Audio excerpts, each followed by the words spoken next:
Hello, guys and gals, and welcome, yes. So today we're going to do some testing with the Wushe Nakpa. I'm working up toward making the video on the Wushe Nakpa, and there's a lot of information that needs to be gone over. I've actually been talking with Leon, and Leon's been doing some of the testing while I'm offline because I keep coming up with ideas, and then he runs over to the training dummy and starts testing it out. So we've actually already figured out a couple other things with the Wushe Nakpa. I think the Wushe Nakpa is a lot more powerful than people give it credit for, but we'll dive into that in a minute. Let's go ahead and do the intro because I love the tune.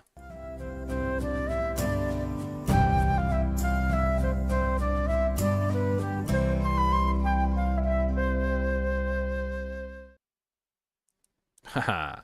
All right. What's up, guys? Heathen.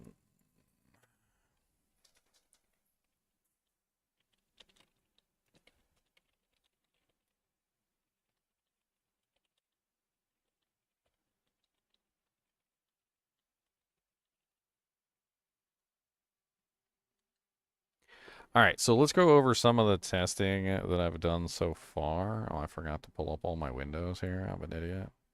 Look at me not doing any of my prep. I don't want hero editor. That's not the button I collect. No, no, no, no. I'm so hungry up here. Beautiful ladies downstairs making hamburgers and brownies and baked mac and cheese, apparently. So I'll have a... They're going to raid me later with some delicious foodstuffs. So that will be great. I want to go over some of this data that we've tested so far. Of course, I can retest it on stream so you guys can see, so you don't have to take my word for it. You know, don't take my word for it, because it's in a book. In a book. So Wushe Knock testing. So Wushe Nakpa is one of those items that I'm pretty sure is like 1,000 times more powerful than anyone ever gave it credit for.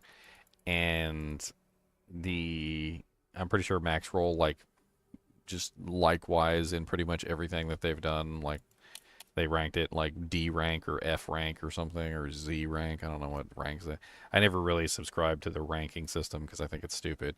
But they definitely didn't do it justice to what it's capable of doing. And I'm going to kind of go over some of the things that we've tested so far and talk about like how it's functioning, what you can get out of it, like how you could potentially leverage damage out of it. Now, do I think it's going to beat Cape Leke this season? I don't think it's going to beat Cape Leke this season because Cape Leke is absolutely ridiculous, and it's hard to beat the Rod of Cape Leke for the broken critical strike damage that it applies, which is to an insane value. Like, it's not even really possible to explain just how ridiculous like Cape Leke multiplies your critical strike damage. Like you're talking about, we're talking about looking at your critical strike damage, and instead of it saying some like average number like 1,200 or even like an insane number like 8,000, like you would go in here and if you have like everything set up properly, you're looking at critical strike damage over like, I can't even remember like the highest critical strike damage I saw with Cape Leke.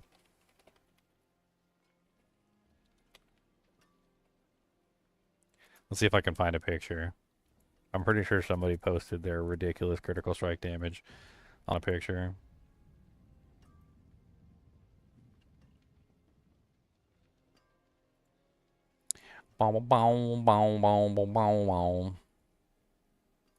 Let's see if we can find like the absolute ridiculous Cape Leke critical strike damage picture. I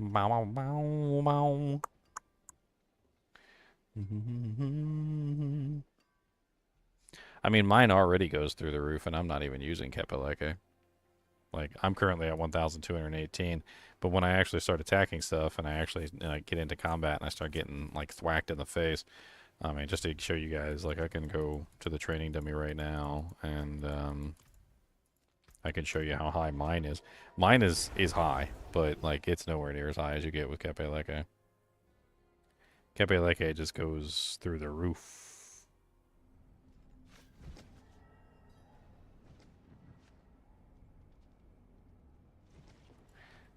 I can't really find any pictures. That's okay. I'm going to show you mine so you can see how like ridiculous it is when it starts multiplying. So right now, as you can see, I only have 1,218.9, right? I'm going off on a tangent, but whatever. Everybody loves tangents. Who doesn't love tangents? Tangents are for the best. Alright, so to get the optimal value for Kapeleke, or sorry, for the critical strike damage, I have to have it hitting me, because I need to block the attacks. And let's go ahead and pull this up here. And as you can see, like, let me go ahead and just attack a little bit here to get the numbers running. And you can see I'm already at 4,661. And that's like baby numbers compared to the Kapeleke. Baby numbers. And once you start getting into the higher percentages with Kapeleke, it goes into like 10, 20,000. But what we're testing today is Wushe Nakpa, so let's not talk about the Kapeleke rod today. We're going to talk about what Wushe Nakpa does. I'm eventually going to make a video on this, by the way, but that's the reason why I need to test all this stuff, right? So Wushe Pupa. I need the Supremacy one. That's the one that we're looking at. I don't know where I put it. That is not the Supremacy one. It's probably on another character. Maybe Spiked Hand. I was doing a Spiked Hand build at one point, so it might be on this one.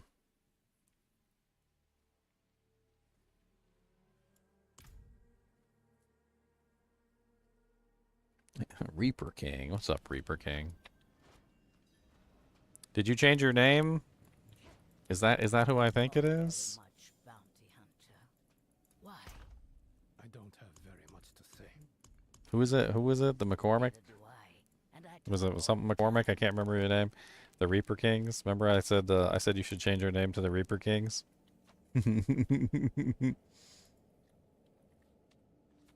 Because the McCormicks were referred to as the Reaper Kings. I got like a crackling. You guys hear like a little crackling going on?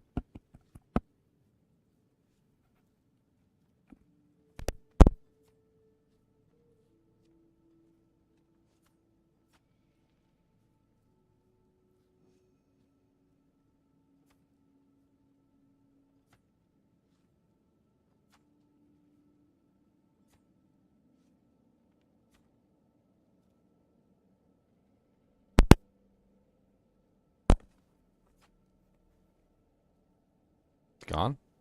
I don't hear anything anymore. I think it's gone. Okay, so this is the Wushe Nakpa we're going to be testing with today, which is the Supremacy bonus. That's what we're looking at. We want the Supremacy bonus. We're going to go over kind of like what you get out of Wushe Nakpa. We're going to talk about like the potential bonuses. Exactly. And you got the name for it too. And it's a fun little story. You can tell a little anecdote, like whenever anybody asks, like, why are you the Reaper King? And you're like, well.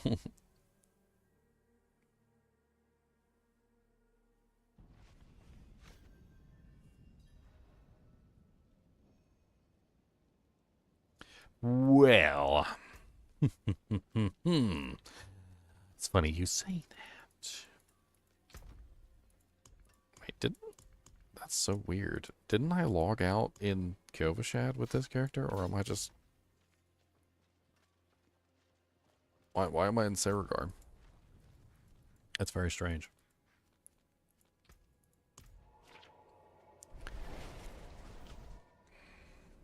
I need some masterworking mats so we can do a little bit of masterworking testing on this item. Unfortunately.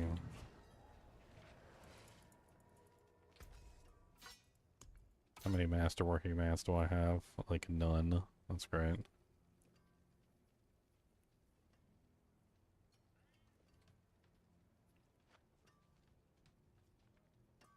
So an 8 out of 12 brings me to 5 with no bonus. And I get this like, I don't know about you guys. Maybe it's old age or something. I get like this like I don't know.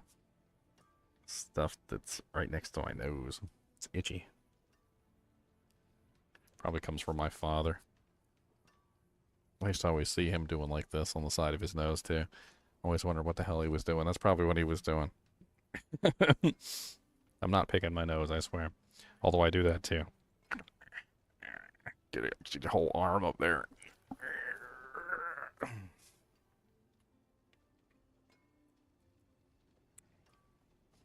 Alright, so I guess I need to do some dungeons.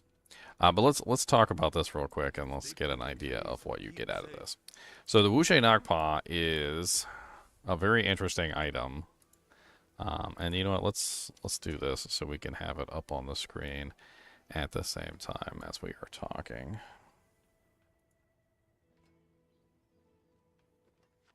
Where my Discord at? I don't got my Discord open. I upgraded my main PC to 128 gigabytes of RAM. It's totally overkill. Or at least I thought it was overkill. But it's not as overkill as I thought. Apparently it's less overkill than I thought.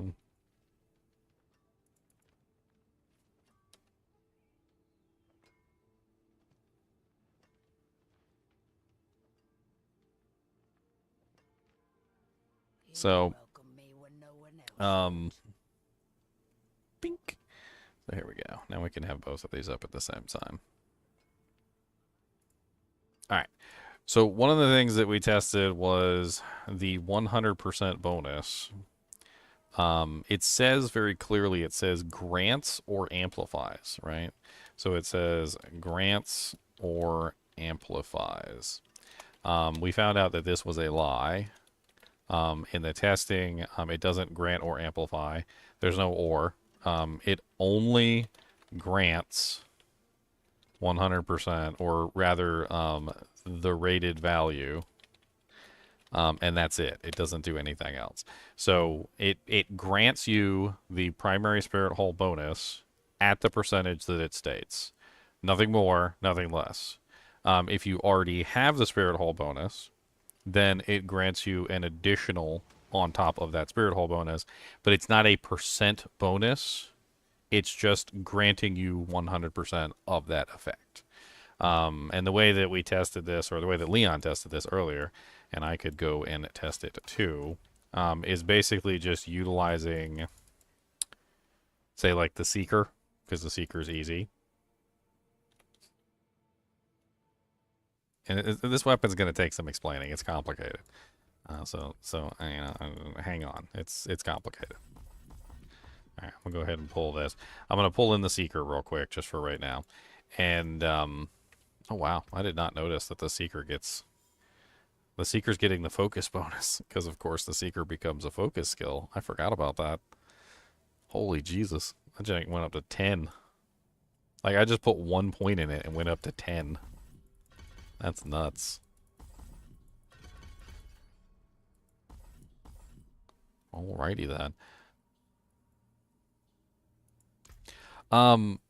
So basically what you do is when you have your spirit hole bonus, like for instance if you're utilizing the eagle, and I'm kind of in the way, but you see how it says casting an eagle skill grants 4 seconds of the storm feather's movement speed bonus, right?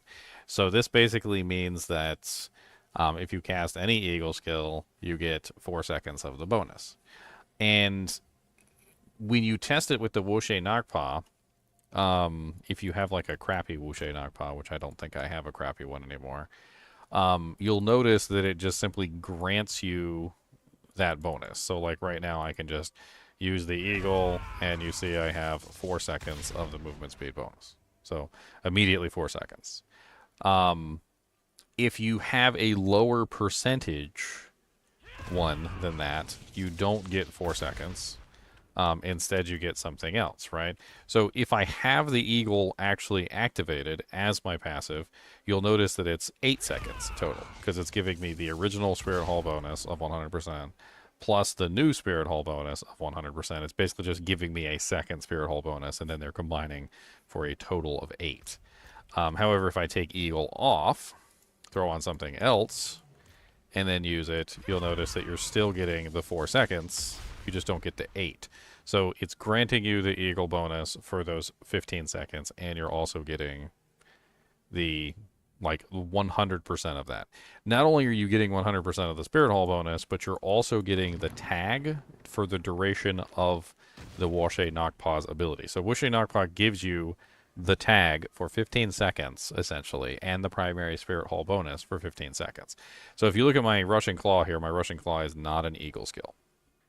So if I utilize the ultimate, notice now it has the eagle tag.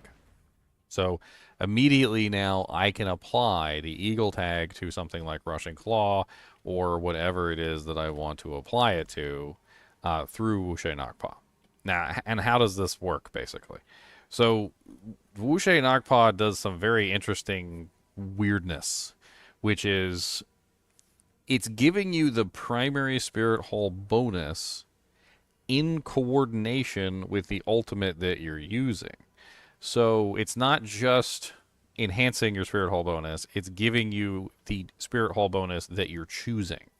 And then it's also making your ultimate into one of those bonuses. So like the Protector becomes a defensive skill, the Devourer becomes a potency skill, the Hunter becomes a mobility skill, and the Seeker becomes a focus skill. So the Wushe Knockpaw is really interesting because it's the only item in the game that can allow you to obtain all 4 tags at the same time. You might be asking how the hell you could do that. So, like, here's Harmony of Ebiwaka.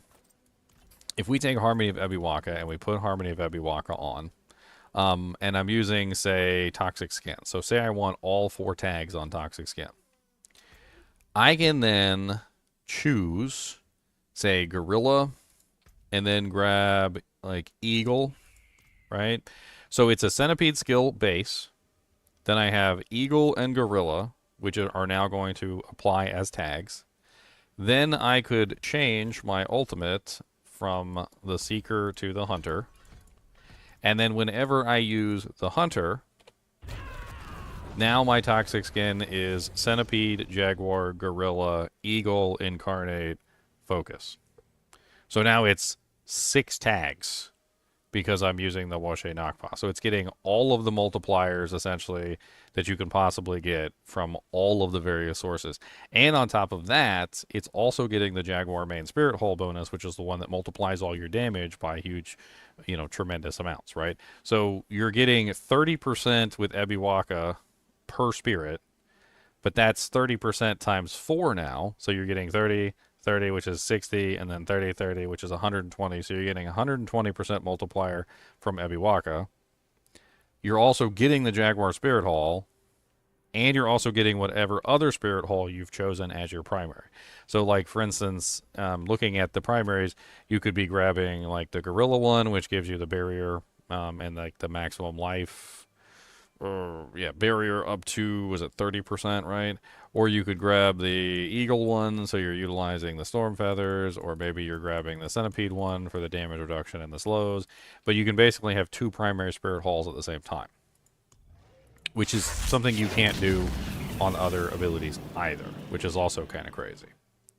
So, I mean, like, going over some of this stuff, right? So, like, able to have 2 primary Spirit Halls, which is a very interesting bonus. Can have all 4 spirit tags, which you can't do otherwise from basically anything. Why am I not at 300 Paragon yet? Because 300 Paragon takes dedication and time and effort, and I want to play with all my other builds and have fun. Are you at 300 Paragon, Mewtwo? Punk? You coming in here being a punk for? Let's see here. So, and then there's more going on here. So, like, with the Seeker becomes a focus skill. The Hunter becomes mobility, the Devourer becomes potency, and the Protector becomes a defensive, right? So then you can scale the ultimate damage as well, which is also interesting. So like with the potency for Devourer, as an example. If the Devourer becomes a potency skill, it also multiplies off of vehemence. So vehemence then becomes a multiplicative damage for the devourer because you are putting that tag on there. Especially when you're doing like bonus skills. As you guys saw earlier, I was using Shaco, and I'm also utilizing these boots that have +5 to focus skills at the moment. So when I put the Seeker on, which becomes a focus skill, all of a sudden the Seeker has like level 10 with like 1 point. Because of course I have the Shaco, which is giving 4, and then I have this one, which is giving 5, which is 9, plus the 1 point investment, which is 10, which means that I can get up to like rank 14 on the Seeker if I wanted to go that direction.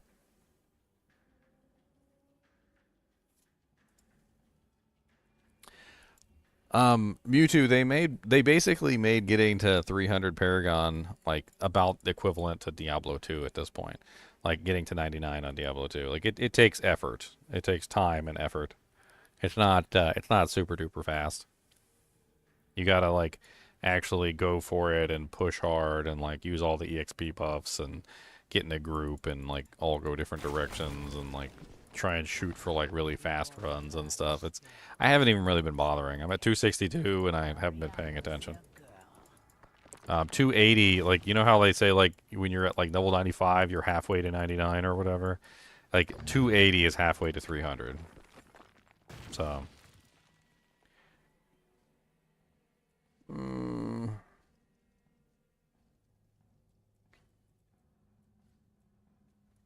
Now, another interesting thing here with this is that it's also trying to like give you ultimate damage, like if you wanted to go that particular direction, like turning your ultimate into like a primary skill that does damage output. And it makes it much easier to obviously reset your ultimate skills as well, because obviously you can get things like in the case of the protector, like let's look at some stuff with the protector, and we'll look at all of them actually. Once I get started, I can't be stopped.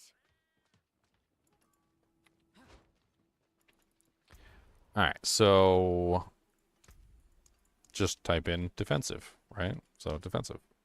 On the defensive side of things, you can have aspect of Sly Steps that automatically casts the defensive skill, which means that you can automatically cast the protector.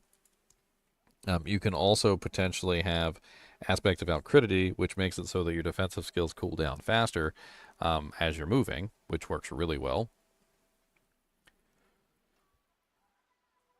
Man, I gotta sneeze. It's like right there on the tip, but it's not. There we go. That was a slow sneeze. The slowest sneeze ever. And then like going from the focus skills, there's things like aspect of recalling feathers. So whenever you use the focus, the eagle focus ultimate, you would be able to have the focus feathers recall back. So your ultimate would work for that every single time and would spawn feathers around you if there were none, or would call the feathers back if there were, right?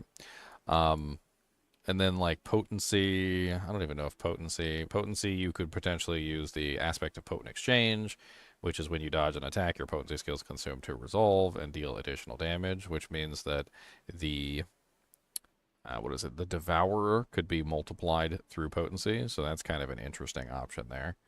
That allows you to get some kind of crazy multipliers added in to the Devourer. The Devourer is he's a poison spammer too, so it would be for a poison build. And then mobility, which is what the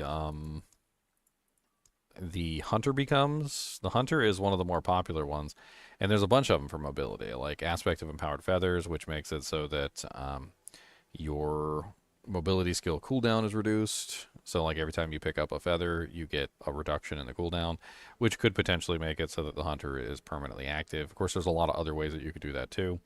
Aspect of falling feathers makes feathers actually fall every single time you use a mobility skill.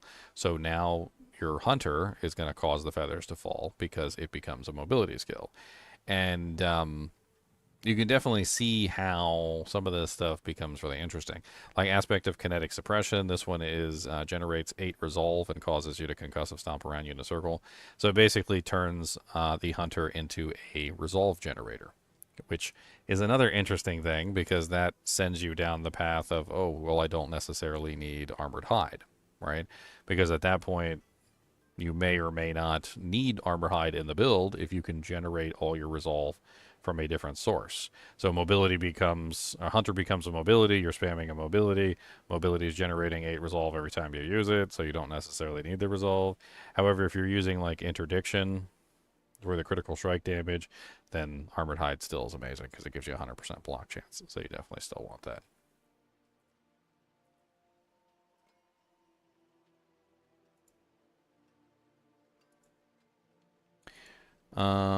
Bink. So going even further, you know, you've got the like intricate, let's just call it intricate customization of the ultimate abilities, essentially allowing you to turn them into something more than what they normally are. They're all very interesting, though, like talking about the ultimate abilities themselves. I mean, the Devourer just spams poison all over the place and also makes pestilent swarms. He's actually the longest active one out of all of them, which makes reducing his cooldown kind of pointless. In fact, I don't even think having a short cooldown on him is even remotely important because of how ridiculously long he stays up and like continues to attack. He also follows you, the Devourer does, which is interesting from a standpoint of a character who's like moving very fast. You know, like the Protector stays in one place and does his thing, whereas the Devourer, he doesn't do that. The Devourer, he just kind of like hangs around and he fires poison at people. Like he's just there being the Devourer, right? And if you move away from him, what you'll notice is that the Devourer will follow with you. He also stays active for a very long time by comparison to a lot of the other ultimates. And this also prevents you from being able to recast him also. So if he is still active when the cooldown finishes, you really can't like put him back in his spot. It just doesn't work.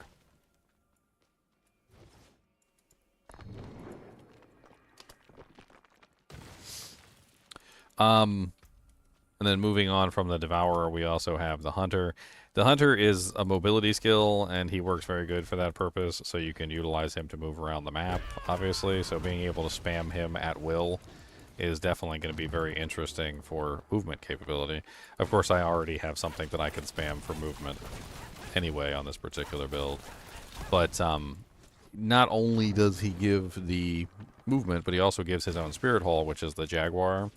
And the Jaguar Spirit Hall is really good. Every 15th time you deal direct damage to the enemy, you know, you deal like 15% of the damage to them over 0.5 seconds. It like multiplies the damage. It's actually very effective. So having that in your arsenal alongside something else is super powerful. Of course, you could have either one. Like you could go with Gorilla, Jaguar, Eagle, or in a Centipede, and you could have the Jaguar as the one that you're choosing. Or you could go the other direction and you could get, you know, like Eagle, Gorilla, or Centipede and use the Hunter so that you can fill your ferocity and gain the Spirit Hole bonus as you're spamming your mobility skill. It really just kind of depends on like how you want to set it up and what ability you're using to multiply. Like in this particular case, I'm trying to multiply Toxic Skin, which if I show you how this works, let me go ahead and use Gorilla here.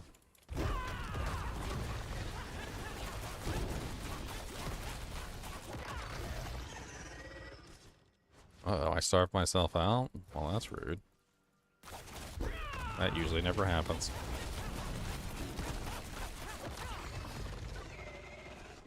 Alright, and as you can see here, well, of course, I don't know how I'm starving myself out. That's weird. Oh, I know how I'm starving myself out. Okay, hold on. I don't have enough ferocity, that's the problem. Because I'm using Ebiwaka instead of my Harlequin Crest.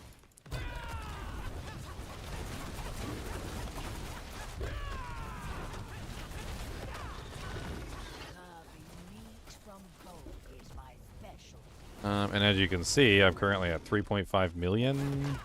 It's kind of hard to see it because the damage goes up and down depending on like what modifiers I have at that particular time. But you can see on the tooltip that I have, what, 3.6 million damage on the toxic skin at the particular moment. I've got it a lot higher than that. I've got it at like 6 million before. And then we have Supremacy. So we got to talk about Supremacy.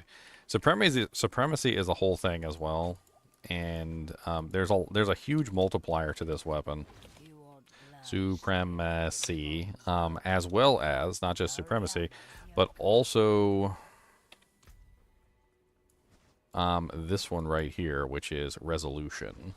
So Supremacy and Resolution are the two important things here for this particular ability. So Resolution. Right, so Resolution is a 5% multiplier. Double this bonus if you're only fighting one enemy. So versus bosses, which is the most important thing, you're talking about a 10% multiplier per point times 3. So it's a 30% times multiplier, but it's only for 3 seconds, right? And the problem with this is that, you know, obviously your ultimate isn't up that often. But with this kind of build, you could potentially have your ultimate up. And not every 3 seconds, but probably pretty darn close to every 3 seconds. So you're going to get that 30 times multiplier as well. Supremacy, which is the other one, and I'm pretty sure that you can easily get... I haven't, like, triple, quadruple masterworked frickin' the Supremacy bonus on the Wushe Knockpaw, but I think that's the most important one for this item. It's going to give you a really large multiplier. And I'm gonna calculate that out for you right now. But my assumption is, unless it works like resolve stacks, which resolve stacks are stupid, and they go up to like 13, right? So depending on like how high this goes, I don't know why the resolve stacks go so high, because it doesn't seem like they should go that high, because it's 2, right? And then it's plus like 25, 30... 35, 40, like 40% if you get like all the masterworks on it, right? So plus 40% is only 2.8, but somehow when you get the masterworks, you know, like the masterwork on it and you upgrade it to rank 4, it goes to 4 points instead. And then when you get it fully masterwork, if you triple masterwork it, it goes to 13. So that's something that I need to test out with Supremacy to see how high Supremacy is going. Supremacy is a base of 3 with an additional 1 that brings it up to 4 for the Wushe Knockpaw. So assuming that it's the normal method and not the crazy resolve method, that's 120% plus the additional 1, which might round up to 8, right? Then you could, of course, have an additional 3. This is just like the bare minimum that I'm thinking it is, which is going to bring you up to 11. And running that on the calculator real quick, if you take the Supremacy ability here and you say that you have a level 11 Supremacy, that means that you can get up to 110% multiplier from that. So what we're looking at for this is basically a bare minimum, and we could say bare minimum of 5 stacks is what it grants you every single time you use your ultimate when your ultimate ends. So you get 5 stacks every single time your ultimate ends, and if you're spamming your ultimate, you're going to at least get that, which is 11 per stack, so it's a bare minimum of a 50% times multiplier. With a maximum of a 110%, assuming that it only goes to 11, which I'm not exactly sure.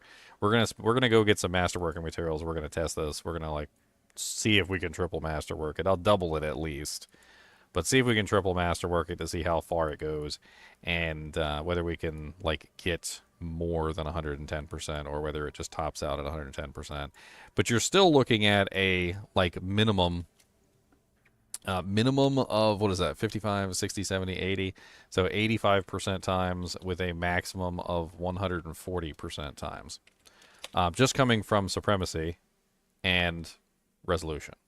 So not even talking about anything else, just Supremacy and Resolution. So if you're running those two and you're spamming the Hunter, which I think is the easiest one to spam, or the Seeker, like one of these would definitely be easier than the other. The Seeker has that whole charge thing going on, which is insane, and you can get a lot of charges out of the Seeker. I'm not sure if you guys are aware, but you can get. It's not only is it like 2 charges, but you can get multiple charges for the Seeker if you wanted to. Like to the point where the Seeker has so many charges that you just won't even know what to do with them all. It's in the tempering for rings under the resource category. In the Eagle, you can get 3 Seeker charges per ring, and you can also masterwork this, so it easily goes up to like 4 or 5 per ring. So you're talking about like 5, 10, 15, like even just like barely trying, not trying to triple masterwork them or anything, just doing like a regular masterwork up to 12. You're talking about like 5, 10, 15 plus the original 3 charges. So with Seeker specifically, you're looking at a total of like, what is that, 18 charges for Seeker, which means you're basically never going to run out. 18 is a lot of freaking charges for an ultimate that you can literally just spam whenever you feel like it. And of course, it also makes all the monsters vulnerable 100% of the time that Seeker's active, which is kind of silly. This one's actually super easy to get reduced down as well, because not only does the Hunter have its own built-in reset, which is killing an enemy with the Hunter is, while the Hunter is present, has a 40% chance to instantly reset the cooldown. But it also becomes a mobility skill with Wushe Nakpa, which means that you can use mobility skill cooldown reduction. You can also obviously use like Shaco to reduce the cooldown, along with some various other sources. And if you're also using Prodigy's Tempo, you'll have the Hunter up 100% of the time, like all the time, with ease. And spamming it is obviously going to give you your resolution stacks. It's going to give you your supremacy stacks. It's also going to make sure that you have your Jaguar Spirit Hall bonus, and anything else that your mobility skills are doing. I mean, that's basically the general gist of this particular like build right now, is actually utilizing mobility skills.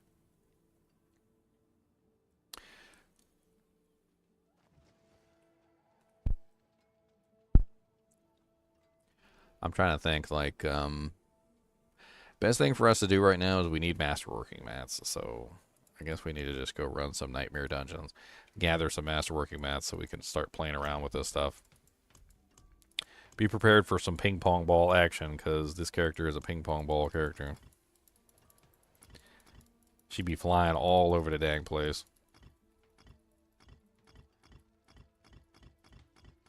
Guess who's back? Guess who's back, back, back, guess who's back.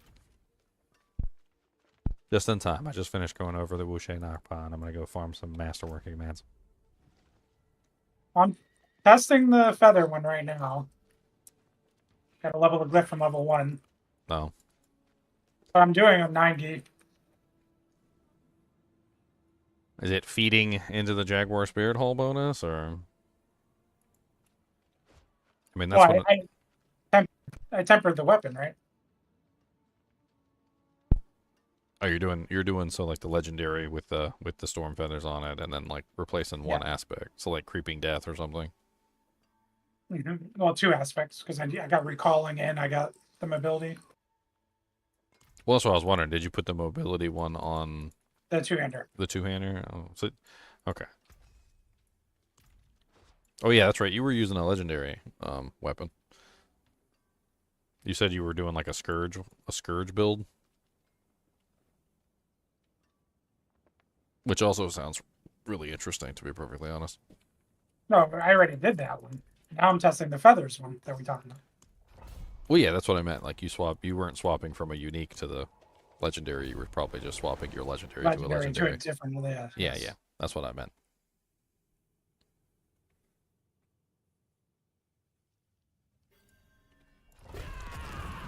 I'm gonna go murder some stuff in a nightmare dungeon.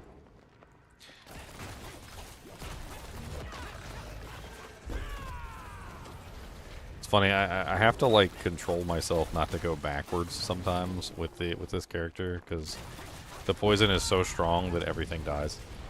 Like it's just it doesn't always immediately die, but it all dies. And like going back through them is not necessary.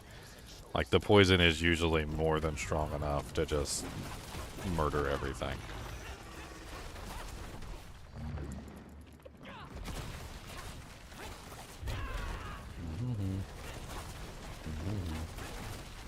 Like this, even this elite right here is gonna take like massive amounts of poison damage.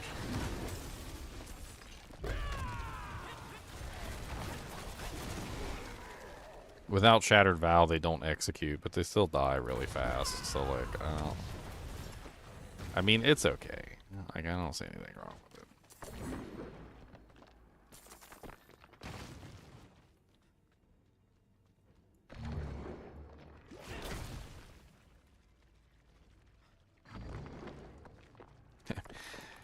It's funny,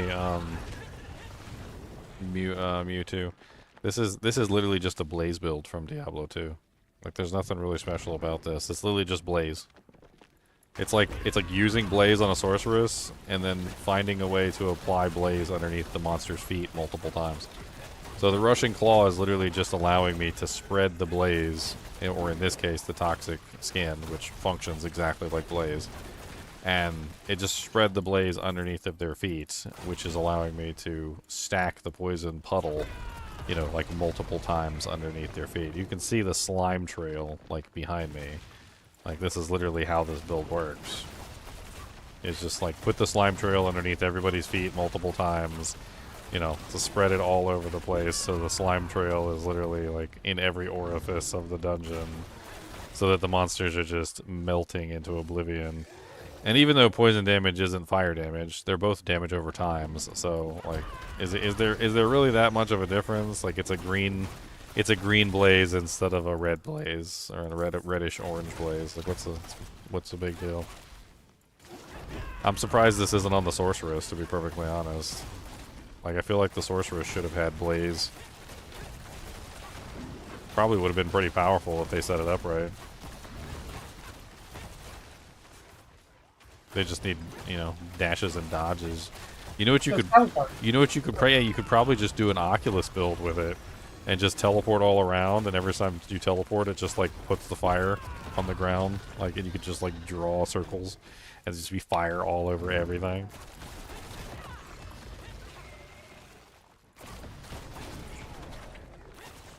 Oculus Blaze build.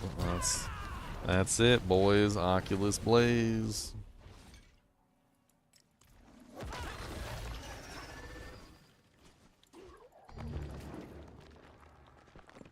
This is very much going to be a hybrid build. You're either going to sacrifice poison damage or you're going to sacrifice lightning damage to make this work.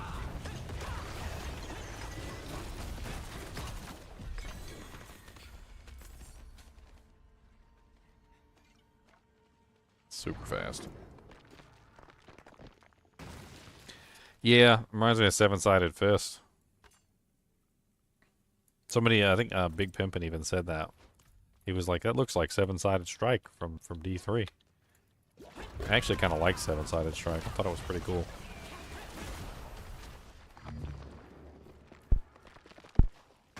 I mean, the more I play Spiritborn, the more I know without a shadow of a doubt that this is just the monk, like, remastered. They basically just remastered the monk.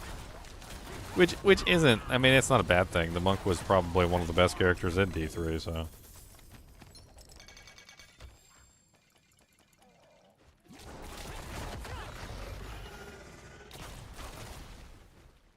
Oh, there's a goblin over here? Where are you going? No, come back here, Mr. Gobby Robbies. No, sir.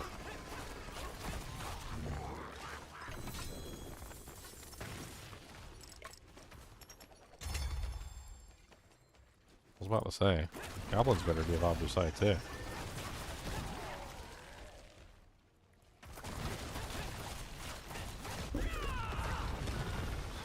Somebody's got a quad band of first breath.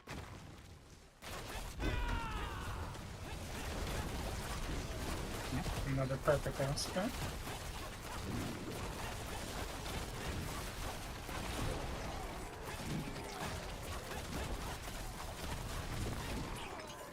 I mean, how much are you really sacrificing for the Storm Feathers, though? I mean, they're non-physical damage, right? Yeah. So So then so the glyphs, canny the so lightning canny glyph. applies, right? Yeah, but then how about all the lightning glyphs? Either getting poison or you get lightning multiplier, but you're going one way or the other, you know. Well, I was thinking I was thinking going the other direction, which is instead of specific multipliers, you go for generic multipliers. Like maybe go for of elements, so that you get both multipliers that way. Well, the glyphs. Mainly, Non-physical adds happen. non-physical adds everything, not just one or the other. It adds all of them. So that's another way that you could potentially stack all of it. I mean, unfortunately, to stack non-physical, you probably also have to like lose aspects, which is not something that you generally want to do. Like Rakanoths suddenly becomes an interesting option at that point, because Rakanoths is a huge amount of non-physical bonus, which would apply to both the poison and the lightning at the same time. I don't know what other non-physical bonuses you could get.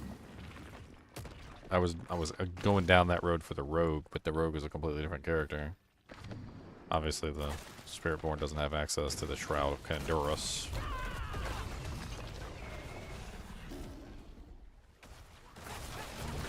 Spiritborn might be a little bit more limited in non-physical multipliers. One of the boards has non-physical damage on it, doesn't it? Yeah, convergence. Convergence. It's mainly the glyphs that you're sacrificing. Well, it's just a slight change. Like you would go for more non-physical damage than you would poison. Canny would become more important in that case, and you would make sure that you cap out Canny. Not that you couldn't cap out multiple glyphs, but Canny would be a priority over some of the other ones. Because at that point, you want to scale both damage types together. How am I liking the Halloween event? If you do Nightmare Dungeons, that's really nice. If you don't do Nightmare Dungeons, the Halloween event might as well not even exist, which is probably where a lot of the complaints are coming from.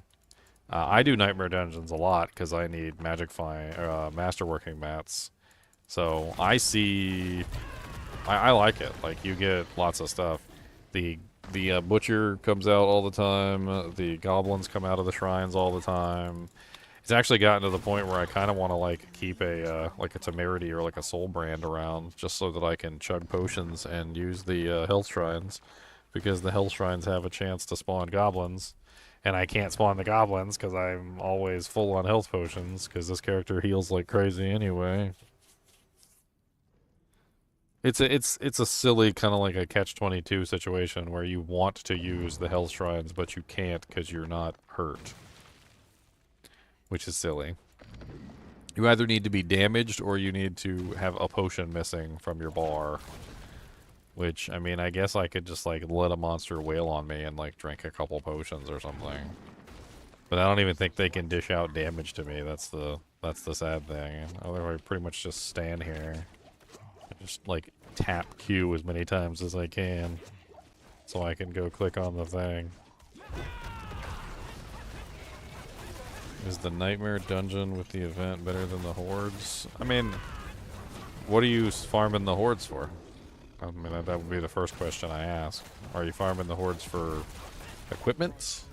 Because if you're farming the Hordes for equipment, it's probably still better. You can do like 6-wave runs and you can just get the equipment for it. Obducite, I think it's the Nightmare Dungeons are better for Obducite. More consistent.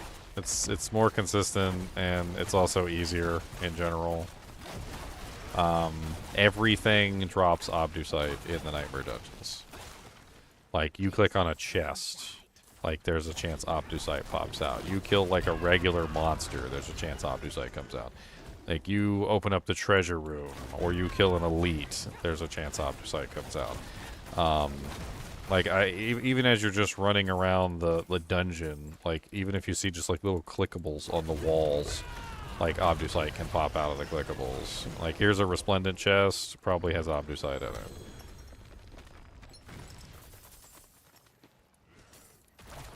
I mean, it's not guaranteed, but there's so much opticite to be found in here that it's actually worth your time to just explore the whole thing. I also do not do non-expansion dungeons. The expansion dungeons are better, like just in general, and they also have a treasure room, which you can unlock. So the treasure room gives you additional opticite. I'm going to the treasure room right now. I had to do like a little mini game, like finding the things that I needed or whatever, and that opens up the treasure room. This is the treasure room right here.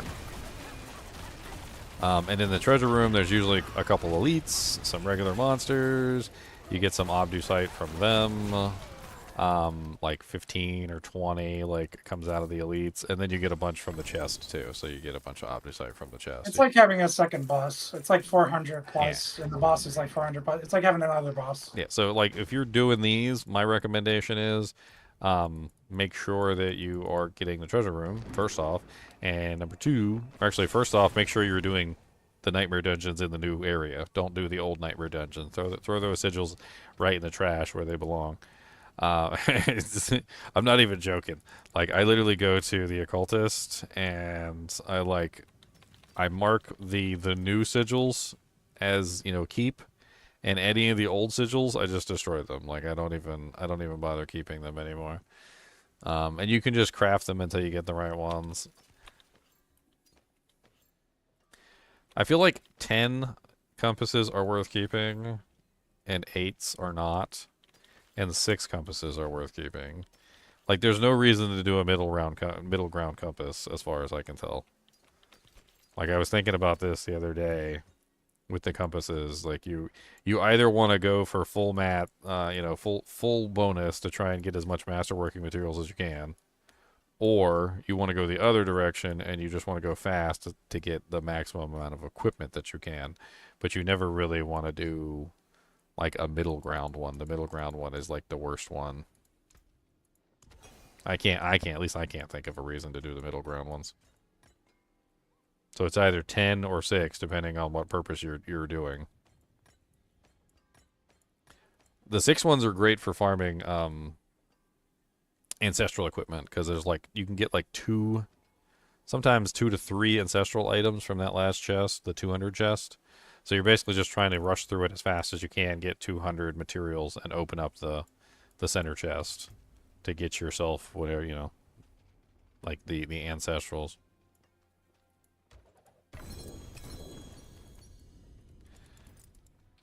Alright, let's start the horrible journey of trying to masterwork this supremacy. Maybe we'll get super duper lucky and it'll work so easy. We'll be like, oh my god, that was the easiest ever in the whole world. Can't believe it.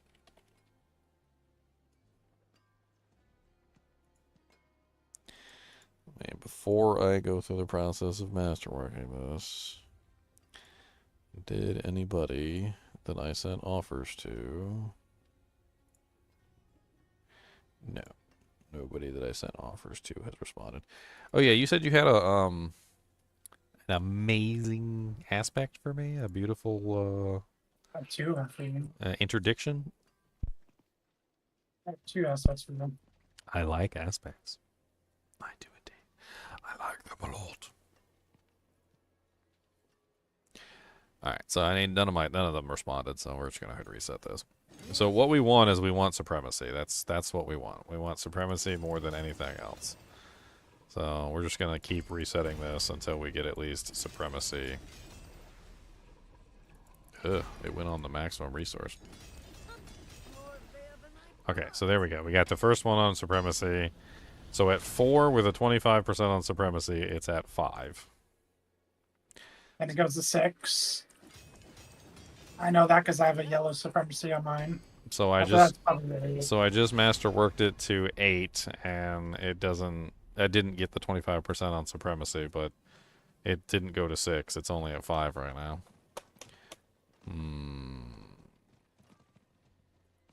We're just gonna keep doing this until we get it, because I think that's like one of the most important things for this item is trying to grab the multiple ranks on supremacy. So I'll be running nightmare dungeons for like 10 years.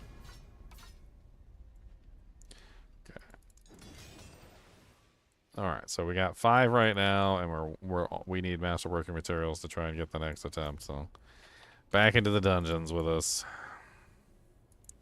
Into the dungeon with ye.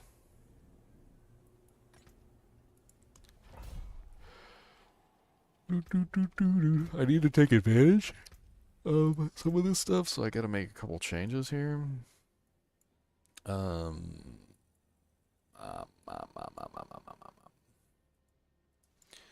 hell changes am I making? I don't even know. I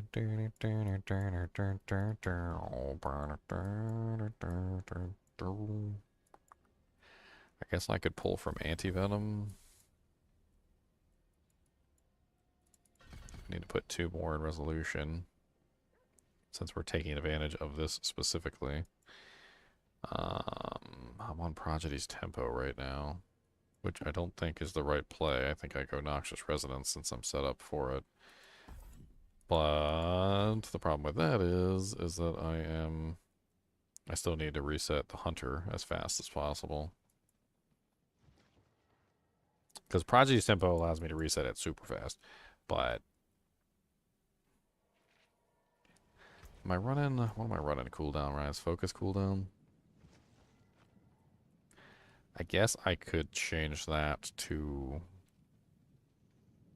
mobility cooldown instead. I don't know if I've got any more tempers on these items, though, to actually try that. Any predictions for the mid-season update? My predictions are they're scared silly to make any changes because they don't want to upset the player base. If we do see any changes that are like nerfs to the Spiritborn, it's going to be things that they deem like are required to be fixed. Like it's gonna be where they're this is exactly what they're gonna say. They're gonna say something like, they'll be like, well, you know, we felt like this bug had to be addressed. Otherwise, you know, the servers would implode and nuclear World War III would happen. So, you know, we changed this one thing, but that's the only thing we're changing right now. We'll address the other stuff later. Like that's literally what they're gonna say, almost verbatim. You know, except you know maybe not the World War III thing, but if they make any changes in the mid-season update, it will be 2 things that they have deemed like that are required to be changed at this particular moment in time. I don't know what exactly that is, but we'll see. I imagine there's so much testing right now going on, or at least I hope there's a whole bunch of testing going on, like all over the place in terms of trying to figure out exactly what the hell is going on with the Spiritborn. Because basically how I see it is like this. They don't necessarily know like what is really wrong with the Spiritborn, like where to start. Like you ever like you know you're trying to figure out like the where to start with like a big knotted rope. Like you guys ever seen like what is it is it Concordian's knot? I might be saying it wrong. I'm pretty sure I'm saying it wrong. It's like this big giant knot that was not Concordia, was it not? It's not Concordia. It's Gore. God, why am I misremembering the name?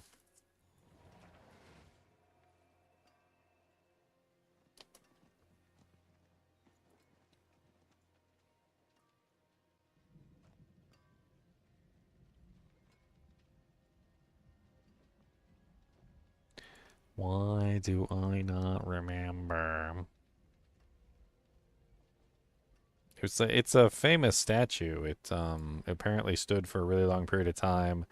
Somebody had like knotted up the rope in such a way and then made like a challenge to like undo the knot, and nobody could figure out like how the knot was, you know, like placed. Like they couldn't figure out what the hell was going on with the knot to even like begin to untangle it because they didn't know where to pull the thread. Like I guess that's what I'm trying to get at, and I found like a picture. This is totally not it, but they basically like they don't know where to start because they don't know like what is causing the biggest problem, and it's such an interwoven mess of stuff on the Spiritborn that like, you know, if you take for instance Quill Volley. Like I've heard some people say, nerf Quill Volley, right? And I could just ask Leon, like, how do you feel about them nerfing Quill Volley, Leon? Do not do it. Do not kill another skill in the game. It's the wrong thing to do. And it's the wrong thing to do because Quill Volley's not what's OP. What's overpowered is like all the bugs and things that are interacting with Quill Volley, right? So Quill Volley is the wrong thread to pull.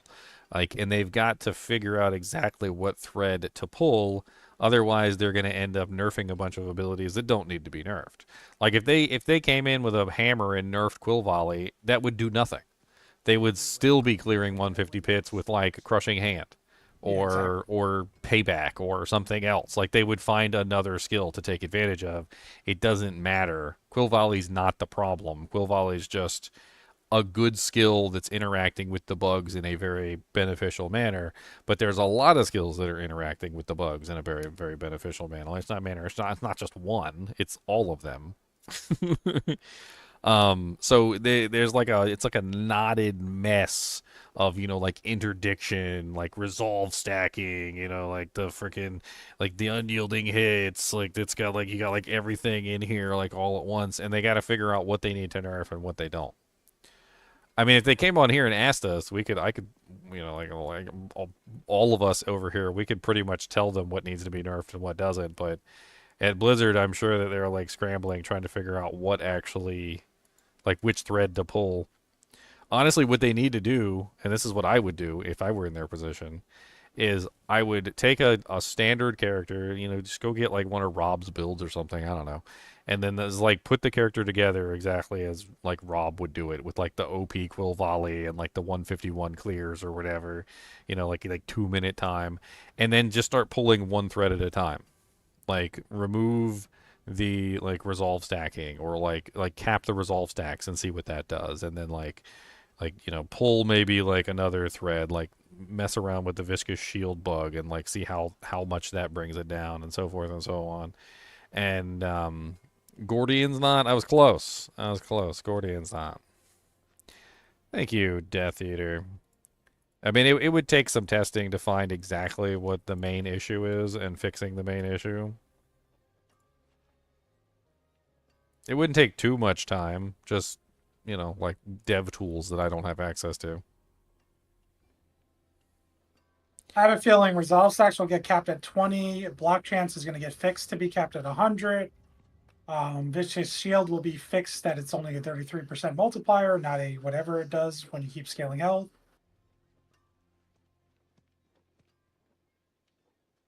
Trying to think what else. The Rotted Kapaleki, something is going to happen to that.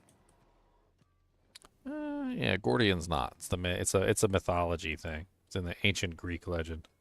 The cutting of Gordian's Knot is an ancient Greek legend associated with Alexander the Great in Gordium and Pyragia.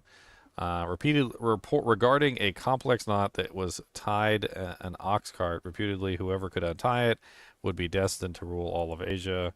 In 333 BC, Alexander was challenged to untie the knot. Instead of untangling it laboriously as expected, he dramatically cut through it with his sword, thus exercising another form of mental genius. It is thus used as a metaphor for a seemingly intractable problem, which is solved by exercising brute force.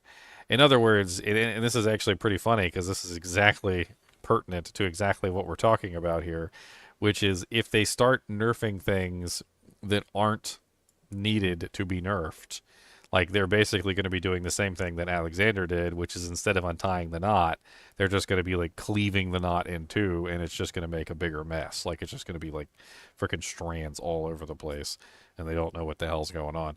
Like right now, everything's tangled, and you can't just go in and just start like smashing stuff and cutting things because it's just not going to work. In my opinion, they should fix the bugs, release a PTR with only the bug fixes, no nerfs, just bug fixes, and then see how all the builds shake out. Yeah, copy our characters over. I don't think they should nerf anything. I don't think they should nerf not a single thing. Just fix Vicious Shield so it works as it's actually stated. Yep. Fix, like cap the Block resolve bands. stacks. Either A, cap the resolve stacks out, or B, reduce the ridiculous bonuses that you're getting from the Masterworking, because the bonus right now is weird. Yeah, that's going to get fixed. Like me and Leon were talking about this earlier. We don't understand how or why the resolve stacks go from 2 to 4 to like 9 or whatever to like 13 or some stupid. And the way that it increases is completely different than the way that anything else increases. Like as an example, these boots right here that have plus focus skills on them start at what is it, 2 with a greater of 3. Yeah, greater 3. And I have it masterworked to 9 right now with a greater on the focus skills, and it's only 5. If this were a pair of pants, they would already be at like 9 or something like that. Like it's stupid the way that they go up, and there's got to be some sort of bug there too with the way that the resolve is stacking, because it's going up way too high, way too quickly. They could just simply fix that, and then it would reduce the overall number of resolve stacks needed. I would prefer them to leave the resolve stacks the way they are, and then just cap them out, because otherwise I'll have to like still perfectly resolve stack every piece of equipment, which is going to be a pain in the butt. I'd rather just have like one like double or triple on like an amulet or something and then move on. I think that would be a better way to handle it. It's also really silly too, because like the spirit hall bonuses are so silly by comparison. They're so silly. It's like, oh look, I can put my gorilla on and get 2, or I can put an amulet on and get 13. I mean, and granted, every resolve stack is good, but like why is this one 2 and the amulet is 13? I don't think that's the way that they intended it. I think that's just another in a long list of bugs that's currently causing problems. Like maybe the resolve stacking isn't really that bad. Maybe it's just the fact that the masterworking for the resolve stacks is broken. So The resolve stacking is mainly because of interdiction is the problem. It's not even because of Colossal. Colossal's fine. Yes. Like, it doesn't matter that much. It's interdiction. So once they fix the 100% block chance, you don't even need to think about resolve anymore. Like, yeah, Colossal's great. Yes, you'll get a good multiplier there, but it's not broken. There's nothing yeah, broken. but 2% per isn't going to get you like an insanely large amount. It's not getting you quadrillions of damage. Yeah, it's not getting you quadrillions. I mean, if we're talking about fixing the bugs, so like fixing the bugs, and not touching the class, which is I think what they should do, you're going to fix viscous shield so that it actually works properly. Right now it's like stacking up to like 877% multiplier or some bullcrap. I think it goes even higher than that. They're going to cap block chance at 100%, which is it should have been capped at 100% to begin with. They may or may not actually cap resolve stacks, because if they cap the block chance at 100%, they might not have to cap the resolve stacks. But the resolve stacks probably do need to be capped at like 20 or something, or maybe 30. I don't know, just like somewhere in that ballpark. Like you don't need to have, like frickin', what is it, like 58 resolve stacks or something. I don't even think that's the cap. A perfect gear, it's 13 helm, 13 chest, 13 legs, 13 amulet. Yeah, it's insane. It's a lot. And then you can also get the gorilla spirit hole too. So was that 13 at times 4 plus 2, so like 54. And then whatever the initial base, what's the base on that? It's like 4, so 58. Oh. Yeah, so yeah, I was right. So about 58, like 58 resolve stacks is a lot of resolve stacks. Like, so they're probably going to cap that, either that or they're just going to cap the block chance or something. I don't know. Oh, they have to cap the block chance. What the hell is going on with my lights? Yeah. Can you stop it? The resolve stacks, I think they'll fix the temper issue. I don't think you cap resolve stacks. I think you just fix it so you can only get like 6 on a gear, and that's it. And then you're done. Because then you won't get no 58. You'll get like 30 max if you invest into it, and you have to invest into it. So Kepeleke has a bug. It's not exactly like a crazy bug. It's basically scaling damage with resource cost reduction, which is really weird. Since it's something that's supposed to spend all of its resource no matter what. It's reducing the cost of the initial skill, and then it's scaling the damage based off of resource cost reduction. So fixing this particular bug is probably going to be important as well. I'm not entirely sure that they need to fix that if they fix all the other stuff, but Kepeleke is so strong that even if they fix this, it would still be strong. So I don't really see them leaving this one in place if, especially when they want people to use the mythics, for instance, like Shattered Vow and Nessikum the Herald and stuff like that. Uber Lilith, yeah, she's not really that hard at all. I could probably go kill her right now, to be honest. I'm actually not sure. I might accidentally like jump out of the arena with this character. Oh, I know I couldn't do the evade build against her. I would just die. Yeah, because you're bouncing around too much and there's too Just many mechanics, right? You just Yeah. die. Like But you'll one-shot her, so you don't have to worry that much. I definitely have characters that can kill Lilith, yeah, but I'm not really so sure. I'd probably just die by like accidentally leaving the arena or something stupid like that. Because the whole mobility thing with the rushing claw, and I'm just like bouncing around like a ping pong ball, or a pinball machine, like ping ping ping ping ping ping ping ping ping ping ping ping ping ping ping ping ping ping. Lilith has fallen from being the craziest fight ever to being just very easy. What's the last bug I'm missing? One of the bugs. I can't remember which one I'm missing. I mean, I don't think unyielding hits is a bug, so we'll just leave that one out. I actually like unyielding hits. I think it's powerful. I think it works. Spirit Bong 420. Hey, new Twitch account. I lost my old one, and all my Chinchilla points had like 30k. That's terrible. I can't really give out Chinchilla points, unfortunately. There's nothing I can do about it.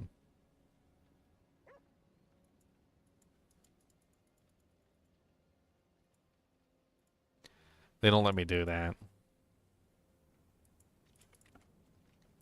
I know there's a bug I'm missing. I'm missing one of the bugs. I don't remember which bug I'm missing.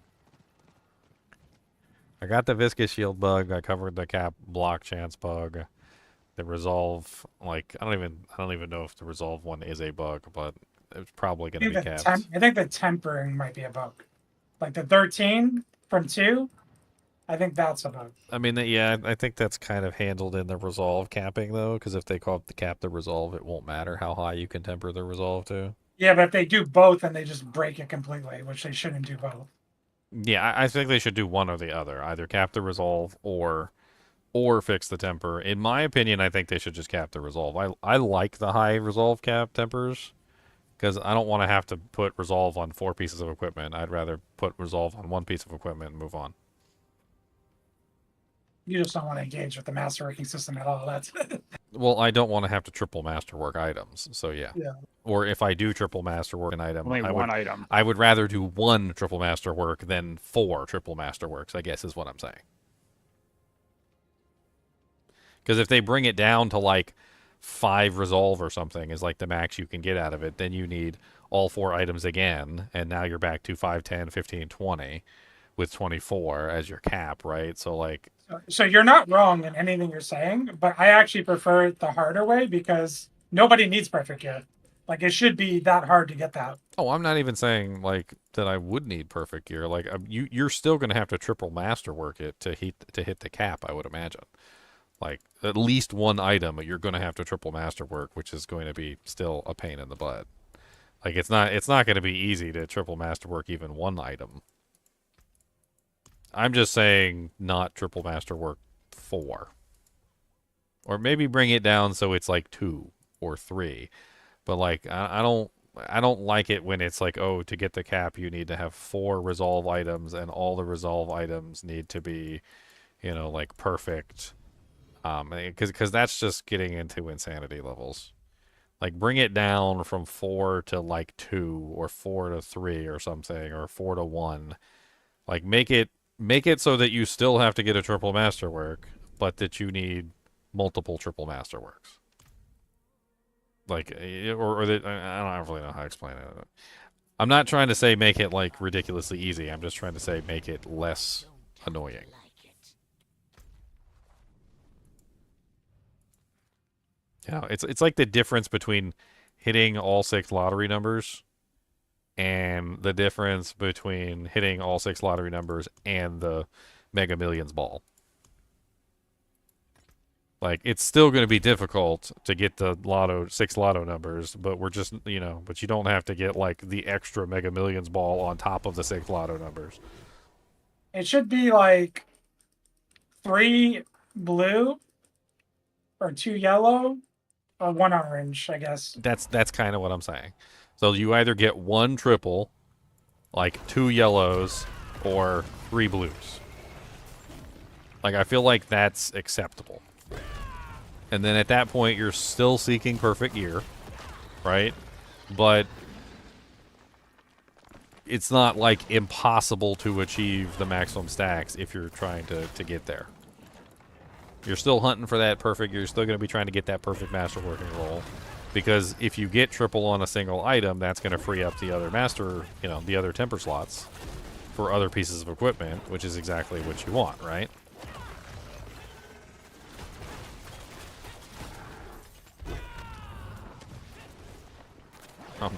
I went back to Noxious Resonance because I forgot that I changed off of it. And now I'm using Wushe Knockpaw with the Noxious Resonance, and this is just insane running through this regular dungeon with it. Like, the monsters are just, like, imploding in on themselves. I, like, barely have to touch them, and they're dead.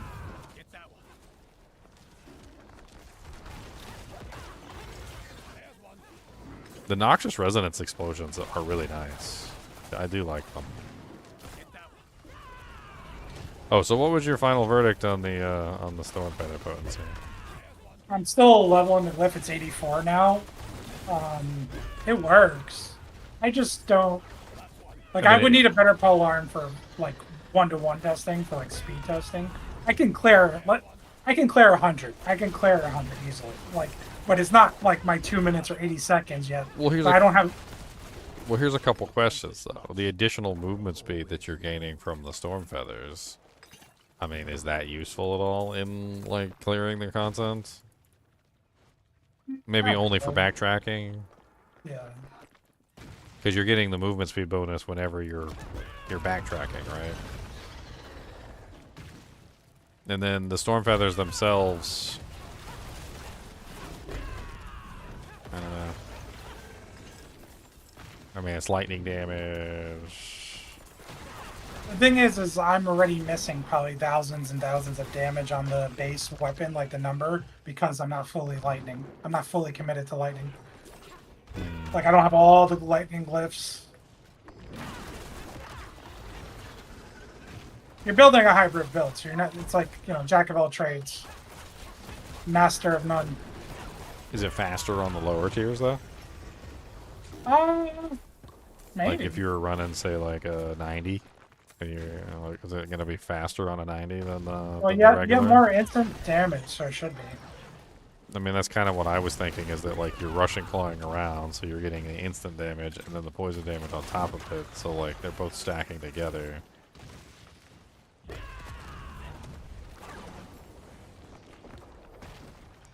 What's the arena? What is the arena? Is that the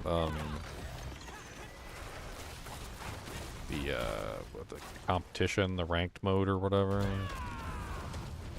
Yeah, didn't they disable it for this season because there was no way to know what the balance was going to be or whatever? They were going to let the balance fall first before they turned it back on.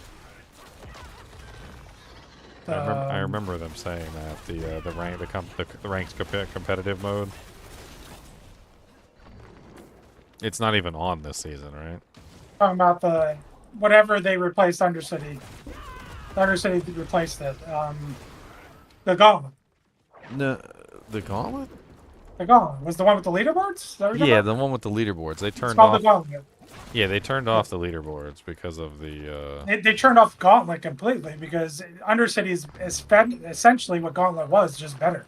Yeah, So I just don't think Gauntlet's even coming back. that's I probably. think leaderboards are coming back in a different way. That makes sense. The Undercity becoming the new leaderboards makes sense.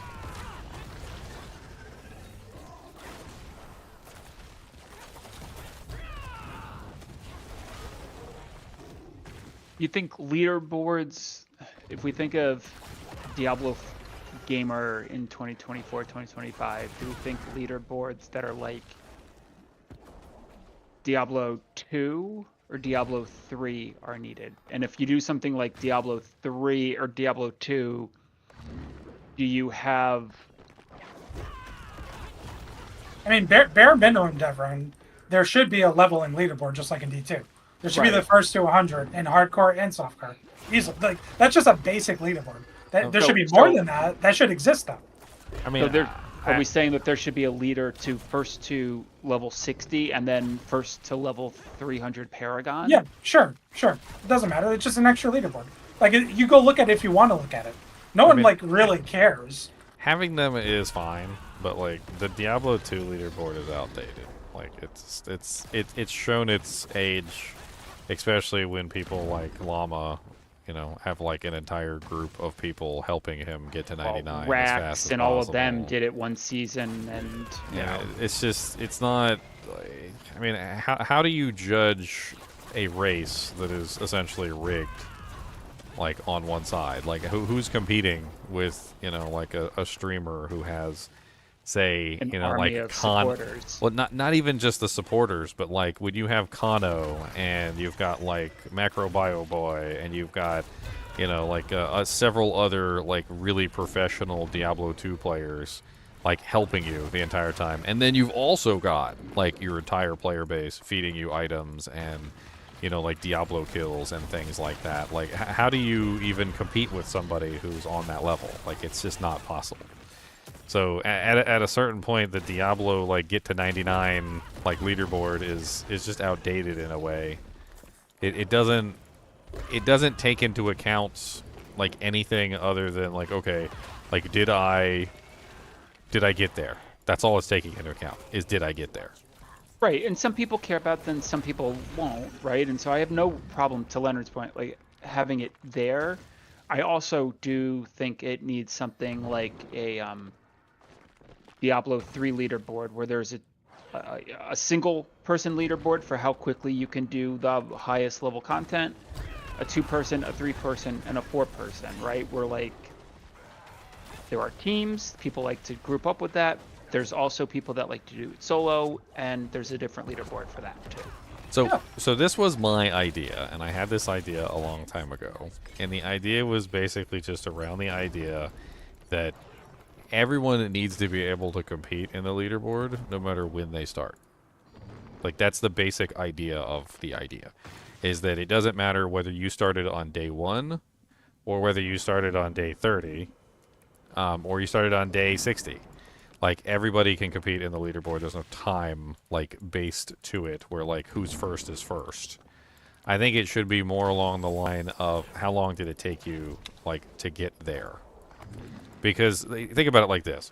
The streamers, or the people who have, like, several friends or speedrunners that are, you know, more capable with the game, are going to be able to get to 300 faster than anyone else. So, like, day 2, day 3, or whatever, they're, like, already 300, right? And your regular players are never going to be able to compete with that. It might take 3-4 weeks for a regular player to get to the same position that the streamer is in just to even try to hit that same time, right? So if you create a system that instead of relying on who was first and is more so about like the fastest potential time to that destination, you could maybe come up with a better option. So like the timer could start upon character creation instead. So like you create the character and then like how long it takes you to get to 300 from the time of your character's creation, which could make a more competitive scene as well, because instead of it just simply being, okay, the first person is the first one that did it and that's it, then it becomes like, can I beat that guy's time? So like then you're like, you make a brand new character, you start out from scratch, you know, like, or whatever you've got in your inventory, you level up really quickly, you get to 300 as fast as you can. But the problem with that is you're only going to get one attempt at it now that they put the Paragon points at 300. So you've only got like your first run to 300 is all you're going to get.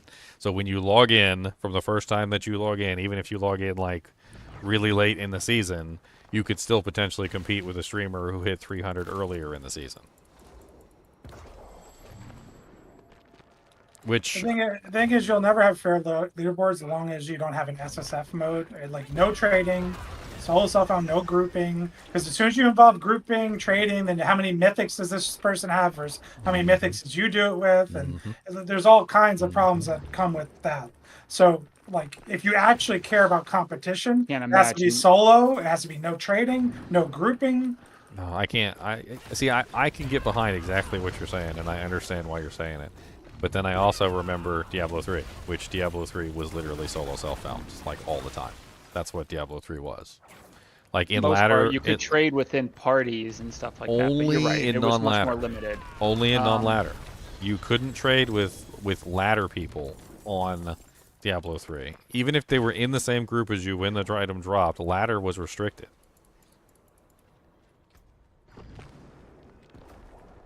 I think the only thing that the solo self-found mode does on Diablo 3 is it makes it so that I don't think you can group up with other players, which is a whole other thing, power leveling and you know, like forcing a character up as fast as you possibly can. D3 was like the worst with it too, right? Like you could take a character, I think it was even faster than D4 is right now, wasn't it? Like you just you got a character up to like the highest torment, and then you just like pulled them into a grift, and you got them like all the EXP buffs, and Yeah, like but and then they would be like torment can do that. 300 in like a minute. Well, they were level 1. What was max level in? Oh no, they were max level, 70, and then 70. they got a whole bunch of Paragon points on top of it. Yeah, but you can do the same thing in Diablo 4 right now. Yeah, but that's Like I kind can of what bring I'm. someone into a level 65 pit, and I can get them from 0 to 60 and instantaneous. When, oh, by the way, they have now all of their Paragon as well. So like, GG. But yeah, that's what I'm saying. So that's what the solo self-found mode does in D3, is it restricts you from being able to like get power level and Yeah. stuff like that. It didn't have anything to do with like getting equipment, because the equipment that you got was all yours anyway. Yes.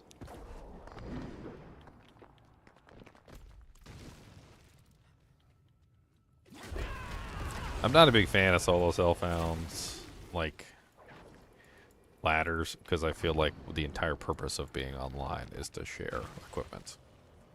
I think having a solo self-found ladder would be nice for the streamers that want to compete in that, so that, you know, they can leave the like player base alone and stop pretending that they're like, you know, like imagine Zeus came down one day, or like, you know, Athena or like Hera or something just came down to Earth, you know, like with all their regalia on, and was like, I'm just a normal human.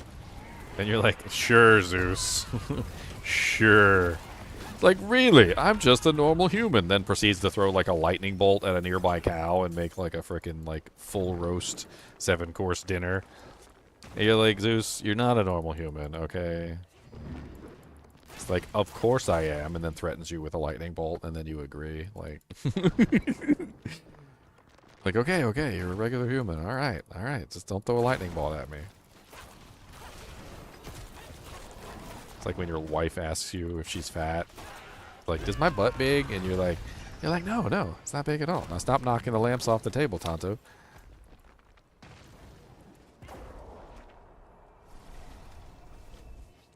Like some of the big streamers have already they're already done with the season. Not Rob and not Woody and all that stuff, but the last couple of days, Rax has been playing Cyberpunk.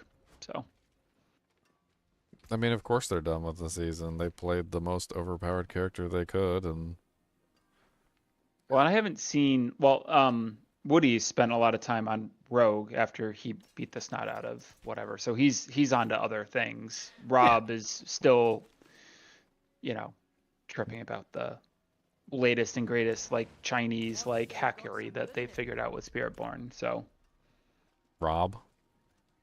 yeah, Rob. What did I say?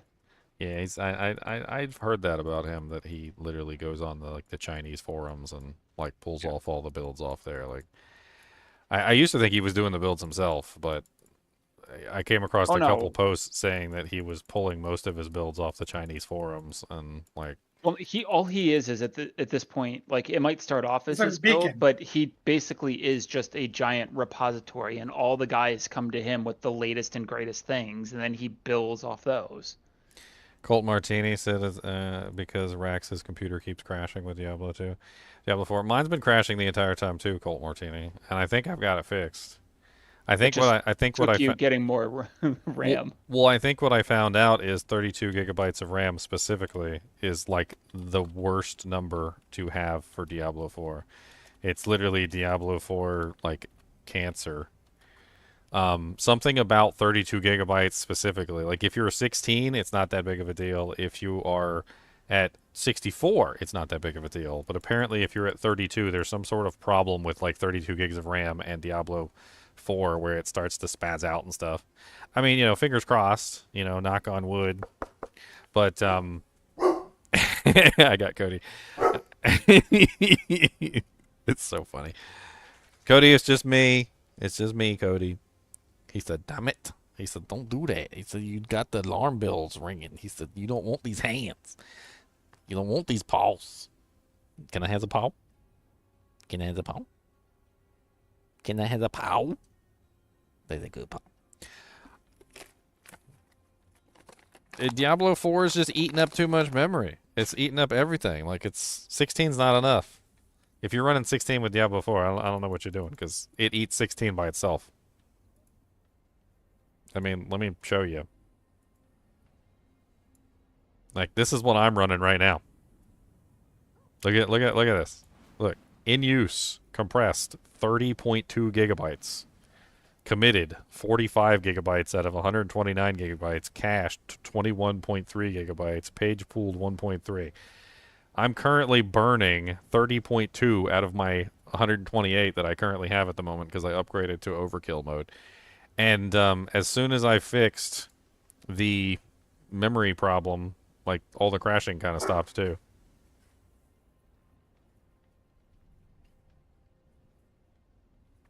I mean, I think that the era of 16 gigabytes and even 32 gigabytes being enough memory is over. I think we're sitting at 64 gigabytes these days. I went to 128. 128's overkill is crap, and I'll admit that. But I think we're sitting at 64 gigabytes as the current like meta amount of RAM. Let's use meta. I think 64 is the current meta. Because looking at my memory and how much is currently being used, and to put this in perspective, I'm not running any streaming software on this computer. I have a separate computer for streaming software. So there's no streaming anything going on this PC. This is literally just the game, like one Chrome tab, a Firefox tab, Discord, and maybe like this little pet application that I have in the background that takes like basically nothing. And I'm already at 30.3 gigabytes. So if you were sitting at 32 gigabytes right now, 32 gigabytes would not be enough because your computer always keeps like a certain amount of it reserved to prevent your computer from starving out. So you would currently be using your paged memory, which your page memory is crap. It's your virtual memory, basically, to make up the difference because you don't have enough.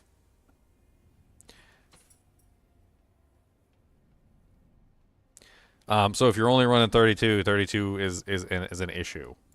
It's one of the problems. There's something weird with Diablo 4. Diablo 4 just eats ridiculous amounts of memory. As you can see right now, I'm currently running a 16.9 gigabytes right now. So almost 17 gigabytes. So basically I'm running 17 gigabytes. So for anybody who's sitting at 16 gigabytes of RAM, like if you only have 16 gigs in your computer, Diablo's literally eating everything that you've got and an extra gigabyte. Just Diablo. Nothing else. No Windows, no Google Chrome, no Discord, no Battle.net launcher, no nothing else. No antivirus program in the background.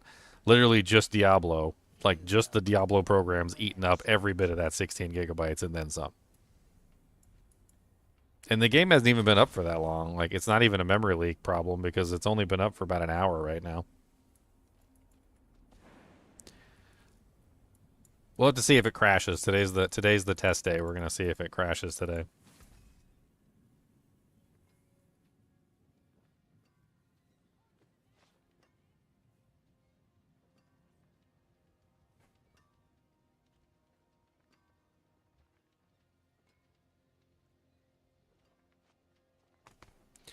All right. Try out for this Supremacy. Come on, double Supremacy. Ah, no. Okay, reset again. I'm just going to keep trying until I get at least the double Supremacy. I don't know if I'm going to go for the triple, but I want to go for the double. We're gonna keep going until we get this, one way or another. Or until my eyes start bleeding from trying to get Supremacy. Dang, it's ultimate skill damage.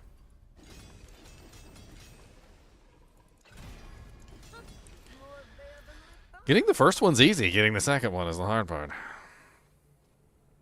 Alright, on to another dungeon.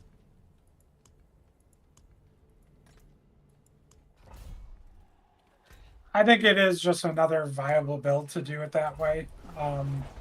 It's pretty. It's fast. Like it can do the lower. Like when you can start one-shotting stuff, it can do it in a minute. It's just as fast. For what, the feathers. on 90? No, I don't have the damage to do 90 that fast. I lowered it down to like 80 and 70, and I can do minutes, like 1 minute.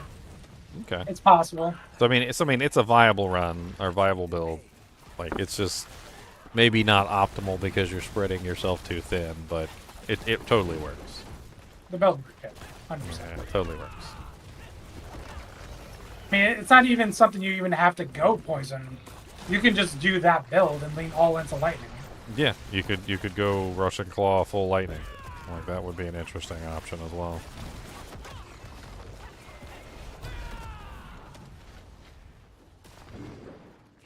It'd be interesting to see what that's like with the Wushe Knockpaw, and then have like the double Spirit Hall bonus.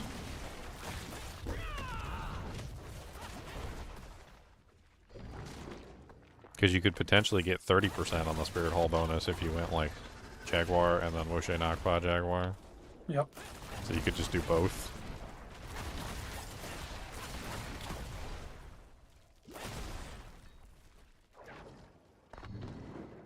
Heck, if you did Loyalty Helmet, you could do triple. You could have a 40, was it 45%? It would be 45%. Not really sure how well that fits into the build, but... Is it off the base percentage, or does it, like... No, it's exactly as we were talking about earlier. It just adds 100% exactly as it is. It doesn't multiply off anything. So if you have Loyalty's Helmet, and you do double Jaguar, and then you grab the Wushe Knockpaw, and you use the Hunter, you would then have it would be 15, 15, and 15. So you would get a 45% Jaguar Spirit Hall.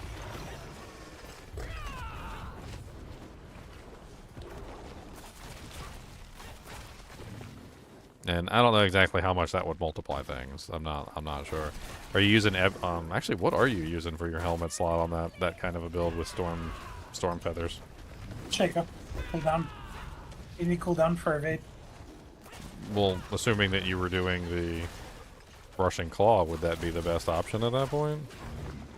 I mean, if you want the you have to get your cooldown somehow.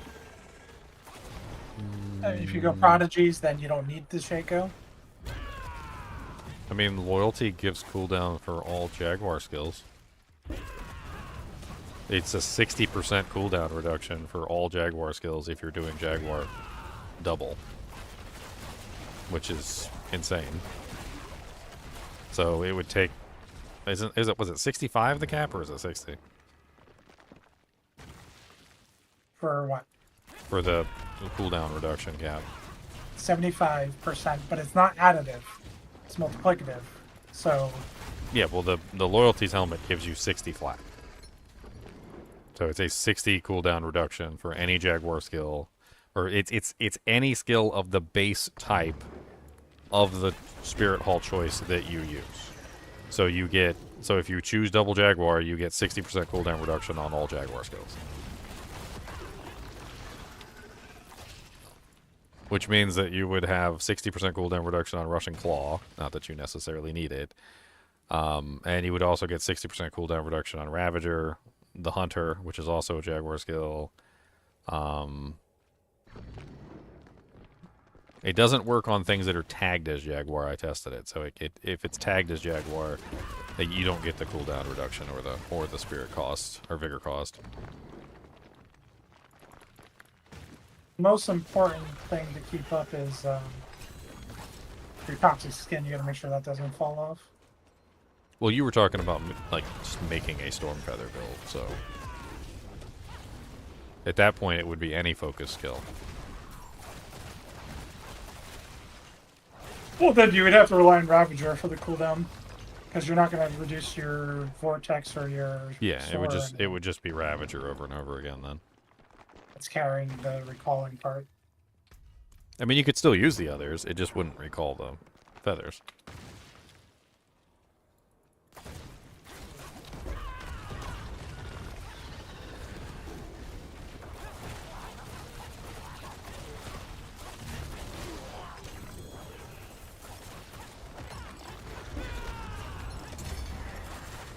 Yeah, I'm kind of liking this Wushe Knockpaw thing. This is, I currently have it set up with Noxious Fist, so I'm doing the Noxious Fist side.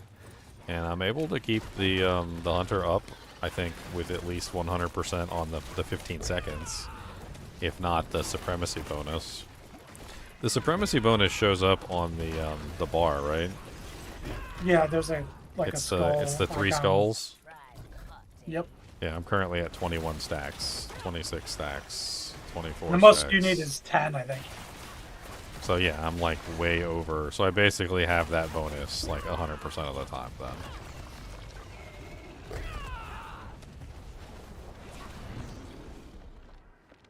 Oh, my freaking tooltip damage is off the chain right now. That's beautiful. So it went up to like 5 or 6 million that time. That's the highest I've seen it ever since I switched over to Noxious Fist. Noxious Fist was actually bringing it down tremendously because I lost a lot of the Difference in scaling. yeah, and the stuff. difference in scaling and stuff. But now this is the first time I've gone back up to like 6 million since I started. This Supremacy is amazing.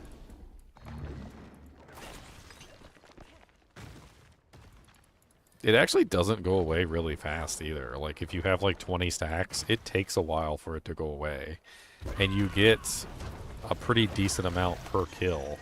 It also gives you 5 every single time you use the ultimate. And I did test it. It stacks on top of whatever you have. So it gives you 5 on top of whatever you have. So if you're spamming the ultimate, you're going to get, you know, a very large amount very quickly, which is why it doesn't take me that long to hit like a high number. You'll never not have the full multiplier because you can overstack. The fact that you only need 10 and you get to 20 or 30, Yeah, and you only lose 1 a second, means you'd have to like not generate for 20 or 30 seconds to actually not have the multiplier. well, there's also another interesting thing that I was considering, and this might be a reason to go with a different one other than the Hunter. So this has to do with the fact that it states that you do not lose Supremacy until the ability is over. So some of the ultimates actually generate or stay up for a long time by comparison to some of the others. Now, granted, you would lose you would lose the spamming of Resolution, which is unfortunate. But like, for instance, with the Devourer or the Protector, the Devourer and the Protector stay up way longer than the others, which basically means that you would generate Supremacy stacks longer, and you wouldn't be hitting the cooldown phase as quickly because they don't go away as quickly. You're right, but I'm bossing the other way is better because Exactly. I'm bossing you want it to go away faster. You don't want it to be up.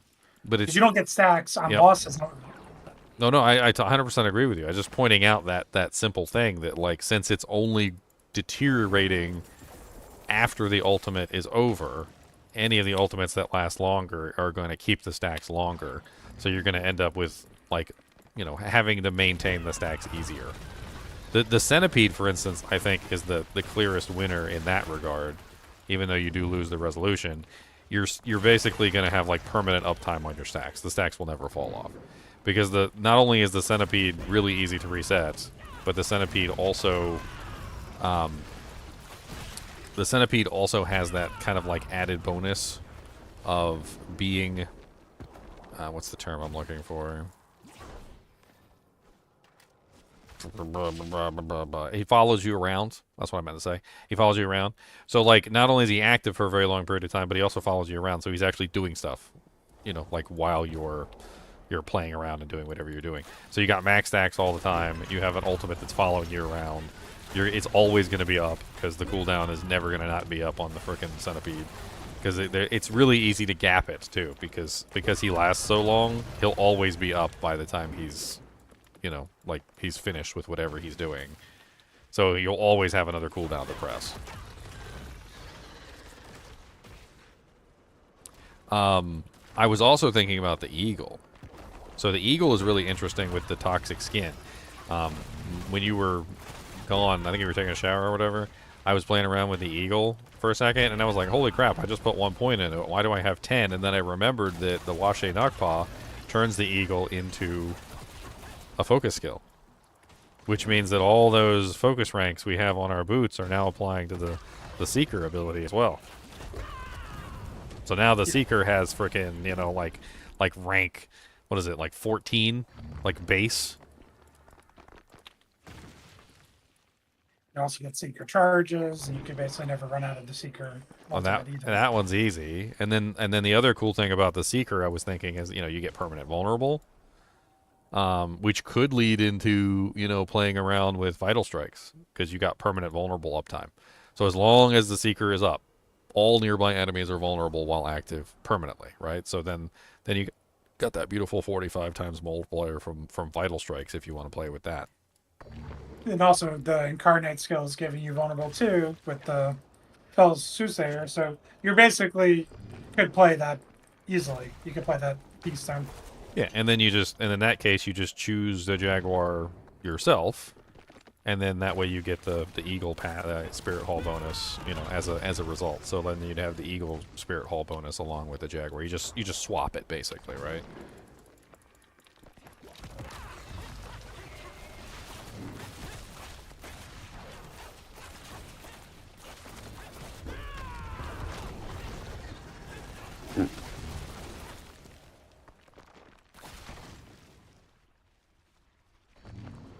I think there's something also there, like, synergistically with Toxic Skin, because Toxic Skin, of course, is a focus skill, and so you're just stacking focus skill stuff. You're maybe anti-focus skill reduction, or, like, whatever it is that you're doing. Like, they do synergize well together in that regard.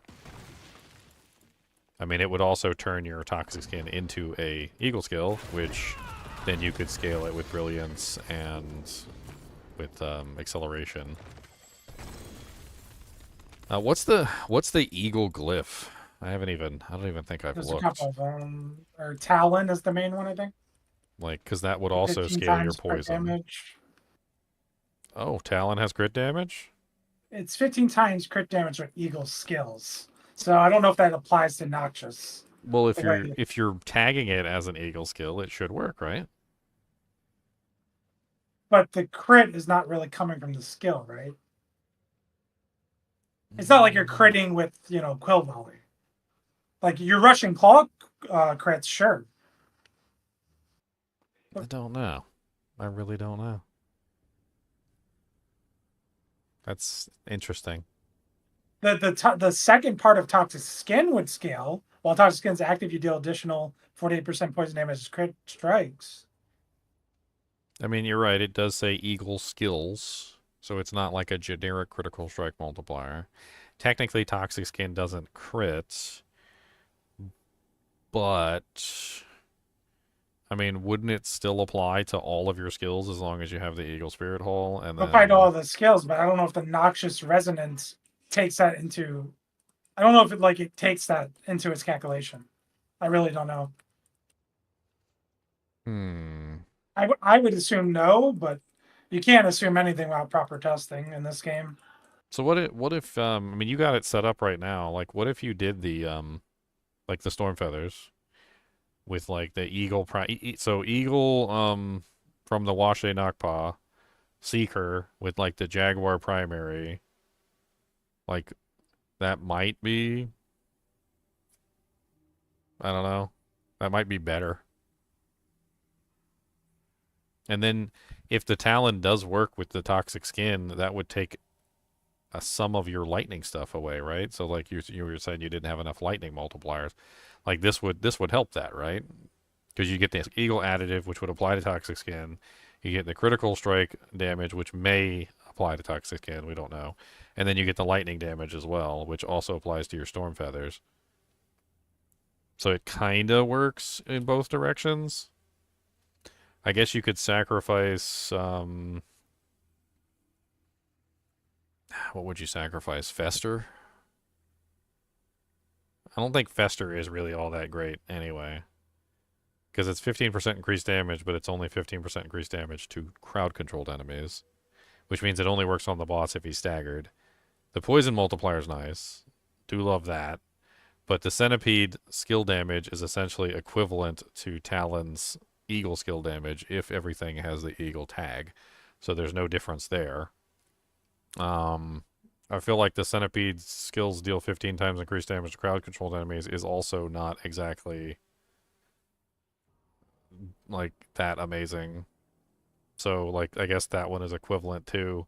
So the only thing that you're trading there really is you're trading the poison damage for the lightning damage. So it does kind of like work against you, I guess. It's too bad there's not more non-physical damage on the board. I mean, Canny is one. I pretty much have Canny maxed out. Like I think that's part of the build no matter what.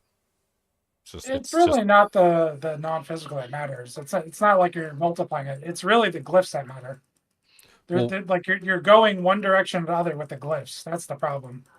It's not the additive damage. Well, I guess that's what I'm saying is that Canny scales both, and then your Yeah, it's multipliers only are way to go. scaling.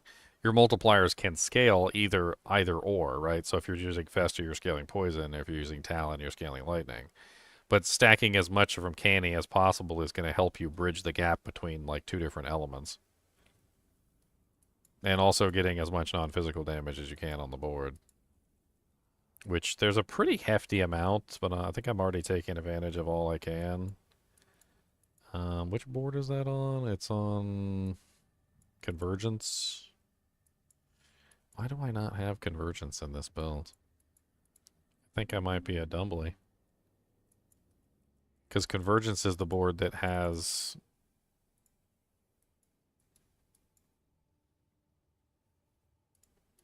the non-physical damage, right?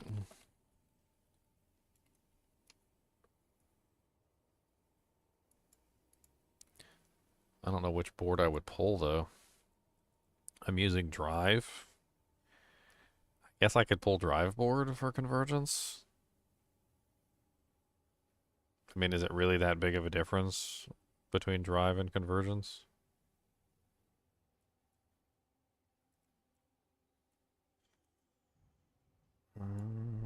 Dang it, freaking Drive was like the second board I took too, so I'd have to like Oh no. redo the whole thing. Oh no, I do have Convergence down here. Okay, never mind. I'm an idiot. It's all the way down at the bottom.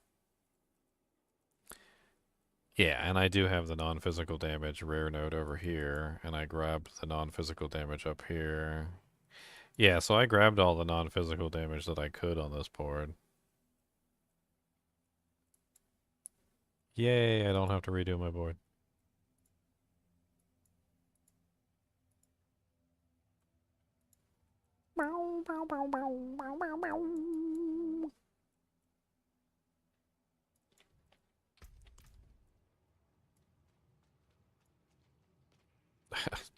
Man, these freaking weapons that have like massive amounts of HP on them, they just like, my HP constantly goes up and down because of it. Like when you throw on Shattered Vow and it's got like 2k life on it, and then you take it off and it's just like a massive decrease because of all the percentage bonuses. Like I go from 6,470 to 9,937 just for putting on Shattered Vow.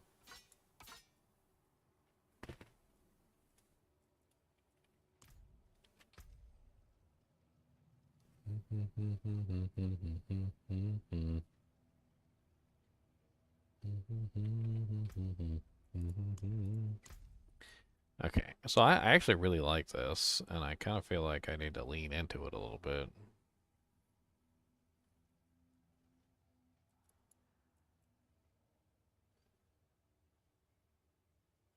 So I'm always gonna get the Jaguar Potent. I'm always gonna get the Jaguar Furnace. So those are goated. Um,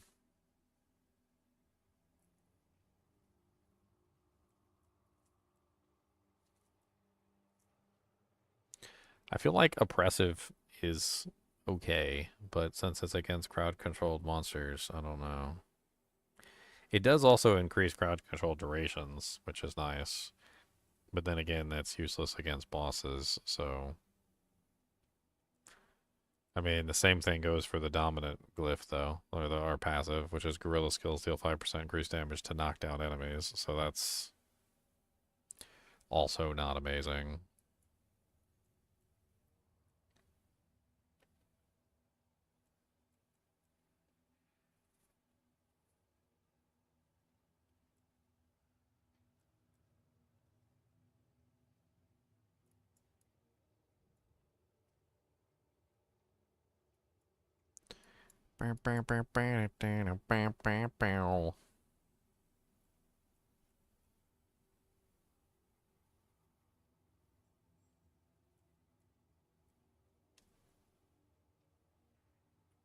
So the Wushe knockbot doesn't even matter if you go the eagle route on the ultimate, because you're not actually using the Vade feathers thing, so you don't care about the damage. You just get the movement speed and take the tag. Yeah, so you could even do a different one if you wanted. I mean, it's, I don't know. I mean, I was thinking about all the ultimates. There's a lot of really good ultimates. Obviously, the Protector gives you like massive amounts of barrier, so not even just like getting the Gorilla Spirit Hall, but the Protector itself just spams barrier on you all the time. So like going with the Protector ultimate means unlimited barrier. I mean, you're just never going to run out. The it also has a huge damage reduction on it too.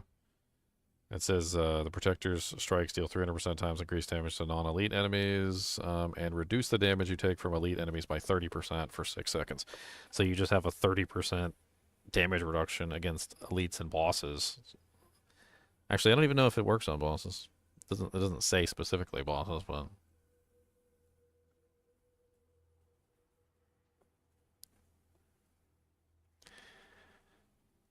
the Devourer is an interesting option too.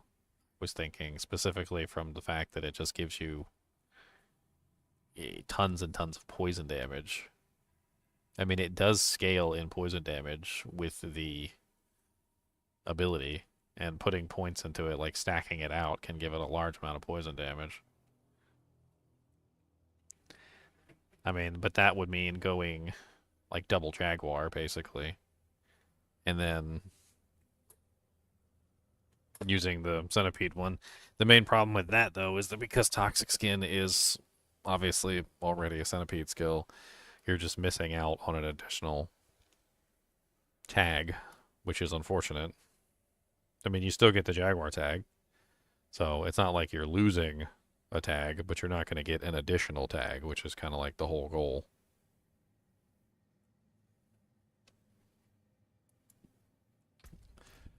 I mean, like right now, what do I got? Yeah, so I've got Centipede, Jaguar, Gorilla currently on my Toxic Skin, because I'm using Gorilla as my primary, because I like having lots of barrier. I figure why not. And then I'm using Jaguar for the Wushe Knockpaw, and then of course it's a Centipede skill base, so I got at least 3 tags on it at the moment.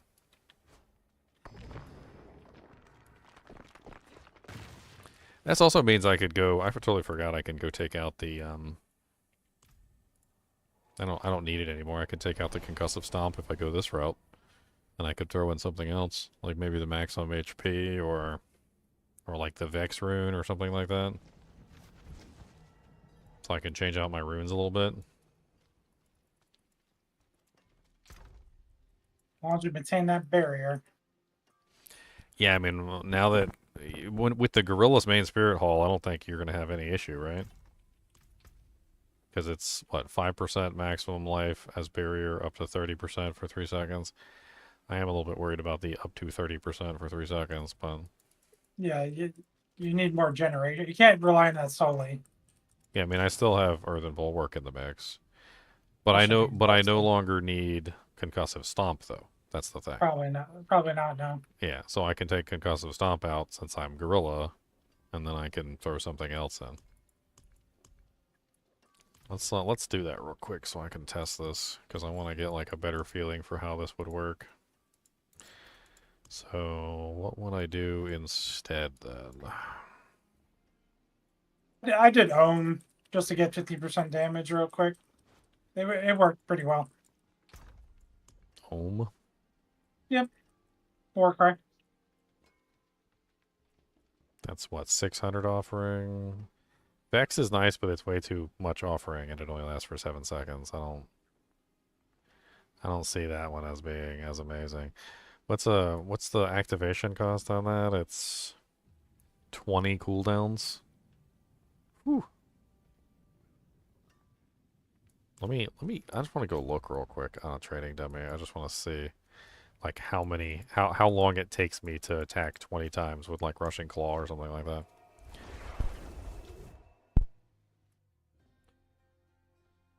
I mean, if I can attack more than 20 times in 7 seconds, then maybe that's a good option. I don't Yeah, know. it was permanently up when I was doing it.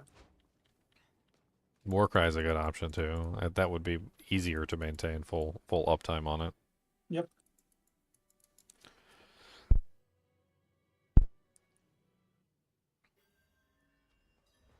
I also kind of considered the taunt. Since, you know, the monsters are constantly running away from me, I thought the taunt could be interesting as well. So 1, 2, 3, 4, 5, 6, 7, 8, 9, 10, 11, 12, 13, 14, 15, 16, 17, 18, 19, 20. I mean, that's pretty darn fast. Let's do a stopwatch real quick. I just want to find out how many times I'm attacking so I know, like, what my offering is. Alright, so starting now. 1, 2, 3, 4, 5, 6, 7, 8, 9, 10, 11, 12, 13, 14, 15, 16, 17, 18, 19, 20, 21, 22.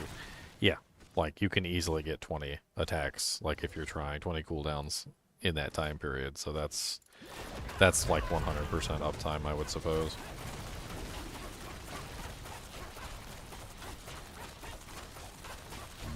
Yeah, easily 100% uptime. And that's rank 17 on the toxic skin. Man, how much damage is that? Let's get smacked in the face a couple times so I can see my crit multiplier go up like crazy.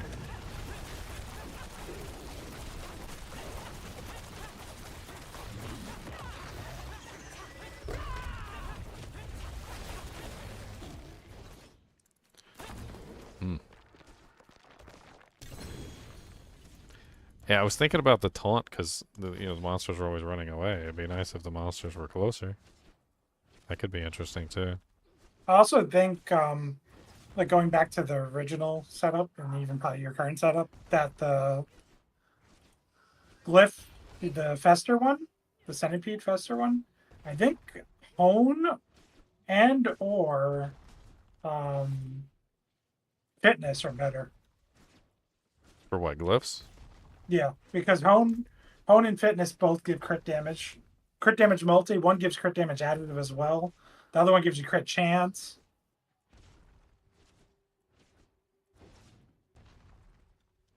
Dealing damage to Jaguar skills increases your critical strike chance.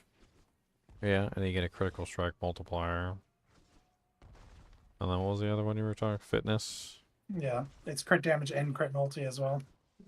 So... Bribe cut, eh? Yeah, I can see fitness being better than probably... Fester's know. probably come out. Or Canny. Yeah, the thing about Canny, if you're talking purely speed running, Canny is like a stacking thing. It starts at 1%, it goes up to 10. But if you're trying to kill the mob in like 1 or 2 hits, you're not going to get the 10. Well, I'm really just scaling the non-physical damage. The non-physical damage multiplier is nice, don't get me wrong, but like having the non-physical damage multiplier or additive bonus, I think is really nice. It also comes into play with Rushing Claw, as we were talking about earlier, because you can scale Rushing Claw as well, and Rushing Claw is fire damage, so having non-physical of any type is not terrible. You probably would get rid of Fester in that case.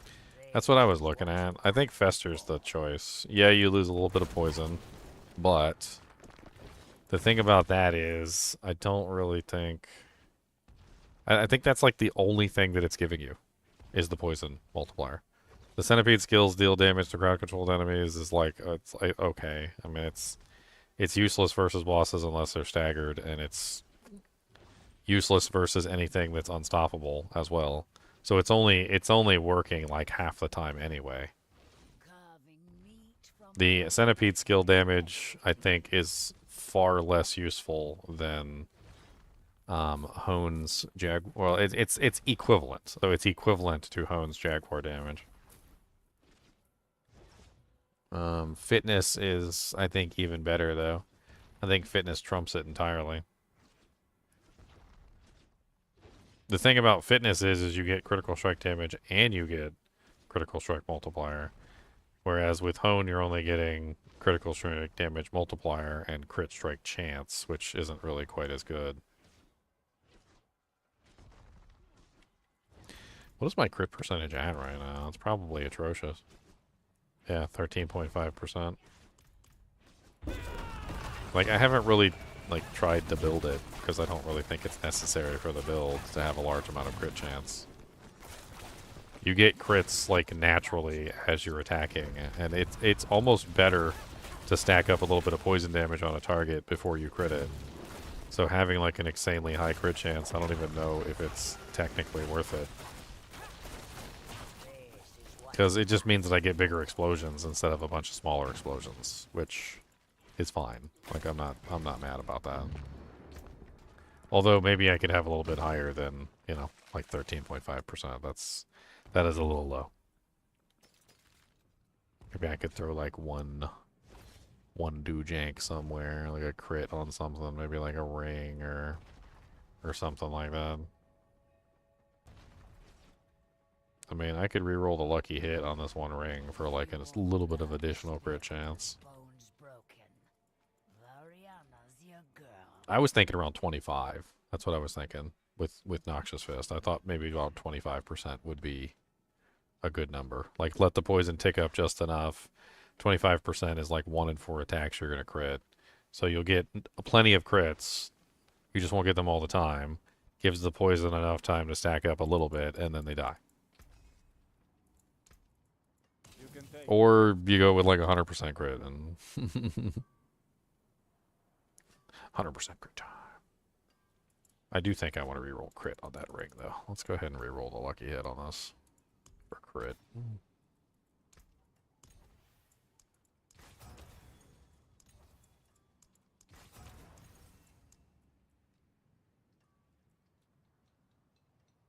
So Wushe Knockpaw is a glaive, right? It's a glaive, yes. Which means we're not getting the vulnerable from Wushe Knockpaw. No, you're getting the vulnerable from Felsu's Slayer. Yeah, that's what I'm using right now. Well, I was just thinking that because I realized I put an extra point in Focal Point specifically for the reason of getting 20% on the lucky hit instead of 10. So I can take that out. I can go slap that somewhere else now. I don't know where I want to slap it. Well, slap it ding down. Think about an extra point in Scourge, or maybe I put another point in Rushing Claw since it's like my main ability. Maybe one in Dominant just so that I have the execute chance. I think that's not a bad idea. Yeah, I'll just throw one in Dominant because I've got the Gorilla Tag anyway. You get the 5. The 5% doesn't go up with ranks, so that way I get the 5% execute chance no matter what. And I think I'm going to swap out that glyph. I think that's a good idea. We'll swap out Fester for Fitness. I don't really need the Vigor, but that is a lot of critical strike damage.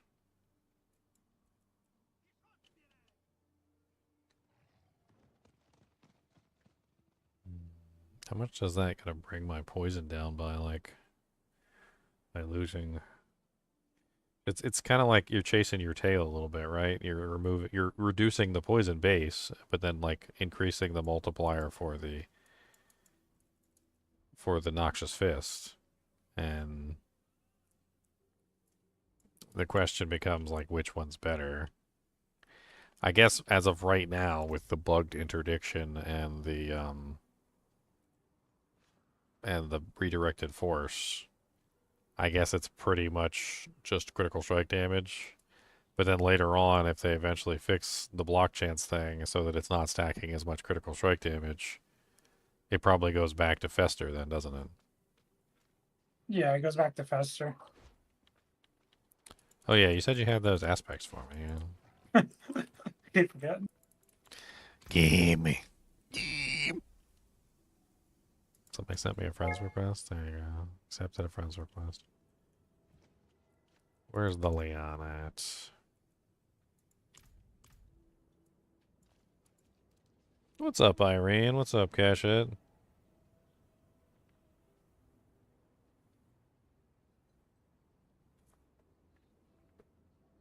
So much work on my computers lately. I mean, they feel like they're running smoother, though. 2 hours and 11 and no crash yet, so... Knock on wood. Let's get Cody barking again.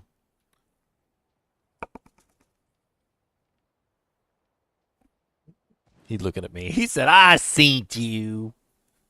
He said, Cody, there's somebody at the door. Cody. Let's see where you at, Sargar. Yep. I'm coming for some dudes. You never catch me. You'll never catch me. Don't jinx the do-janks. You just need 128 gigabytes of RAM. It's no big deal.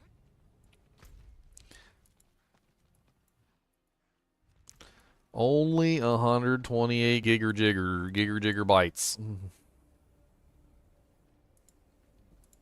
Ooh, fancy. I'm so excited. Oh, you got a Russian Claw one too? Yep. I like the Russian Claw one too. Let's see here.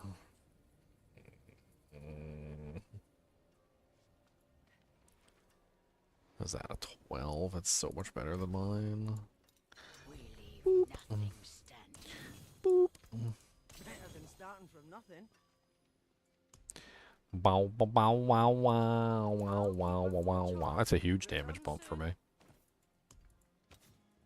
I can't believe you got a perfect one though. You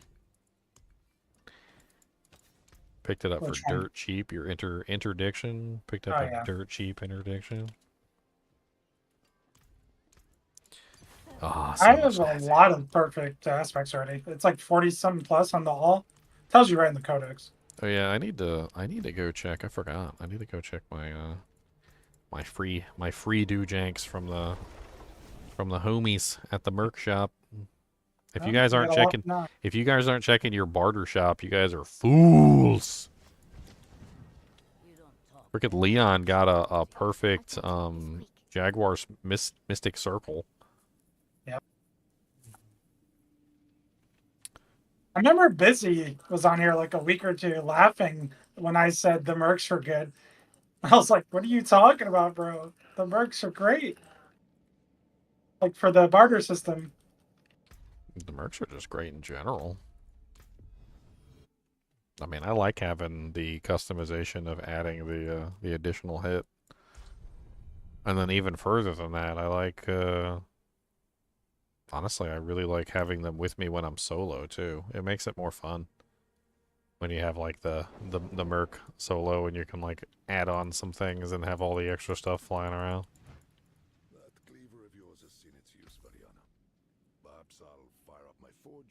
make you a new one. No one knows one. What matters most is the hand that wields it. I think the Protector might be the way to go. I do like the Frosty stacks, but For the Stormfeather side, no, not Stormfeather at all. Just the regular stuff. the Protector is pretty amazing. With the Wushe, I think the Protector is good. So you're doing what, Jaguar primary, and then Yeah, and then you then use the Protector Protector. instead? yeah. I mean, the Protector does have some pretty nice buffs. I think the only thing that the Jaguar has over the Protector is obviously moving really fast. But I mean, you're doing that anyway with Rushing Claw, so it's not really that big of a deal. But mainly just that 100 times multiplier on the injured enemies. Which, I mean, it's not really that important anyway. How was the Halloween event? The Halloween event is still going. It's pretty cool. I mean, there's some cosmetics that you can grab from the shop, and people have made some snide comments about that. They're like, log in, grab your cosmetics, and log out. But there's some fun stuff to do in the Nightmare Dungeons. I think the problem is that people haven't really caught on yet that the Nightmare Dungeons are really good for farming Masterworking.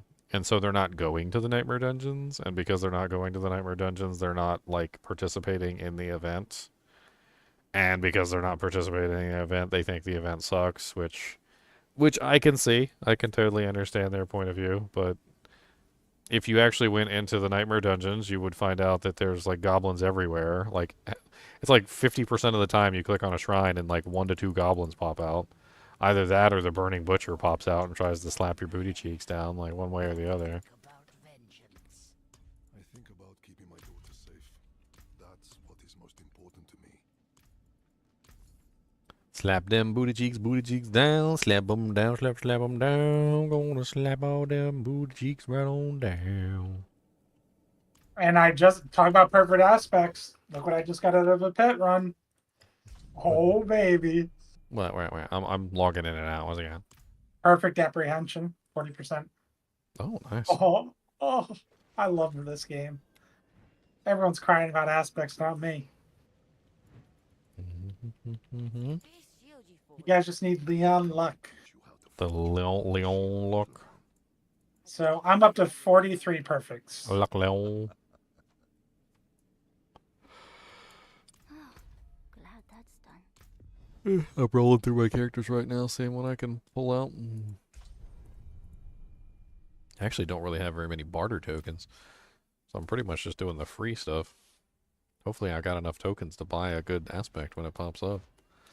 Otherwise I'll have to go farm a boss a couple times to see if I can make it work.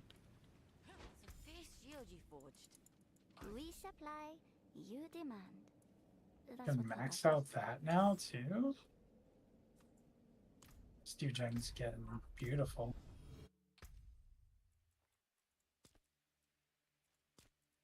Let's go to Spiked Hand.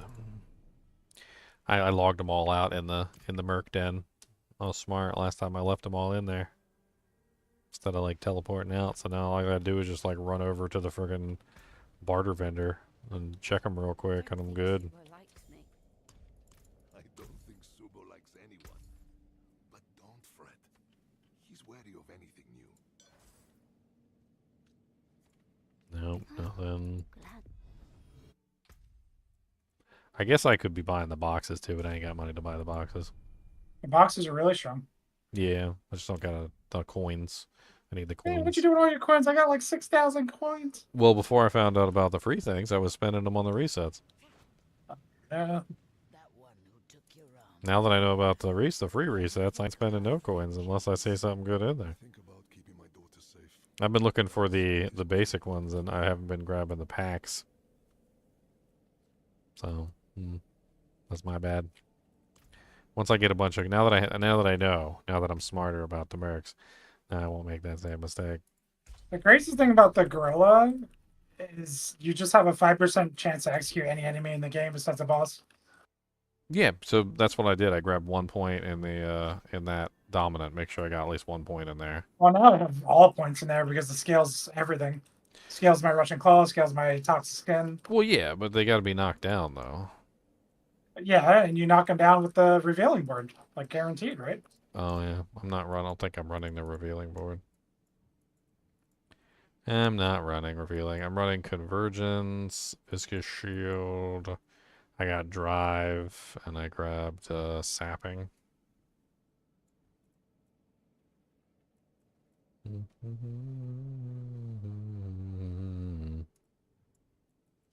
I don't know which one I'd pull. Drive, maybe? Yeah, probably drive. If I don't even know what drive is, it's because it's probably bugged. It's the one that stacks based on your movement.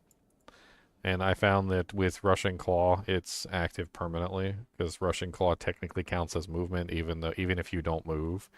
Like it's like so basically all you have to do is just Rushing Claw a monster, and you get like an insanely large amount of those stacks relatively quickly. It really doesn't What's it take give a you? whole lot. It's Multiplier, or yeah, it's the multiplier for moving. what does it And go up to? 30%, just like revealing, except it's for everything. Alright, so then it's probably not. Like Probably not any different. I guess the only thing is what we just talked about, dominant. That's the only reason. let me take a look real quick and see. I'll do it on the training dummy because that's the good test because that'll tell me whether it works on the boss or not. Because if it's not working on the boss, then it's basically the equivalent of revealing. Because revealing also doesn't work on the boss unless they're staggered. I'm pretty sure that when I was spamming the Rushing Claw, I was getting like the full bonus, but let me double check.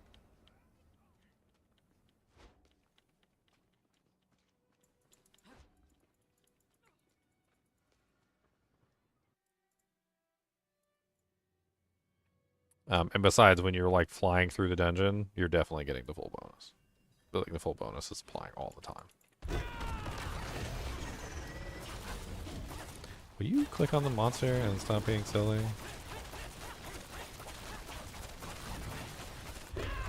So, unfortunately, it looks like if you're just traveling back and forth on the same monster repeatedly, it does not stack up very well. So it looks like it does require movement. Relatively, I don't think relatively large amounts of movement, but it does require you to move distance. Like if I go from like one side of the training dummy and back, they stack relatively easily. So it just doesn't work on a single target, unfortunately.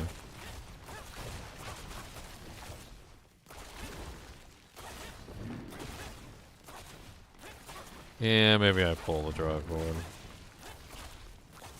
I think the drive board does have critical strike damage on it though, which might have been why I was using it also. Yeah, I don't want to have to hold you. It's a lot of orders for sure. Yeah, there's a little bit of critical strike damage on here. There's 15, 15, and 15. It's 30.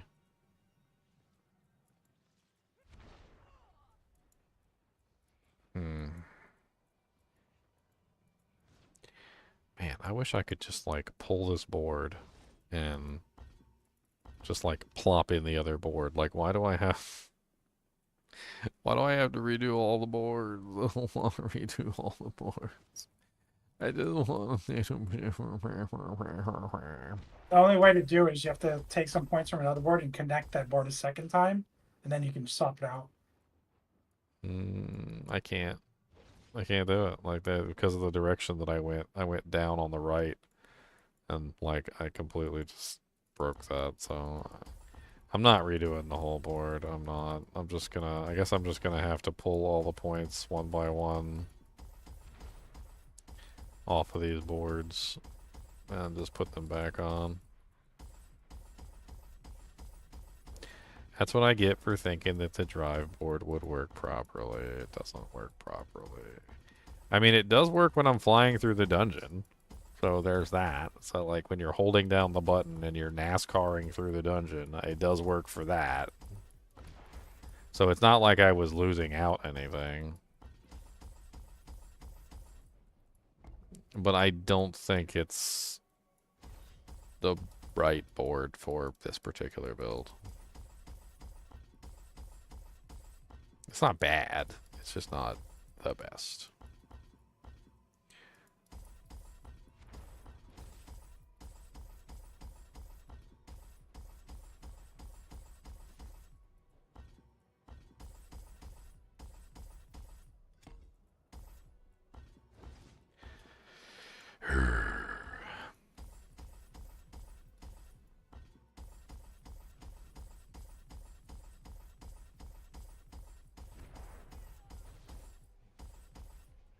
Yeah, if in the future, D4 devs, if you're listening, could you please just make it so that we can like disconnect a board, just the board, that's it, and then like plop in a new board. And I don't see anything wrong with that. There's no reason, there's no way that could go badly, like, because at the end of the day, all you're doing with something like that is you're just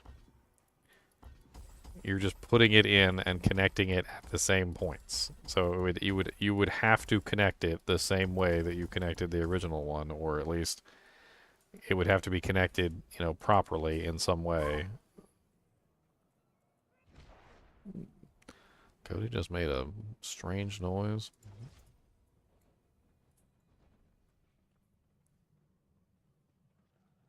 I'm actually not using Infighter on this board because Infighter is, I don't know.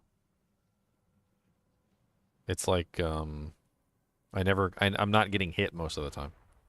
You know what I mean? So like the blocking stacking isn't going up.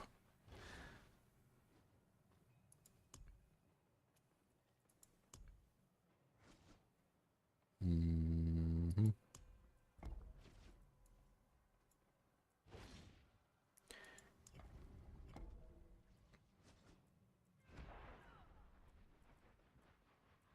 Lucky hit chance, attack speed, armor. I like armor. That looks delicious.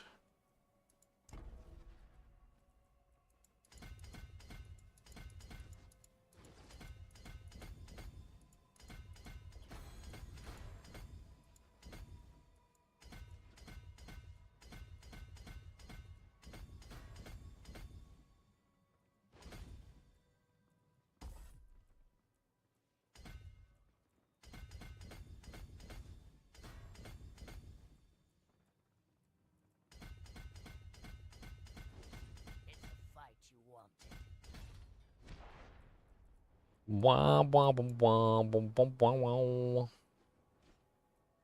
Mm-hmm. Be-do-dee-doo. Be-do-dee-doo-doo. Be-do-dee-doo. Mm-hmm. That's a prime cut, eh? The Merc is just like still over there attacking me. The Merc took that personally, guys. Took that personally. Okay, what was I using? I was using Viscous Shield and Convergence. Those are my other boards.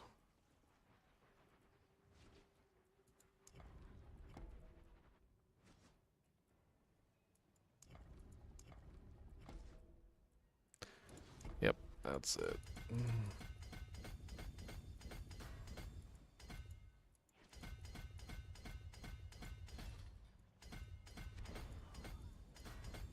You want blood spilled and bones broken.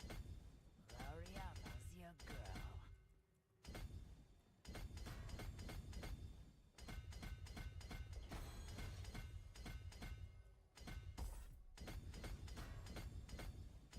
Pretty close to my legendary setup now. 2 minute 100. It's pretty close. Sounds good.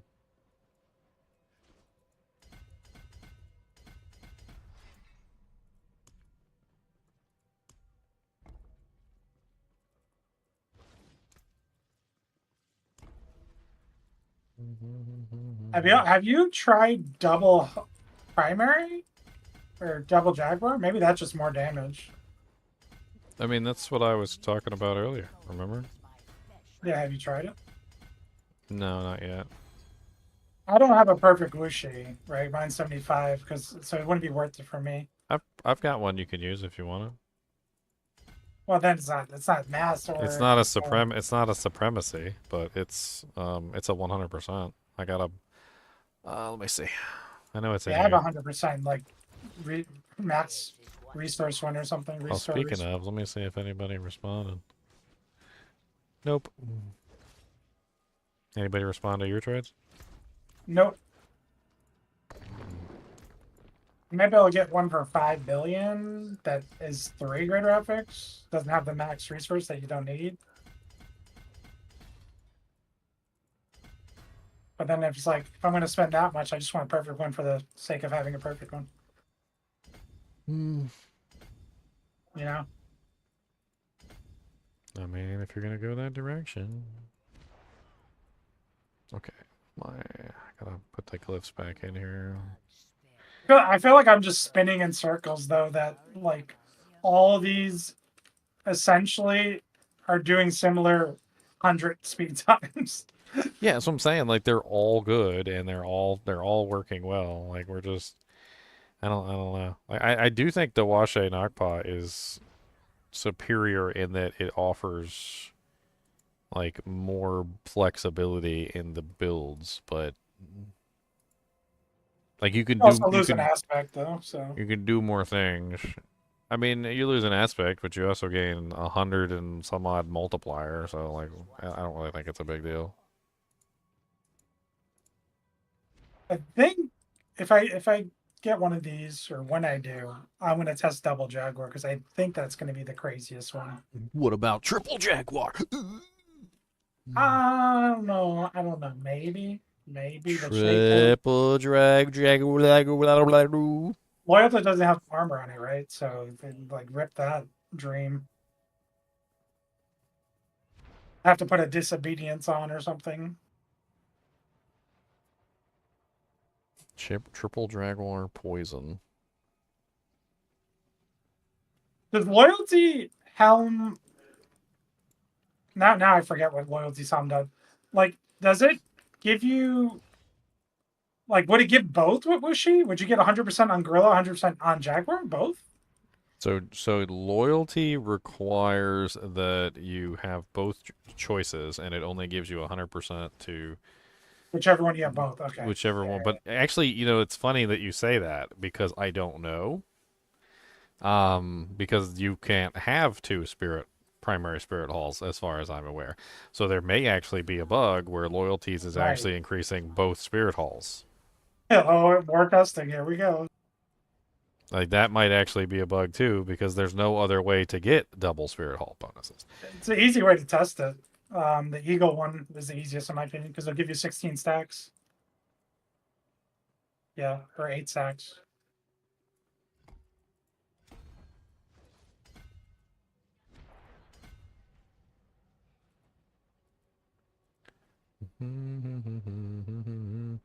I like having the gorilla because you do get the bonus from the colossal glyph, the additive bonus. Yep. So that's kind of nice because you usually don't get that bonus. I did 2 minute 100 with the Gorilla. I mean, and like I said, my Wushi's are 75.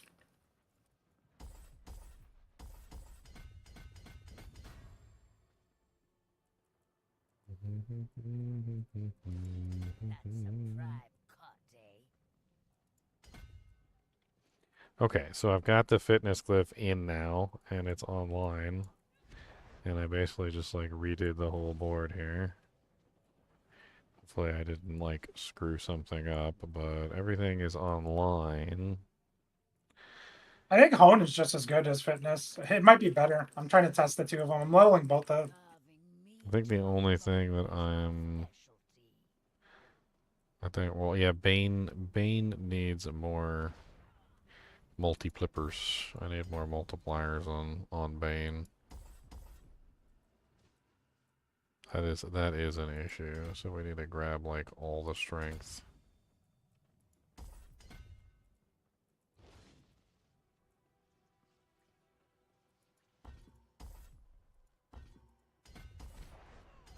There's another strength there I can grab. I mean, that's better. Not amazing, but that's better. I need more strength.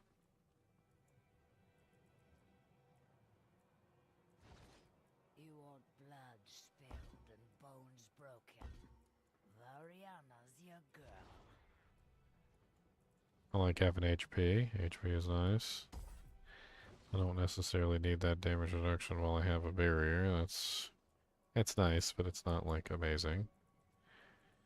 That way we can min-max this a tad. There's 2 strength right there we can get access to, so that's good. This is strength. We don't necessarily want to scale that, but that's okay. We could drop 3% barrier generation there for another point of strength. That's okay. We could drop that dodge chance. 1% dodge chance, who cares? Another 1% dodge chance, who cares?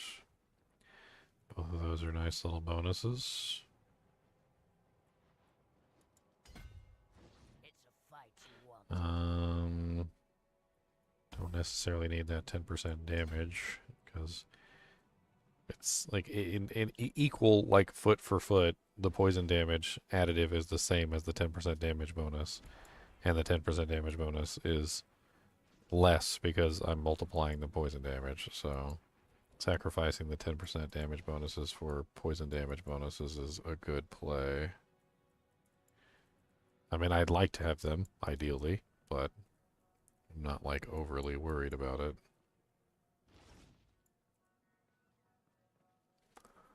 I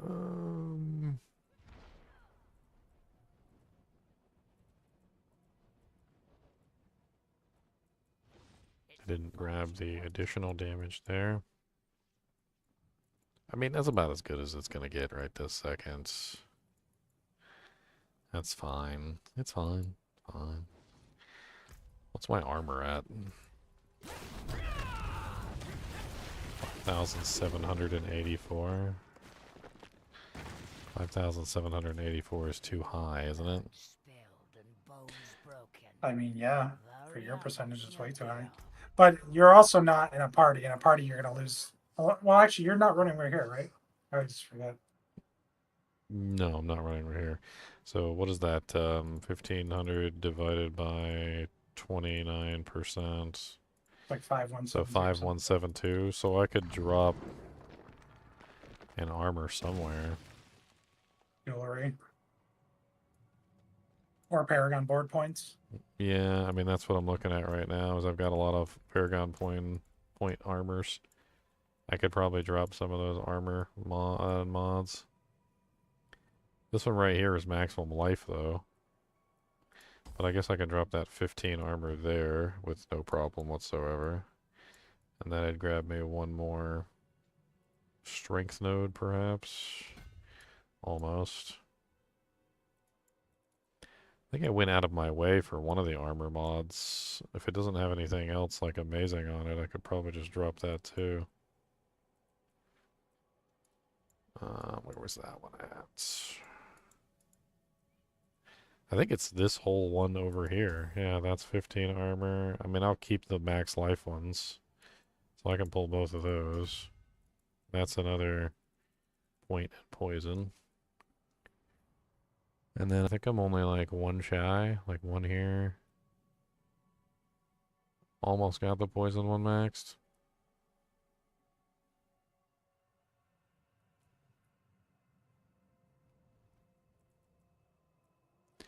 Definitely want the non-physical damage. I'm not removing that. You stay. Definitely you stay. I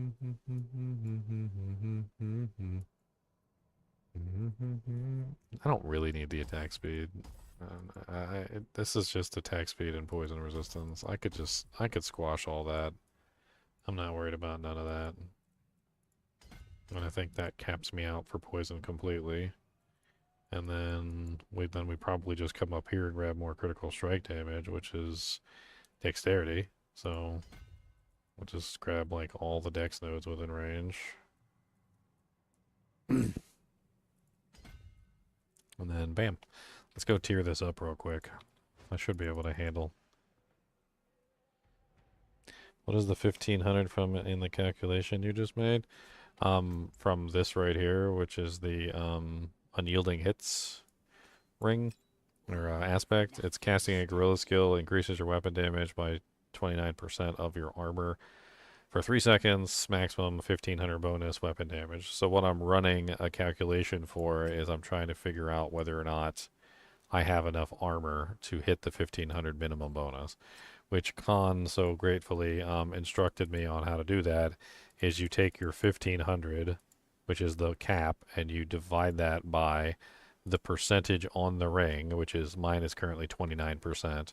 So divided by 29% gets you 5,172 is what I have to be at.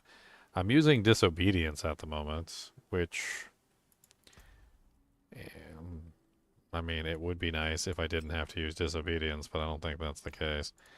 Let me, do I have another diamond in here? It's an old formula we used to do back in school where it's like is over is percent over 100 or whatever. I don't think I ever learned that in school. Really? Never. Not for finding the reverse of a thing. I'm pretty sure I did it the hard way, like the hardest possible way that you could do it.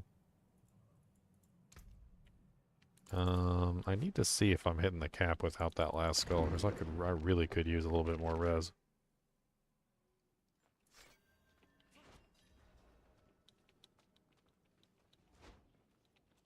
I'm annoyed that the server tick rate doesn't allow me to spam Scourge. I need more cooldown reduction. I need to go below 6 seconds, like drastically. I carry the best. Shards Are you trying to get away from the menacing? No, I just want to keep the 50 stacks while rebuilding it.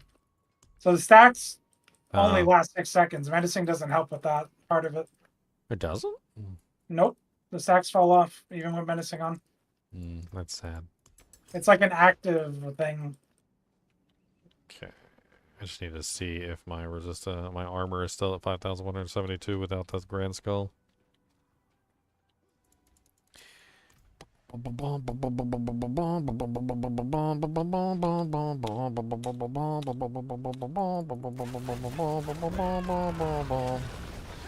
Yep, 5,160 without the grand skull, so I am good. That means I can throw in the diamond, and I am looking much better on my reses now. So I'm trying to see, like, is there any functional change from switching from hunter to the gorilla? Like, the gorilla becomes a defensive skill, right? And then I don't know. I'm trying to think whether or not I want to flip it.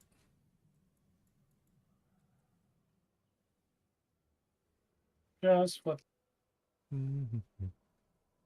Well, the whole reason you want Gorilla as the ultimate is so that you get the Rushing Claw tagged with the Gorilla.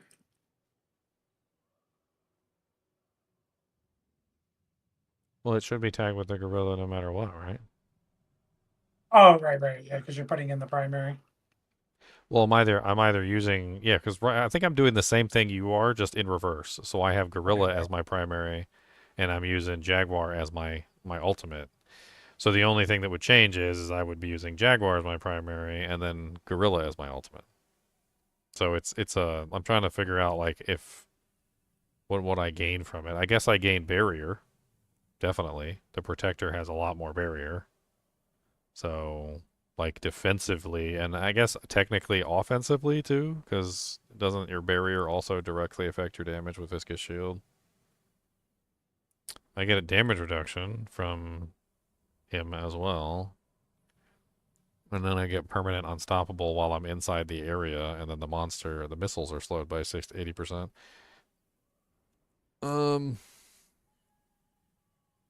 I don't know. I feel like they're both really good options. There's nothing wrong with either one of them. Yeah, and I have a feeling double Jaguar is just going to be better. We'll find out the hard way in a second. I mean, double Jaguar is definitely going to give you more of a multiplier. You get less tags though. So like as of right now, my toxic skin is tagged with three things: Centipede, Gorilla, and Jaguar.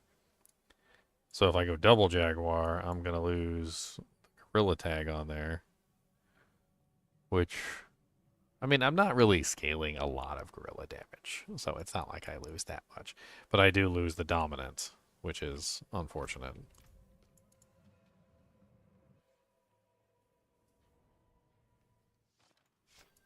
Then I gotta go back to using Concussive Stomp, too. So I gotta put the Tizic rune back in. Yep. Did you use Vex or I was playing with the Vex right now. I kind of wanted to try, or no, what am I using right now? I'm using, yeah, I'm using Vex at the moment. I kind of wanted to play around with a bunch of different options. Like, I don't know. I thought maybe also the Zan rune could be interesting, but I don't know.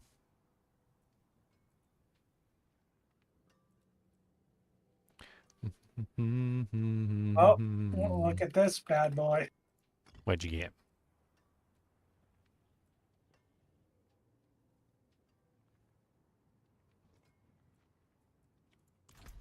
Oh, you got a quad? Nice. 5 billion. I thought that was a great price. 5 billion gills. Quad 100. Now we're in the game, folks. Now we're in the game. And yeah, Supremacy is like the most important thing. Yeah, but now you've got the ultimate damage. You've got all the stuff in there now.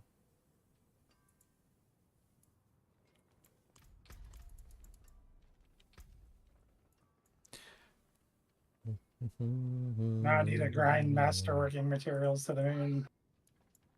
You know, it's interesting. Like, it applies the tags to all the ultimates, whether you're using them or not. Like when you put Wushe Knockpaw on, so it just tells you that it's a defensive, a focus, mobility, and a centipede. It's too bad you can't use more than one ultimate at a time. Oh, Actually, who am I kidding? You can use more than one ultimate at a time. You can use Petrify.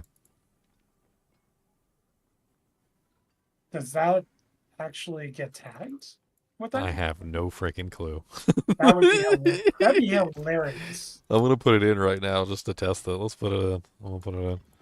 Let's go. I'd cry if that like somehow. Let's go. I'm doing it. I'm going to the training dummy right now.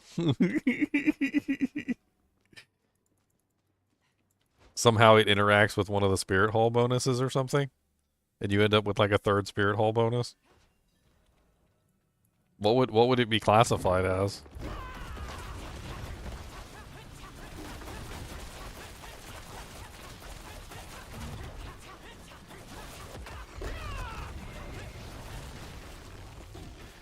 Focus, Centipede, Incarnate, Jaguar. Trying to like look when it goes off. I want to see it like when it actually fires. It is actually another CC too, which is really good. I mean, what does it really do for us? Like, because it doesn't come with all the extra abilities, right? It just has what the basic Jaguar or the Petrify, whatever Petrify does now, basic wise. Yeah. Let's look at Petrify real quick. With ultimate nature magic earth, generate 100 spirit, which I mean gives us 100 spirit, which we don't need. Cases all enemies in stone, stunning them for 4 seconds. I don't know. It's I don't know if that's really necessarily a good thing or not. I mean, we are using Creeping Death though, so it does apply a stun to everything around us, which is going to increase our poison damage by another 20% times just for having it active. Does that trump Warcry's 15?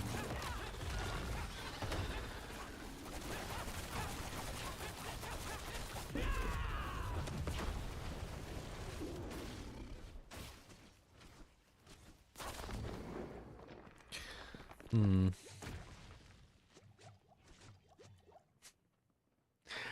I mean, it's an interesting option, that's for sure. There's definitely options there. That's why I like going with the gorilla and the jaguar together, because you get more options on your runes and you can do more fun stuff. I feel like when you go with the options that don't include the gorilla, then you're stuck trying to activate the unyielding, and then This is what you asked. then you're just like stuck with like concussive stomp or whatever, and it's not as fun.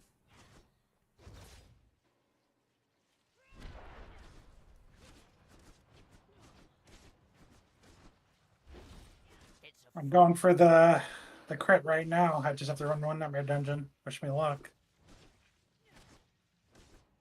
But I got the double supremacy. What if I run Gar just so I can get the 25% crit chance to bring my crit up to like an equivalent value? I mean, that wouldn't be terrible either. Because you're only trying to get like a precise amount, not like an insane value. I do think that Challenging Shout would work really well, though. I want to try Challenging Shout. I Well, want it to... depends how Noxious works, and this might be something you want to test for a video. Do you get a higher poison crit if you rip it off at the beginning of the duration because you're taking the entire duration as opposed to taking the tail end of it? So having Is that- 100% crit could be either better or worse, depending It on could how be way functions. better. Yeah, exactly. Yeah, Exactly. either better or way worse, one way or the other. Let me start with a 90. Let me see how fast I can blow through a 90 with this current setup. I've been changed too much stuff now.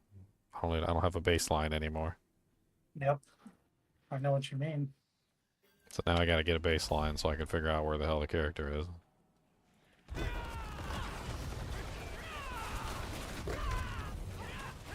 Come here, you.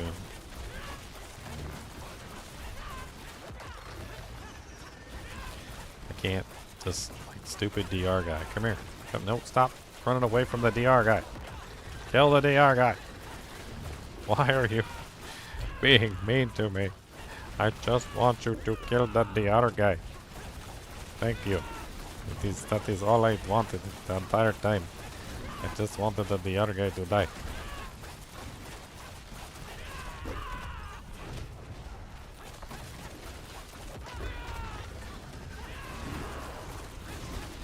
I think I could get soil power back in too. Challenging Shout just doesn't really pull them in as well. I mean, it does offer an additional crowd control, which is nice. You know, the taunt is nice from the crowd control perspective, but I don't think it's... I don't know, maybe I could just go with the pull-in, because I don't have a pull-in. I could go with Cry, just to pull them all in so that they're all nice and stacked for me. Probably make it better. I mean, I'll complete this, but the Challenging Shout is underwhelming. That's for sure.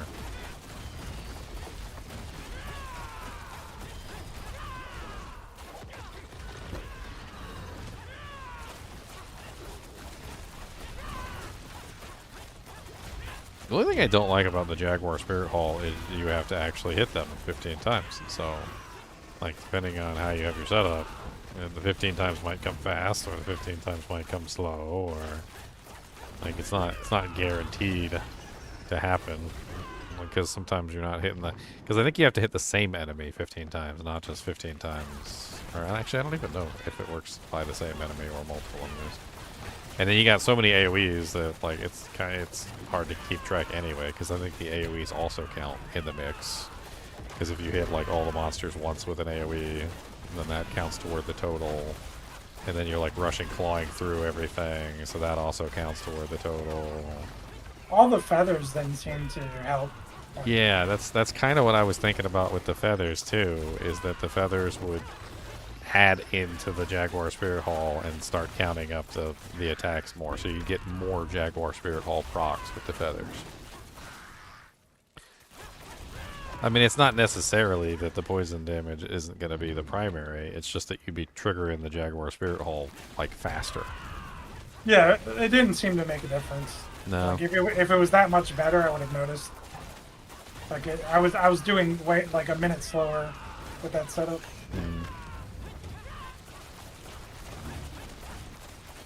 Yeah, reminds me of Diablo 3 all over again. There were so many like fancy like moves that would like sling things or attack the whole screen or whatever.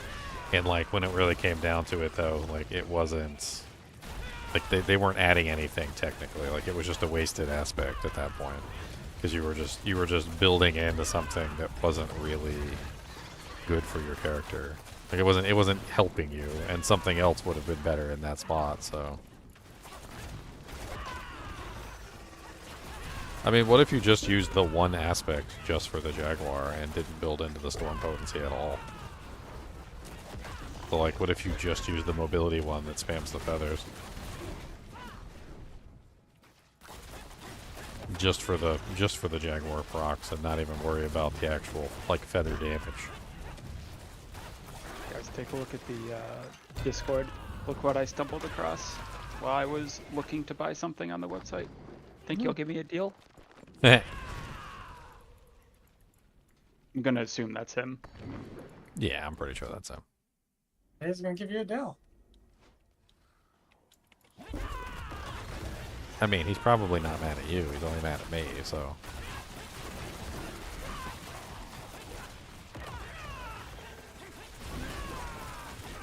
Or he might have just disavowed all knowledge of the kinship. Maybe. I don't think so. I really don't want to spend a lot of money on this. He still talks to me. Does he? Good.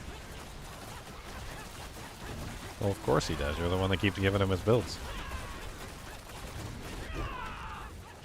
I think like every single season, like without fail, he would try to do some build, kind of like fail miserably at it. Then you would like rebuild the entire build for him and make it work, and then he would like go for the rest of the season with the build. I think it's been like every season. It was like that for a certain Xylor, but then he stopped doing it because I think he got mad. That was the best. I don't know what's up with Xylar. He's not showing up as much anymore. I don't know. I miss him. I miss Xylar. I miss Dang the it, crazy Ginger. Xylar antics. You jinxed me, Ginger. What did I I didn't do? even get the deck. Look what many Wushe did. I'm not grinding again. What'd you get? Oh, 7? I got ultimate damage on the last thing. I mean, that's what I was planning on doing. I was planning on just getting the 7 and then whatever falls for the last one. I'm not regrinding it. Like, but I haven't even gotten a double yet. What's up, Keith? You saw no shrines for the Halloween event? The Halloween event is still going. You can still do Nightmare Dungeons, and you can still go in and do the shrines. Like, just go into the Nightmare Dungeons and have fun clicking on the shrines. The goblins will pop out of, like, almost every shrine. And if you don't get goblins, you'll get the Butcher. And if you're unlucky and you don't get anything from the shrine, I mean, like, just click on the next shrine. There'll probably be a goblin popping out of that. I think I get, like, easy, like, 1 to 2, sometimes even 3 goblins per Nightmare Dungeon now. Like, since the event started. And I think it's still going till the, what, end of the week? Or, I don't even remember. Tomorrow. Tomorrow? Yeah. Tomorrow. Yeah, I so don't know what it's still time going tomorrow, right now. That's why I gotta grind at least another Paragon level or two tonight. I might pull an all-nighter. What Paragon did you up at? 280? 285. Nice. I don't think it's happening for me. I'm just. I mean, I'll 264. and get it. It's just gonna take a while. Like, I'm not pushing it, so. This When is does the the last season night end? to push the 35% buff. But Yeah. I gotta imagine season ends beginning of January, right? Yeah, right, next year. It would definitely be after the year. Like after the holidays. So I not have a gonna, lot of, if I care about it, I have a lot of PTO that I'll take in December and January, or December and November. Your problem is you're gonna be doing it with Ginger or you're gonna be doing it with Pugs. Because I'll be long done. Yeah, sure. And I might not even, I might get to the Hey, point where I is just that don't supposed to care be an about it. insult? No, it's not. I'll be on PoE too. Yeah, maybe. Oh my god, I don't know. I was doing something. I can't remember what I was looking at, and maybe it was like the comments on the video where the guy from PoE2 was like announcing that it was going to be delayed, and there was people underneath who were like, "Oh, the PoE devs are so transparent and they're so trustworthy," and I'm like, have we forgotten when they let all the streamers in advance during the ladder? Like, did that just completely like leave our mind? Oh, I remember that. I'm like, I kept reading the comments, and there were so many people talking about how trustworthy and honest the devs are and transparent, and I'm like, I was like, okay. I was like, all right. So that whole thing just never happened. Then we just blacked that out of our memories, apparently. What a fine chapter to omit from your memory banks. Every now and then I get a small problem where I run out of stacks on the Russian Claw. Some sort of quirk in the way that it regenerates combined with like the consuming or whatever. I had an issue. I don't know what the heck caused it. But like, I completely lost my plus the focus skills. Like my boots just got disabled or something. You broke the game. I mean, that wasn't the fastest hit 90, but it was fine. There was nothing wrong with it. I think, honestly, changing to Vortex on Cry, I think Vortex might be better. I'm also using one glyph down because I don't have my faster glyph. So this whole thing is literally silly because I don't even know why I'm trying to get a baseline when I haven't capped out the fitness glyph, which is going to give me a massive bonus. I probably just need to run some 80s, cap out the fitness glyph, and then come back to 90. When does the next season start? I don't know. A while from now. Diablo 2 Season 9 should be in between somewhere.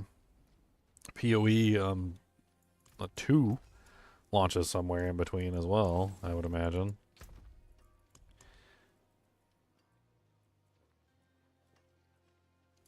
Yeah, I'm going to try Vortex in this, see if pulling them together is better. I think pulling them in might be better, just simply so that the explosions are hitting better. And in fact, let me drop this down to 80. Just for right now, because I'm trying to get this glyph up. I just want to go fast. Break it up, go fast. That's right, go fast. Break it up, go fast.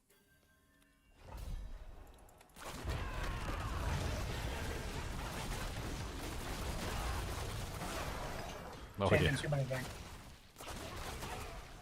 Yeah, one of the biggest problems with testing builds, and this goes for everybody listening, not Leon, he already knows. If you change too much stuff at one time, you're not going to get a good results. Like, you're not going to know what the hell's going on. It's like, so, you know, when you start switching and swapping, like, way too much stuff in between runs, and then, like, something goes wrong, you don't really even know what you broke, let alone how to fix it. I mean, you just gotta, like, put everything back the way it was and, like, hope that you fixed it, and then, like, try and, like, run it backwards from there.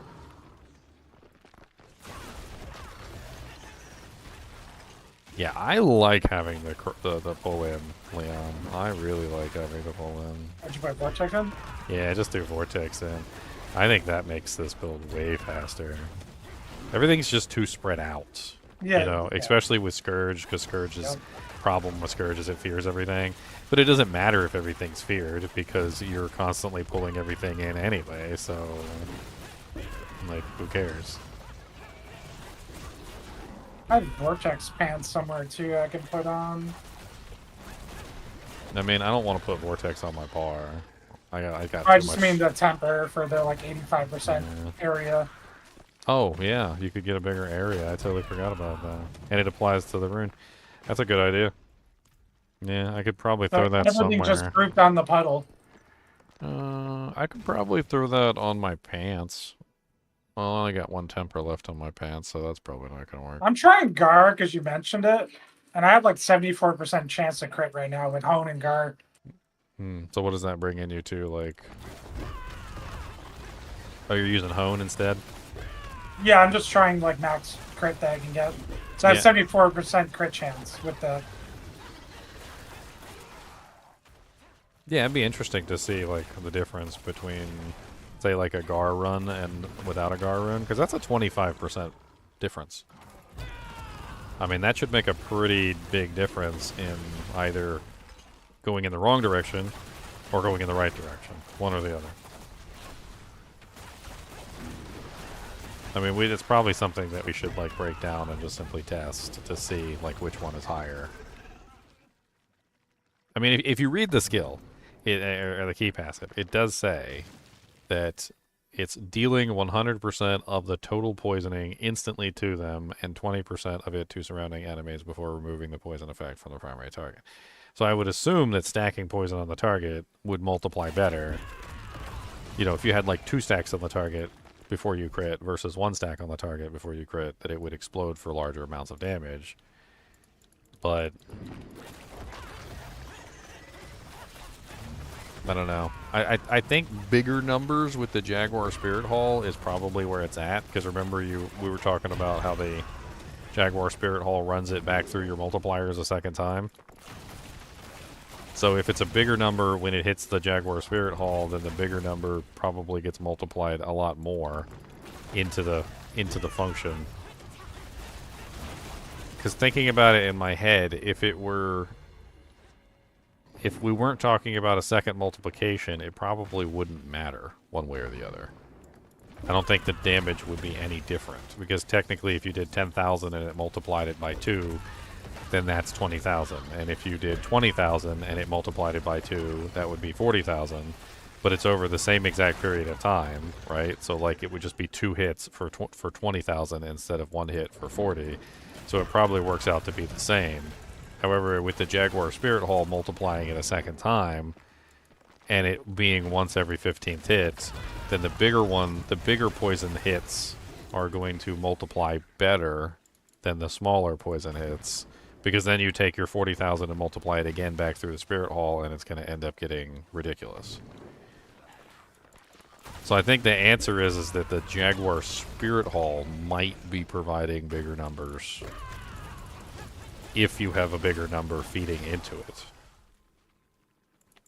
If, of course, we're even getting bigger numbers at all. I don't know.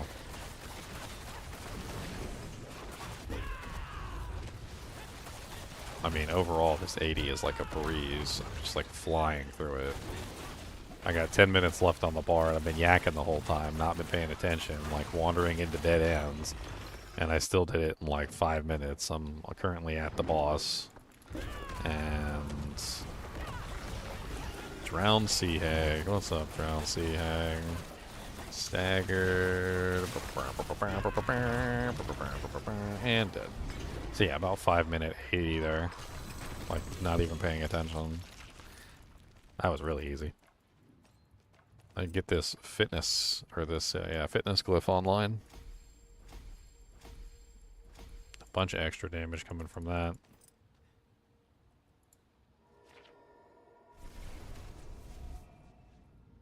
I might get both of them online, hone and fitness, and then swap them in and out, see which one I like better. That's what I'm doing.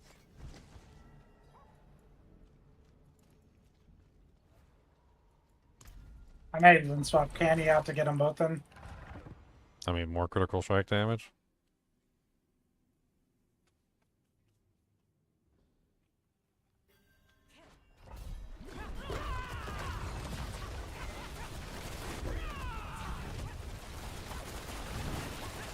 I think fitness is the superior one.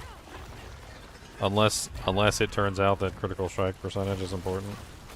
I think fitness is the better of the two. Because it comes with scaling crit damage and scaling crit multiplier, and I think that's what makes fitness the better one.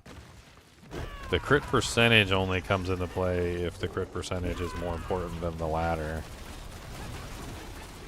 But you know what's interesting to me is that, like, Noxious Fist doesn't really require, like, a crit specifically aimed at the target. It only just requires a crit of any type, right? So anything critting technically counts. I'm guessing that the Storm Feathers can crit too, right? Yep. So if you were spamming Storm Feathers, your crit percentage probably wouldn't matter because in the Storm Feathers, something is probably going to crit. Like out of like 10 feathers like dropping down constantly every single time you use Rushing Claw, something's probably going to be critting in there at some point. So like maybe just including that one aspect so that you're spamming the feathers down could make a strong difference as well. Yeah, I don't think adding in the GAR, like the 74% crit, and I don't think it's making a difference.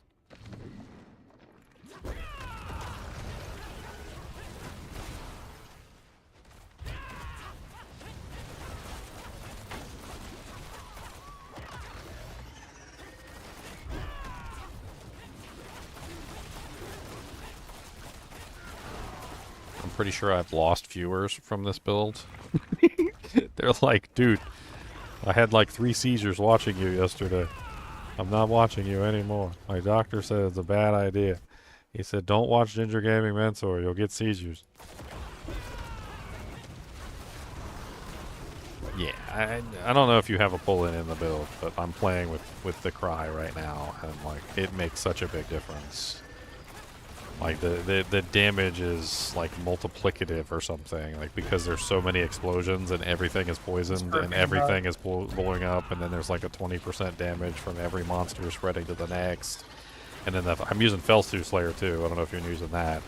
But, like, then that's stacking in, too. So, like, it's definitely better to group them up than it is to let them stay, like, all over the place.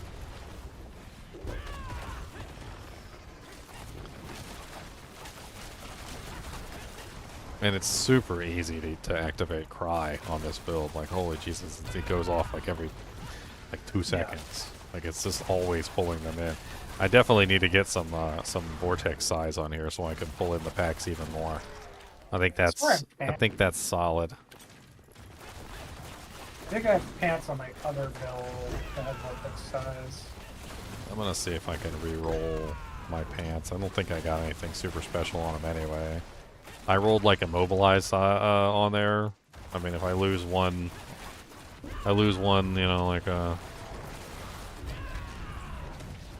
crowd control, like big whoop. Like Immobilize is the sucky one anyway. I'll see if I can reroll for Vortex size.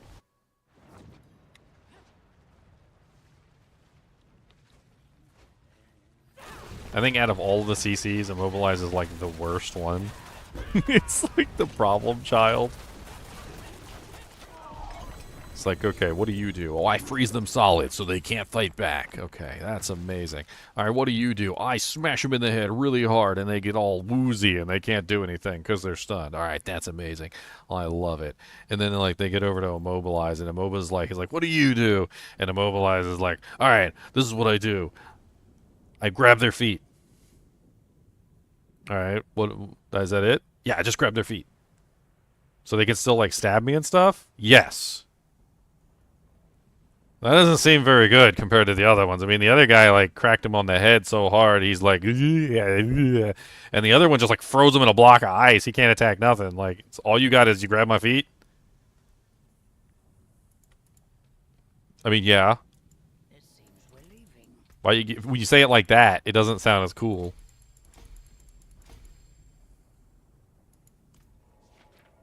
What's up, Big Pimpin'? You coming in here to yak at us?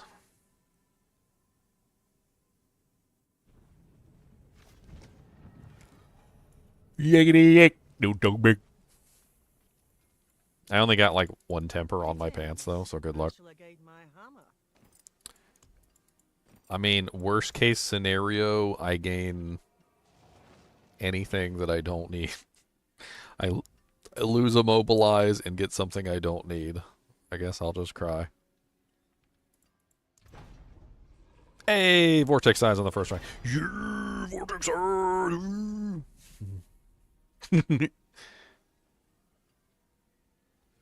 Do you have a Soarcast Vortex on its landing that's decent? Because I just got a 42.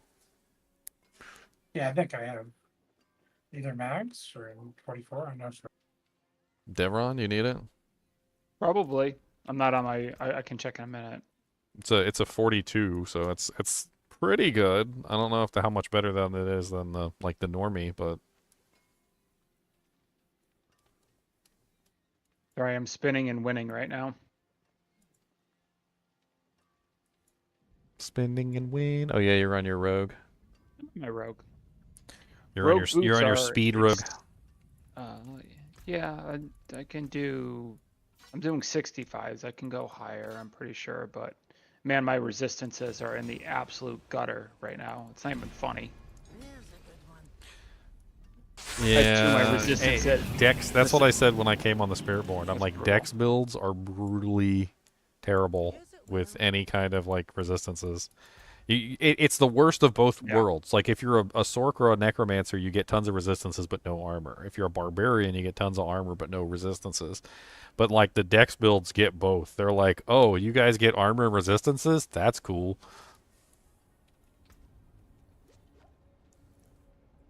Okay, there we go. So now I got a 55.8% vortex size. I'm No almost joke. I have 2 resistances at 0% right now. So, you know, Dark Sounds like- Shroud, baby, keep me alive. Get your diet. Jesus, take the wheel. Are you using Shroud of Canduras? Because Shroud of Canduras is amazing. No. That one, actually, I don't know what damage type you're doing on your character. Are you doing physical or are you doing an elemental damage? Like, I don't even know. Good question. I'm at a boss. Where'd it go?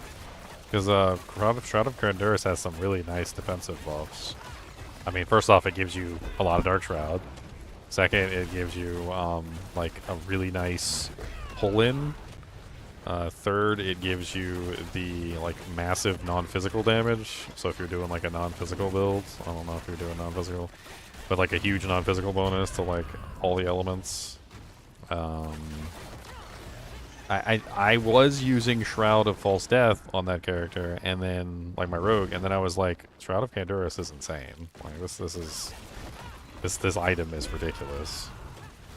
I don't know what they were thinking when they made Shroud of Canduras, because the whole Ite armor is just bonkers. It also gives you like random immunity too. Like whenever you lose a Dark Shroud circle or whatever, or Dark Shroud pip, or when you generate one even. So like if you're just spamming the Dark Shroud ability, every time you spam it, you get like 2 seconds of immunity. So it's like having a spammable flame shield. I think that armor is just busted for rogue. No, I'm using false death. Yeah.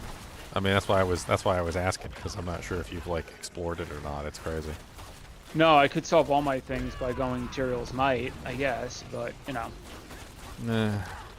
Yeah, right. Exactly. Yeah. I It's solved too all my problems. defensive. It's too defensive. I go right. It's just too defensive. It doesn't offer any offensive likeness to it. Oh, you used to until they nerfed it. Doesn't matter. The Shroud is offering offensive abilities as well as defensive. is. Like it gives you pull in, it gives you non-physical damage, it gives you like it gives you more than what like actually both Shrouds, the Shroud of False Death and the Shroud of Canduras. They both offer offensive capability, and Curials just isn't offering. It's not offering offensive, it's offering only defensive.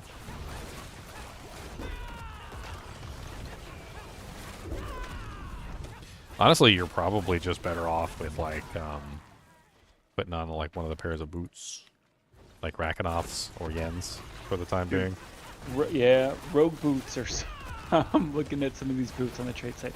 Rogue boots are stupid expensive. Yeah, Vortex is definitely the way to go, Leon.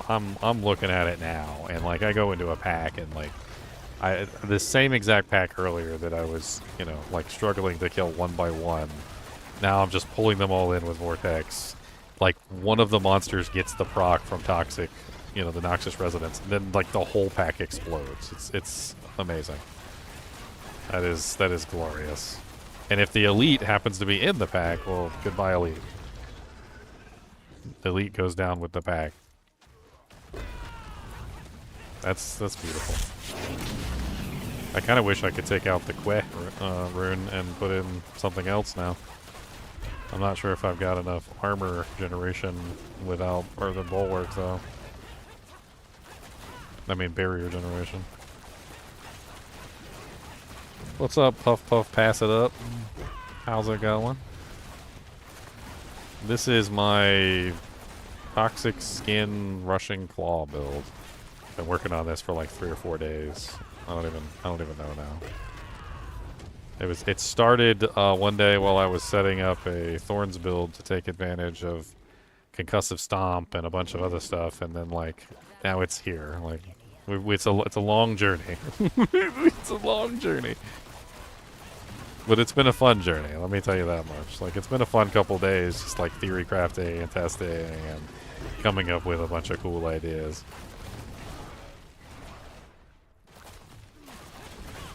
Started as a prank.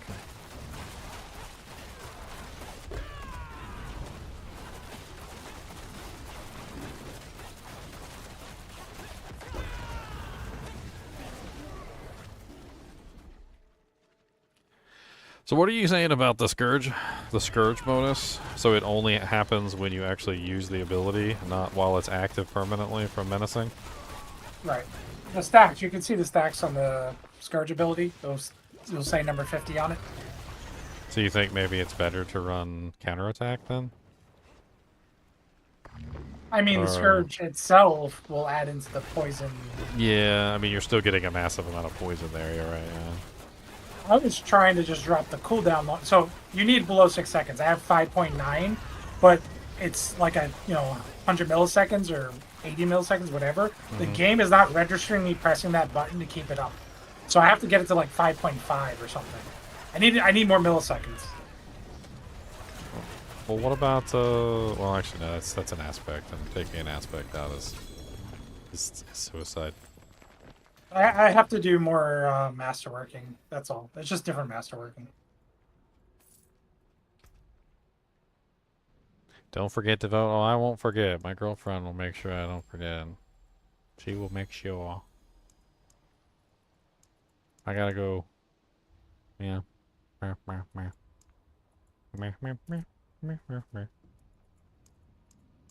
is home? There you are.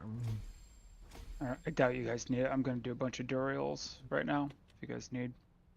I did so many Durials the other day, and I didn't get a single freaking mythic either. Yeah. I just got invited to some random person's group, and we must have done like 50 or 100 Durials. I was pretty much just carrying the group, and then like nothing. Like just not a single dang one. I got a really good triple greater FX Godslayer crown though. That was kind of interesting. I think my rogue can do T4 Durial yet. I think one of my holes is poison resist, and I'll just flop over dead.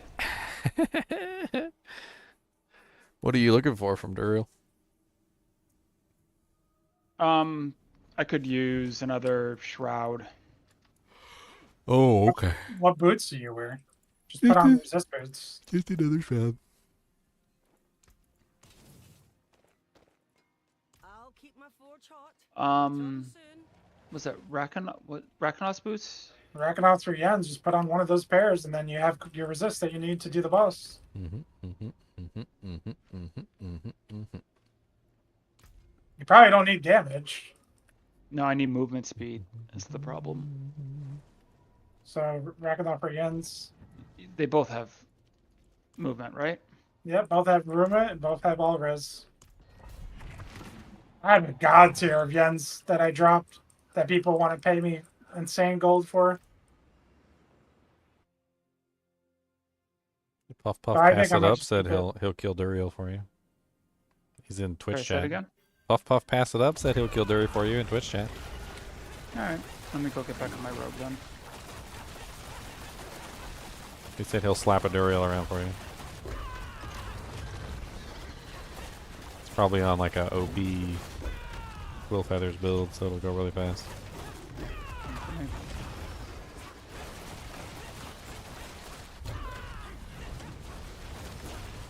Yeah, I really enjoy this build, and I like it with the Wushe knockpot better than I think any of the other items. Don't get me wrong, Shattered Valve was amazing. I think the Nessikum the Herald was pretty awesome too. I had some really fun like little gameplay loops there where you were looking for the targeted monster. The legendary one was okay. I didn't try your legendary one, but mine was like okay. It wasn't better than Nessikum or Shattered Valve, but I didn't go the Scourge route, which I probably should have done. But man, like this, well, I just got exploded. But this one's really fun. I really do enjoy the Wushe knockpot. There's something about having the gorilla combined with the jaguar, so you get like the best of both worlds. So you feel a lot safer with the barrier up from the gorilla, and then that's also, I forgot it's also applying thorns damage too, which is kind of funny. I don't even know if I have any thorns damage. You think that counts as a hit? Like maybe I should throw 1 point into Bastion, just because. So that like if that thorns damage, which procs as like a separate hit, is counting as a separate hit, that maybe that'll help with the Jaguar getting done faster. I mean, it's only like 1 or maybe 2 passive points at that.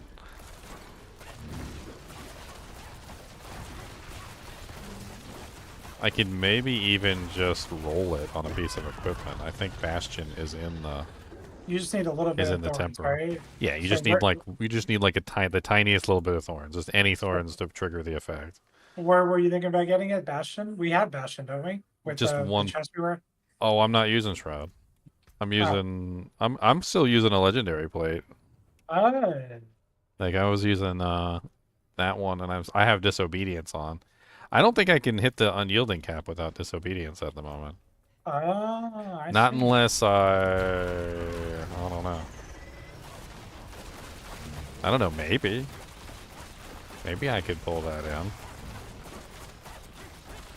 I mean, yeah, if you have 1 point and maybe that's why you're getting like more Jaguar procs than me, because if you're wearing Shroud of False Death, you got the one in there. And if you're using the Gorilla Spirit Hall at all, because you said you were doing the Gorilla for the Wushe, so yeah, you've got the thorns going on all your hits. I don't know if I have any. I don't know if I have any thorns. I might have like a tiny bit of thorns somewhere. It only needs to be like a little tiny amount. So I put on the falling feathers. 0. It didn't seem to help. Which aspect did you pull off? Creeping Death? Or that's the only problem with even thinking about putting that one in, is I feel like you end up pulling off something that you need. And if only the Spiritborn had 1 more aspect slot, just 1 more. Like that's all you would need, is 1 more aspect slot, and it's like you're done.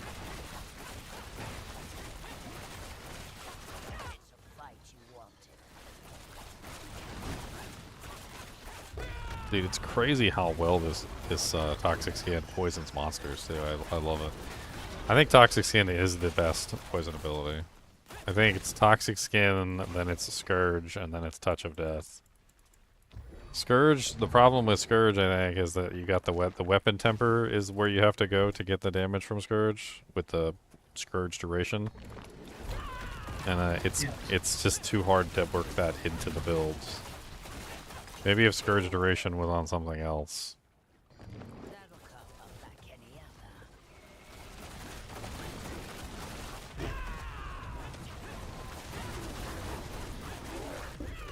Well, I got so many different characters. Puff, pass it up. I don't even want to talk about it. Okay, my mats are like are all over the place half the time.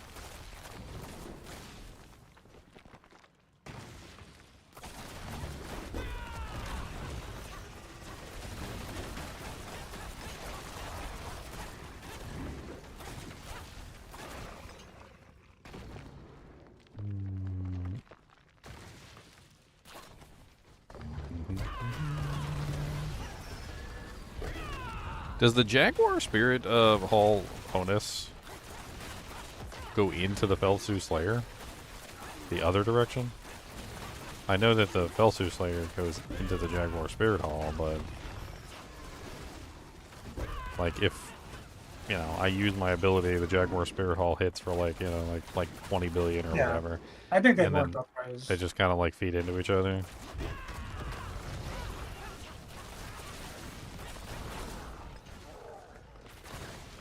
So annoying trying to leave a pit.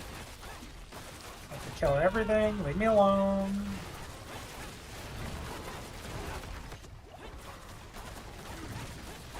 Wow, there was a DR guy there, and I just like annihilated that whole pack. I don't know how much damage I did, but it was a lot.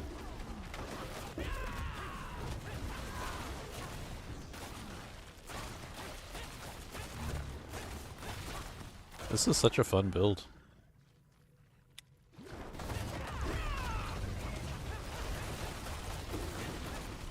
I have to see eventually, like, the highest pit that I can clear. Right now, I'm focusing on trying to make this a speed build. Like, I want to see how fast I can clear, like, 100s. I'm guessing that if I do get to 300, Paragon 300, this is probably the character I'm going to do it on. It's just very fast. It's very easy to kill monsters. It does, you know, it's a very smooth speed clear on most of the things. And if we do, like, quads... I mean, can you imagine if we did quads with these characters? Like, we're just gonna, like, fly through them. The better quad group took the week off, the most important week. Here's the really crazy thing. Think about this, Leon. If we got... Khan said he can't do this build, but... Like, imagine if we did get, like, Dev and Khan to all do this build, right? Instead of splitting up and doing different floors, because of the way that Toxic Skin works, leaving a puddle behind, you might not even have to split up. We would just all ride together, making sure not to, like, get ahead of each other, because you don't want to, like, ruin the monster train. Because that, you know, the monsters are how we get around. And we would just all use our Toxic Skin and run through the entire dungeon. And probably everything would just die, just from the poison alone. We wouldn't even have to look back. It would be like a superhero movie where, like, the, you know, you're just, like, the explosion's going off and you're just, like, walking away from the explosion. The monsters would just be dying behind us as we, like, speed through the run. We'd get to the end and that would be the end, and then it would be boss time. We wouldn't even have to, and I'm totally just letting me pay attention. We wouldn't even have to, like, split up. It would just be it would just be run through as fast as we possibly can. Maybe, like, we could have, like, some split ups for just, like, the different directions. Like when there's, like, 2 different directions to go.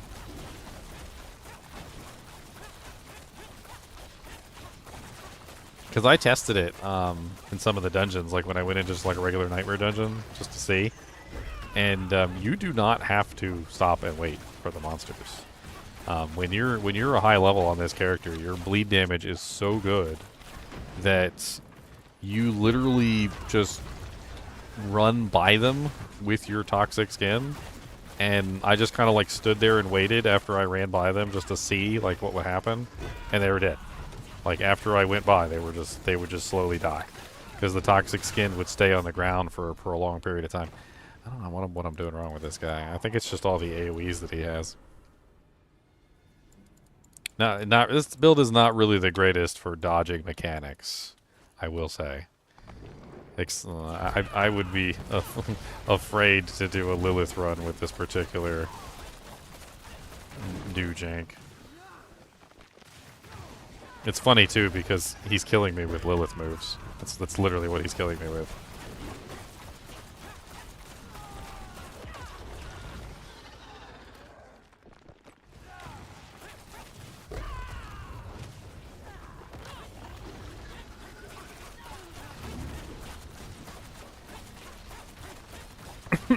Puff just got Nesakim the Herald in this. Nice. I think this boss is bugged. Out of all the end bosses on all the pits, the Mother's Judgment one is the one that usually... I don't know. He just doesn't take as much damage as the others. All the others go down like a sack of potatoes. This one... I think it's something to do with the barrier, or... It's always the barrier.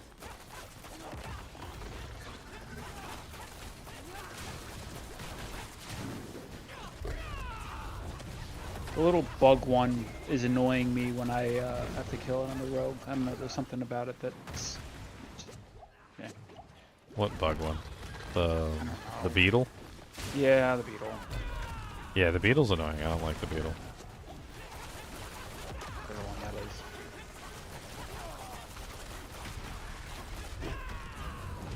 I'm so sick of fighting this guy. Every time I get the poison stacked underneath him, he just teleports away. And then the poison stops ticking on him. It's literally why he's not dead yet, because every single time I get my damage built up, he just teleports away from my damage. Like, so it's just... The whole purpose of this build is to get the damage built up underneath the foot of the boss until the point where it stacks up where he can't take it anymore, and it pretty much just one-shots him. But this guy has like a mechanic where he's just constantly, never-endingly teleporting away from me because he's a freaking jerk face. A jerk face. Face of the jerk. Beef jerkums.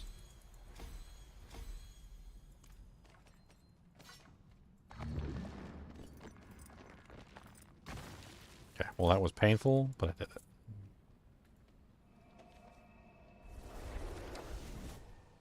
What's up, Raider? Raider said, hey, Twitch.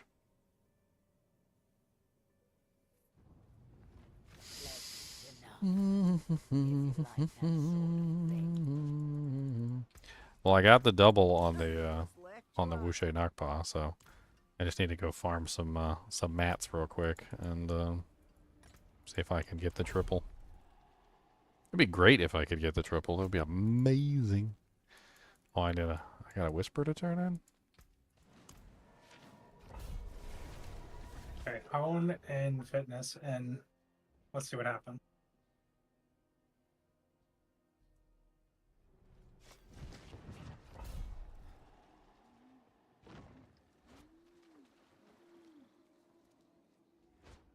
It is done. They're always back. Oh, oh.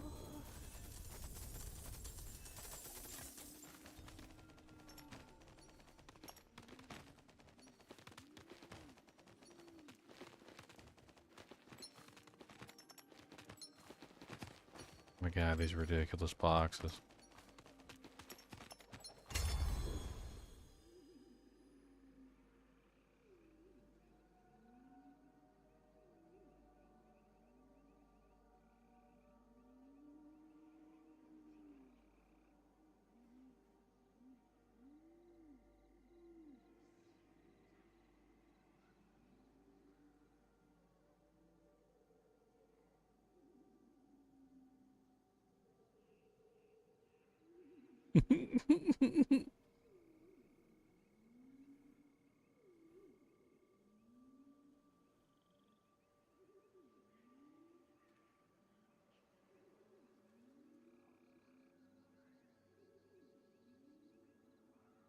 I'm sending my girlfriend pictures of hungry cats.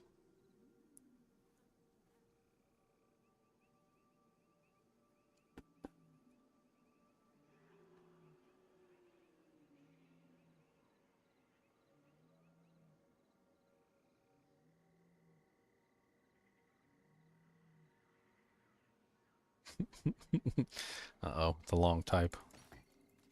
I don't think I'm getting any food.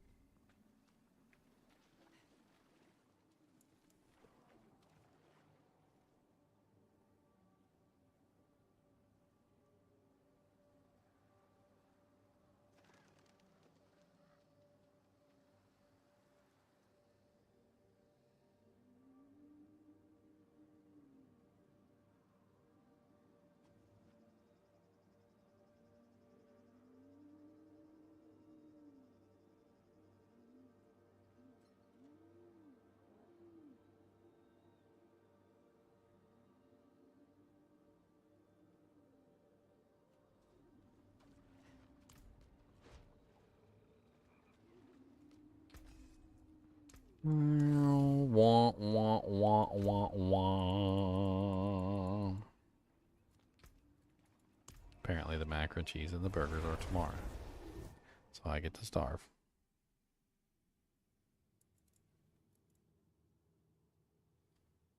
I thought you said the cheeseburgers and the brownies were tonight. Sounds like no. Tomorrow, apparently. I misunderstood. Mm.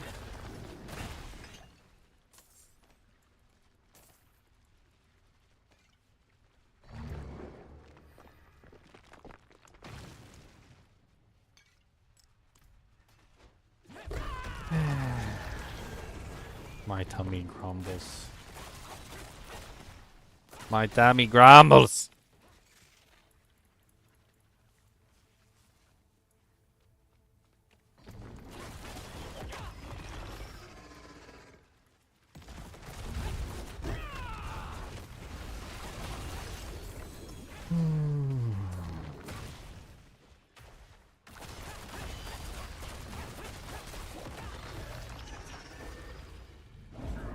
Cody, go get me some tacos, please. What's up, Butcher? Bye, Butcher. Nobody like you.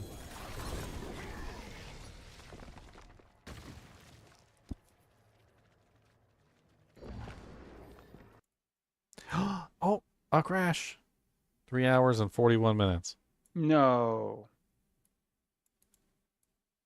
3 hours and 41 minutes into the live stream. That's not bad, though. Down. That's not bad. 3 hours? That's not bad. You got to think that when it first started, like during the beginning of the season, it was like every 30 minutes. And then like when they patched it.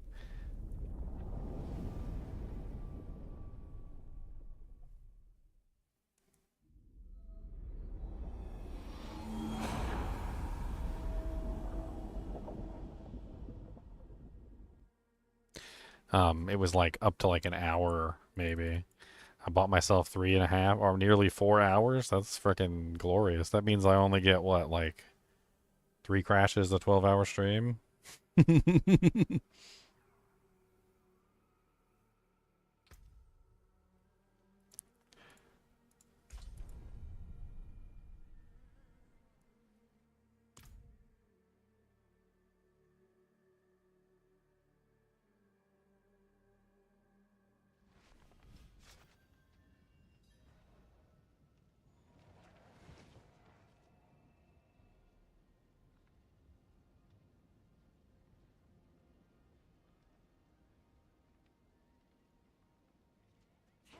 Wow, wow, wow, wow, wow, wow, wow, wow. I wish I could have seen what the memory usage of D4 was at that particular time. Bet you it was Imagine being disappointed by a 2 GA Tyrael's Might. Aw, poor baby. How far that thing has fallen, right? I mean, it's not like it's bad, but I got it on the right stats too. honestly, Maximum resist to all and resist all elements. Oh, it's. could have gotten it I on think damage it's reduction, a symptom of how easy the game is right now with the Spiritborn, is that nobody's really like struggling for damage reduction. So that's really the main problem. Like there's no struggling for damage reduction. Resistance is yes, but then there's also Yen's Blessing and Rakanoths, and like there's a couple other options that you can use for resistances, and even if you don't use those, it feels like if you pull every resistance node on the board, like you're pretty much covered for the most part. It's doable.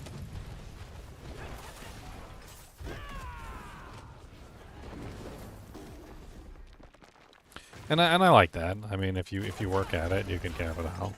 I'm not even capped at the moment. I think I'm at like 53, 65, 65, 68, 53. So I'm like I'm close to the caps, but I'm not like all the way there. I actually like this though, because you know, in some other games, like in Diablo 2 for instance, you don't have to be res capped. You can be close to res capped and you're fine.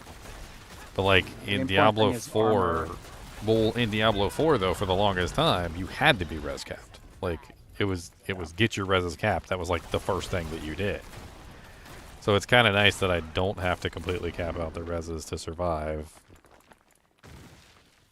I would prefer it that way, where it's like get them high, but you don't have to cap them, as opposed to the opposite, which is, you know, like always cap them. Hey, cap them even more than what you have them normally. Like, why aren't you capping them at 90? Like, what's wrong with you?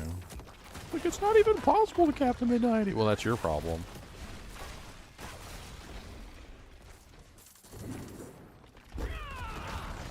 The only one I wish I could have at 99% is lightning, because I don't know what it is about lightning, but it always kills me. Something broken. There's something broken about the lightning damage. So I know there is. I can feel it in my bones. There's some sort of bug with the lightning damage.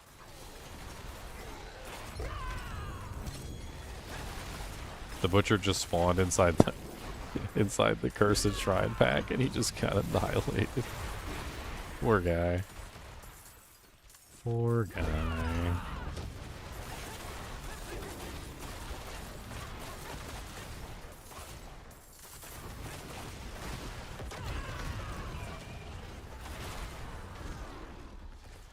You know, Leon, I kind of want to build the opposite.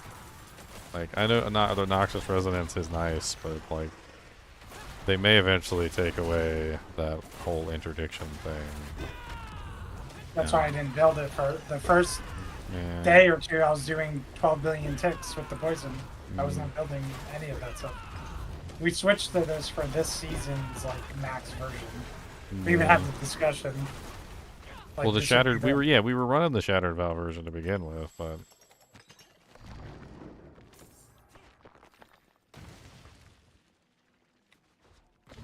I don't know. It is what it is.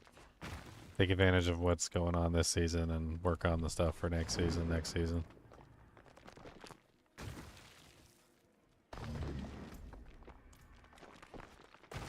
I think this is the most fun build that I've put together so far. The only time this build gets kind of annoying is when you have to attack something more than, like, 15 times to kill it. Like, it does get a little tedious when you gotta, like, you're like, da da da da da da da da da. The way the evade build is, too. Like, it gets a little annoying at that point. So I think this build is probably better relegated to the speed build section. Like, it's definitely more of a speed build option. I want to eventually try out a, I don't know, like, actually, you already did it earlier, like the full Storm Feather. You said it worked out fine, right? It works just fine. Fortunate timing. Let's see who can hunt the most meat. Most pounds wins. Winner picks the dinner menu. I can't attack you for some reason. Why can I not attack you? Like, what is going on? I can attack everybody else just fine. Oh, well, good. He's dead anyway. My graphics are just turned up to ultra again for some reason. I'm tired of this. And then like my DLSS is back as an option. They did some sort of hotfix and re-enabled DLSS. It's there as an option, and all my settings got turned back up to ultra. So I'm not sure when that happened. No. But I noticed my CPU was like skyrocketing. I'm like, what is going on? Let me go check the settings again. Maybe that's why I crashed. Maybe it turned on a bunch of the crazy settings again and it popped me back up to ultra.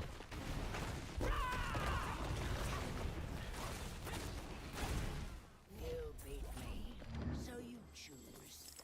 What's on the menu? Happy to lend a hand for Let's see. No. Mine are still set up correctly. I don't. Oh yeah, DLSS is back. It's crazy. It's just sitting there. They turned it off on purpose. Like it was a hotfix and everything. Like they turned it off. They set it in a blue post. NVIDIA Reflex low latency enabled plus boost or disabled. What is boost?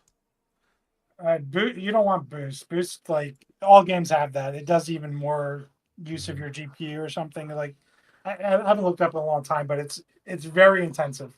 You probably don't want that.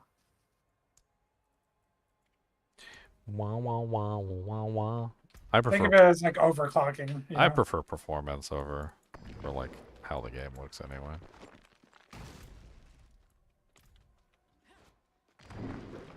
I used to do that for all the games. Just go for max frame rate. Well, maybe play it in Ultra for like a little while just to get an appreciation for stuff, or like when there's some nudie scenes. But you know, for the most part, like it's whatever.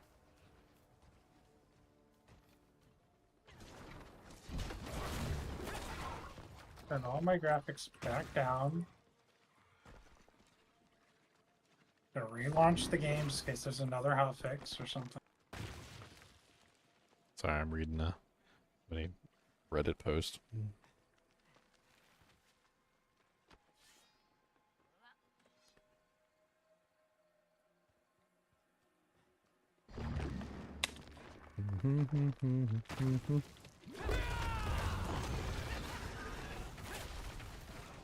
Yeah, in like nightmare dungeons, you don't even have to look back. Like, I mean, granted, you want to because you want to pick up the thing, but the quality of these monsters is so low that you literally just pop your toxic skin, walk over them, and they immediately just disintegrate. So you can pretty much just ravage her around like a pinball, and everything dies.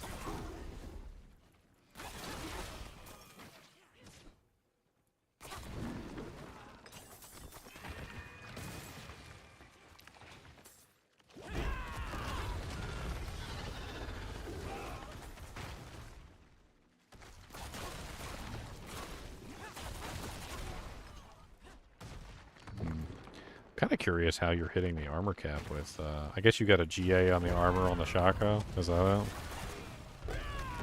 That'd probably do it. That'd probably push you over so you wouldn't have to use, like, disobedience. I wish I had a GA on that Shako.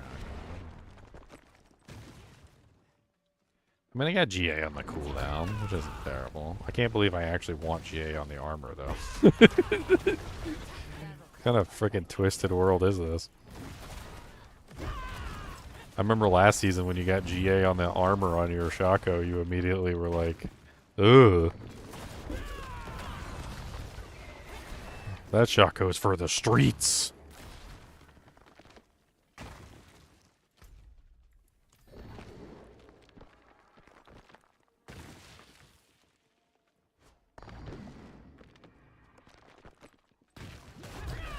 It needs to change the missing legendaries and stash to only include GA items now. I mean, I guess. I mean, I'm kind of like on the other side of things because I destroy everything. Like, I don't. After running out of armor fragments and like iron, you know, like leather hides and. Yeah, iron chunks and whatnot. Like I just take it all back and I destroy it. I don't take no chances no more. I don't take not a dang chance, no more. I mean, maybe they fixed it. You know what? Maybe they did. Like, how many do I got now? I got 35k rawhide and 17.6k iron chunks. 17.6k iron chunks is dangerously low. That is dangerously low. The rawhide's okay, but the iron chunks, that is dangerously low. That is so low.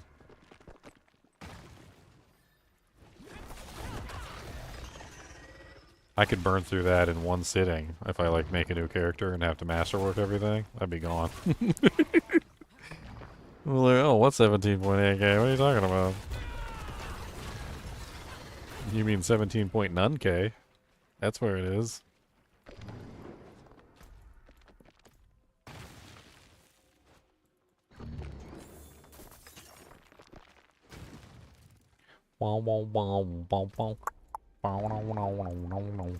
It's kind of relaxing just to go through these nightmare dungeons. Not so like tense and like fast paced as the like when you're doing the pit and you're trying to beat the timer and whatnot. Like, you know, trying to see how fast you can go or like test out the build. These monsters don't care. Like, they're just weaklings and you just murder them. Nobody cares about you. Here, let me burn a potion real quick, buddies. Come on. Thank you. That way I can use the shrine up here to refresh my potions and maybe get another goblin. No? Yeah? No goblinos? Goblibano? Goblijanos? Gobliatanos.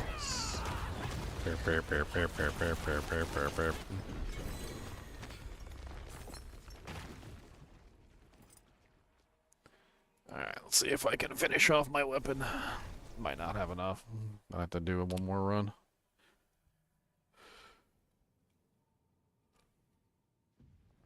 Watch me get a triple GA, and then the guy's gonna respond that has the or a triple masterwork, and then the guy's gonna respond with the the triple GA Wushe knockpaw.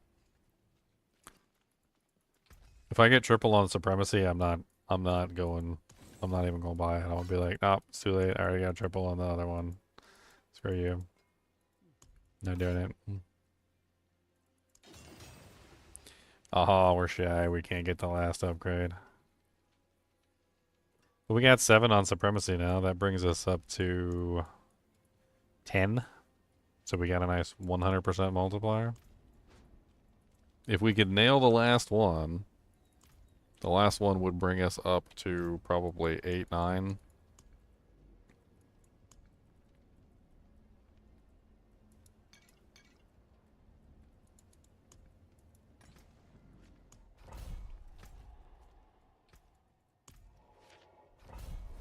Alright, Glyphs.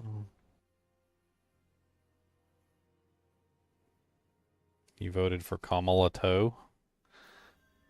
Dang. Didn't know that was an option.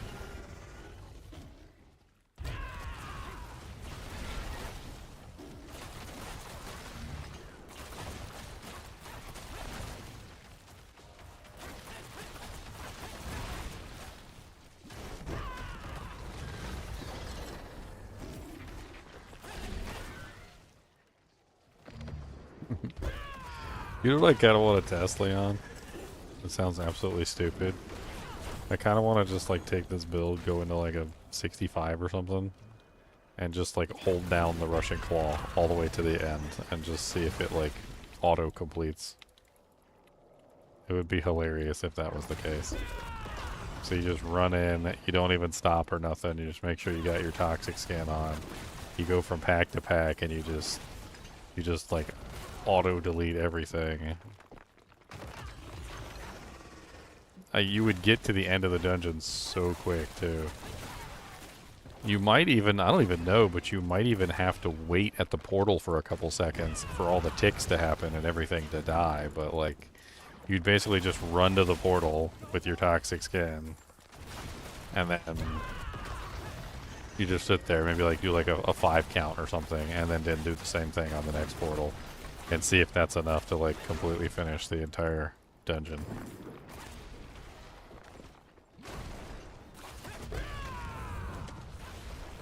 I mean, if the Nightmare Dungeon's any indication, I think the answer is yes. Because most of the stuff can't even maintain itself inside of the toxic skin. Like, let alone anything serious.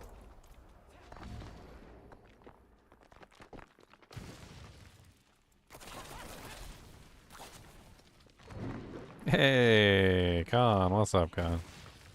Hey I see guys, you how are logging you? in. I see you logging in. We're on a Wushe knockball kind of day. Yeah, we're trying out the Wushe Nakapa. Yeah. It's very, Did I tell you? it's a very interesting item. That was all. I didn't want to say anything else.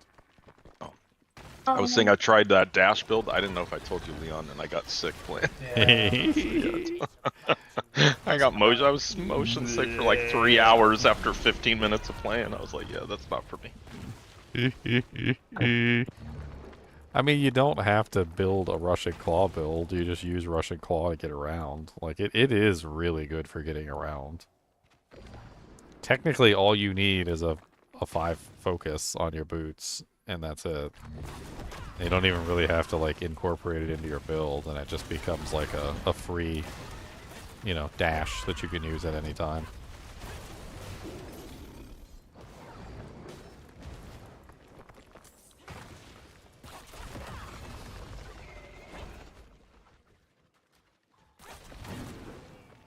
Yeah, we've been playing around with the intricacies of the Wushe Nakpa. We think the Wushe Nakpa might actually be like one of the strongest items in terms of what it could do for you.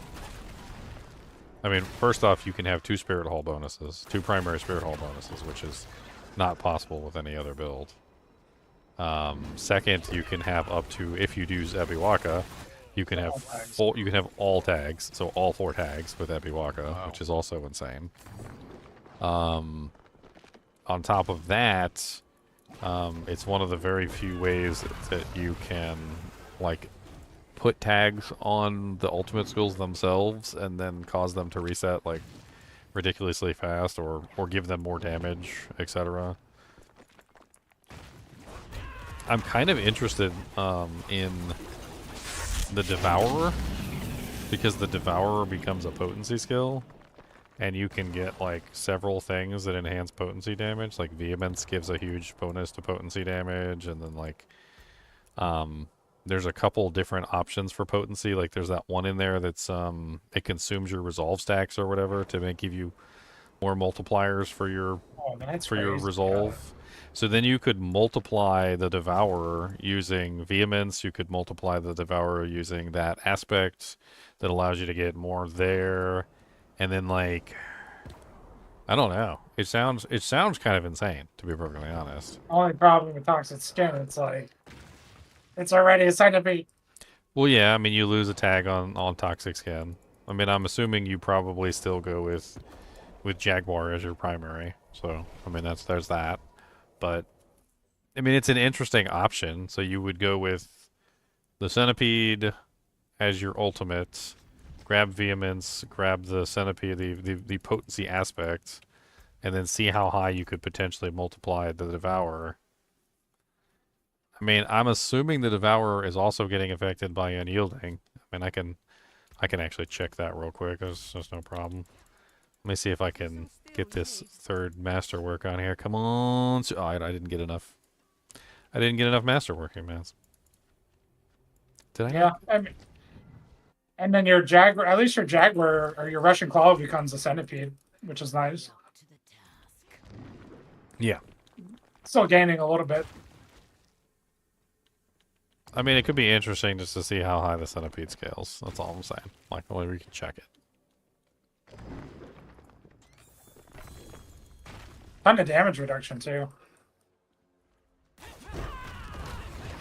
The damage reduction and massive amounts of slow. I do like the slow from a certain perspective. You know how, like, the grip totem works on Diablo 2, where the monsters are feared and slowed at the same time? So they're feared and they're running away, yes, but they're running away at a snail's pace, so you don't really get very far. It's kind of nice to have the slow and the fear at the same time. The fear by itself isn't really amazing, but the fear and the slow together are good. And if you get the damage high enough, then the poison damage might become significant enough to, like, kind of huge explosions with noxious, like huge dots. Well, yeah, I mean, the Devourer puts out some pretty serious poison damage. That's kind of what I was looking at. So that could be another thing that we could potentially hit test there. And it is, of course, feeding into Noxious, like you're saying. So, like, you get additional poison damage, which is going to explode harder. It also spawns some Pestilent Swarms, which I know we're not building into Pestilent Swarms, but there's also that. I can't remember how many Pestilent Swarms it spawns. It's one of the buffs. You also, like, I don't. The cooldown doesn't even really matter with Devourer either, because he lasts so long. That's what she said. He's a very Never happened. very long centipede.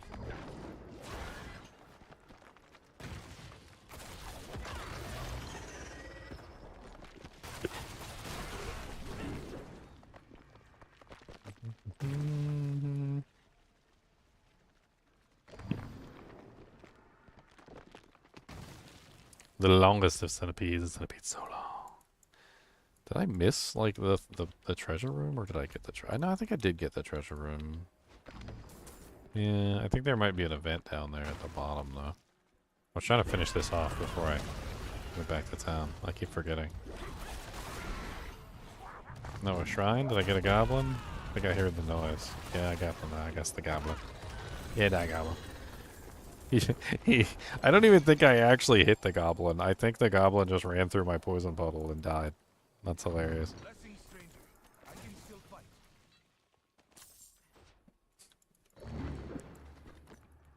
Khan just reminded me, or he reminded me the other day that make sure I'm clicking on all the prisoners in here too, because they drop Obtu. Like every prisoner you rescue drops Obtusite. And then they fall out of the sky like that when they chase you and get ahead of them. I think it's so funny. See, Hey, I got mad respects for the ones that like they just fisticuff up, man. They're just like some of them disappear immediately, and then the other ones they're like they're like, oh no, we gotta we need our revenge, boys.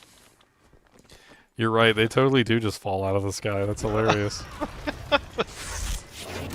I got two of them following me right now. You got any more fisticuff boys? Do I got 3, or did that guy not want? Yeah, I got 3 now. We got fisticuff boys. They're gonna punch the monsters to death. Watch out, boys. Make some noise.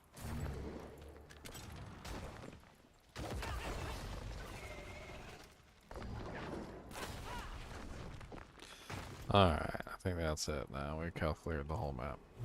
Let's get the hell out of Dodge. What's the matter, Cody? Do you want some tacos?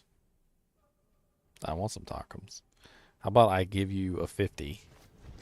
Alright, you go get some tacos for me, get some for you, get a party pack. Alright, half hard, half soft. Alright, with no lettuce. I don't like the lettuce.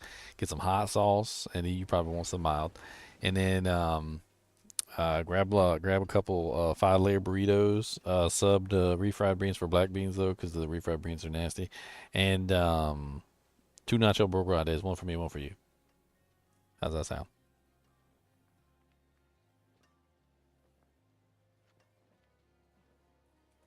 Here's the key. Go on. You got this, bro. You got this. You got it. Just take these keys, go drive the car down there. I gave you the 50 bucks. All right, don't eat the money. All right, you got to trade the money for the food. Come on, you got this. Take them. Take the keys. Take the keys and go. You got this. I believe in you.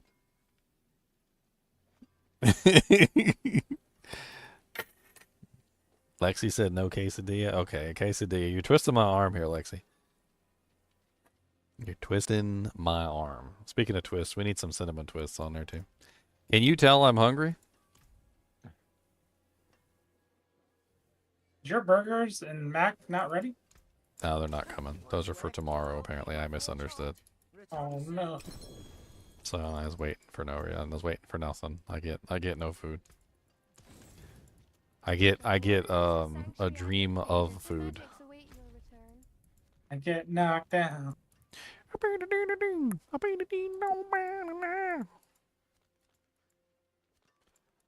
don't even know. Like, I'm getting so lost in the sauce.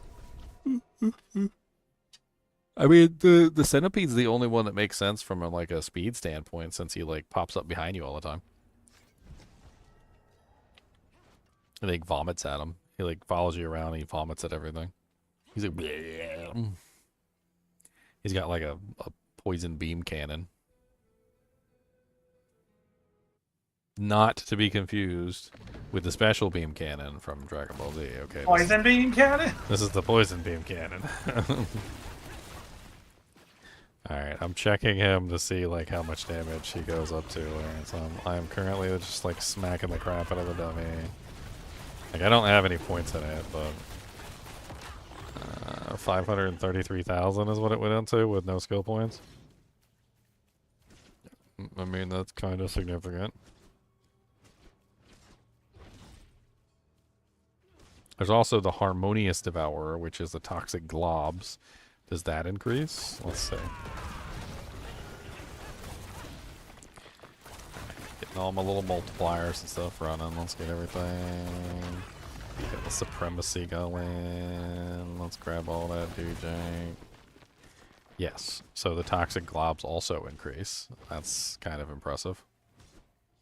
So the base damage of the ability goes up. The Harmonious Devourer, which is as it emerges, the Devourer launches 10 toxic globs that apply a huge amount of poison damage wherever they land. So that goes up too. I mean, if I went that way, I'd need a gorilla skill to be able to, like, make this work, but... This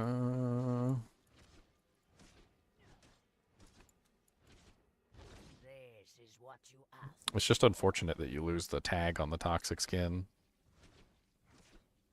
I mean, you're basically just trading, like, a little bit of damage on toxic skin for... Is it enough damage on the Devourer to add into the poison effect? How long does he last for exactly? Let me pull him in just for a second, just because I want to, like, test and see how long he lasts. So, 1 1,000, 2 1,000, 3 1,000, 4 1,000, 5 1,000, 6 1,000, 7 1,000, 8 1,000, 10 12 1,000, 13 1,000, 14 1,000, 15 1,000, 16 1,000. About 16 seconds, give or take. And he's like already back up, pretty much. Like, there you go, he's back up. It was like 5 seconds off from just coming back up automatically. I wasn't even attacking or doing anything to reduce the cooldown.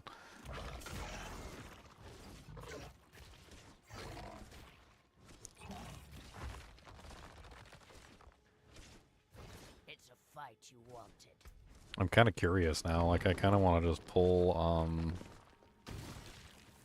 let me just pull 3 points from Furnace. And let me pull... Actually, yeah, let me pull 3 points from Potent real quick. I just want to see, like, what his damage number goes up to once I get, like, everything running. I'm going to leave everything the same, because I got the Gorilla Spirit Hall in place. So I won't see the big numbers from the Jaguar Spirit Hall, because that's not on the bar at the moment, but... so 857k on the initial, 245k on that. Let's go ahead and just take a screenshot of that. So this is what I'm getting, like, without really building into it. I don't have vehemence, and I don't have the multiplier from potency.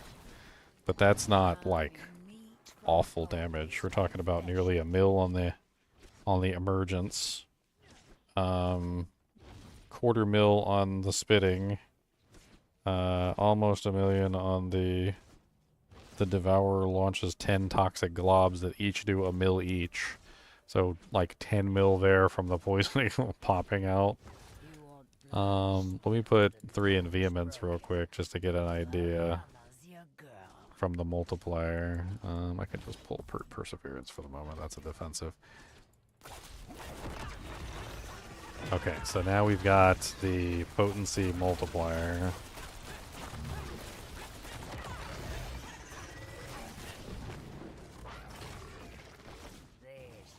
Hold on. You know what's missing? What's missing is I'm not getting the supremacy stacks. That's what's missing. And the supremacy stacks are probably going to bring it a hell of a lot higher. Because in the training room, you don't get the supremacy stacks. Because nothing dies. And that's just not how it's going to work in the thing. I'll have, like, maxed out supremacy stacks, like, every single time with ease, because he lasts for 15 seconds and I gain supremacy stacks for the entire 15 seconds. So there's absolutely no way that he wouldn't be capped out on supremacy basically all the time. So let me just go ahead and just murder a bunch of people with the get the supremacy stacks, and that way we can get a better idea of what he's capable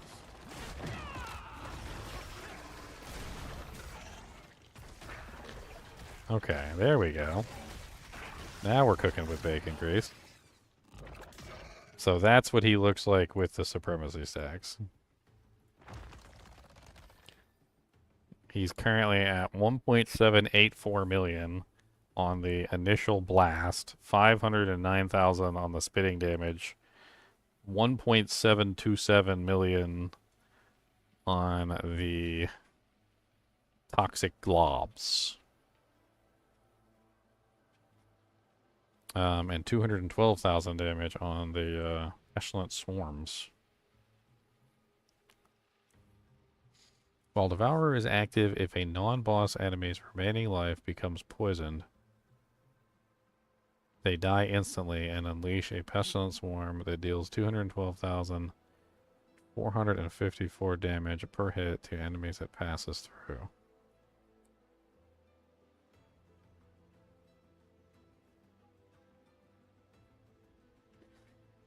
Is that the key to the pestilent swarms? Like, I kind of feel like, just thinking about it, that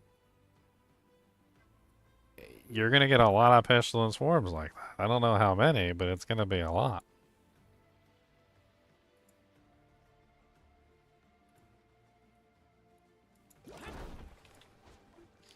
Huh. Alright, I need to do one more run so I can get enough Masterworking mats to finish this off. I just want to get this thing to 12. Man, I swear, there was no monsters around me for a long time, and then all of a sudden, that guy just pops up out of nowhere.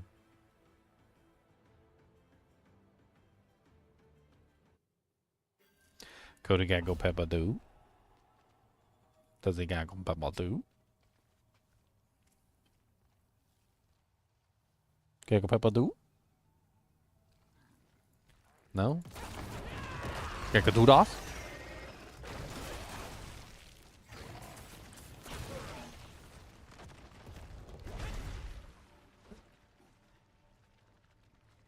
I might take it with me to go to Taco Bell real quick since there's no food. I'm hungry.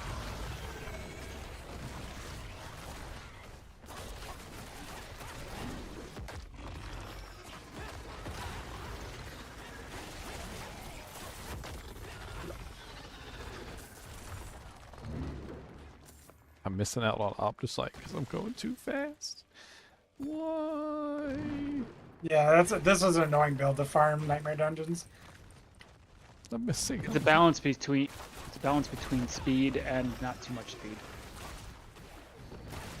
Well, I mean, we have the speed, but the You damage slow down my looting. and the damage is okay. It's just they're dying too fast, or they're dying too slowly. Like they die and then they're like, and then they like their stuff doesn't drop on the ground till like a couple seconds after they. You could be like 2 or 3 packs ahead of them by Yeah. the time you could loot them. It's like they slow you down.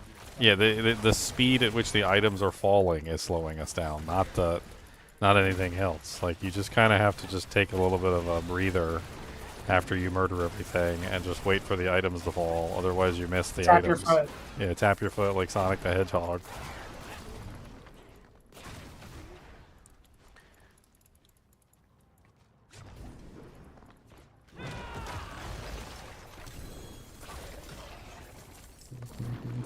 Where are the enemies, man?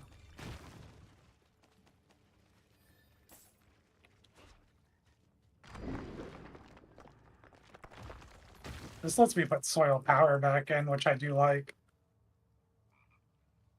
I'm gonna put that back in next map.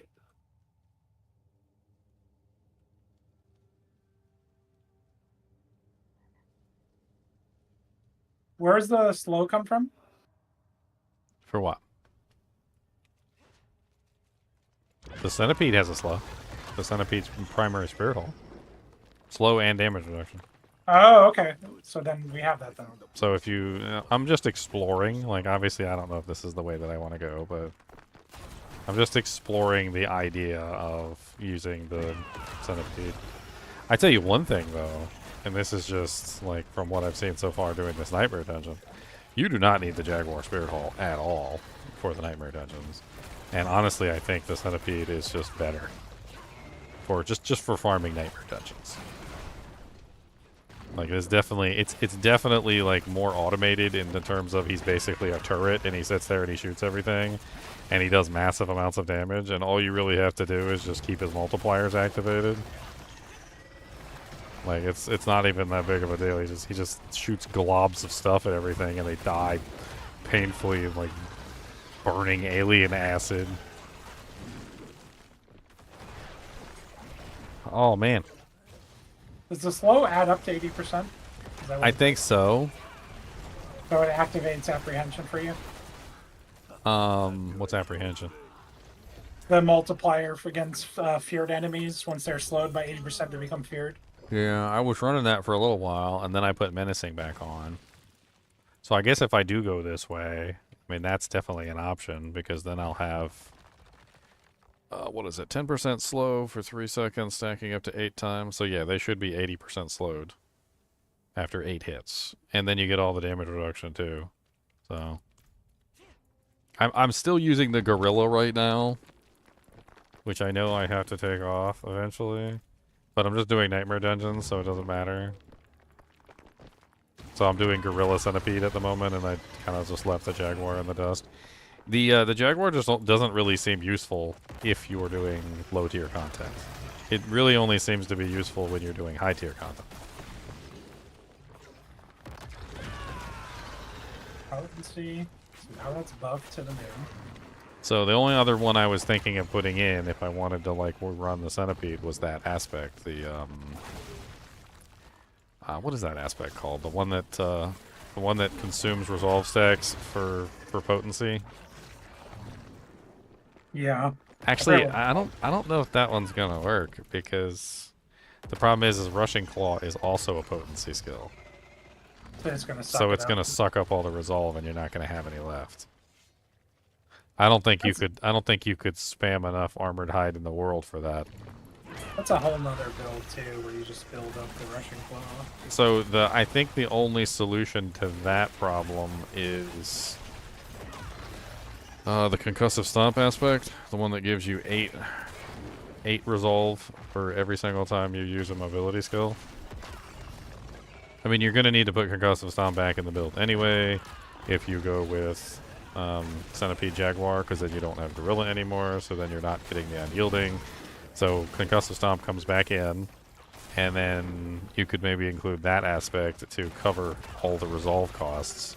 I mean, technically, since it's going to give you 8 per mobility skill that you use, and what is the potency aspect consumes 2, right? Or is it 1? That means you would get the 55% multiplier on Rushing Claw as well as the Centipede Ultimate. So it would be both. So you'd have permanent uptime on the on that. You could also, I mean, I don't think you really would, but you could also technically drop Armored Hide. But since we're doing Noxious Fist, that's just not feasible.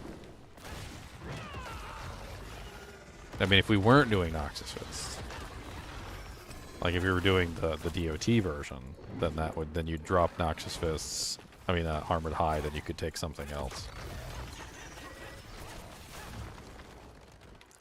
Hold on, buddy. We're gonna go in just a minute, okay?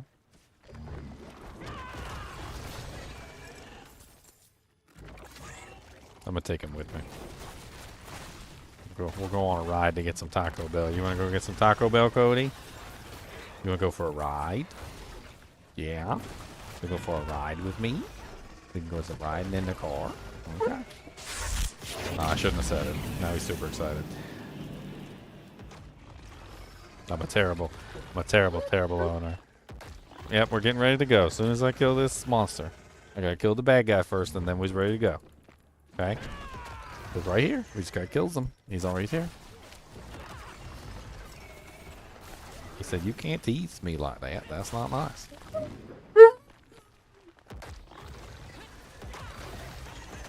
And this does 102 minutes too. Which one? The centipede? The Centipede Ultimate. So just as good as the other one you had built? Yeah. I think the centipede's solid. There's a couple good things about the centipede. Number one, you get permanent access to the supremacy, no problem whatsoever. It stays up and it never even falls, like, while the centipede's active, so it just never goes below the number, ever. Not even when you're, like, running around the dungeon does it go under, like, and there's no monsters to kill, it's still active. So you don't have to rebuild it, but you do lose access to, I think, pretty much almost entirely resolution. Resolution is only active for like 3 seconds once every 15 seconds, so you might as well just pull the 2 points from it and just leave it at 1 because I don't think it's even worth using anymore. Alright, buddy. We are going. Alright, I'll be right back. I'm gonna leave the stream running. I don't see any reason why not. You guys can count the time until the game crashes again. And I will be right back. I'm gonna go get some taco schmel from Taco Schmel Greetings. and take Cody on a little ride. I'll be like 15 minutes. You invite the wrath of not one, Okay. but thousands. Mr. Goody Two Shoes, Mr. Goody Two Shoes. Ginger Evil Mentor here. Why bother farming when you can go to MMOEXP.com and simply purchase your items in gold? GGM would have you farm the items. What a pathetic being. Use code GEM Ginger Evil Mentor for 6% off your entire purchase. And don't tell Ginger Gaming Mentor that I was here.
the people I'd rather break bread with.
Dungeons look empty.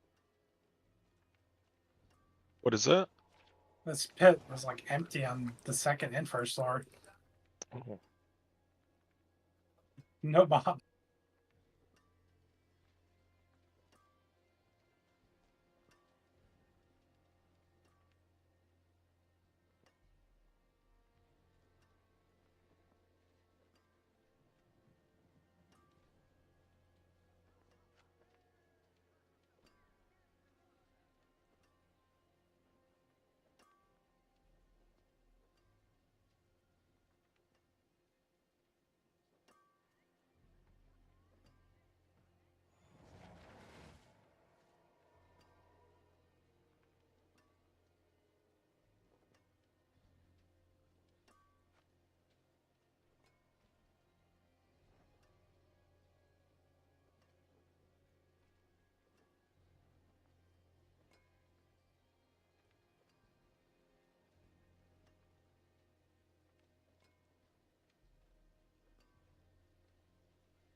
Wow.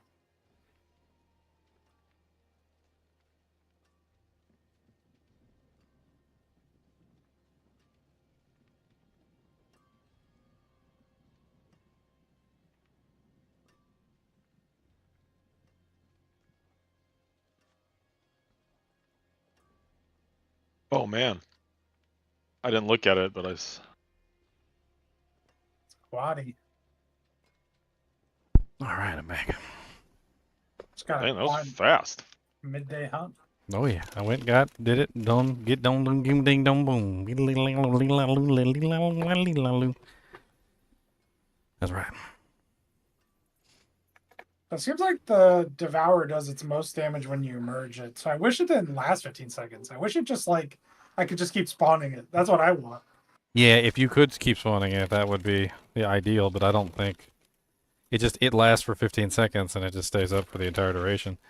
And yeah, I think the what is it? The toxic globs that pop up. That's like the most damage right there. I think is the globs. The pestilent swarms aren't bad either, though. When it makes the pestilent swarms from killing an enemy, which actually happens a lot. So those are actually really nice too. So you get what is it? While the Devourer is active, if a non-boss enemy's remaining life becomes completely poisoned, they die instantly and unleash a pestilent swarm that deals. And it was like, what did I have it at? Like 200 some odd thousand? Yeah, 212,000 for the pestilent swarm damage. That was kind of nice. And you can, I don't think there's any cap on those. I think you can have an infinite number of those depending on how many monsters die. I'm not really sure how many of those are working with this particular build, though.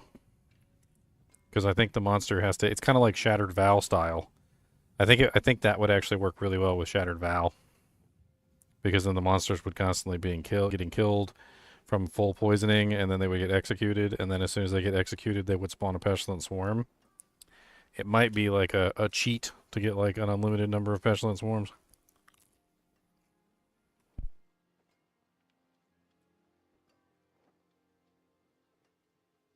Because it just straight up one-shots packs when I spawn it. Like any pack in 100, boom, just instant kill. Because it had so much poisoning. Which is unfortunate. That's the only time it does poisoning.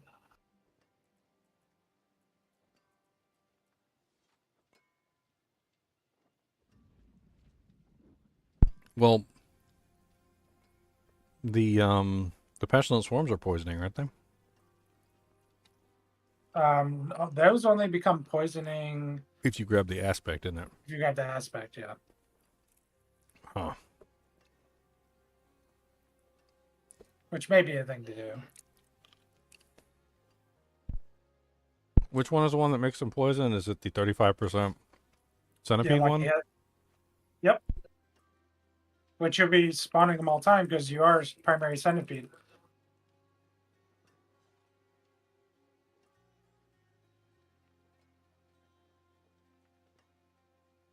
My Devourer, by the way, got up to like 6.9 million on the tooltip.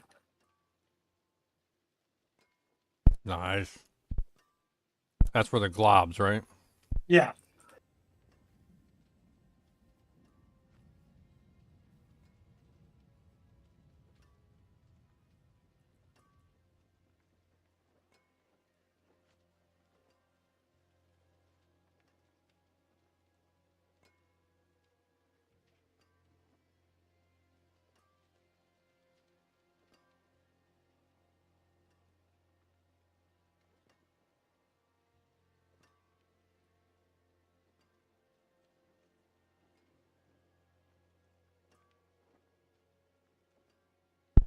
Yeah, it literally says lasts for 15 seconds on the skill. Which is actually a bad thing for our build. Well, I mean, the poisoning damage from the globs is 6 seconds. So it's only technically up for, well, what is that, 9 seconds longer than it needs? Not terrible. Problem is you're only killing one pack with the globs, and then you're moving on. Like it instantly kills that pack, and then it doesn't shoot them anymore.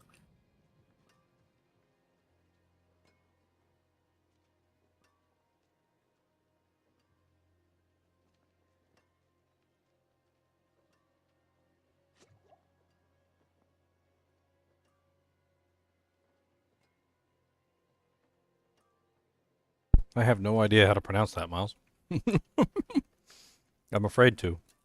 I'm afraid to pronounce them. Could be scary.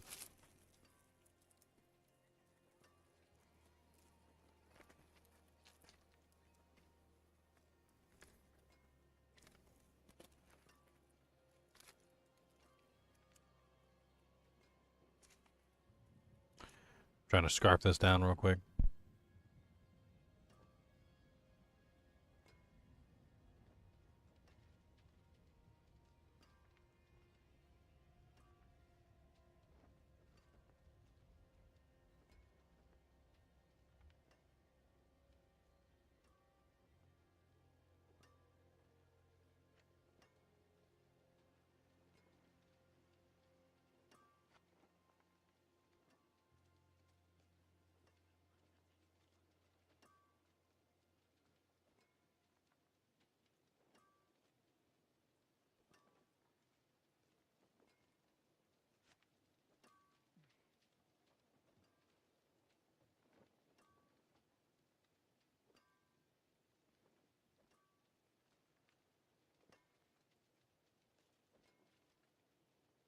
So I'll try the swarm setup.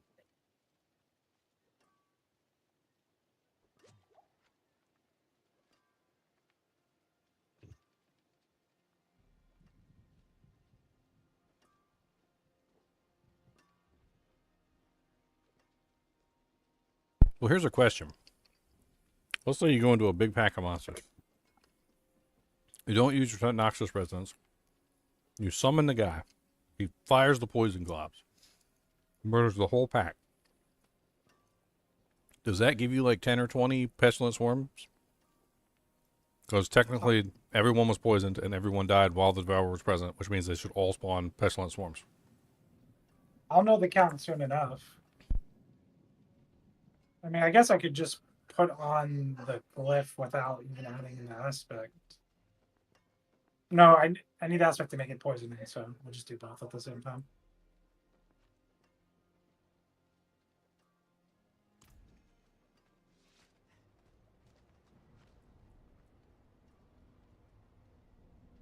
Technically,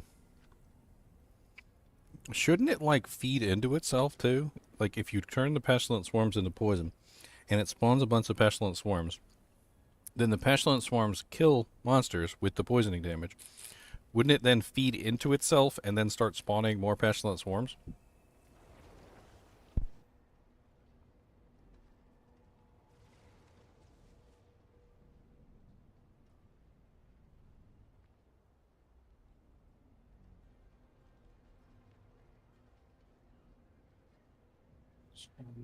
A lot of stuff there.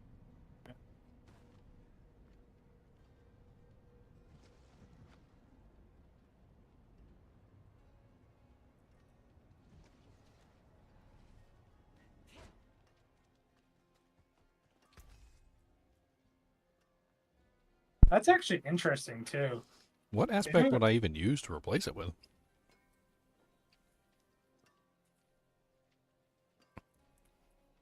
I mean, I guess Creeping Death? Is that the one I pull? I haven't used Creeping Death in like 2 days, so I don't know where you have that, but On a ring.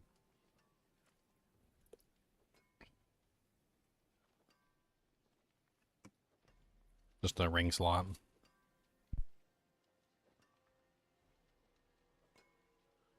but what guard am I using? The what? So you weren't using something else then? I have. Did you have Fell Soothsayer? Did you have Unyielding? Did you have Yep. Redirected? Yep. I'm using Redirected on the amulet. Unyielding on the ring. Felsu Slayer on the gloves. Where I've got the other ring is Creeping Death. Interdiction on the pants, right? Interdiction on the armor. Armor, okay. And then Disobedience on the pants because I can't meet the armor requirements for the thing without like killing my resistances. Resistances, I don't have any of those.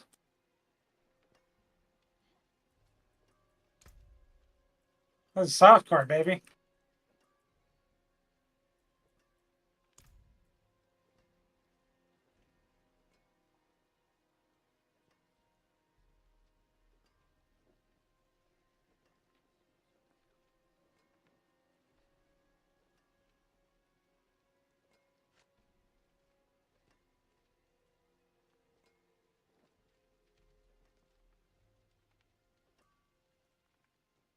I don't even have my swarm counter because I don't have enough buffs on my bar to keep track, man. You can't even see it. Yep, it's not. I can't even track it, so I can't even tell you what it's doing. Sounds like you're gonna have to take off some buffs so you can track. I mean, the general gist of the idea is that, I mean, you can potentially get a large number of swarms, but I'm assuming it's going to be like an instantaneous thing. Like you pop the pack, and then like as soon as the pack pops, you get a huge number of swarms. It may even feed into itself where you kill one, it causes a swarm to spawn, and then like each swarm might cause more swarms, and it like feedback loops.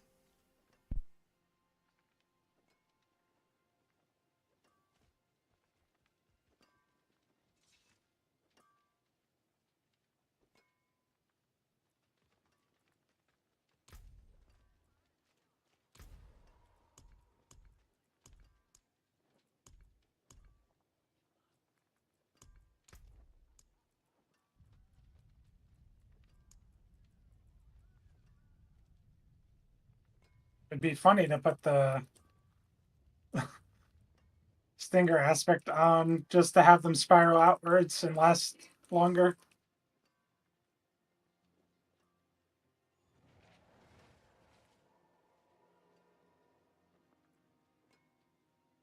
I can't even see the stacks, bro. I think the other ring is probably the key. Not the spiral outline one, but the, I mean, granted, them being longer, duration would be nice. But the other one has them follow you, so they spin around you in a circle.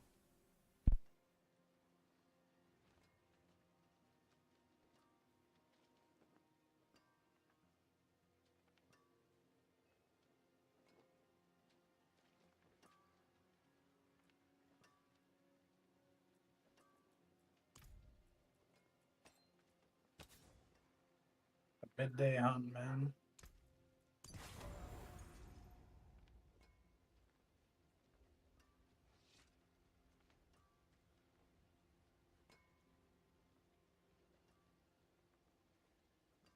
I already had a perfect one, so I can probably sell this one.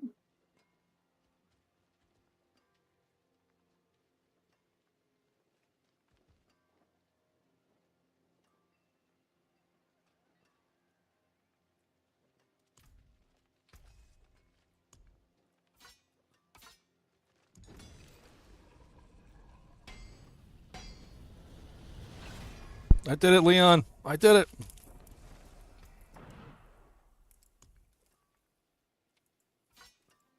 Getting Taco Bell was the key. Apparently, you must always get Taco Bell before you do your triple masterworks. Oh,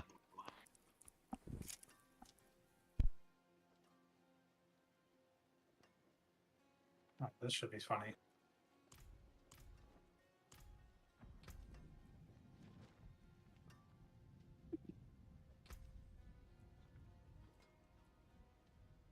So now we know it caps out at 8.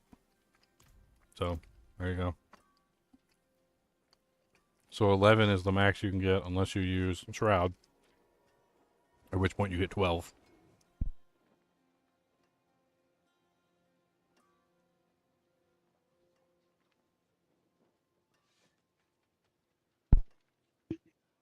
Alright. One last taco and we are fueled and ready to go for another 8 hours.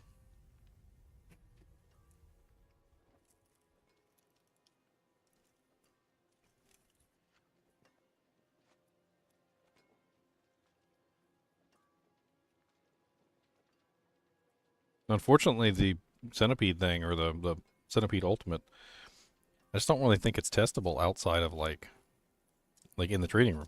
Like, because nothing's dying, of course, and so you're not getting any procs.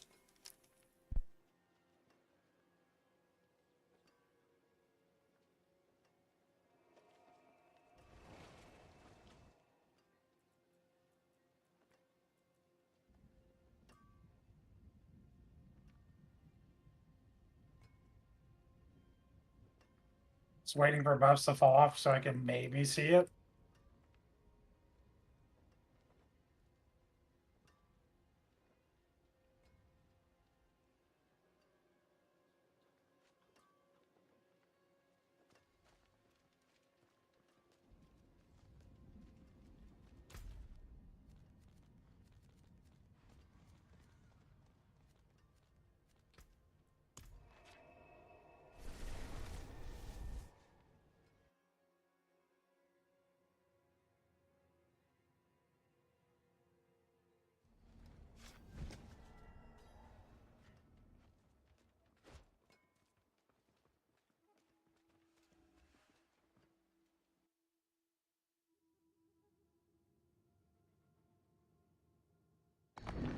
World boss in 6 minutes.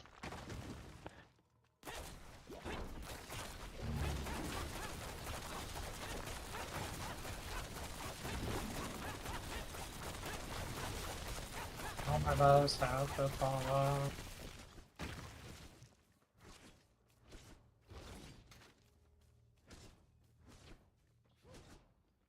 So stupid. This buff bar.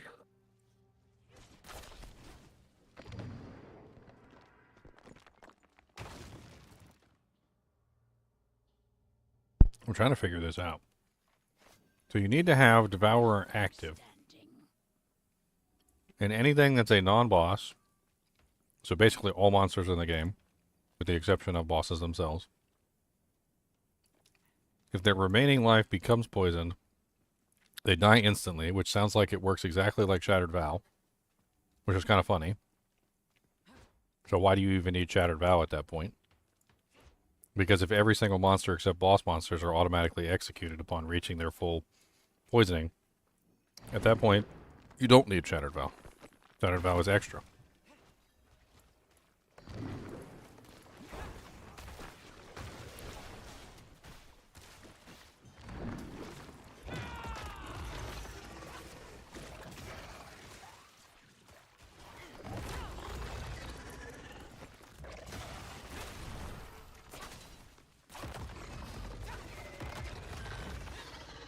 Yeah, as of right now, I'm not wearing the ring that lets them circle around me, so they basically just kind of fire off into nowhere land. I'm seeing them spawn, but they're just firing off in like nowhere land, so they're useless.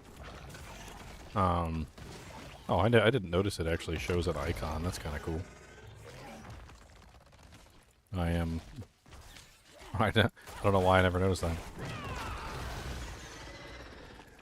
Oh yeah. Yep. That's another buff that so I can't see what's going on.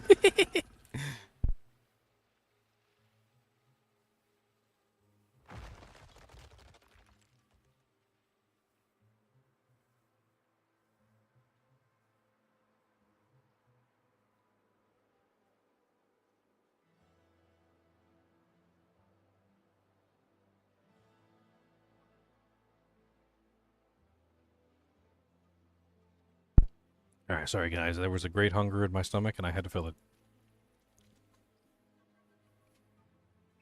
I hunger. Hell? Now your butt it's gonna be on fire. Great hunger in your butthole. Well, that's a fire sauce too. Oh no.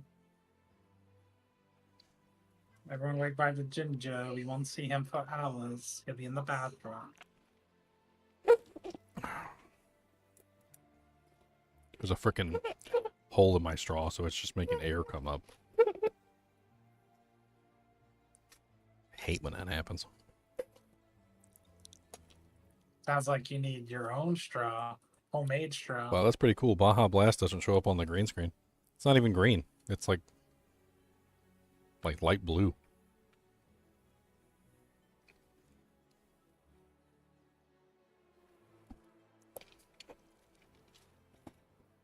Weird. All right. So, his build works just fine, but I want to say. So I think the only two that are absolutely required, like to try and make this work, is the ring. I think you have to be using the ring. The Pestilent Swarm ring. Because if they're not spinning around you, then they're just going off at a distance and they're being wasted. Yeah.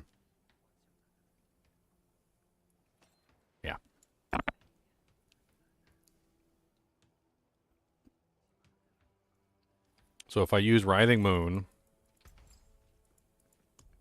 and I know I'm talking craziness here, but take off Feltooth Slayer. I think that's the one that gets sacked.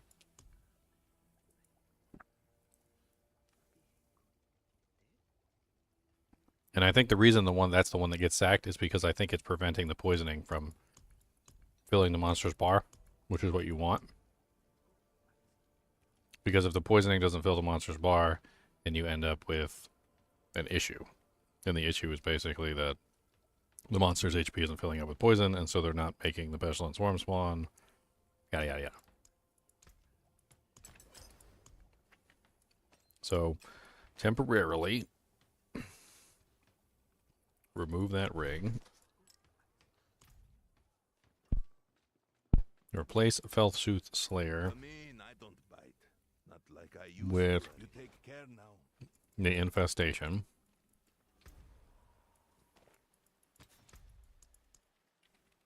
Just for right now. True as they come, so they go. I'm not even sure if I go Noxious Fist or Noxious Resonance.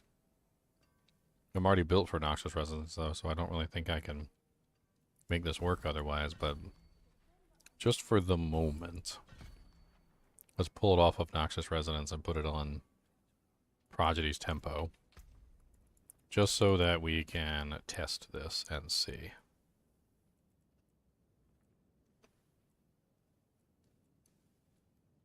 Alright, so we want Consumption, which I don't even know what we put Consumption in the place of. I guess I can replace Fitness.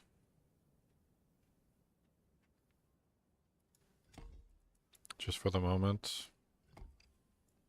That was on my bar for a second.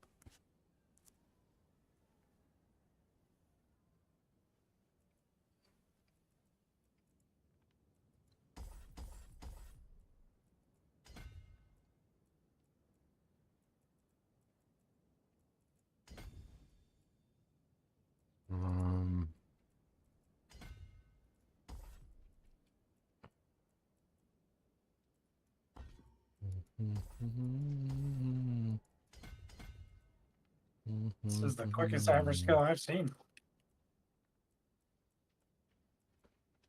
Okay.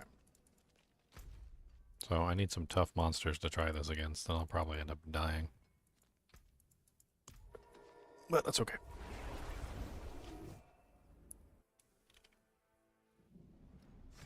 Let's just go into like an 80. I just want to see how these swarms stack. Oh yeah, I'm not even using the Glyph swarm, the rune word swarms. I guess for the moment I could take Cry out, just for the moment, and put in the pestilent swarms on or over Cry. Cry is amazing, but we shall see.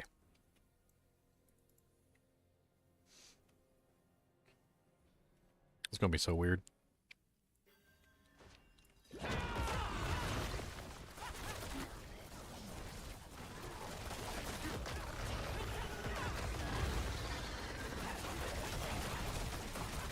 Mm, 6, 7. I'm not doing enough poison damage, so things aren't dying very quickly, unfortunately. Because I lost a bunch of my multipliers. Oh wait, we got 2 DR guys over here. That's probably what's going on. Come on.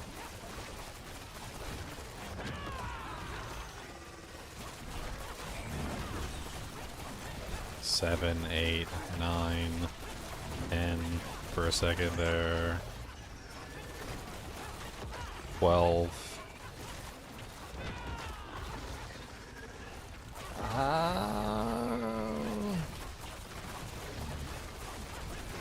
This might be leading somewhere.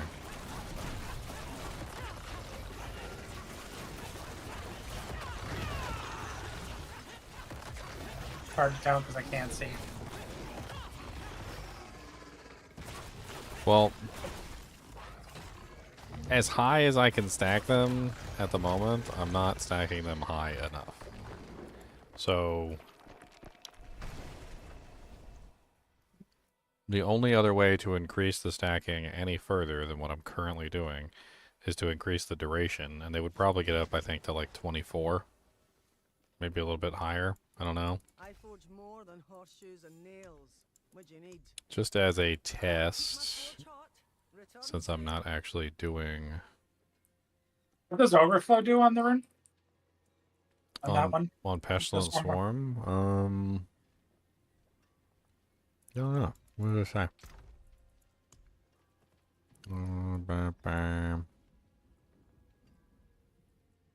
Increases more swarm swarms. spawned. So the number. Yeah. So it costs wanna- so it costs 100. You can do it with Zol. Burlwork Zol. Invoke another class 150.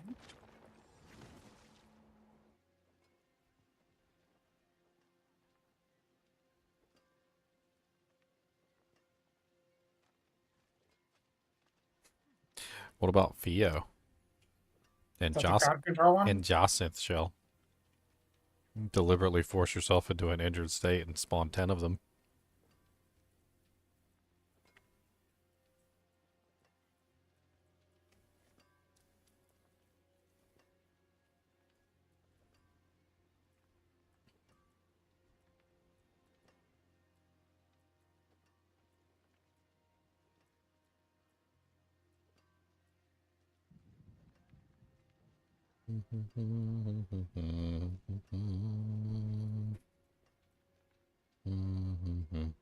They go away so quick. They do, and that's why I'm about to try. Just as a meme, I just want to like pull out redirected force. Since I'm not doing the crit portion right now, I'm just trying to test things.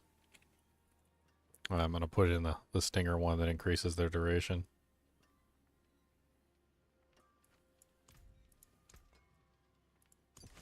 I mean, it probably shouldn't go in that particular spot. Out of all of the spots, but in fact, if I was gonna put it anywhere, it'd probably be infestation on the amulet. And then the stinger one would just go on the gloves, since I'm just using it for like the increased duration.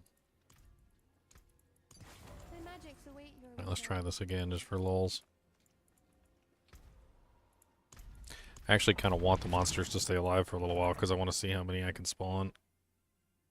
So I'm fine with losing a bunch of damage for this. I don't really care about killing the monsters. I'm just trying to do the tests, and since the training grounds doesn't work, I mean.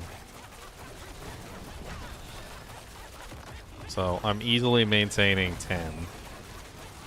And like nothing's dying, of course, because my damage is terrible. So I might need to go to a lower hit to get a good idea of like if everything was dying.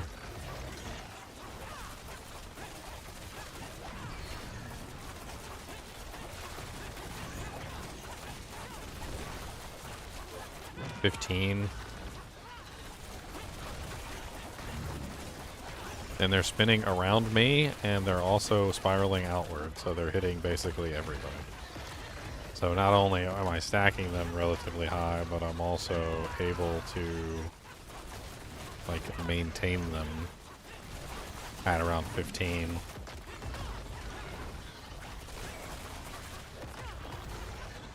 Let me go to a slightly lower dungeon so I get more kills per second.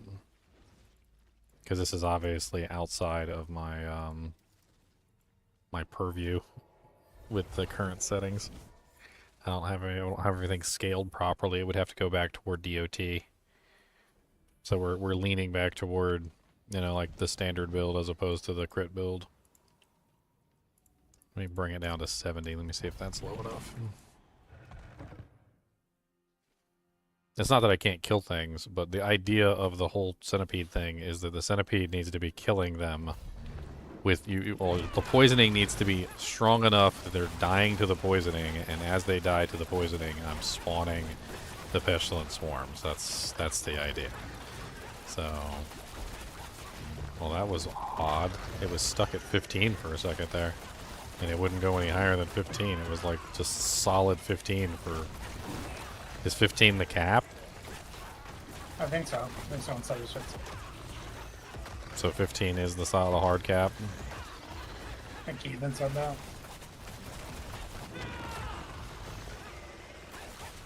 I mean, this works. Like it works.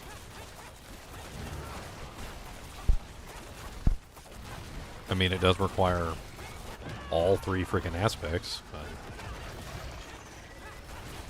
It requires the ring, it requires the best infestation, and then you also need the stinger. The infestation is required because you have to turn it into poisoning damage. The stinger is required because they don't last long enough without it. And the ring is required because if you don't have the ring, they don't spin around you as you teleport around the map. So they're basically just useless, like, way back there. But if you use the ring, they move with you.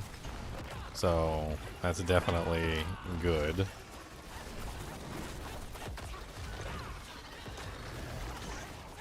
So that means that at maximum you're getting, what, a 30 times multiplier from the Pestilence Swarms? Yep.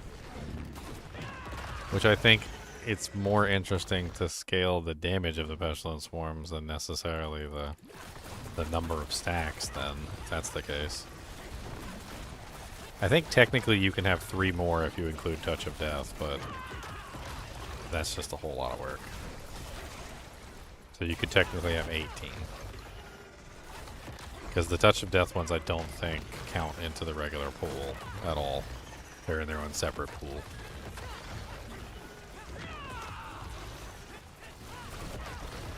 Do you have concussive on your bar? Concussive? Mm-hmm. What's concussive? The kick thing. The rune you usually use. Oh no, I'm not even using Jaguar. I'm currently using Gorilla. Gorilla, and I'm using Centipede for the Wushe Nakba. So this isn't even like with Jaguar. I'm not using Jaguar at all. I see. The idea of this was just to test and see how high the Pestilence Swarms would go, whether I could scale them properly, whether or not I could get enough of them running. And I mean, it definitely does seem like you can get enough of them running. I'm pretty much holding at 15. Like it does fall below 15 because they just go away so fast. But it's there. Like it's definitely there at 15. If I put 2 more points in the weapon mastery passive, the one that gives you the lucky hit, it would probably go even higher, or hold at 15 better. Because the Wushe Nakba is a glaive, isn't it? Yeah. So the glaive gets lucky hit chance from that passive. The focal point, yeah, it gets 5% bonus lucky hit chance for each point. So you could build a little bit of lucky hit chance there to increase the number of spawns.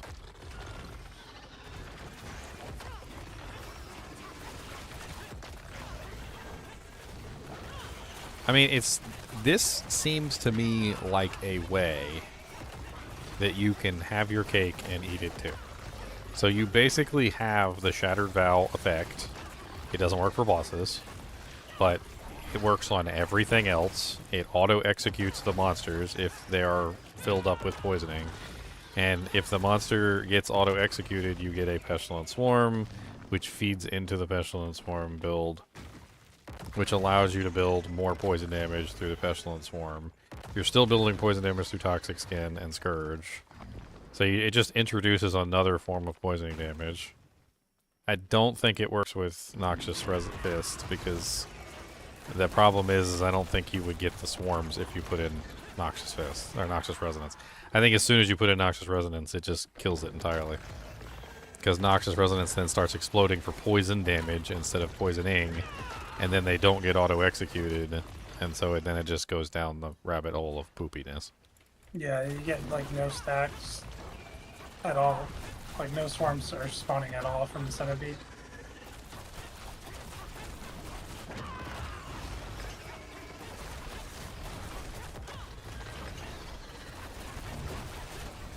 I mean, relatively quick kill on the boss, but I wasn't able to maintain 15 stacks on him because I wasn't killing anything. I was only able to maintain 7. So it looks like the lucky hit proc from Infestation is covering about 7 stacks. And the rest of the stacks are coming from the Centipede itself, like the Devourer.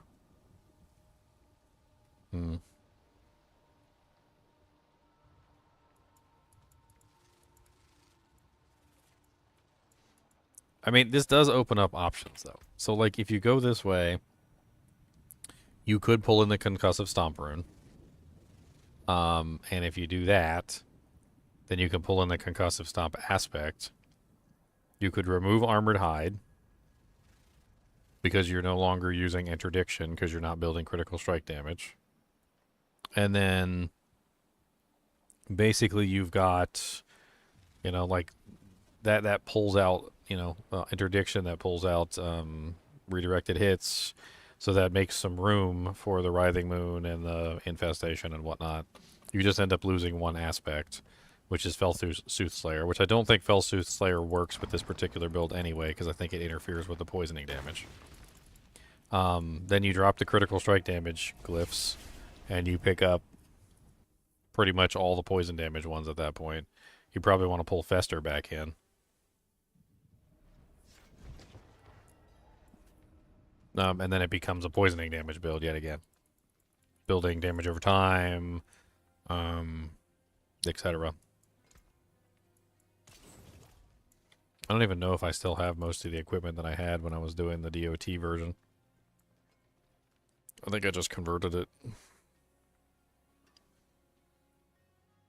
Because everything has critical strike damage now.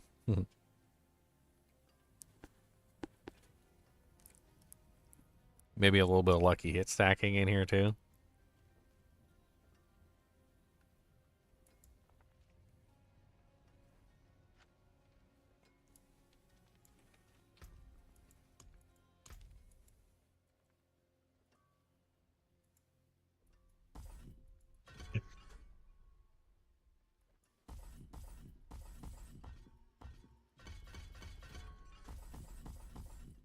I mean, a couple things that I'm noticing, like right off the bat, is that points in Devourer does not increase the glob damage, and it does not increase the Pestilent Swarm damage.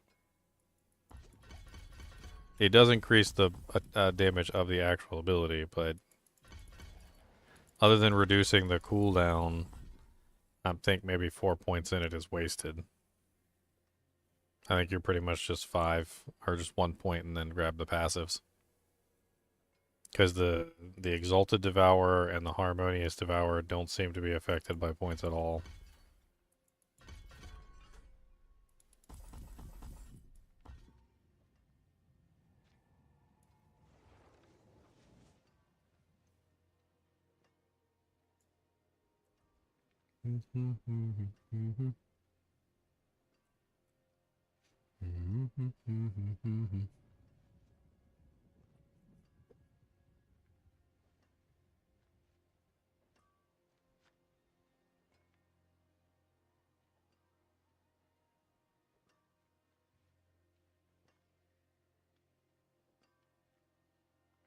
God, it's a whole nother direction that I could potentially explore.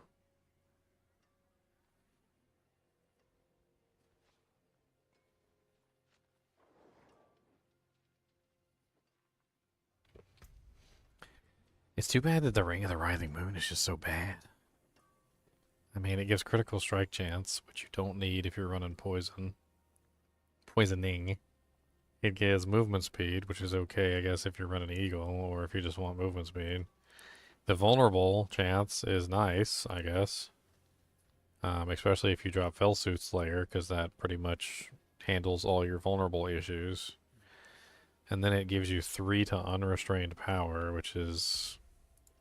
That's the one that has the damage while unstoppable. Yeah. So it does give you a little bit of a multiplier there.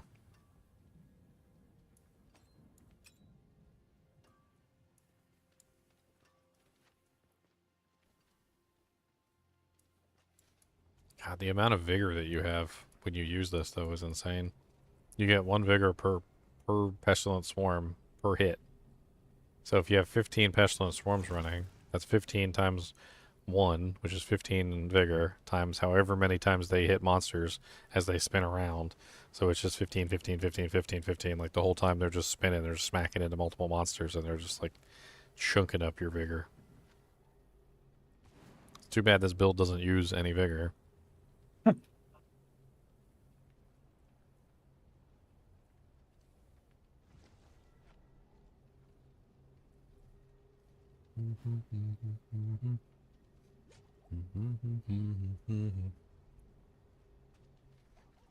I don't know. I don't have the equipment to test this. It looks fun. Like, I'll be perfectly honest. It does look interesting. But I'm not sure if I want to go that way.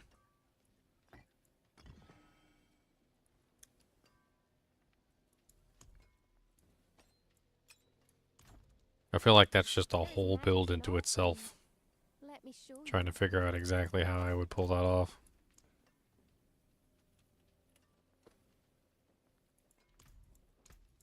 Sublime.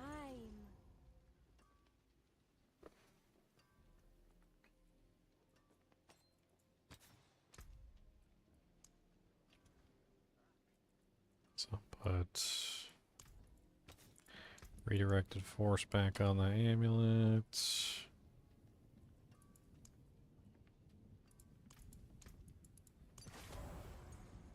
So what are you using instead of creeping death then?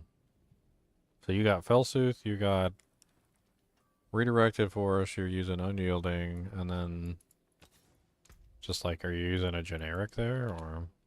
Well, originally I had interdiction on the amulet and redirected on the other ring, and then I had my pants. I was playing around with menacing. I was playing around with soil. I was playing around with the other multiplier.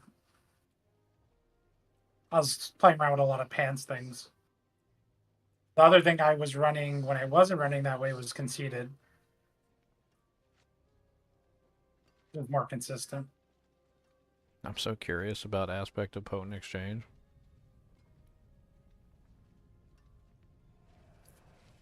I wonder if so I don't we haven't explored this option yet, but I wonder if our beautiful Peacemonger ring could come in play here. Does this is a good question. So let me put this on for a second.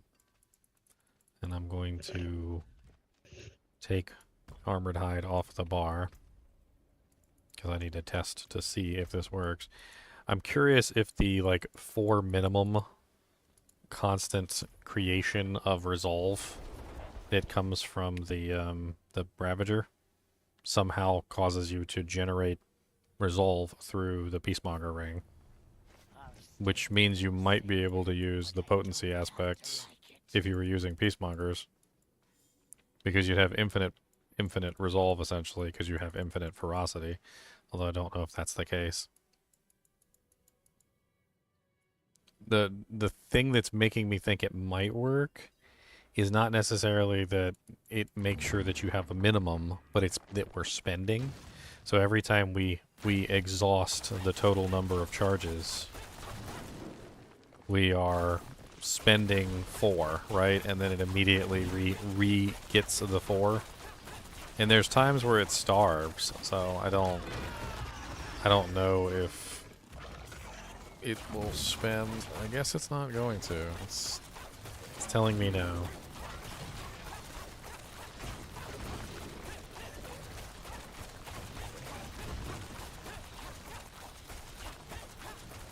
No. So it doesn't look like with Peacemonger it will work. I guess that doesn't technically count as gaining ferocity.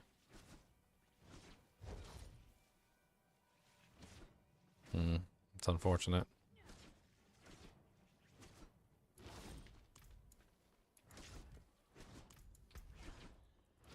What other methods could we use for gaining ferocity?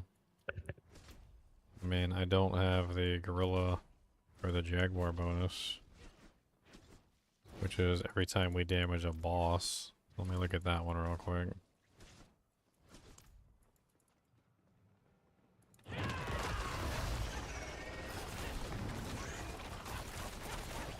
Instant 18 stacks.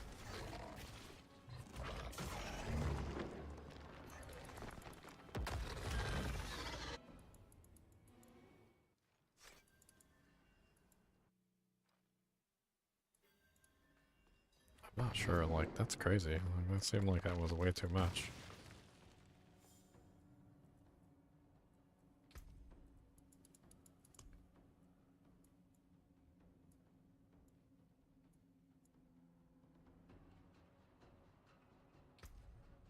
And that was literally just changing to this Jaguar Spirit Hull. That's it. Secondary.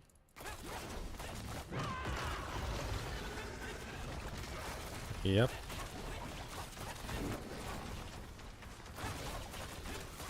Dude, that's nuts. It was instantaneously at 18 resolve. Like it wasn't even like a question. It was like immediate.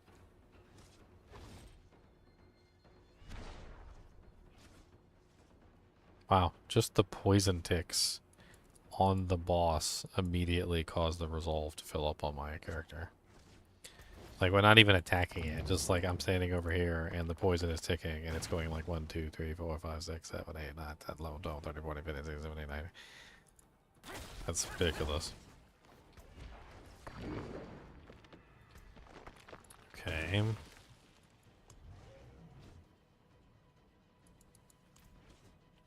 Unfortunately, that doesn't solve the problem, because then I still have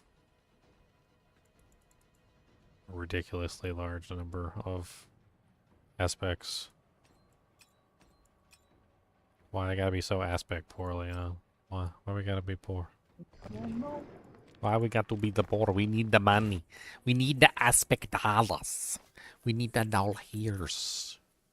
We need all the doll hairs. So that we can make the dolls. We need the doll hairs for the doll making.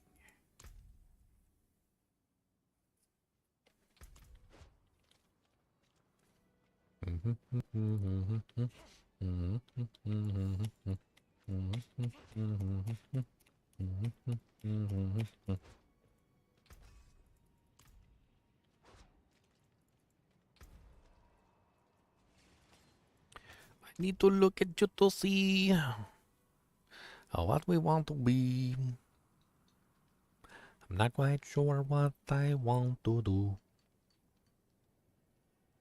But maybe I'm going to take a boo.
What is this Reaper's aspect with the enemies who poison have 100% reduced healing? Like, there's very few monsters in the game that heal. Like vampire, like the vampiric ones maybe? I guess, yeah. And then like, I don't know. I don't know what the hell else it's for.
Acceleration.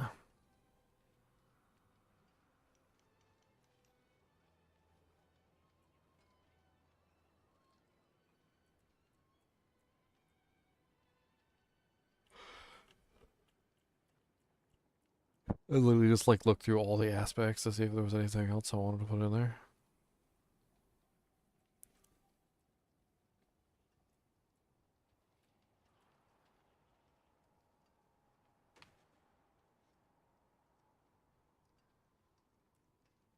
Ginger, you get your Taco Bell? I did indeed, and I ate it. Nice. Delicious. He'll be in the bathroom soon enough. Now my stomach is no longer growling. Now it's gurgling. It's gurgling to come out the other end. I usually get a Crunchwrap Supreme when I go there. I don't go there often, but Crunchwraps are where it's at for me. I usually grab the Lux box. The Lux box is pretty good. It's cheap. It's like some nachos and some cheese, and it has like a double-decker taco in there, and it's got like a little, what do they call it, a chalupa, like one 5-layer burrito. It's enough to like completely fill you up. For not too much. It's like $8.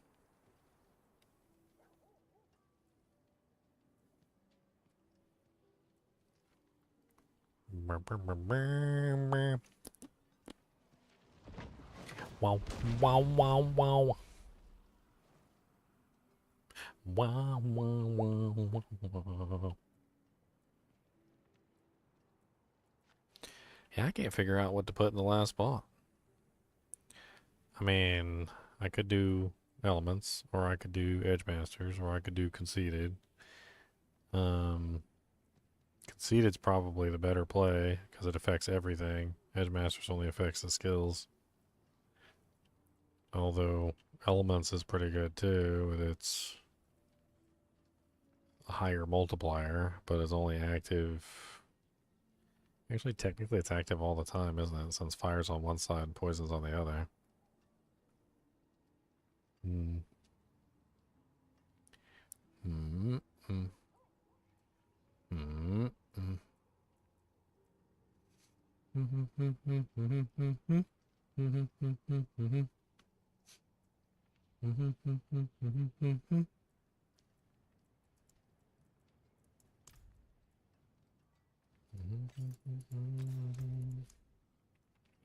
just running out of mobs lately. Turn pets, do your job and spawn me mobs. Do you know if the actual pit completion XP is affected by player count? I mean, technically yes, because, you know, you got 2 people gives the EXP buff when you're standing within range of each other, so. And EXP bonuses are multiplicative. So, like, the more EXP bonuses you have, the stronger they are.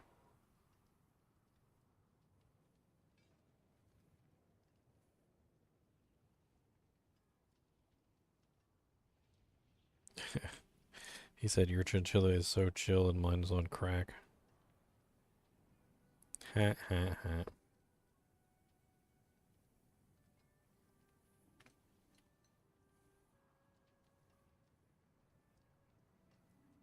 Now, whether the XP bonus, I thought the XP bonus counts for everything, including the buff that you get at the end from the main monster kill. I don't know, I could be wrong.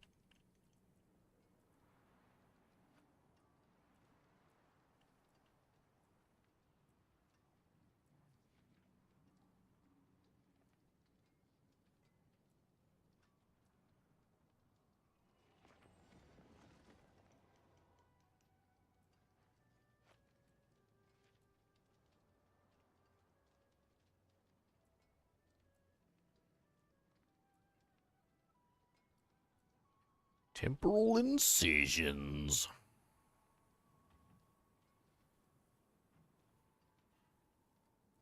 What are the other incarnate effects besides, like, the ones we're using?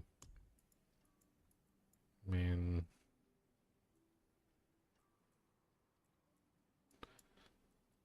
Scourge, nope. Counterattack is an incarnate skill. But that's just the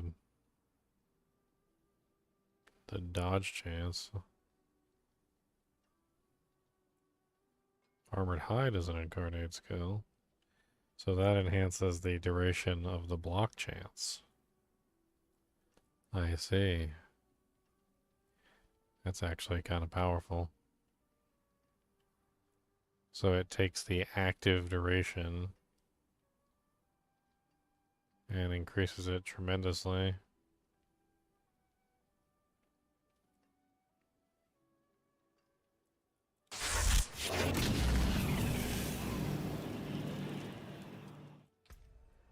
Huh. About Russian Claw?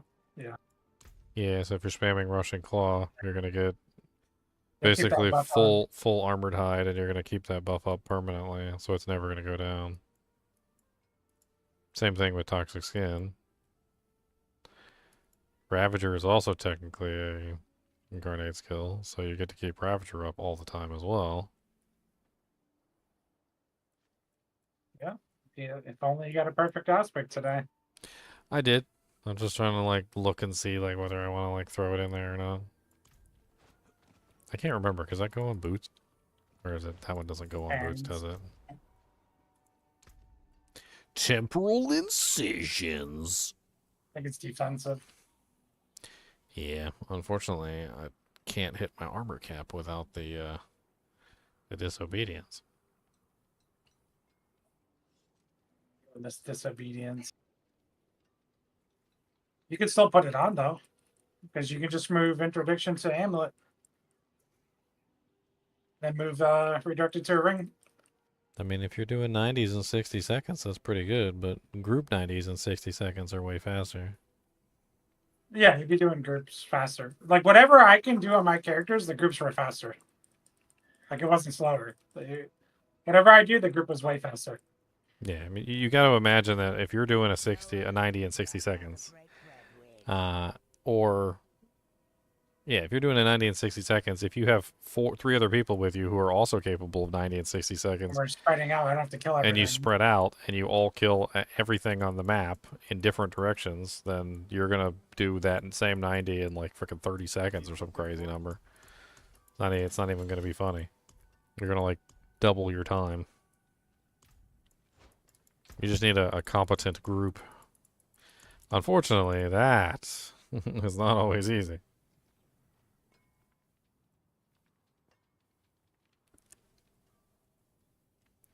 That is not always easy.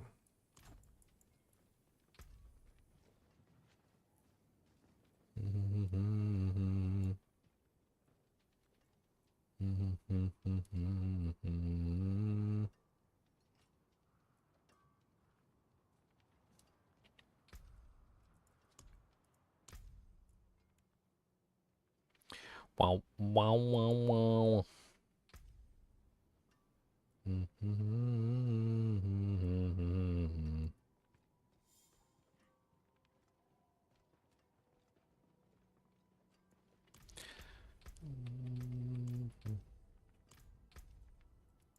Damn, it should work.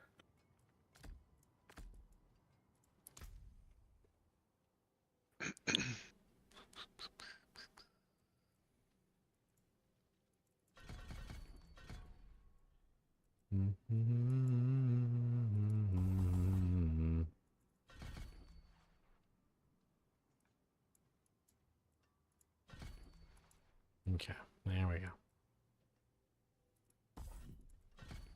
Does one of the ultimates get tagged as incarnate? No. Focus, mobility, potency, and defensive. Because that would have been crazy. Mm-hmm.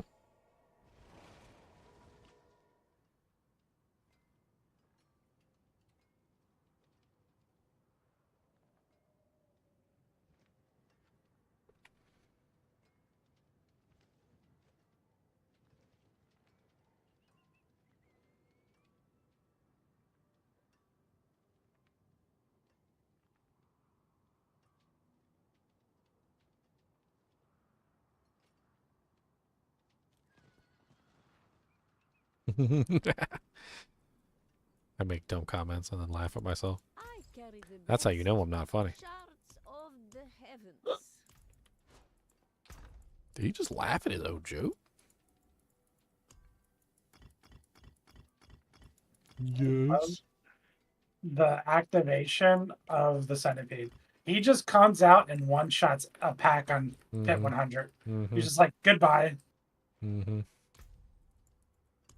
Well, his 10 Well- globs, he does 10 globs of poisoning damage. Like, it's like his activation is like, bleh, comes out and just vomits 10 blobs on the ground. Yeah, I had a 2 trillion there. It was like 2,500 B. He just came out and just said goodbye. Dude, he is pretty cool. I think that his duration is his main downside, but other than that, he's amazing. I do like the fact that he follows you around. I like that. I think if I'm gonna try and run him real quick in like a serious run with like the toxic fist or toxic resonance. I'm gonna pulse resolution though. I don't think resolution is worth it if I'm using him, because it's only 3 seconds and he lasts for 15. So I'm only getting a 3-second buff for like out of 15 seconds, which is just not useful. I'm gonna put those 2 extra points into dominant instead, so dominant is capped. That way I have the extra multiplier there from dominant instead. I figure that that's better for how he's running. And then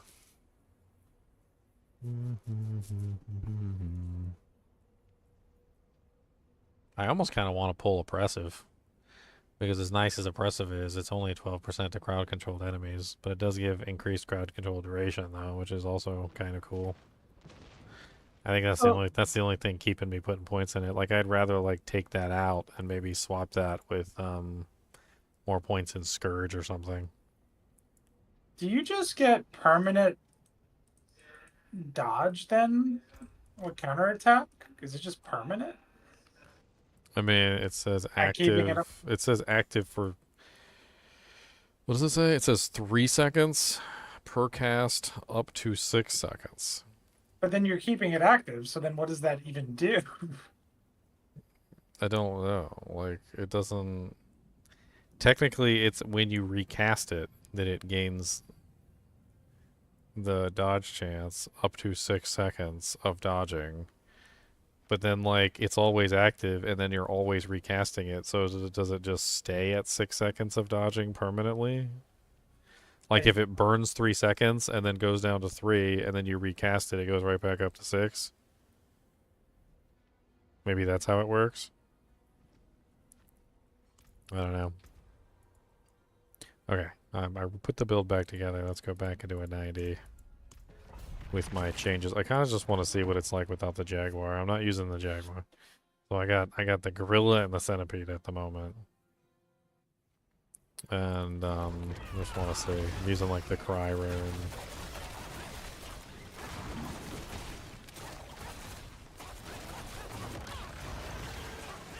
So you're rating Vortex higher than primary Jaguar. Basically, yeah.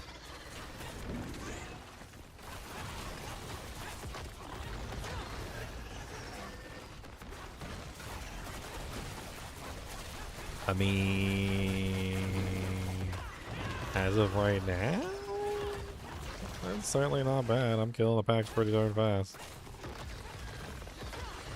Dude, the Centipede is a boss. He just comes, like, even when he's not doing the globs, like, he just pops up and shoots like a laser beam at one monster. The laser beam is probably the coolest, like, animation. It's just the monster just melts into oblivion. Like, I don't even know what to think about it. He's just gone. That's really cool. What's the activation time around that? Like 15 seconds, right? He's up for 15 seconds. Like, he's right, and the cooldown I think is like 15 depending on your cooldown. He is very easy to maintain. Like, he is almost always up, like, again before he even finishes. Like, it'll count down, and then when it counts down, it sits at a gray window. And it basically just tells you that it can't cast it again. until he's done with whatever he's doing. It looks like this. Like he's counted down completely and he's just grayed out. So I wish you could spam him. Yeah, and if you could just like use him again anyway and just resummon him, that would be amazing. Because at that point you would just be spamming him for the toxic globs alone. Those toxic globs are like insane. But if you time him just right though, like if you pull the packs together, time it right, and summon him on the pack, like after you suck them all together, you know, you do the big suck, and then like you get him directly on top of the pack when you summon him. Like he is not pathetic in damage up. It's actually kind of nice to time him, like time him for the pack kill.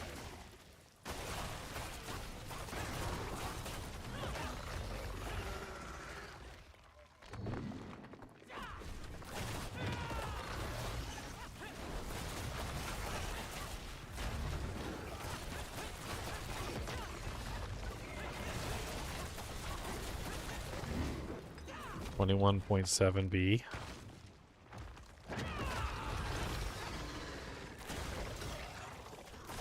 Kind of stuck out to me. I don't even have Jaguar. 21.7B, what was that coming from? The explosion? 9,000, was that a 9,700B?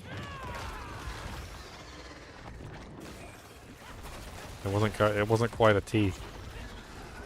I couldn't read it because it was covered by like 1,000 numbers. This build is so silly when you run, if you don't run Jaguar. A lot of the times you just pull in a pack of monsters and then like everything gets poisoned.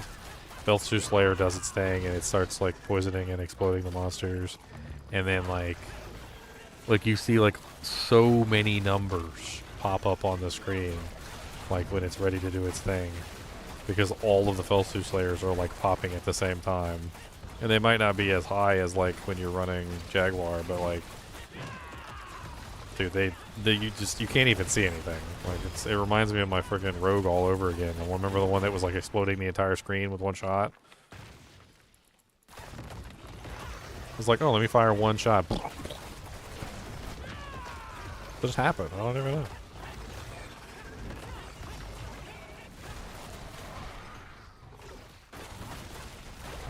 So, I think I can confidently say, because I'm just being like real silly with this one and I'm just playing and stuff, like 90 super easy with no Jaguar. Like not even running Jaguar. I'd be interested to see, because you got better gear than me. You got better aspects too, because you got like a better redirected force and a better interdiction. Like, try my setup. There's really not much difference. Just take the Jaguar out, put Gorilla in. Run the Centipede as your ultimate, and then like just see how well you do. It's really not even that bad without the Jaguar in here.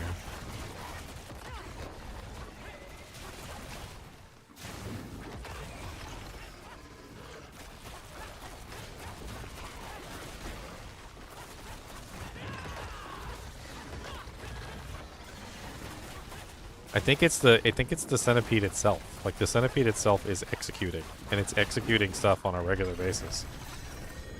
Even with Noxious Fist up, it's doing a lot of executions, and so the monsters are not getting a chance to even die. They're just getting put down into the dirt. It's like die. Oh, I forgot to swap my consumption glyph back out for the other glyph too.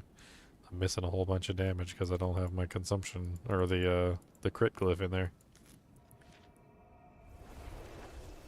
I guess technically consumption is at least giving me some poison damage. Even if it's not doing anything else.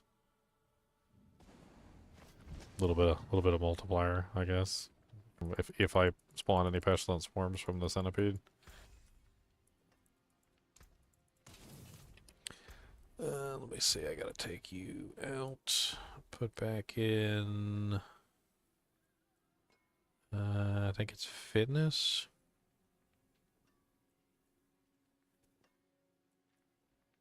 Yeah, fitness.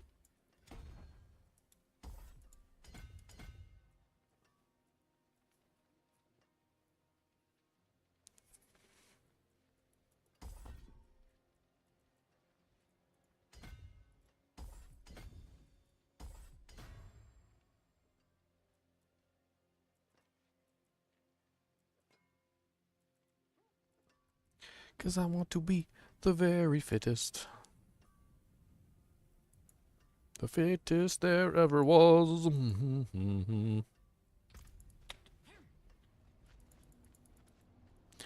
I'm still not convinced that menacing is better. I don't know. I don't know how I feel about menacing. Menacing is very nice because it keeps the monsters poisoned, but then at the same time, like, More there than I thought. My hammer I mean, there are sharpens other things that could potentially go there.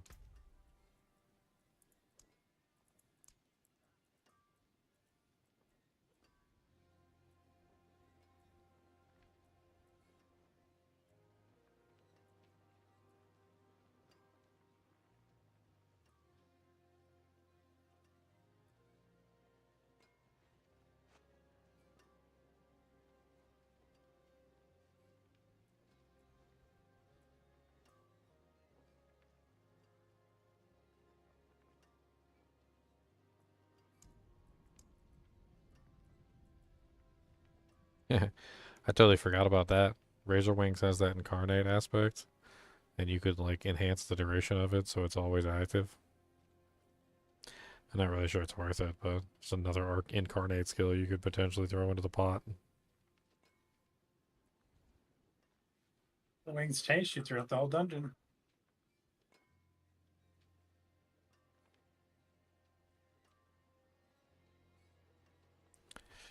Aspect of Binding Morass, a 20% multiplier against slowed enemies.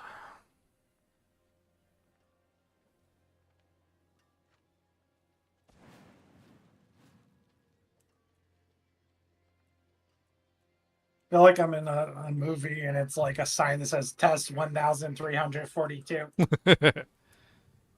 Yes. You know, like where it just goes through the days or whatever. Yes. Goodbye. I'm not even trying to level my Paragon. I'm just trying to test the build, but it's leveling my Paragon.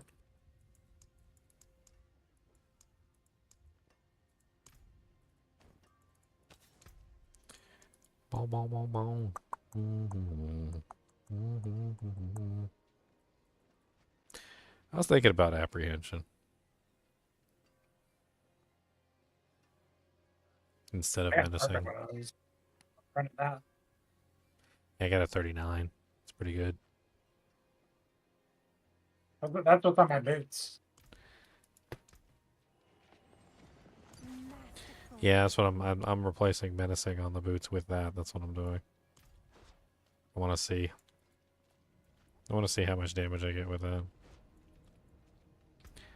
Alright, 90 was like kind of super easy, but let's do it again because I did change 2 things. And then we'll bump it up afterward. Gotta stick with the same thing. Yeah, I'm trying to stick with the same one so I can feel the... You gotta be able to feel the changes. If you keep going upward, you're not gonna feel the changes.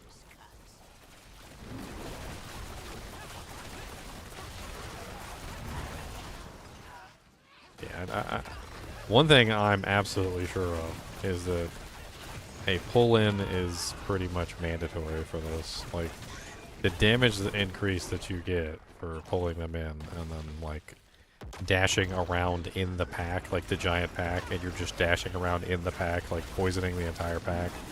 It's like 10,000 times faster than anything else that you can do.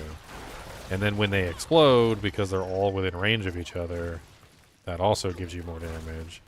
And then on top of that, you also get the buff for being close to the monsters, which is...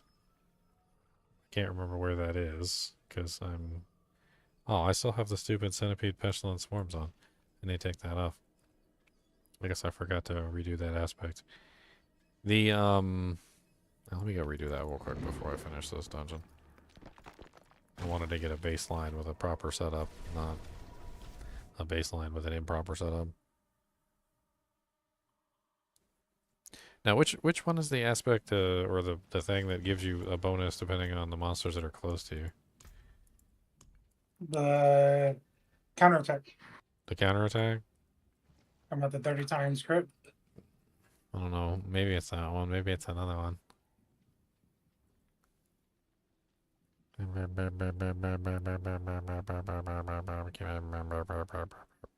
Counterattack gives you the 30 times crit multiplier for each nearby enemy up to. I thought it was something else that had nearby enemies on it. Maybe I'm imagining. Maybe I'm imagining. That's making up and imagining at the same time. It's imagining. Imagining.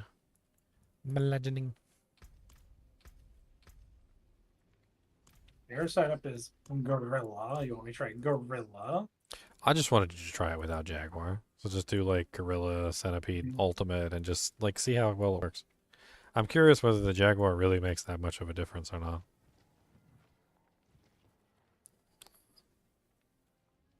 I mean, it's not necessarily that I don't think the Jaguar's amazing, which it is, but I think the Centipede's active effect is basically the same thing as Shattered Vow.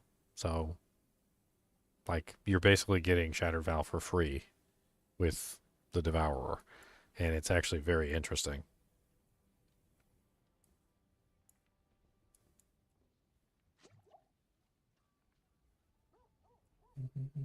Oh no, it's reinforced armored hide. That's what I was thinking of. It says while active, armored hide increases your block to damage reduction by 5% for every nearby enemy, up to 20%. So you get It's more DR. just give you more DR, yeah. That's the one I was thinking of. But yeah, the counterattack one also does the same thing. I guess they both benefit from close enemies. Okay, aspect. Focus, Daniel, focus. Focus, Daniel. I'm gonna do, yeah, I'm gonna try Conceited. I think Conceited might be the better one since you have Barrier active all the time. It's just, like, always active, no matter what. Elements is nice, but it's not active all the time. Edge Masters is nice, but it only applies to skills. So it might be like missing certain things that are not getting bonused. Conceited, I think, is the most generic one that applies to all of them. My magics await your return. Technically, Elements is probably better. Because Elements is applying to the base. And so then the base is getting multiplied. So maybe Elements is the better option. But it's only active half the time, so I don't know.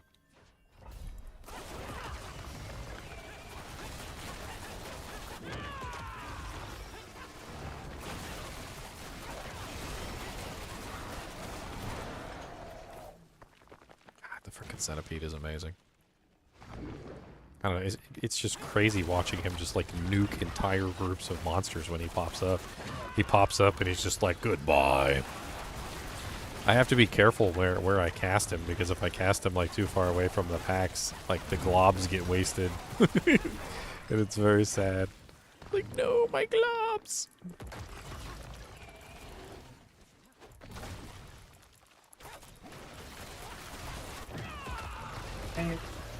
It feels just as fast. It feels like it doesn't even seem like there's much of a difference between the Jaguar, does there? No. Like the Jaguar wasn't even adding anything or something, or like, I don't know, or maybe it's just the fact that the executes are happening from having the Devourer active or something, and it's like, I don't know, it feels fine. Like, I'm not noticing much of a difference.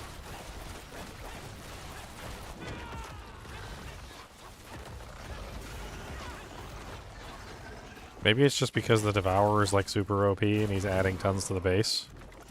And maybe that base damage that he's adding is just more than enough. But I mean, if that's the case, maybe, I guess Jaguar primary Centipede ultimate? Perhaps? And then go back to concussive strikes?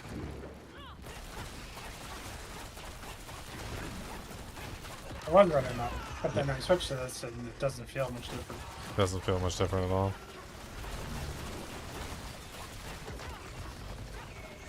I mean, it feels fine, damage-wise. I watched the monsters just get annihilated from existence. I mean...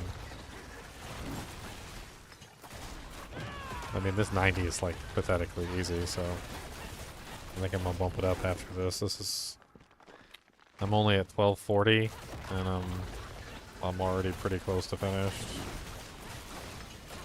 I'm killing like huge packs too. I'm watching the bar just go up massively.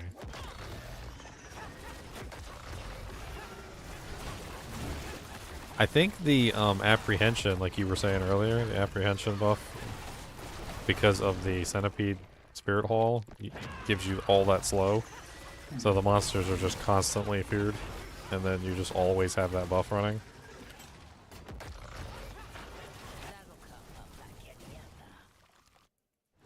Yeah, I'm only at 12 minutes, so what's that, 3 minute 90? I just got the boss to kill. And he's staggered.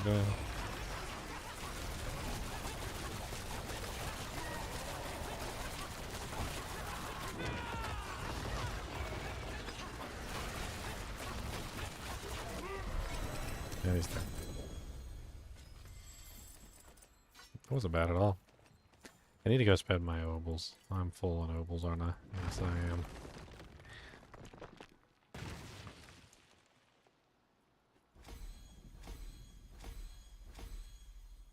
I've been spending too much time leveling up alternate glyphs and like testing out alternate builds, and I haven't been spending enough time maxing out the glyphs that I need for them.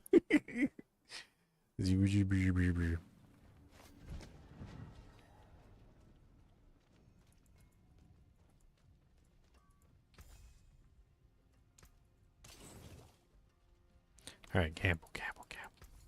Quarter stays. Not a single ancestral.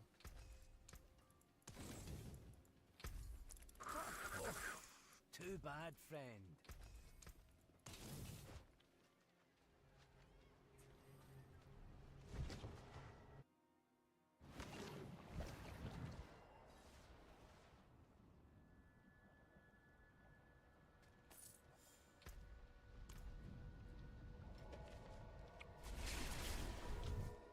Want to run one together just to see how silly it is? Sure.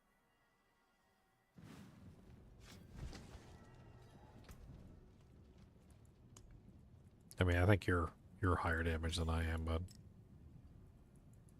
I haven't even tried a 100 yet, to be honest. I could always give that a try first before I hop in with you. See how stupid my character is, or if it even's enough damage. Am I hitting the numbers that I need to hit? How many numbers? I'll do a 100 by myself real quick, may say. That 90 was really easy, so it shouldn't be too bad.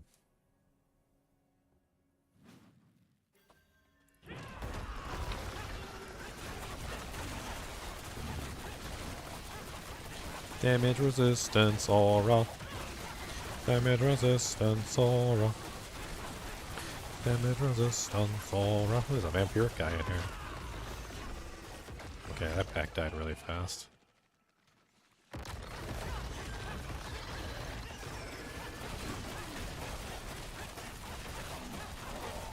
Alright, so damage is more than enough to handle 100. I'll probably clear this in no time unless I'm a pleb and I die a couple times like an idiot. We'll have to see what I get against the boss, but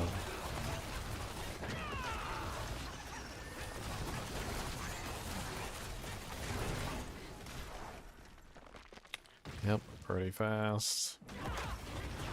It seems like when you use the cry rune, or when you have like a pull-in, and you can pull in all the monsters, that the amount of damage that you're doing is just exponential.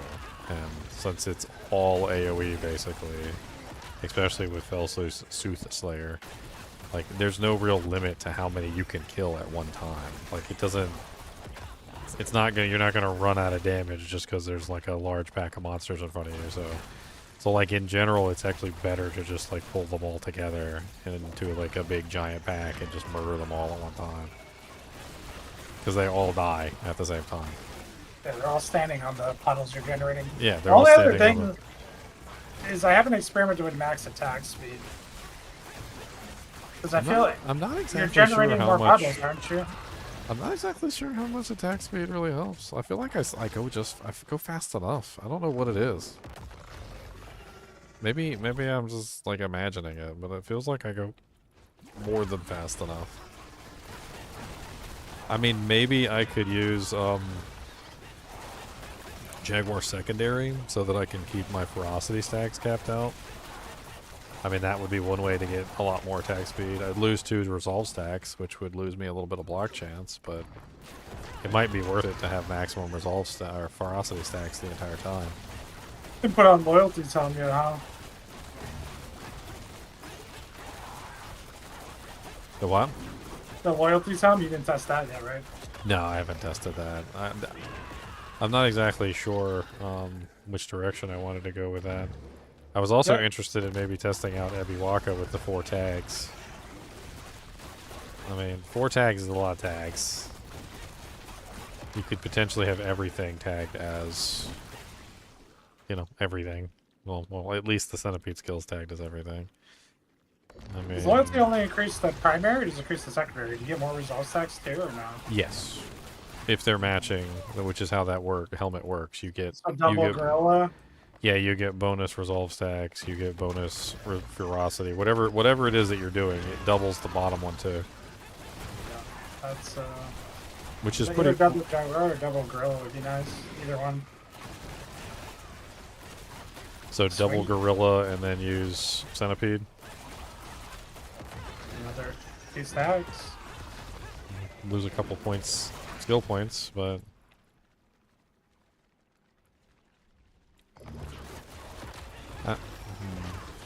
I think the only problem with that is you don't get any cooldown reduction. So the 60% is only going to apply to the gorilla skills, the gorilla base skills. Yeah. So Armored Hide will have like a really short cooldown, so you can keep that up like nonstop. But none of the other skills cooldowns will be affected.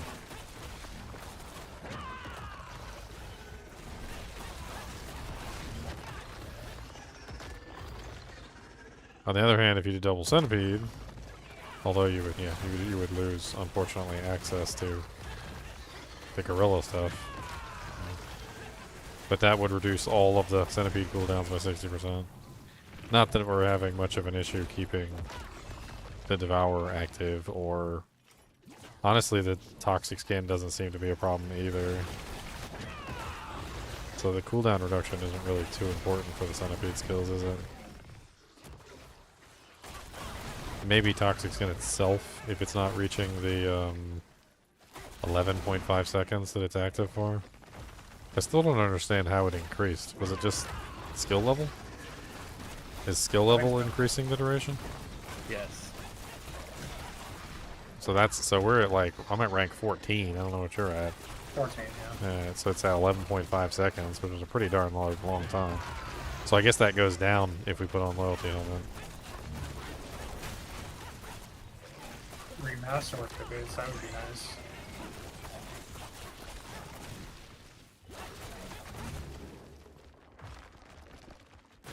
Yeah, triple masterwork on focus. That would be beautiful. So I'm currently at 9:26, and it's almost, the timer's almost finished. So what is that, like a 6-minute 100?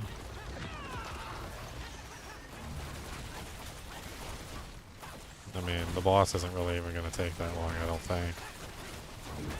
I guess we'll find out. Yeah. So I'm at the boss at 9 minutes exactly.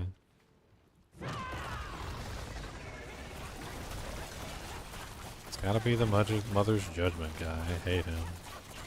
He's the one that, he seems to take the least amount of damage out of all the bosses too. I'm just gonna smack him down. You don't like Elias? That's Elias, bro. I do not like Elias.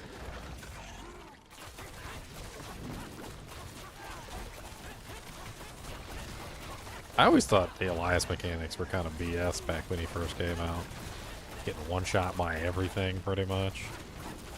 It's not cool. Love that fight. That's because we went in there at super low level.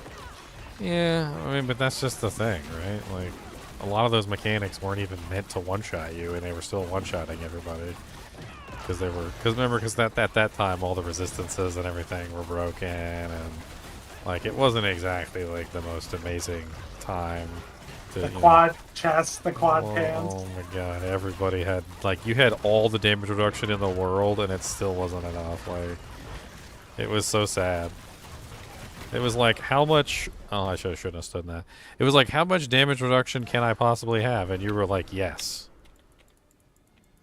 No, seriously, how much do you need? Yes. And that was pretty... Did you watch the DBZ thing? Oh, no, I haven't seen the new Daima. Okay. When did that come out, today? Or yesterday? Was like Friday. I think Friday.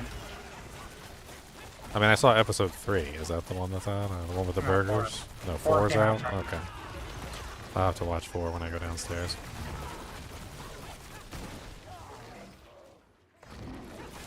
Yeah, I don't like this guy.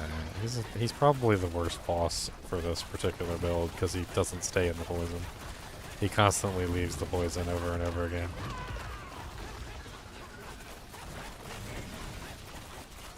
Jacka John. Get the nightmare dungeons up. Can't be sitting here getting no XP. Oh, sorry. Huh? No, I'm not talking. No, it wasn't a reference to you. I just don't have the buff. The welt.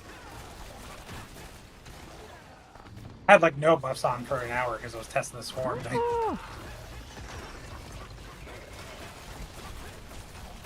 14 levels to go, boys. Well, I think it's the Shroud that gives you all the buffs. You end up with every single passive, so you have all the buffs on your bar. Stupid evade one takes a spot, and it's always there because I have no evil skill to take it out. What, acceleration? Is that what it's called? Yeah. Dude, why is he not taking any damage? Like, he's just like ignoring all the damage I'm helping him. It's really quite upsetting. Come over here or something. He's like stuck in the wall or something. I don't know what's going on with him.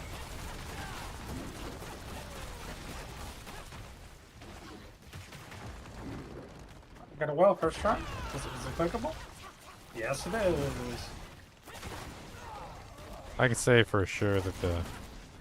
I don't know, I guess maybe losing the Jaguar is a little bit slower on the bosses.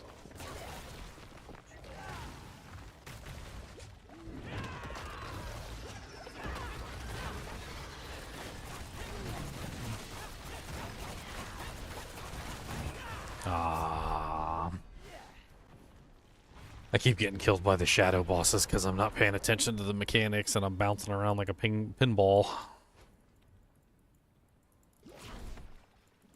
I don't like this guy.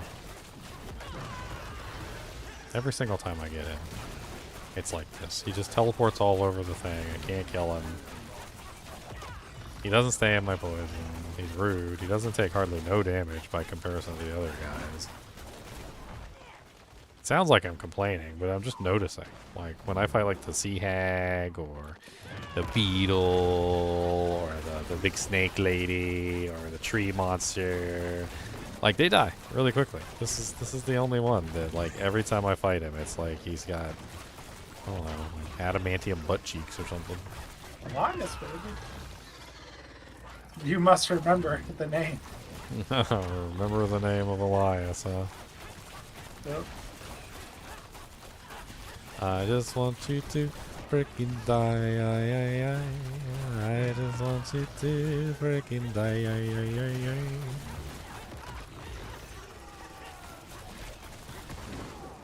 It's like he's not taking poison damage. Like, I don't see any poison damage accumulating on his bar.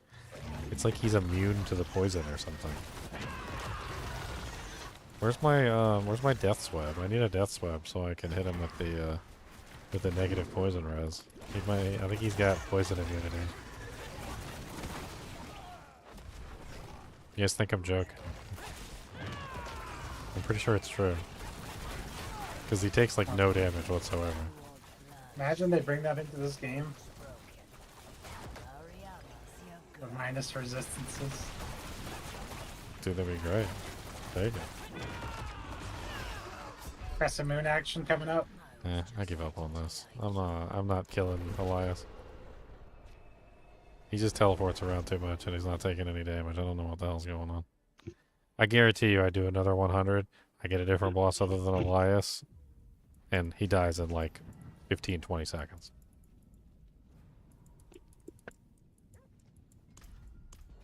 Get locked into Elias every time you launch 100 now. Pretty much. Don't curse me like that, Ricky Bobby. I'm gonna try another one. Put that evil on me. I'm gonna try another one. That was a very good run for me to have like freaking was it like 9 minutes when I got to the boss and I couldn't freaking kill the boss. That doesn't even make any sense.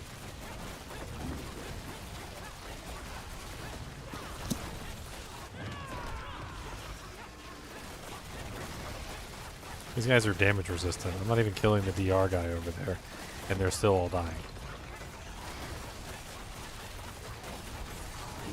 DR guy still was still alive, and I killed almost the entire pack, literally without even like worrying about the DR guy. But somehow I can't dish out enough damage to Elias to kill him. I'm literally killing the 100 pit monsters through the DR guy, but I can't kill Elias.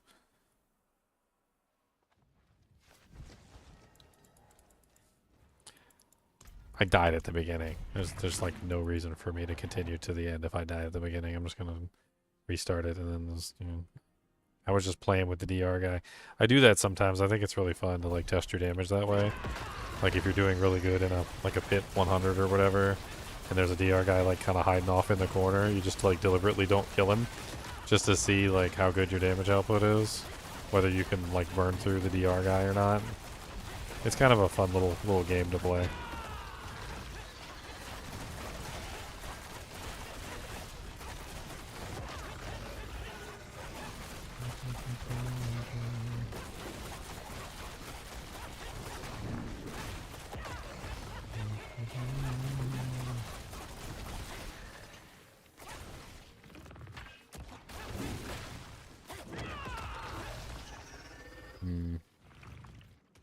Maybe I put back in Creeping Death.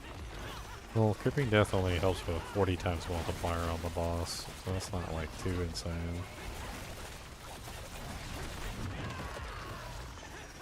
I think I found my favorite setup after a lot of testing.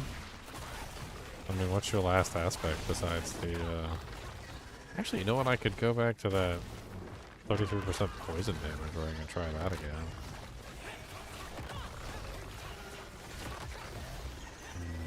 I don't know.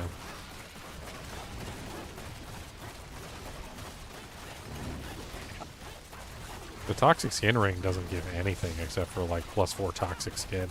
I don't know, I don't think that's worth it over anything else you can get. So much lightning. So the pants have temporal incisions, the boots have the apprehension, the amulet has interdiction, rings have the unyielding and redirected, and the gloves have Fell Slayer. What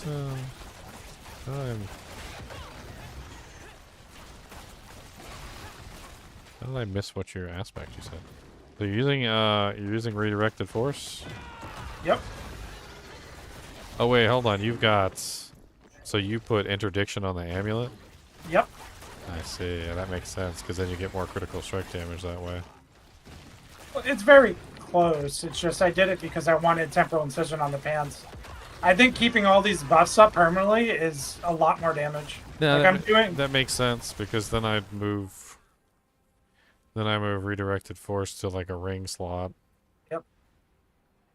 I'm doing the 100 like faster than ever. I shouldn't say it that way, but like 10 seconds faster, like a minute 50. Yeah, I mean that's a good option. And then yeah, you free up the armor slot so you can, like I'm using redirected or interdiction on my armor right now, so Like I Well, can if take you do it that that off the way, you armor, could then put I Shroud can. on. You could put Shroud on. Oh yeah, I could put Shroud on.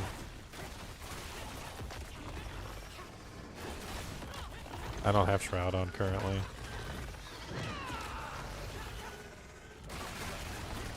That's a lot of potential multipliers that I could add into my build. Yep. Beautiful multipliers.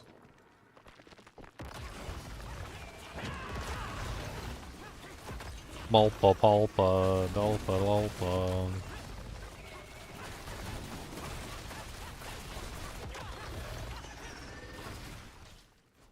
So does that really give you more crit running it that way than the other? It's actually just a little bit less. Hmm. The dream is you put it on your amulet, and then you put on the two-hand weapon. Redirect.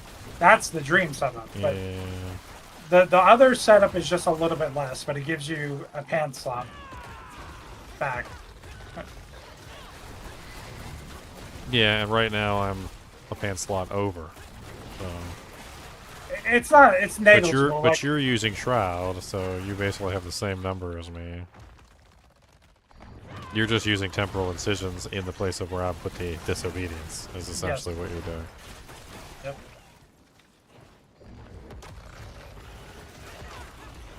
Temporal incisions, I think, is good too. I think it's good.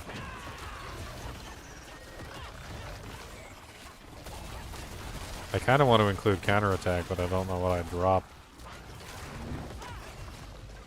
I mean, I don't think you drop armored hide because that's just too much block chance. What is 100% block chance like calculated out into redirected force? Well, it depends what your roll is, but I mean, 100%. It's whatever percentage of you have. Oh, what percentage you're redirected? 87 on the amulet. So that's 87 times more crit damage. Because you're getting another 100 block. It's based off the amount of block chance you have. So 100 block chance is a lot more crit damage. Like when you press the button of Armored Hide, you should see your crit damage go up in your stat sheet. Like.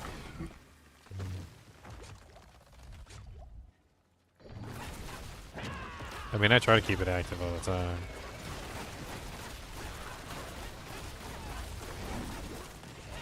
Yeah. That's why I like temporal incisions, because it's actually active all the time now. But I went back to this. Yeah, I mean, that's kind of a good thing about temporal incisions, because you're getting that 100% block chance bonus permanently. Which maybe makes up for what you're losing from redirected force by putting it on the ring slot instead of the amulet slot. I mean, 100% is a lot.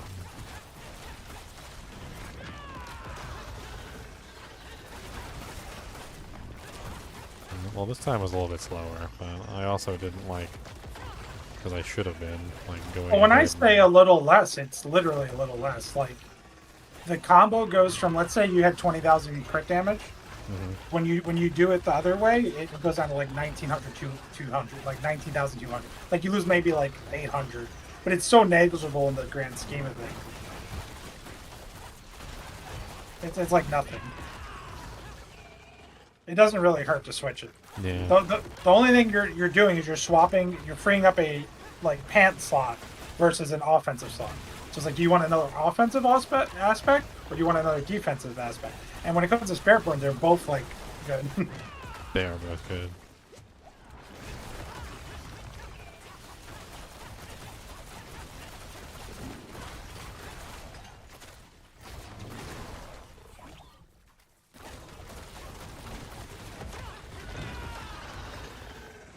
Yeah, the single target is a little low with the centipede this way. I think that's the only thing that I'm noticing that's a difference is running it in this particular way. I lose a little bit of that single target damage from the Jaguar pumps. From the Jaguar like feeding back in through. That's another thing I never tested. I mean, I was trying to test crit, but that would give you crazy crit. What? The Ruthless aspect where you get 10% crit chance per 10% like missing life. we go. Let's go get our butt cheeks clapped by the boss. We got Elias again. Please, not Elias. Oh, it's the mage. Okay. Let me see, because I'm curious whether or not like my damage is just garbage on the boss or whether it's the boss itself. I mean, it's not going down super fast, but I think it's still faster than Elias.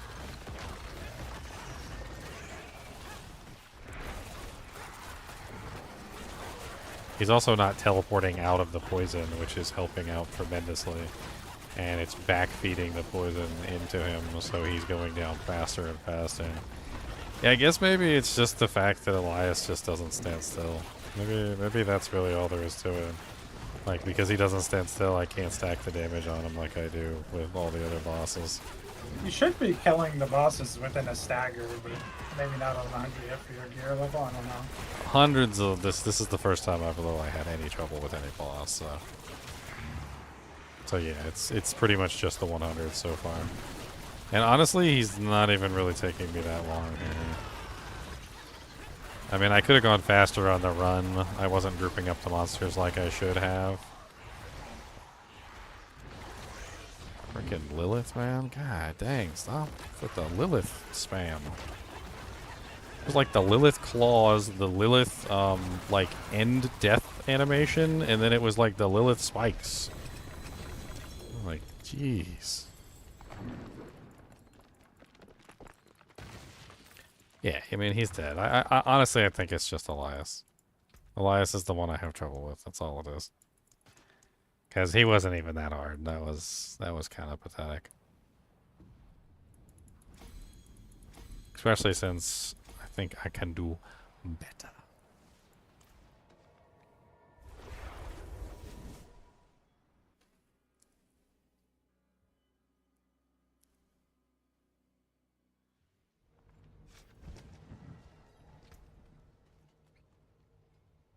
I'm gonna try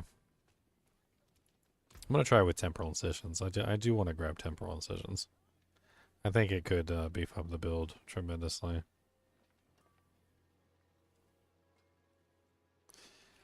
Meh. So, Temporal Incisions on the armor.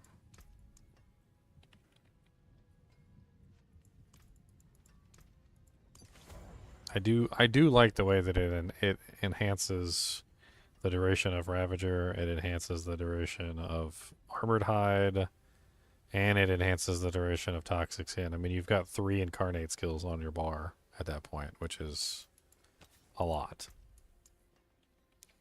And then Technically, I put it forth if you really wanted to. I tried it. It works. It worked.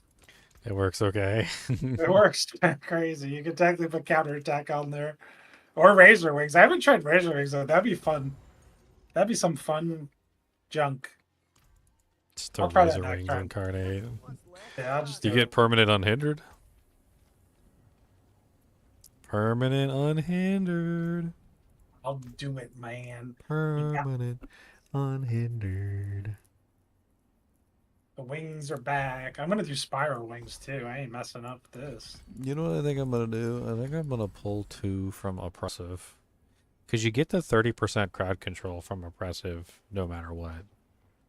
Like, it doesn't matter. It's always active. So the 30% crowd control, I mean, I lose what? I lose 8% multiplier by pulling those 2 points. But I can throw those somewhere else and maybe make them more useful. Like, I kind of feel like if I'm doing this particular thing with the Devourer, I might be better off throwing them into Vehemence for the 20% multiplier on the Devourer itself. I mean, that doesn't sound terrible, right?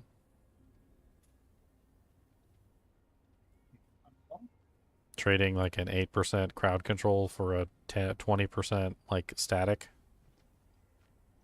In fact, if I could pull 1 more point from somewhere... You know, let's pull 1 point from Dominant as well. That way we're beefing up the Devourer as much as we can to get those bonuses.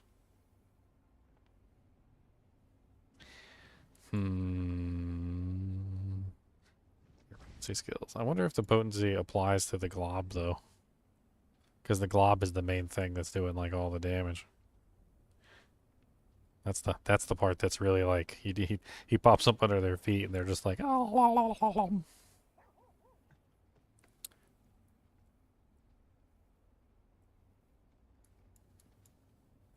That is exactly as it sounds. Okay, that is precisely the sound effect.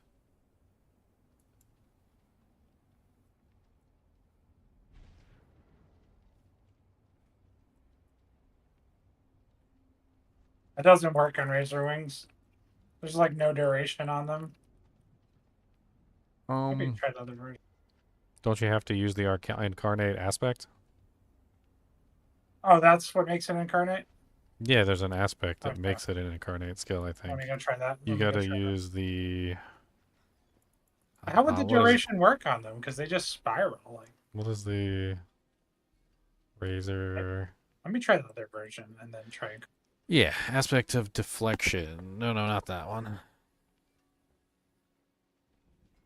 I know what he's talking about. It goes on the boots or whatever. Well, Oh, that's I can kind of roam that's speed kind of interesting. That's kind of interesting. I never thought about that. So if you're using temporal incisions with aspect of deflection, you get permanent bounce back from the razor wings, and they just never stop. Yep. So they're just bounce, bounce, bounce, bounce, bounce, bounce, and they just never go away. That's kind of cool. Yeah, so it's fleet wings. It's passive. You are unhindered. Active, you gain 35% increased movement speed per active razor wing. Oh, okay. 35% times 12. What the hell is that?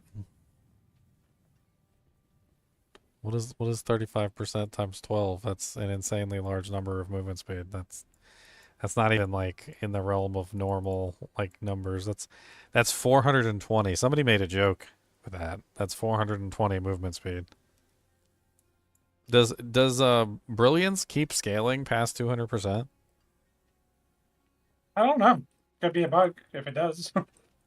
Because that sounds like you could very easily scale Brilliance past.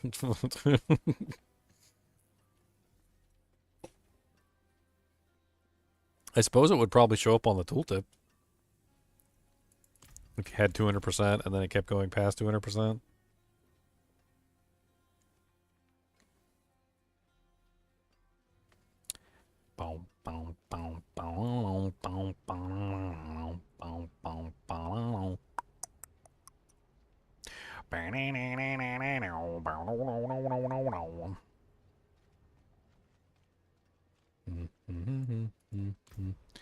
I'm still not sure whether I like apprehension or not. I still know. I'm not sure if the active Scourge being active all the time is better. Because it poisons all the monsters and then it just adds a lot to the poisoning instead of just pressing it once every 7.32 seconds.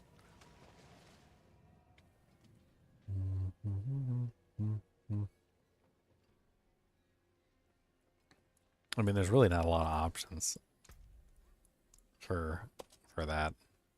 Man, there's another aspect that gives you like a multiplier, but it's only like a 20% multiplier for slow instead of the 40% multiplier for fear. But the 20% multiplier for slow would be active 100% of the time, whereas the fear one is not always active. I don't know. It's also concussive too, which gives you days and stuff. 25% multiplier and stays targets.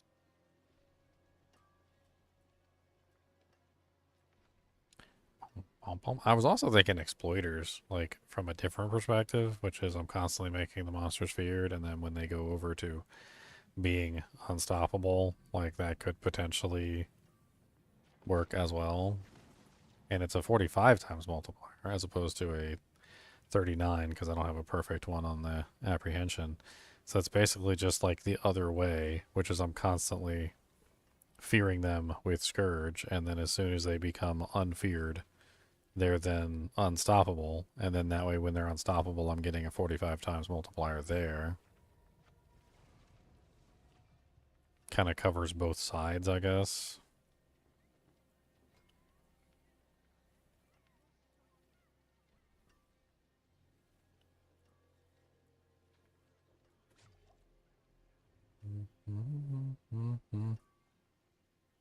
Yeah, Binding Morass, that's the one I was thinking of.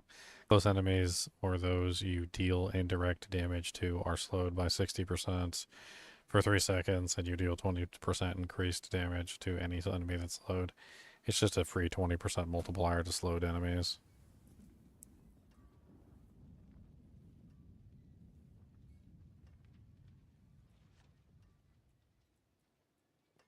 I'm gonna try Exploiters for a run, just to see how that flows. I guess I'll do another 100 since I just did a 100 and I know how it feels. So all I really changed was I added in Rushing Claw. I took out, was it Conceited? And then swapped Apprehension for Exploiters. So we'll see how that goes.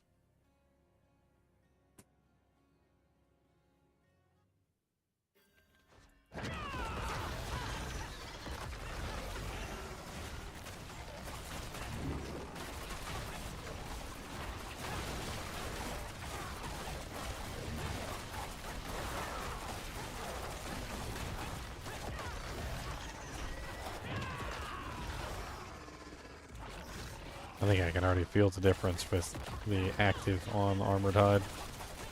Like Armor Hide just being always up. Yep. Like you can feel the difference in the damage as opposed to it being only active some of the time. Dude, I think I just lagged out the game there for a second. That was cool.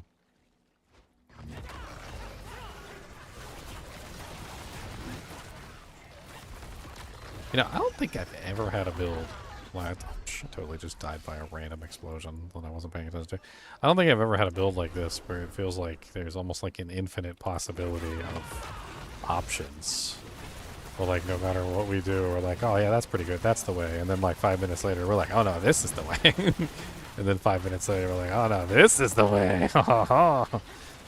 And like, it's not even like the other ways are really all that much worse. Oh, that was fun. They're all performing within like a good percentage variance. Like I don't even know. Yeah. 10%. God, why am I dying like to that baby stuff over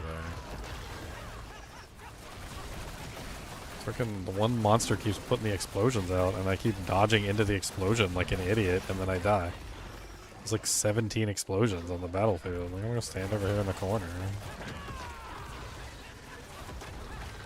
I mean, that's totally my fault for being in the explosion that's really obvious, and I probably shouldn't be in the explosion that's really obvious, but... I mean... There was a lot of them, though, in my defense. There was like...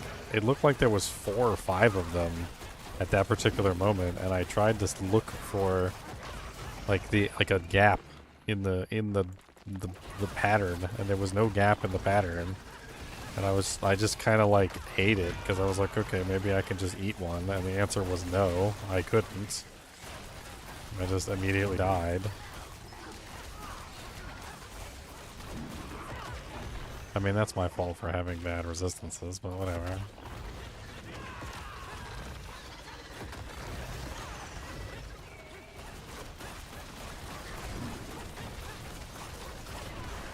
Another one of those explosions. I didn't see it. It was behind the rock right here. What is with me in these explosions?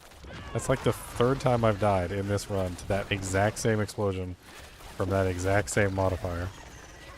And in my defense, that last one was behind the pillar, and I couldn't see the explosion when it went off. But the first 2 were totally on me. That was Noob Ginger.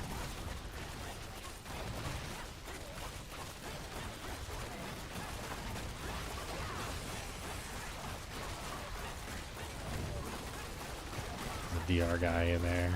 He's not dying. Die, DR guy. Wait, okay, I think he's dead. No, he's still alive. Oh my god, die, DR guy. I'm about to kill all the monsters in this pack, except for you, apparently. You just get to survive till the end and watch your friends die, knowing that there was nothing you could do to save them. did what I was supposed to do. I stayed alive until the end. But my friends, they just weren't strong enough.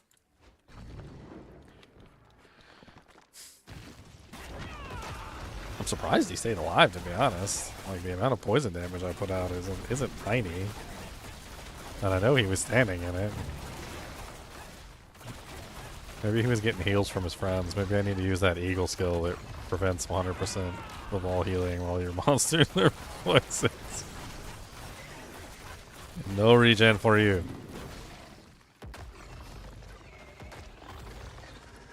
I'm gonna try Wild Boat. Wild Boat with Vortex, with Cry, both pull-ins. Just have like, yeah, double pull in.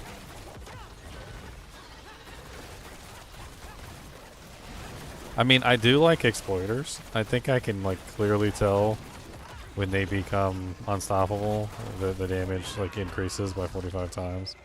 And the unstoppable stuff does happen often enough that it's there. It also increases the duration of your crowd controls too. So like it has like a secondary effect.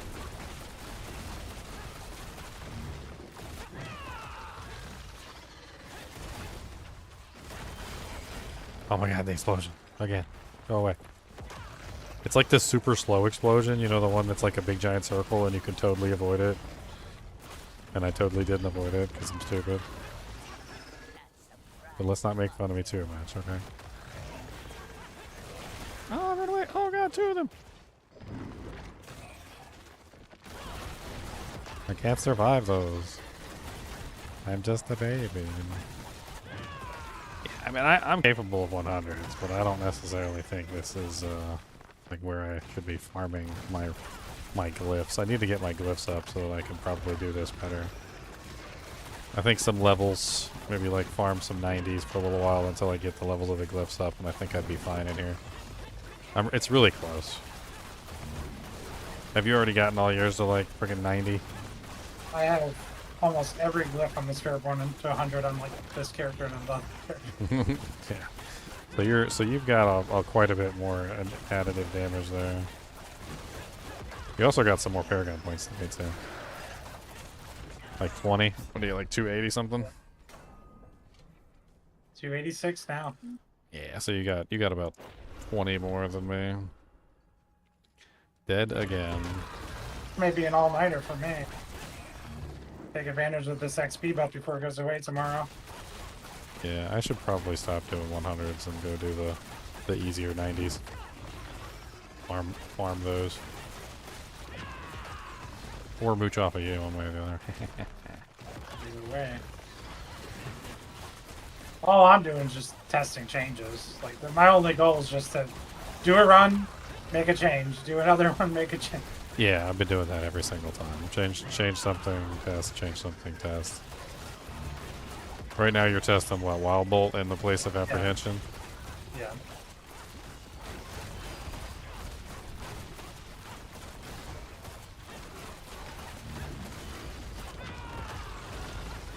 That's another interesting thing, Wildfire. Damaging enemies with direct fire has a 30% chance to reduce one of your active cooldowns. That's kind of crazy if you ever needed that.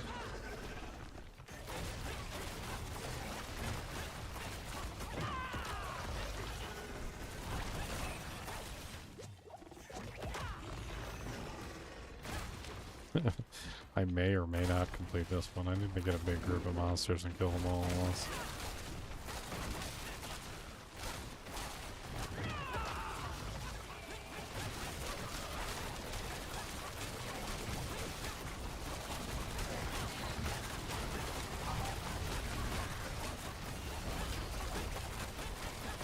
It's really crazy. Like half the time there'll be a DR guy in the middle of the pack. I can't even like kill him because he's like hiding in the middle of the pack so well that like he's like being defended by his group.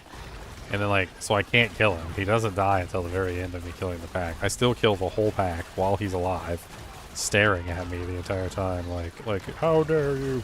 And then like finally I kill the DR guy at the end because he's all by himself. You know what would solve that for you? Just put soil power on your boots. It prevents him. I mean, that's not a terrible option.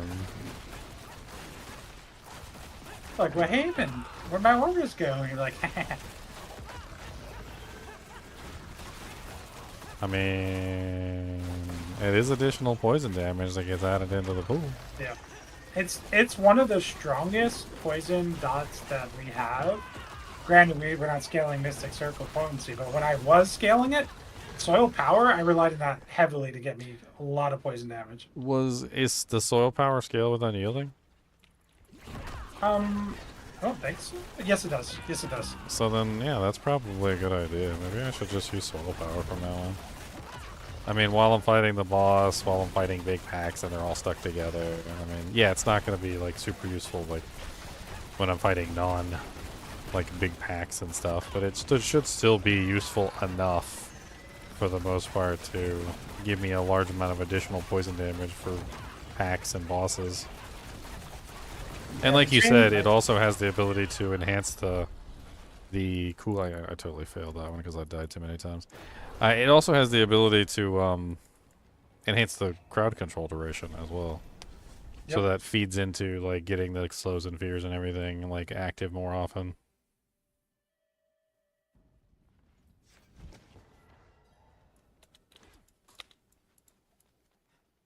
Yeah, I think I'm gonna do that. I'm gonna change the soil power. I'm also gonna go down a little bit because I'm not quite 100 ready yet. I mean, I can do it, but it's annoying. Are you still using Disobedience?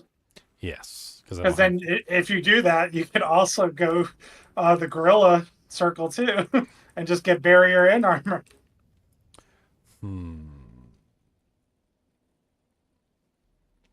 I'm not sure if it's enough. I can always check it. I did that on my evade build because I put Sky Power on for the Eagle evade Mystic Circle and the Gorilla, so it just comes with me. Yeah. So I have Gorilla and Eagle just coming with me the whole map. Yep. It's amazing. It's really good.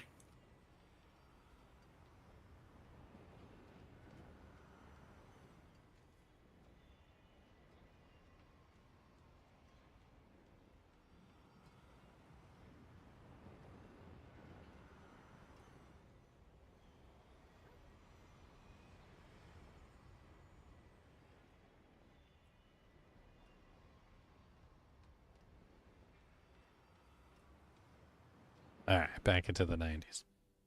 Let's go get some of these glyphs up so that they're actually, like, worthwhile. Stop trying to scale and start trying to scale.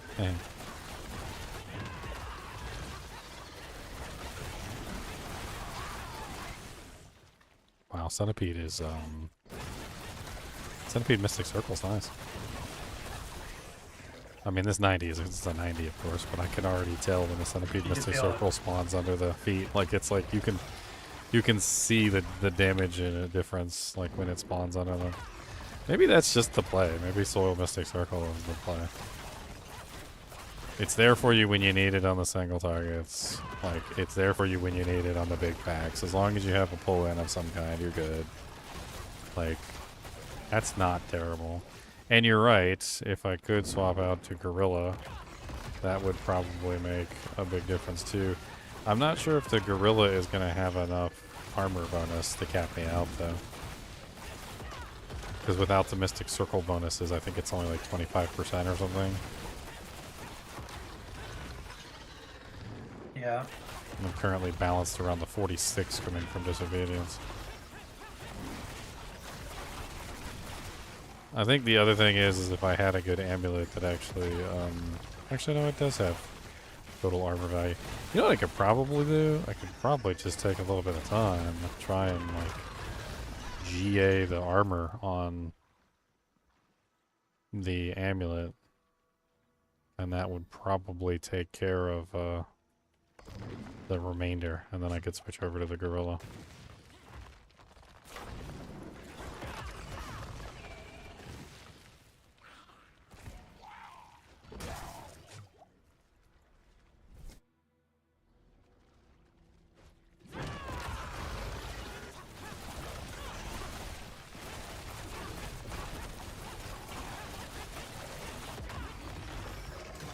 Womp womp womp womp.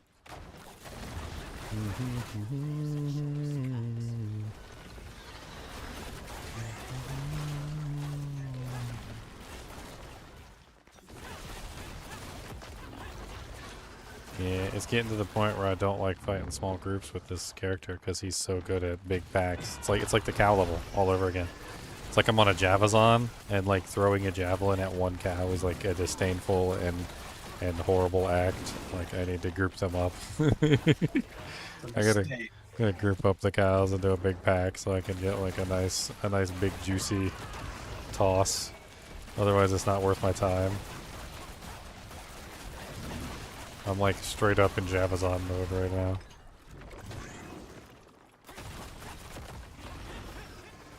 Like most of the time I'm actually strategically attacking with Rushing Claw to kind of like pull them into the center because I want to like get them all nice and grouped for the big, the big KO.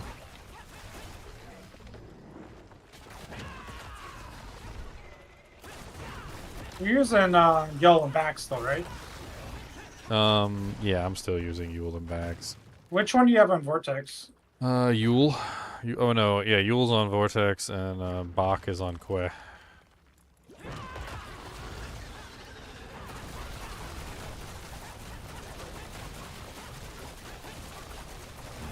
I mean, I don't necessarily know if I need Que anymore, to be perfectly honest. I mean, I like it, but I'm also using the Gorilla. Like, and I might need a secondary. But, like, maybe a better secondary instead of Earthen Bulwark might be just to go back to Kunkatsu Stall. Because it does give you, what is it? I can't remember what it is. 10% per monster hit up to 30%.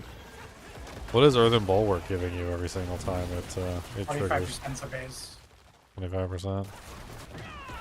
And then those are all affected by barrier generation, right? Yep.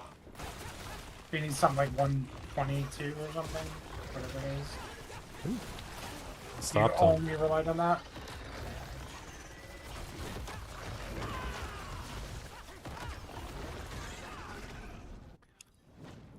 Uh, 5 minute 90.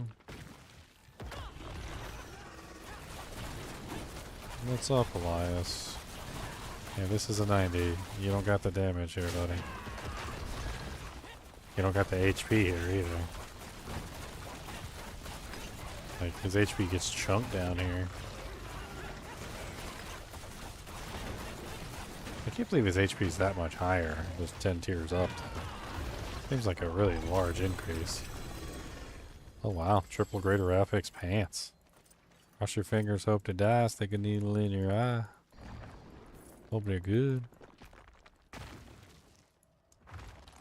Alright, what max out? I'm just gonna keep working on the lowest one. That way, I just keep moving upward. I guess I do need to work on Colossal now since it's the lowest. Oh wow. Those are not bad thrash pants. You want thrash pants for your thrash build? They're 4 thrash, 182 dex. Those are pretty nice. 1 reroll. I haven't played that build in like a week and a half.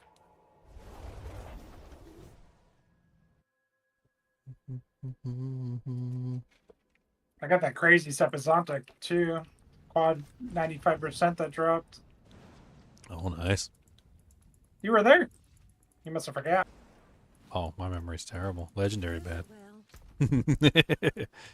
I laugh because it's true. Pity me. Pity me.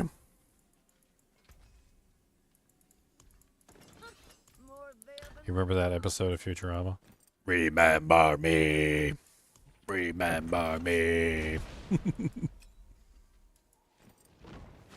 That was such a funny episode.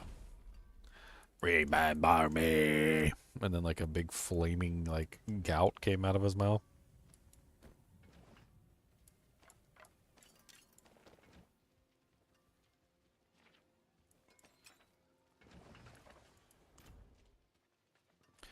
Ray my Barbie. Greetings. How shall I guide my hammer?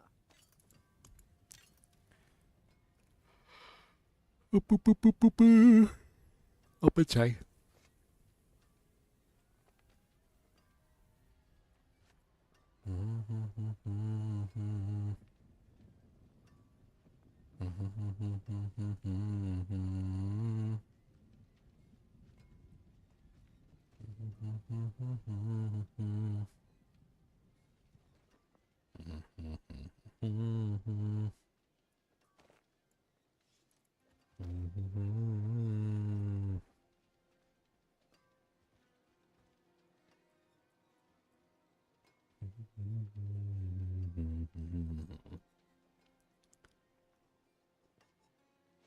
I'll have a perfect bistic circle for the centipede.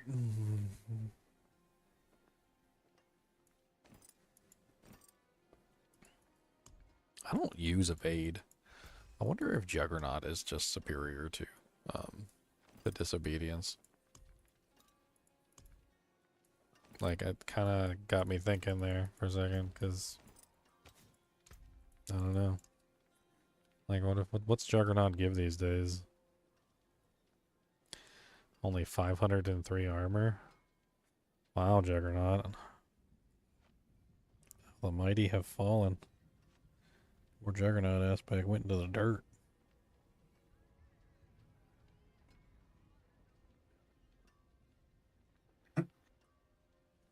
Yeah. I don't even think that's enough. Like, to bridge the... I don't know. Let me check. I'm at 3983.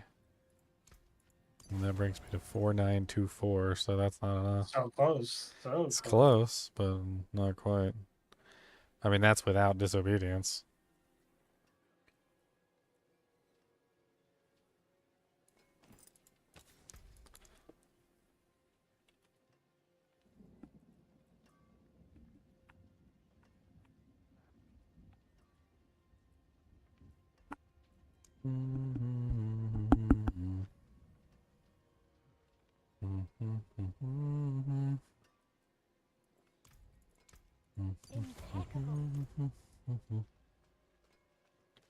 We need more. More. Oh no, I'm using up all my opals. Gotta go snag them from all my other characters that are floating around.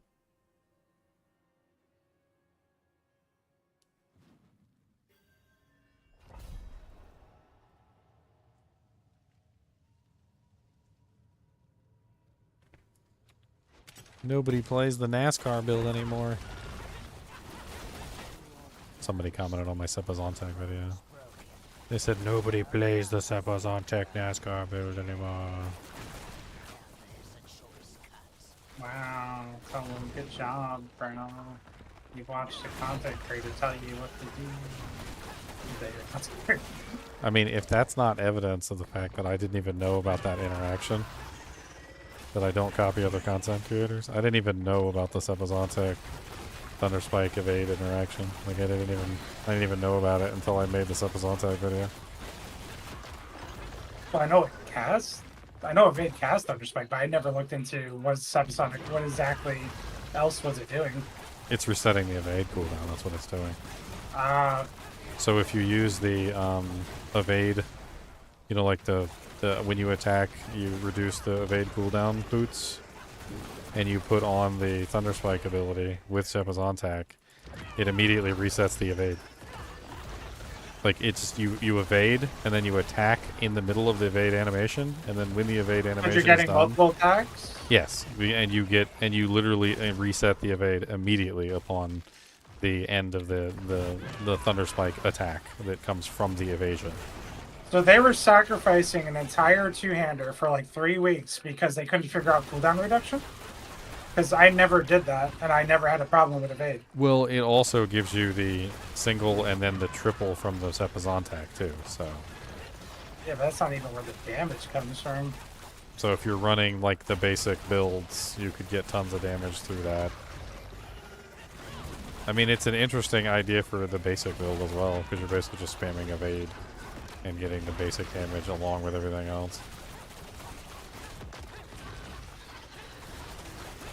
So every time you evade, you're also getting your storm feathers, I guess. I don't know. It seems interesting, especially since the Thunder Spike has that nice big like size increase, so you can hit like the whole screen with it.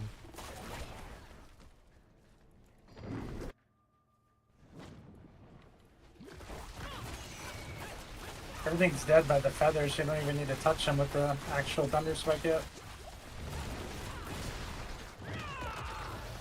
Foolish mortals. Ooh, that's what they get for watching content creators. That's right, guys. Don't watch me. Go to bed.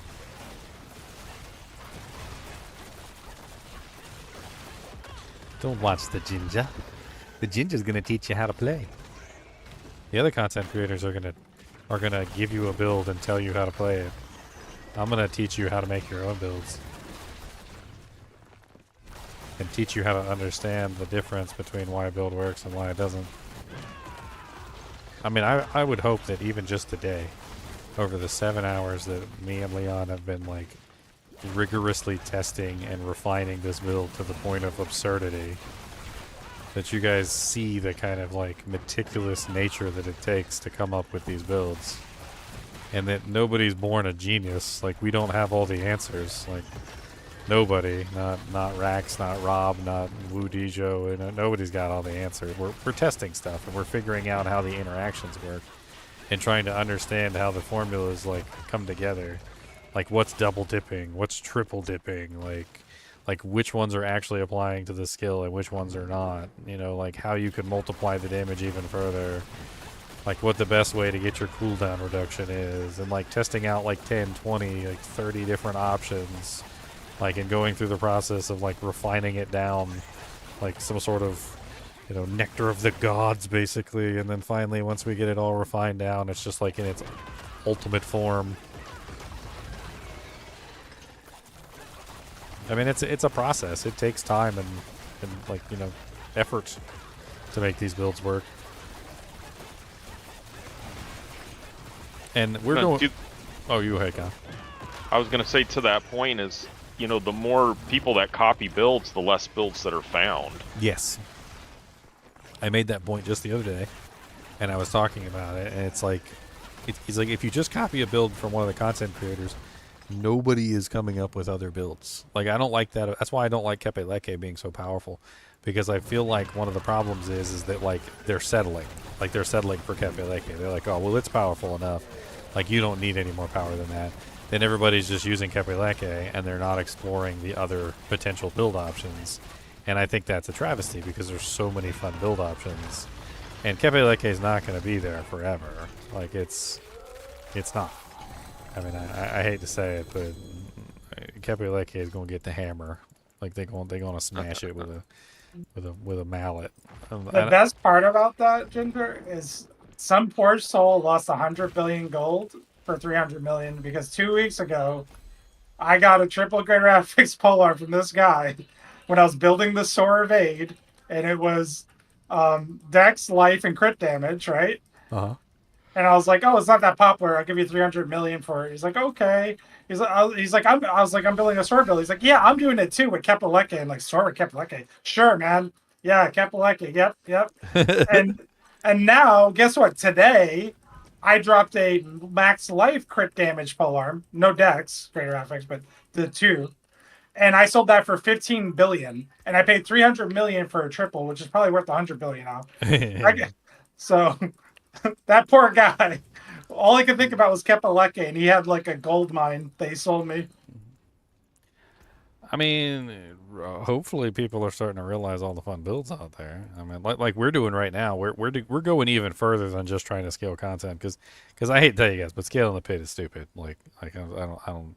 I mean, I know some of you guys are super proud that you got like 150 pit and all that with your like super bug build and stuff, but I'm having more fun making like an ultra refined build that can like slap out some 90s and 100s in like freaking 60 seconds.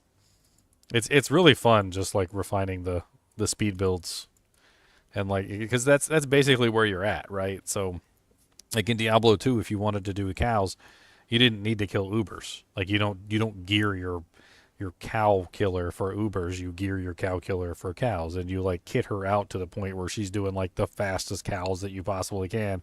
And yeah, she might suck in the rest of the game, but like somebody steps foot in your cow level and you throw like one javelin and half the area dies, and you're just like, see?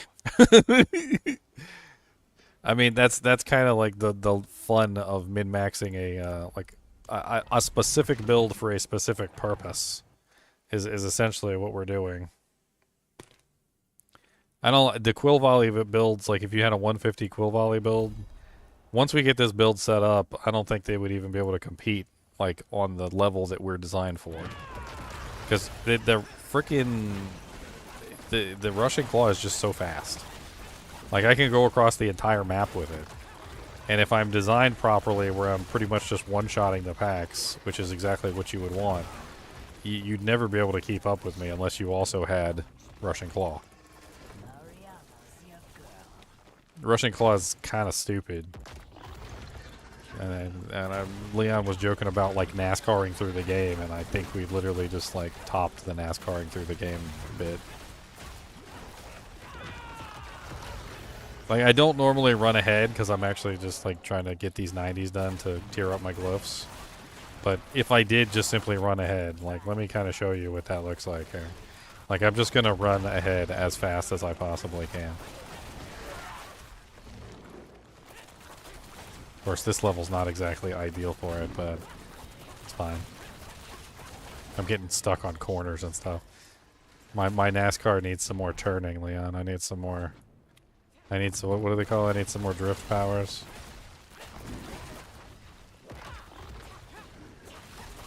Yeah, I need a little bit more breakage coming around the curbs.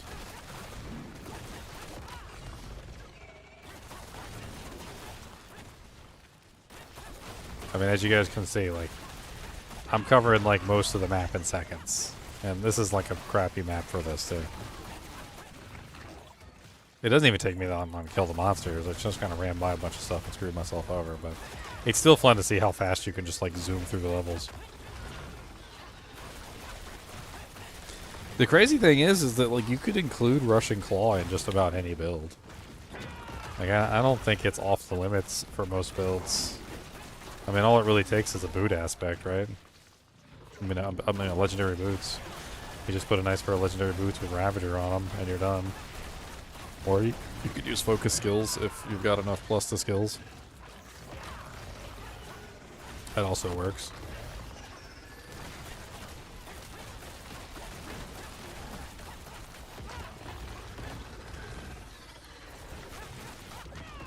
I'm literally just poisoning all the monsters, and then I'm running back and I'm finishing off the packs while they're all bleeding. Because they're taking like tons of poison damage from the line. It's actually kind of interesting to engage a pack, like dance around it with a bunch of poison damage, like as much as you possibly can, and then just run away, and then just go to the next pack and start working on the next pack, and then you come back, and the pack that you were just working on is like ready to be picked off, or they're all dead already. One or the other, depending on how much poison damage you threw on them. They really don't last very long. I gotta get used to that fact too. It's hard because I don't know precisely when to run away. Sometimes I'm just applying more poison damage than is needed. It's like an efficiency thing. Just not being like super duper efficient with it.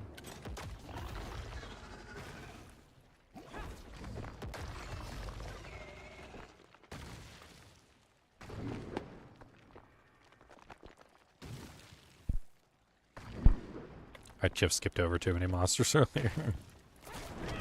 Just let me where my monster's at.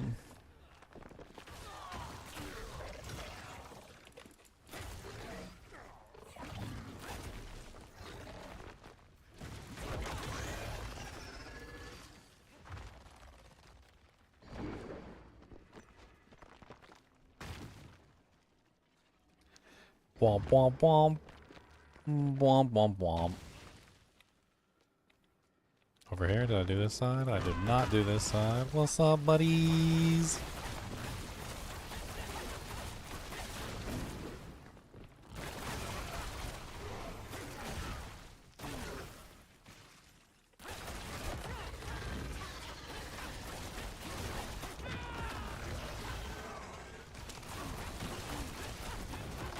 Yeah, the more I play with Centipede Mystic Circle, the more I just feel like it's just the superior choice. It's definitely amazing. It's definitely amazing. And it totally is scaling with unyielding. 100%. Yeah, you can see it. You can just see the tooltip go up. Right now it's a lot of points of damage.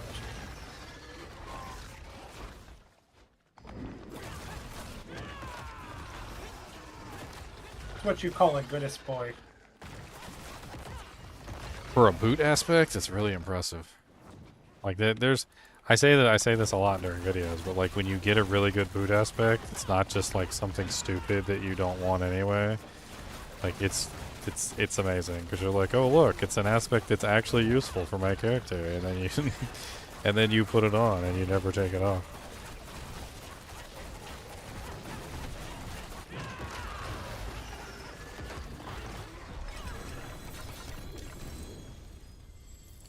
A ring for me? I like a ring. Do you like a ring? I like a ring. 1 little, 2 little, 4 little ring, and 5 little, 6 little, 7 ring, and 4 little, 2 little, 8 little ring, and it's not very good for me.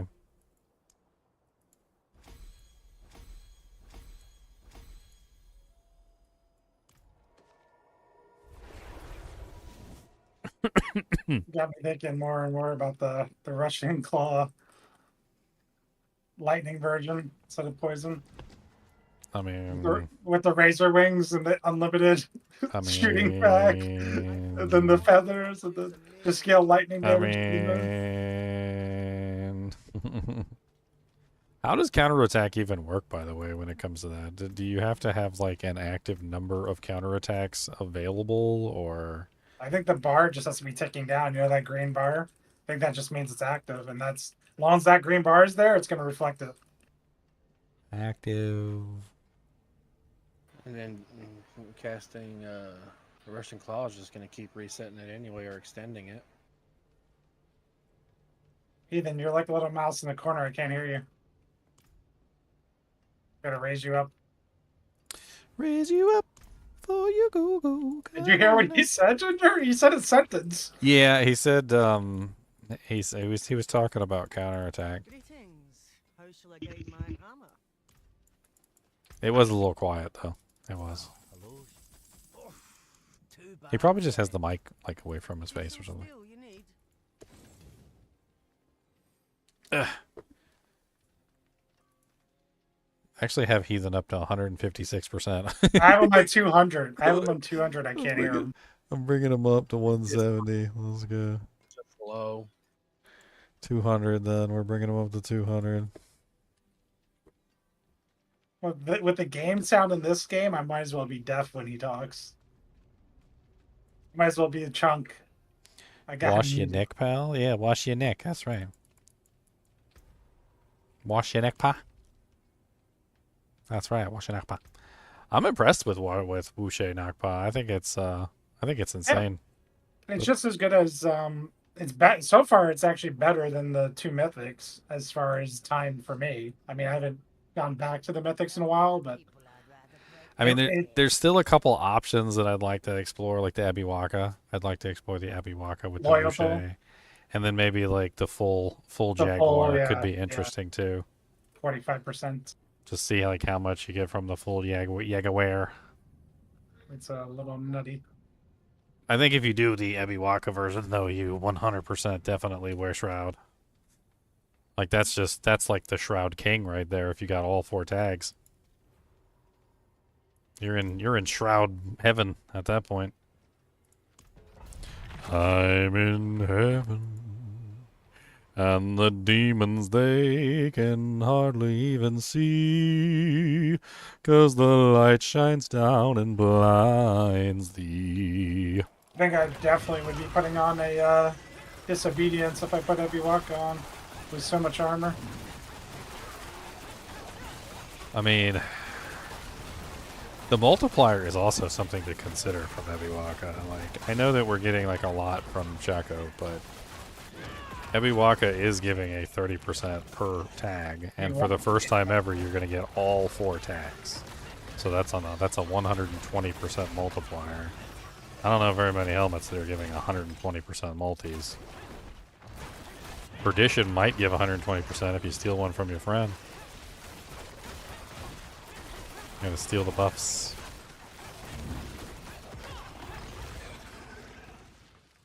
I'm not even sure that I want to do Centipede Ebiwaka either. Like, not to say I don't like this build, but I've had enough playing around with the Centipede stuff. I kind of want to try out the Ebiwaka with like another setup. Maybe like you said, like trying to do like the Rushing Claw specifically. Like to see how far we could potentially scale Rushing Claw. Yep. Maybe do like Ebiwaka, Rushing Claw. So you're going to choose everything except for the Jaguar Spirit Hall. Because it's a Jaguar skill. So you're going to have, I would imagine, probably Gorilla primary. I don't know, maybe Eagle secondary? I don't know. I need to think about this one. Ultimate you want to use? I mean, I do have my my Blue Ranger, which needs to be set up.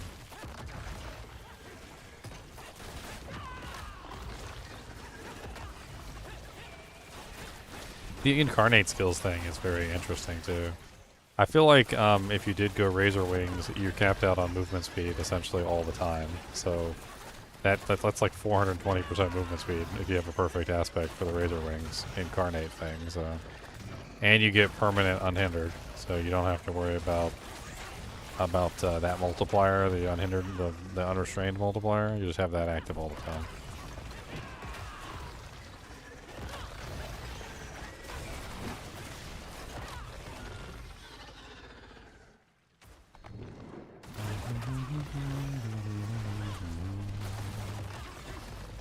Those are decent gloves.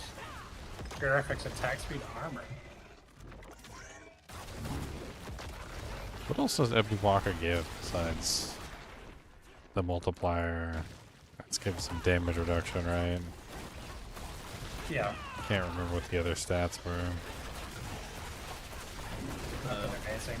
The ranks to velocity, I think. So, Vigor Generation, which is going to come in really handy for Rushing Claw, because Rushing Claw has plenty of movement, which means velocity is always going to be ticking. What are you using Vigor for? So I was thinking about that, and there's maybe some options. I don't know.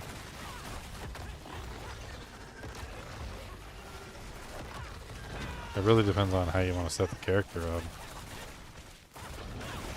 I mean, the whole goal of this is just to take advantage of every single, like, tag. So you've got Jaguar, you've got Gorilla, you've got Eagle, you've got Centipede. So you got all the tags. You're also using a potency skill as your main skill, so you can get vehemence as well. So it's a potency, Gorilla, Eagle, Jaguar, Centipede.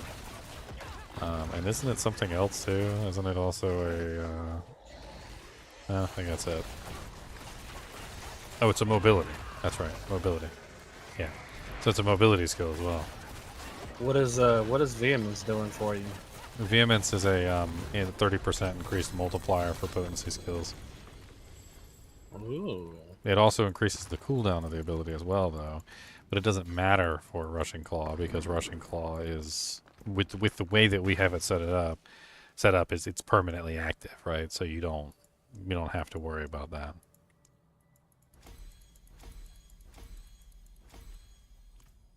I mean, taking a look at the board,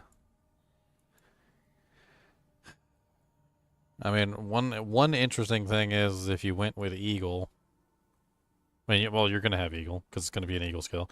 So you got Brilliance, and I think you definitely take the Razor Wings and turn Razor Wings into an Incarnate skill, because then Razor Wings becomes basically infinite at that point. Because you're going to take Counterattack and you're going to take Razor Wings. You're going to take the Razor Wing Incarnate and the Counterattack buff that makes it so that Razor Wings bounces back. You get 35% movement speed per Razor Wing active, and counterattack as long as you keep your Rushing Claw moving. It will maintain with the temporal incursions, keep counterattack active 100% of the time. So then your Razor Wings continually bounce forever, which means you always have 12 active, and then you get the maximum, whatever the maximum is on Brilliance, and if there is no maximum, then you get like a crazy amount of increased multiplier from Brilliance. So that should be perfect. Razor Wings itself is really fun.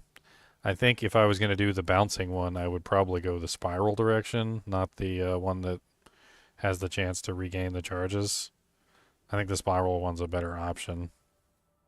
Because actually, I don't know. Because when they bounce, they just come back the same way, right? Yeah, you want that one. You don't want Yeah, the spiral. yeah, it doesn't matter. Because I forgot the counterattack doesn't make them spiral again, which is unfortunate. So that doesn't really help anything. So you go Rushing Claw, you go Razor Wings, you go counterattack. Definitely. Like that's the no-brainer section of it. And then from there, I'm not entirely sure. There are other incarnate skills that you could potentially activate. Like Ravager is an incarnate skill, but I'm not entirely sure what you need Ravager for at that point. I mean, Ravager gives you some minimum ferocity. Other than that, like... You're going to have Ravager anyway. Why? That's what I'm trying to figure out. Like, why would you want it? To keep Rushing Claw up? Oh, yeah, that's right. That's right. But there's other ways that you can keep Rushing Claw up, though. That's the thing. So I was looking into this, too. And I found a couple other methods that you could potentially use to keep Rushing Claw up permanently. Like what? So there's an aspect... Here, let me pull it up real quick. I'll go to the town. There's an aspect that basically makes it so that you get like an infinite amount of ferocity. I tested it and it's actually kind of ridiculous.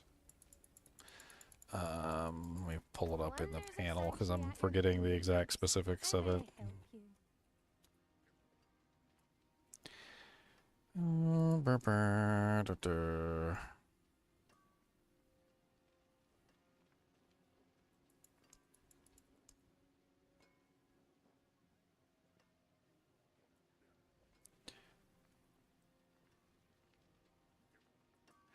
I mean, first off, you have aspect of the rallying reversal, which is pretty good.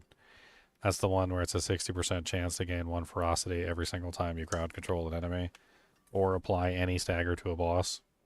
So you basically just have any kind of stagger. Doesn't really matter what it is. You get 1 ferocity like every single time you hit the target. If you have like, say 9 rushing claw charges, which is really easy because you can get that on the boots.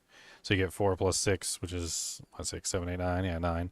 Then you are getting basically 9 ferocity every single time you burn all the stacks, but you're only losing 4 when you refresh the stacks. So that's one way. That one works on the boss 100%, and on the monsters you have to have some kind of crowd control, which, I mean, honestly, there's so many ways to crowd control. Like, I don't even, it's insane. Like, you could do Scourge, you could do... you could have the slows. There's like a bunch of slows on here. You could just like put a bunch of crowd control stuff on your tempers. I mean, the options are limitless. There's also another one. I'm pretty sure it's a unique.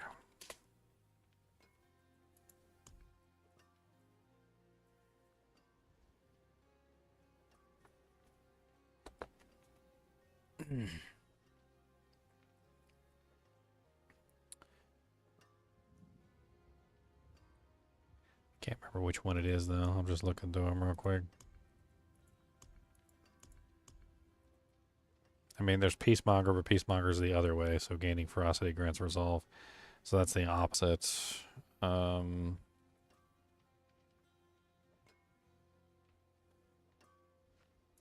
Which one is it? Like, I know I've seen it in here. It's one of the ones that just grants ferocity, or was it in the panel? That's when you kill an enemy, so that one doesn't really work. Although that one does work really well to generate resolve, which is actually really nice.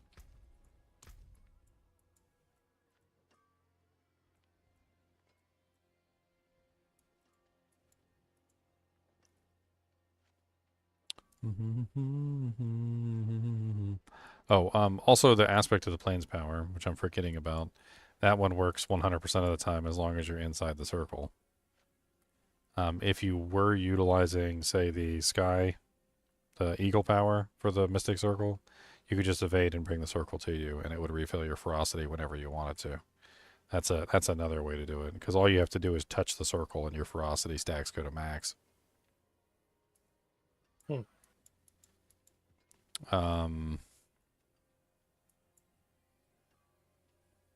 What was that one other way? I know there's like another way that I'm missing.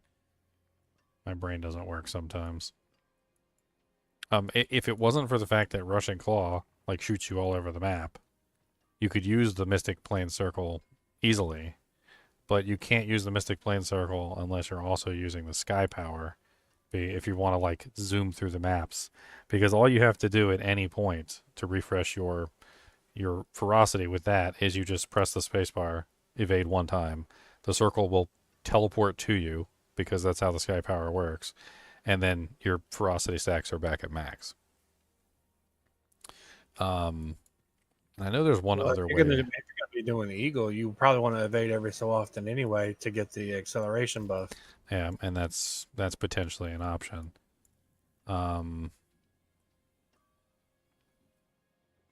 Also, I imagine if you were doing, like, for instance, I'm not sure if you would do the Hunter as your ultimate for this build, but if you do the Wushe Nakpa, which is what you're doing with this particular build, and you use the Hunter also overfills you to max every single time you use him as well. So that's another potential way that you can get it. And there's still one more. I know there's one more. I just can't remember what it is.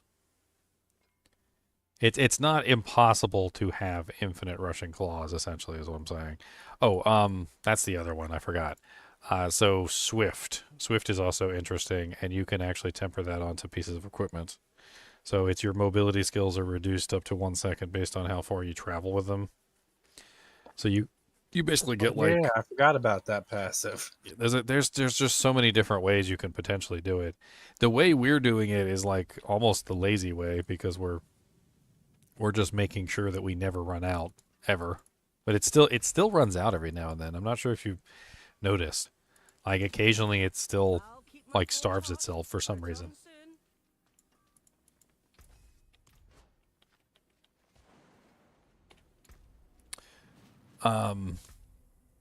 It's too bad Rushing Claw doesn't generate any ferocity itself. Even if it's only just like one. I think all Jaguar skills should generate ferocity.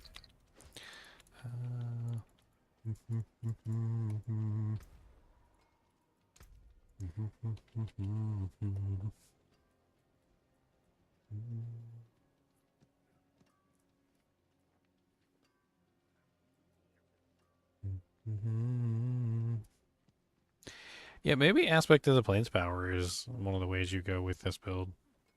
As long as you use the sky power on your boots, I don't see any reason at all why you wouldn't have max ferocity all the time.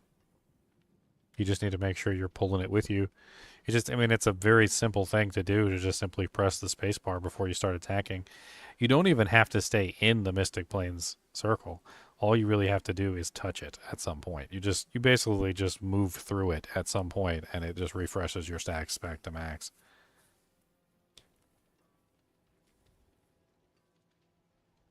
Womp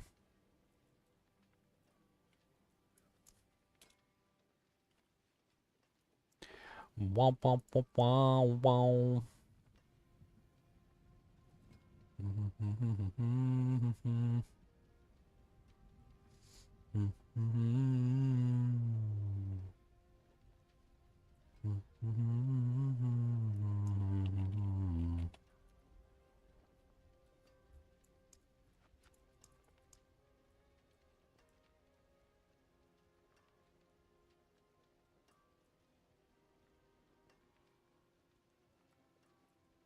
Yeah, rallying reversal actually works really well as well. And but it's an offensive aspect, so it does consume an offensive slot. It basically just gives you 1 ferocity like all the time whenever you crowd control or hit a staggered. And that could be easy especially if you choose like the Centipede Spirit Hall. Oh yeah, well you're gonna have multiple like spirit halls. You're gonna have two primary spirit halls, so you're definitely gonna get your choice of which one you want. Because the Wushe knockback gives you access to 2. I'm assuming that with this particular build, it would probably be Jaguar, definitely, for 1. And then I'm not sure what you would do for the other one.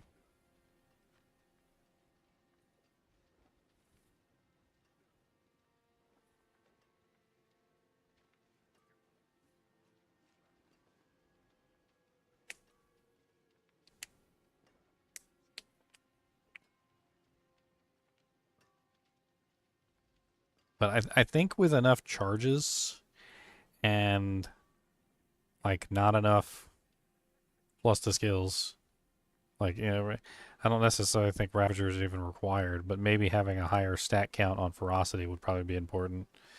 Getting your ferocity a little bit higher than normal.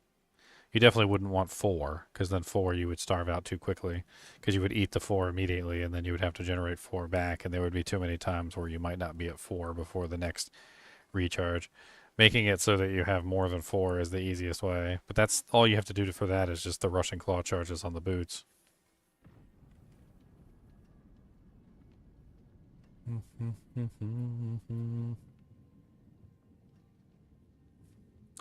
Wow, wow, wow, wow, wow, wow. There's so many fun aspects in here, to be honest.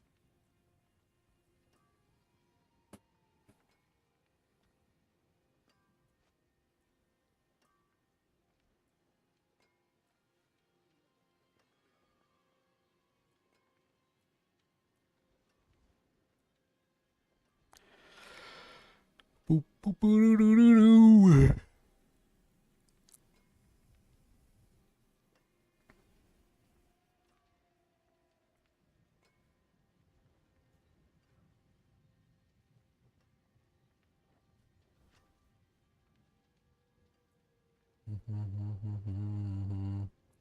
Yeah, we've been playing around with this one a lot today, the aspect of temporal incisions. The ability to extend that is insane. Use that on the Pure Russian Claw one that I theory crafted yesterday. Yeah, and then there's this one, which is the Razor Wing. So you can turn Razor Wing into a incarnate skill. It's called Fleet Wings. So Razor Wings is now also an incarnate skill with passive. You are unhindered. Active, you get 35% increased movement speed per active Razor Wing. You can have a total of 12 active Razor Wings, which is 420% movement speed. And then you can keep that active all the time too. So now you have permanent 420% movement speed. I don't know what that does for you exactly.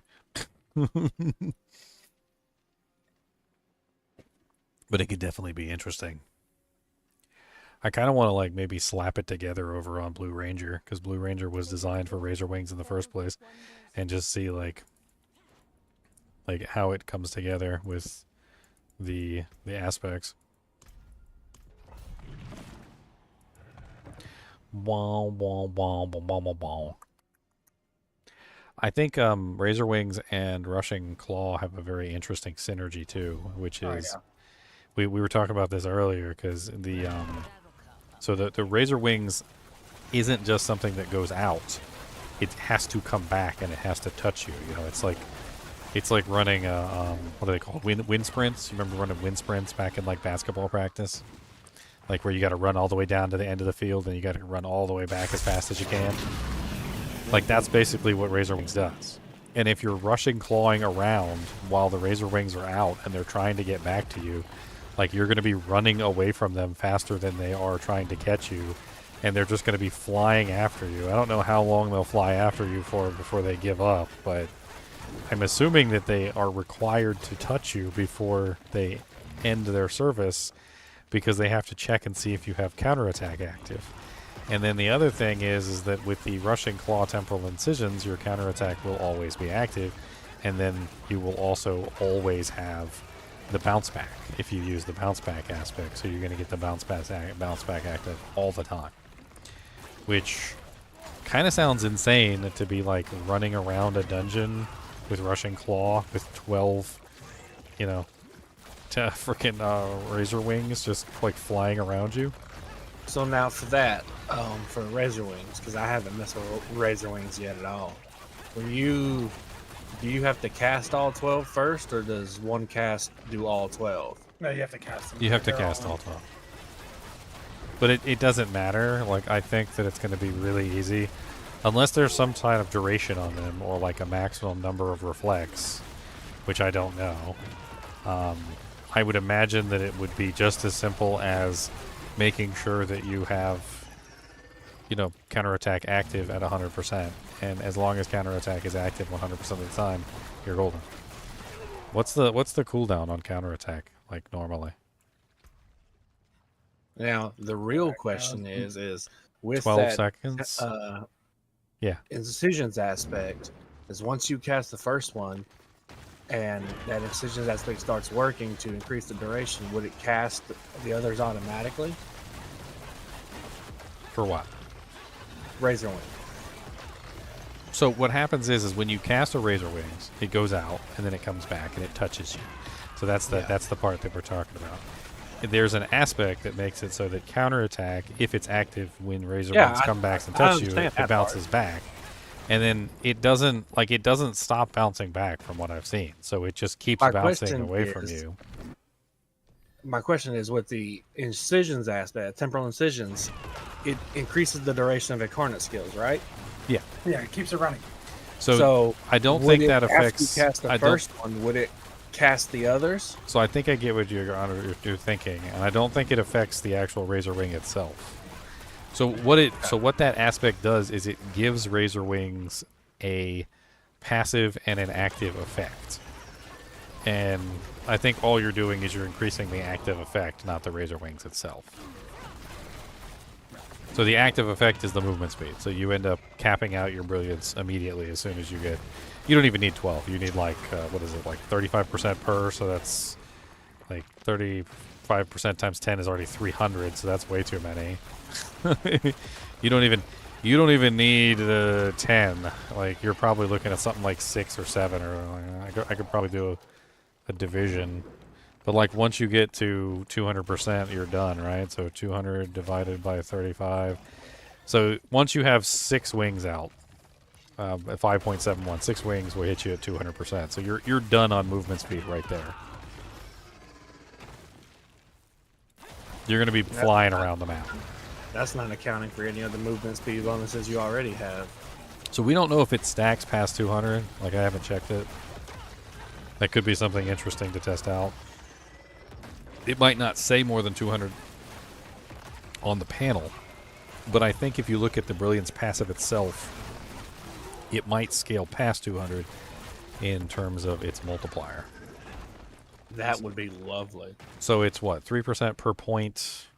So that's what, 9% of your movement speed. So it's currently at what, 3.8% is what it says. And I am at a total movement speed of 127.1. That doesn't seem right. We're only like 3%. Well, I don't have any points in it, so that's probably why. I guess I could take 3 out of vehemence. Oh, no, I can't touch anything because I'm in the pit. It could be something I check over on Blue Ranger. I think this is the superior version of the Razor Wings build that we were trying earlier, Leon. I think we were doing baby Razor Wings before. Now we're going to do like big boy baby Razor Wings. I also put together a Thorns version of the Russian Claw. Yes, I have one of those too. I built it off of Concussive Stomp. That was actually what started the entire thing. So I did, what I did was I set up Concussive Stomp so that it was doing the circle thing. And how I originally came across it was I wanted to get the concussive stomp spamming with the thorns damage in a circle around me, and I was trying to figure out how I could do that, and that's how I came across rushing claw, because it's a mobility skill. I kind of just like stumbled across it, and then I was trying to figure out how I could keep rushing claw active so that it was concussive stomping as much as I possibly could get it. And I got it pretty darn good. Like, I've gotten it to the point where literally it concussive stomps like once every, like, I think it's like 3 or 4 rushing claws. So it's just like rushing claw, stomp, rushing claw, stomp. And then I'm also spamming the concussive stomp as well. It actually works really well.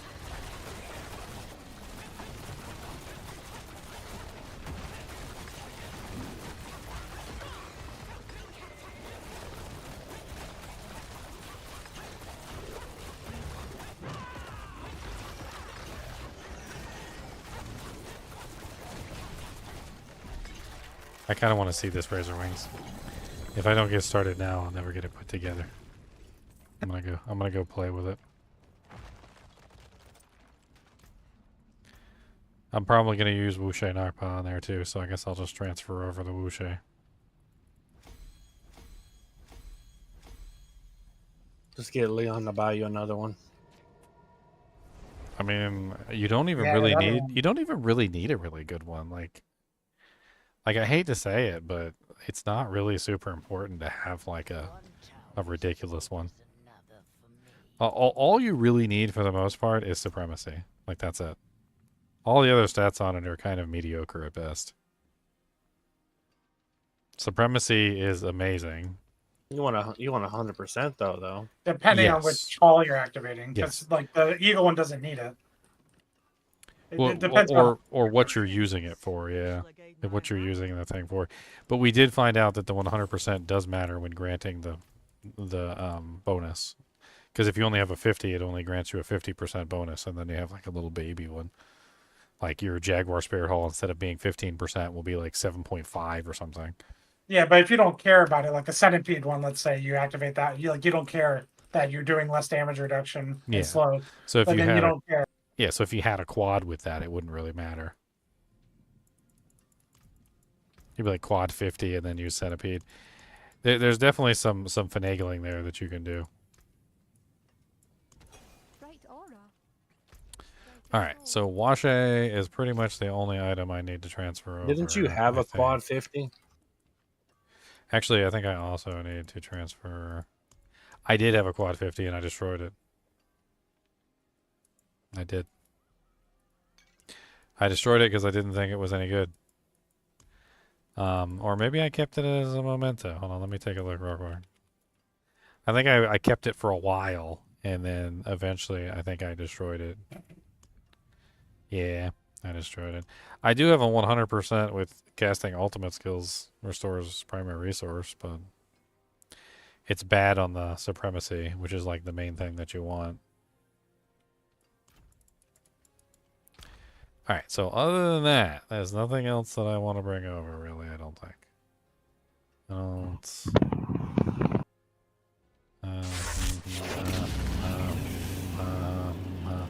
I mean, I guess my amulet is pretty universal.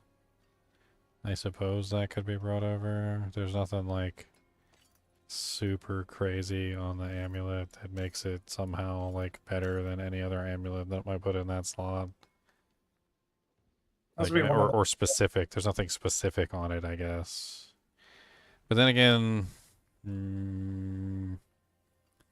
I don't know. I shouldn't need Razor Wings like stack charges or anything like that, right? Because like I'm gonna be able to just like spam it, and it's gonna stay up active. Like, it might take me a couple like seconds, but I'll get 12 up eventually, and then 12 will just stay up. Yeah. So it's not like I need Razor Wings charges anyway. Yeah, okay, that's pretty much it. Let's go over to Blue Ranger, and let's see if we can very quickly cobble together the Razor Wings build just for fun. I wonder how many Paragon points Razor Wings or Blue Ranger has active. It's been a while since I hopped onto him or her. The answer is 31. Wow. 31 since the last time I hopped onto this character. Well, Paragon points. That's a lot of Paragon points, it is. And lie about the one on the inside, like you humans do. Okay. So let's use the amulet, because that amulet is not as good. It doesn't have any armor on it. It's like she's using Loyalty's Mantle, which we don't want. We want Ebiwaka,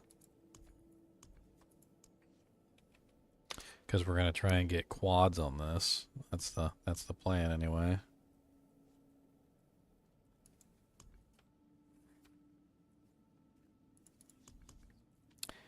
I'm gonna have to go steal my Ebiwaka from Red Ranger. I'm pretty sure Red Ranger has the Actually, no, Red Ranger doesn't have a Spirit Shroud. The Spirit Shroud is probably on Blowout, the Rupture Barbarian. I think he was the last one using it, unless I swapped it back to Red Ranger. Yep, there it is in all its beautiful glory. The Rupture Barbarian was really fun.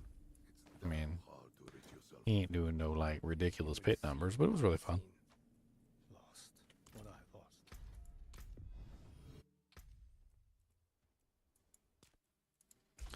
Alright, steal Ebiwaka from Red Ranger. So much professional thievery going on, guys.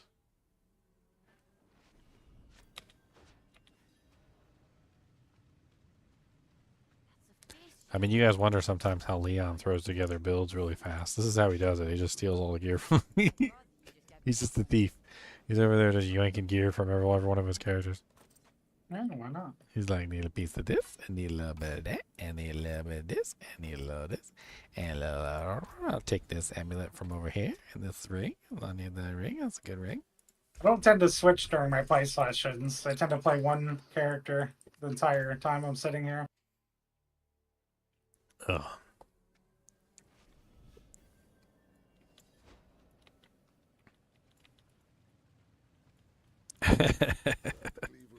I still laugh every single song I think about you getting like seasick while you're playing the character. I can't stop. I was like, I just think about it, and I'm like, oh yeah, that's right, Con. And I just start giggling. Okay, so Ebiwaka, go. I'll put you somewhere around here. Ebiwaka, dash a wicka wacka wicka wacka wicka. Ebiwaka. Ebiwanker. Oh, I couldn't put the frickin' the Wushe knockpile on. I was like, what is wrong? I didn't realize that I already had the soar. The cry was the cry rune, so I couldn't put it on. Okay, so I think that pretty much covers everything. I'll have to see if I can reuse some of this equipment for this build, and then we need to do a little bit of Jankin Lankins. I'm not sure I've got enough aspect slots for everything. It's an issue.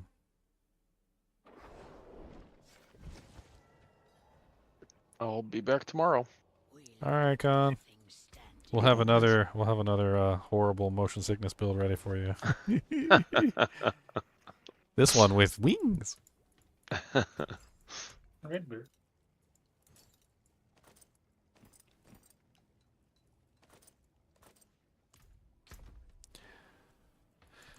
Raw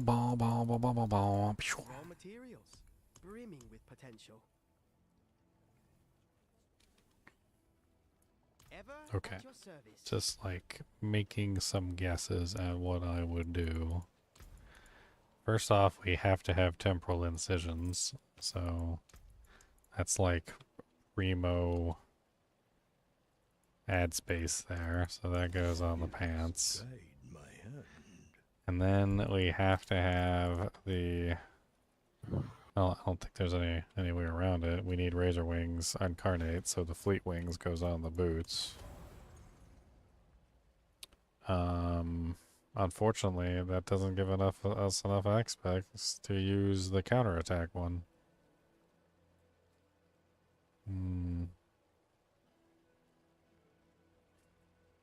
The counterattack one. That's the one that reflects back the Razor Wings. Yeah, is it? What is it? Defensive? Yeah, it's a defensive.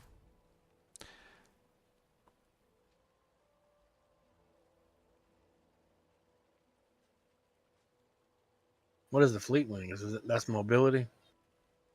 The Fleet Wings is the one that gives you the arcane status to No, Razor I mean Wings. the class of the aspect. Yeah, Is it's it mobility. It goes on boots. So it's on boots right now.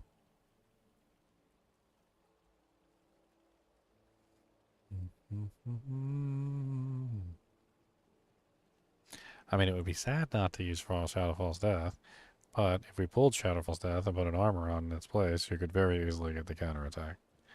But we would lose all the free passive points,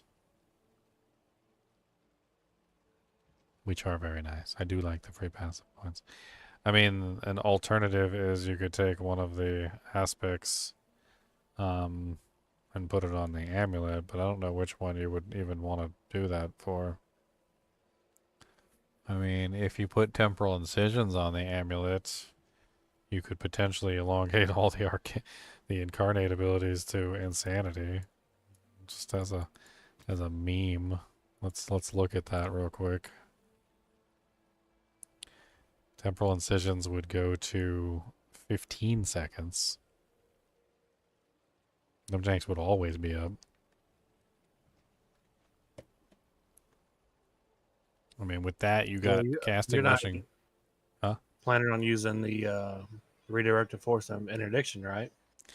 I mean, yeah, you kind of want to because it's so much damage. Well, no, not. Well, unyielding hit. Unyielding, definitely. 100%. I'm not sure about all the rest.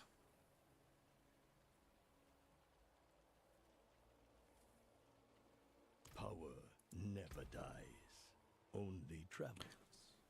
Well, then you can definitely put one of them on the amulet.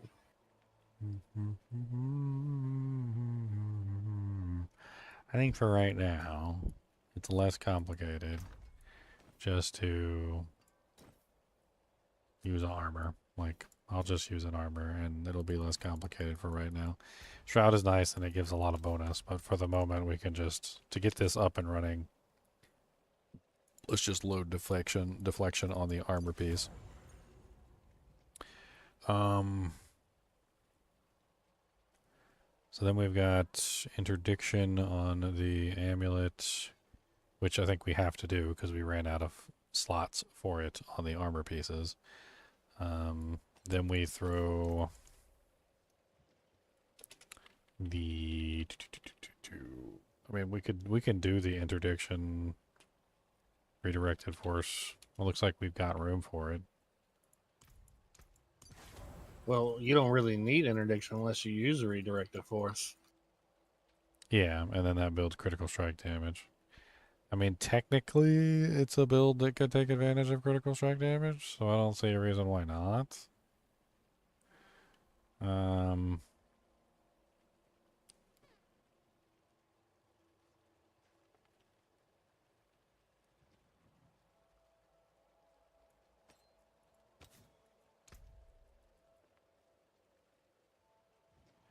I think what we do for the last two aspects. Do I got unyielding? I don't have unyielding on here yet. So unyielding hits. That leaves one more aspect.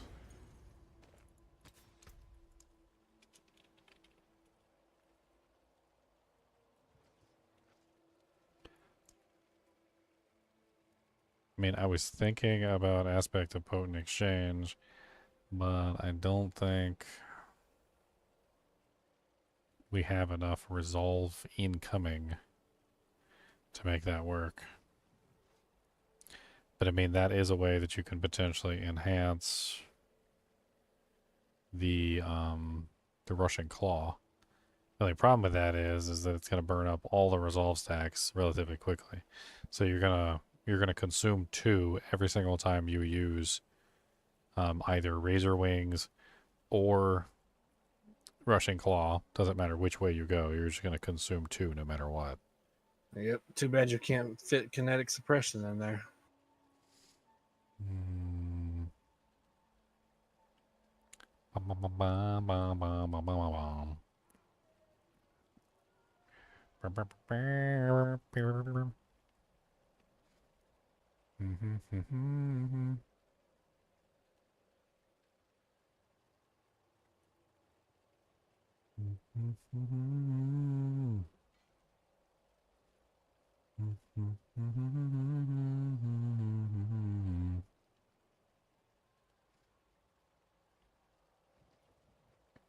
I was trying to think, like, we could potentially use...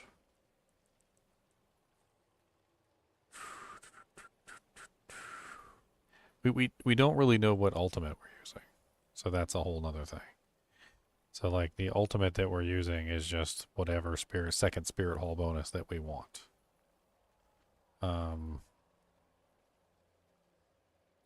Our main skill is either the Rushing Claw itself or it's the Razor Wings, one or the other, like going back and forth between the two. If Jaguar is our primary, then we can't use the Hunter, and if Eagle is the primary, then we can't use the Seeker. So we're basically locked into either Devourer, Protector, or the opposite of whichever one we decide is the primary.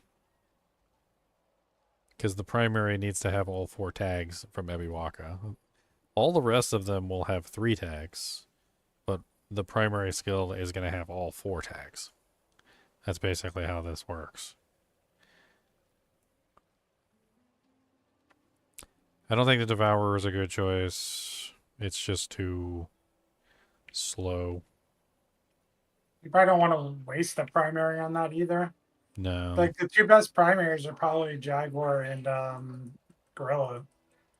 Well, the thing is if we do Jaguar, if you use Rushing Claw as your main attack, then the Hunter is off limits, so you can't get the Jaguar primary. That's the only one that you're not going to select. Yeah, so that's what I'm trying to say is like then the Razor Wings would become your main attack in that sense. So in other words, we use Razor Wings as the main attack. Rushing Claw becomes the secondary, and we go with what, the Hunter as our ultimate? Yeah. I think that's probably the best way. Which means that... What do we use for our primary? So Jaguar for the primary? Oh, no, because we're going to get the Jaguar from the Hunter. So probably... Gorilla? For the primary? I think that makes sense.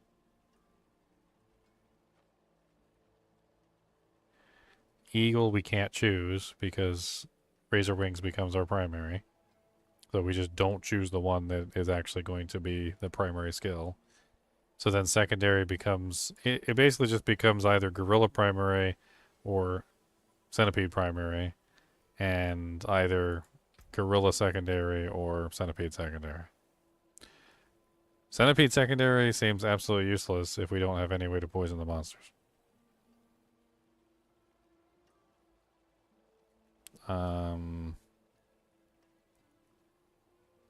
So maybe Gorilla primary? I mean, Gorilla secondary and Centipede primary? I don't know. It's rough. That's a tough choice. I mean, you get damage reduction and slow from the Centipede. Or Barrier and Thorns. Neither one of them are all that amazing. I don't want the barrier. So pretty much just Gorilla primary and Centipede secondary. Yep. It's pretty much no choice. Unless you want to use the Centipede ultimate, but then that's you're losing the Jaguar primary. Which you don't want to. The Jaguar. Well, I guess you could do Gorilla secondary, Jaguar primary.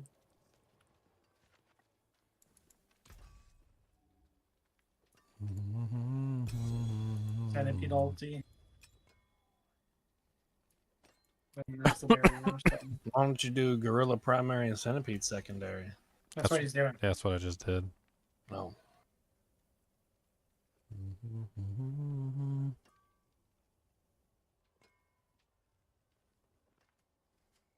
I guess for this build, I probably do potency damage, right? Since it applies to both Rushing Claw and...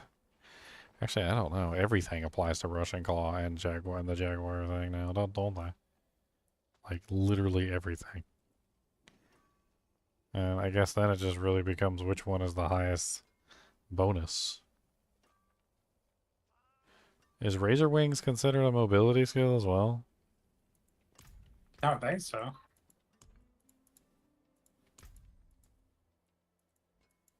And since Razor Wings doesn't move your character. No, it is not. Alright, let's reset you. Refund all. Thank you.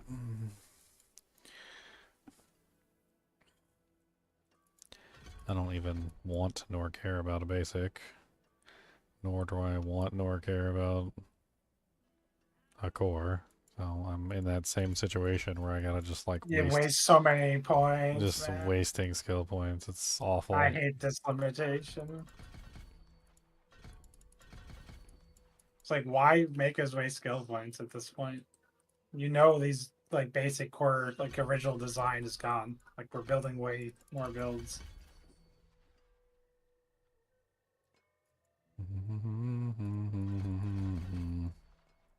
But no matter what I do, I don't think I can get this like faster. In the 100, that is. I mean, it's gonna take time. I think that most of the extra damage that we're gonna get out of this build is probably gonna come from the what's it called? It's gonna come from like the masterworking and getting everything perfect, which I think will push it pretty far. But I mean, that being said, like, good luck getting a whole bunch of perfect equipment.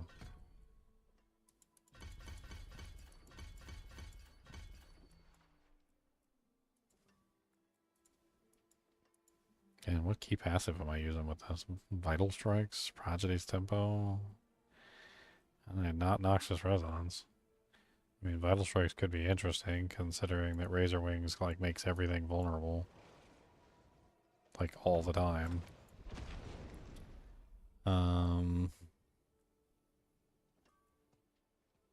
Adaptive stances, attack speed and movement speed. Or just cooldown reductions. I don't know. Spam the hunter. 3 in supremacy.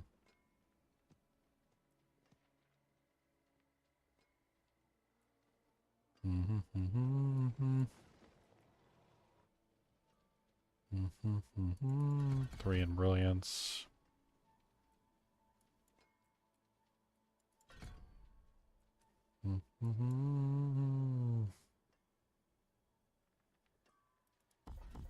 We don't want 3 there. I know what I'm thinking.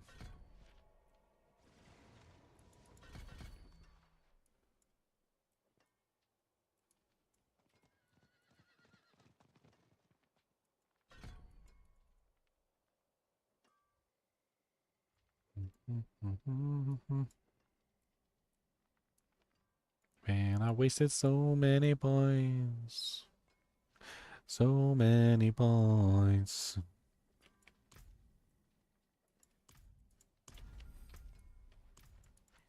Missing the boots.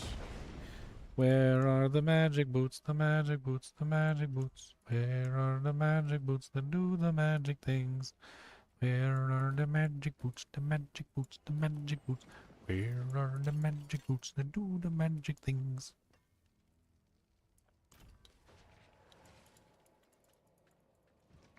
I'm so curious to see these like ridiculous numbers of Razor Wings.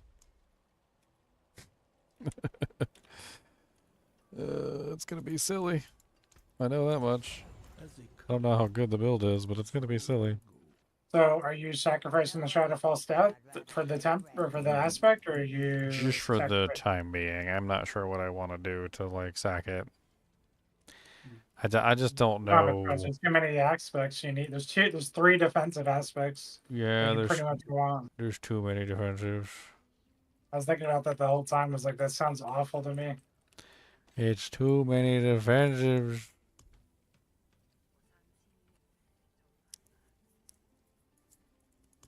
Oig, oig. So many defensives on the way. So many defensives out today. So many defensives I can't believe. So many defensives on the leave.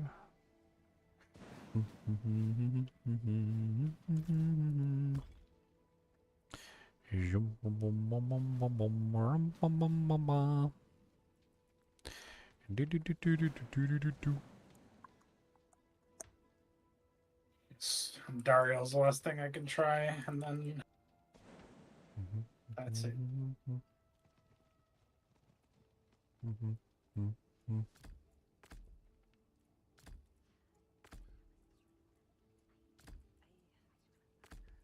Man, this bar's all messed up.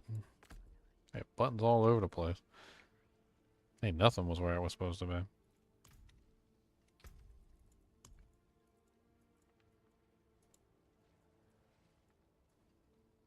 I forgot to even put a point in friggin'. I'll just put it in Prodigy's tempo for right now. We'll see how that goes. I can use Razor Wings and the other one to reset each other as well, which should be rather interesting. It's a combo, that's for sure. I don't know what kind of combo, but it's a wombo combo. Did you have a design in mind?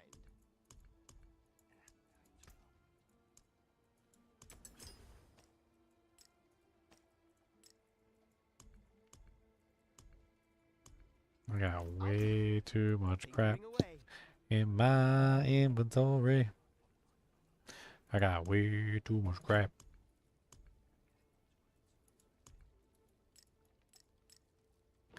In my inventory. Alright, what the hell did I put in the last raid slot?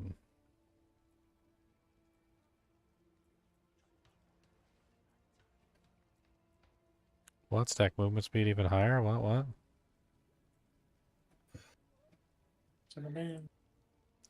I want to stack some movement speed. As I can get it some movement speed. Tell me what to do. Movement speed.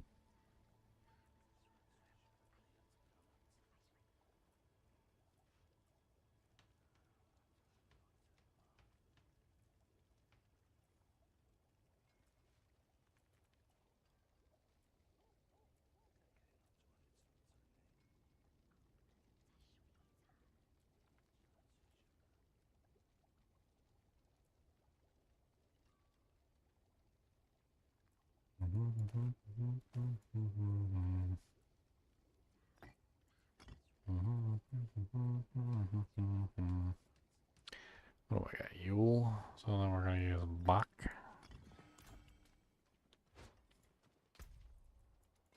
I'm not even going to bother with this Paragon board right now. I don't even know what this is set up for. What am I using? Ritual, so that's not even like a rune that does me any good because I'm not using Mystic Circles.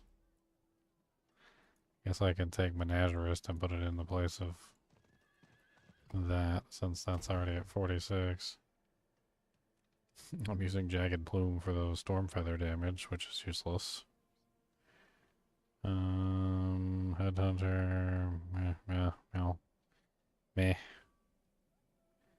I mean, I could pull Jagged Plume, put something else there, and I don't have anything else leveled up.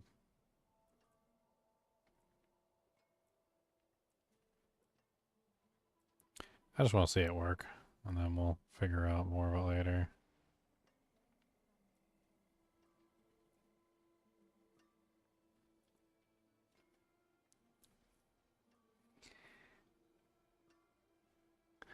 That one's kind of crazy. Casting an Incarnate skill grants you 15 times increased damage reduction for 7 seconds.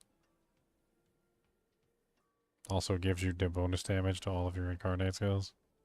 No, right here.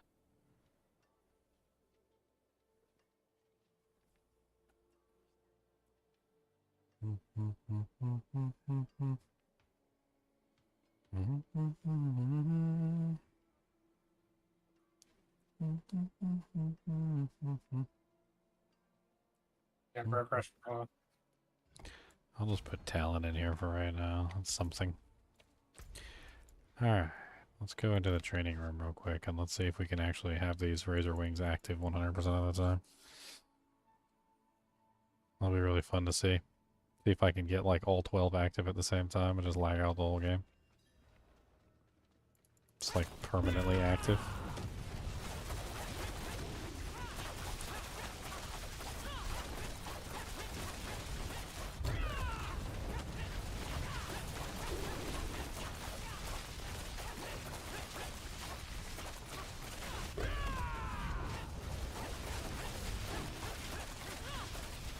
That's interesting.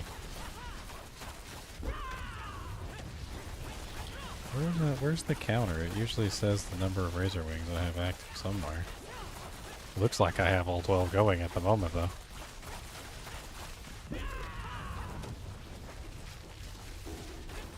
Movement speed is increased by 31% for up to 16 seconds. What the hell is that? I gotta, hold on, I gotta stack that again and look at the brilliance buff and see if it's actually going up. Okay, hold on, let me get this stacked as high as it'll go. I had 16 Razor Wings out? Is that what that's basically telling me? There's no way.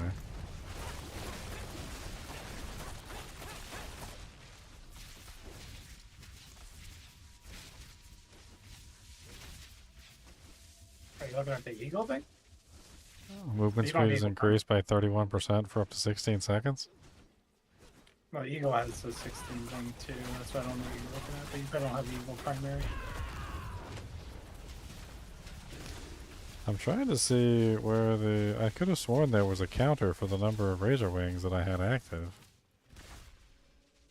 I don't remember, like... I could have sworn there was. Maybe it's only when you have the...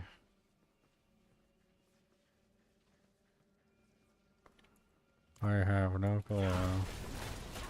But I can tell you for a fact, Razor Wings is always active. That's kind of nuts.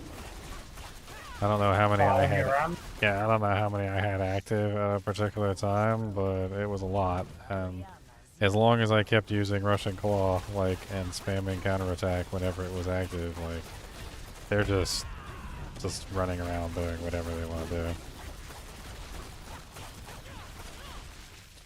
I think I forgot to, like, change out one of the aspects, too.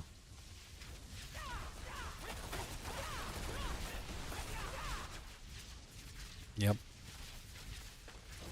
It's a fight you wanted.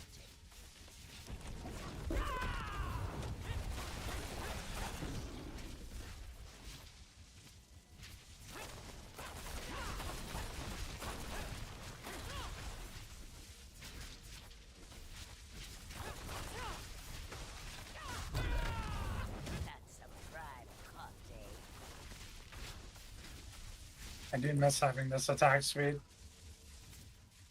For what, the Shattered Veil? I'm trying Andariel's. Oh. Finally coming back to Andariel's. Putting on Andariel's made me put on Duelists as well. So now I just have like 100% more attack speed than I had. And I can feel it like massively.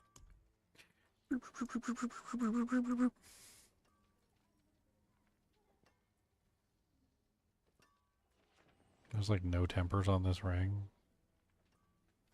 It's a really bad ring too. Like, what the hell even is this ring?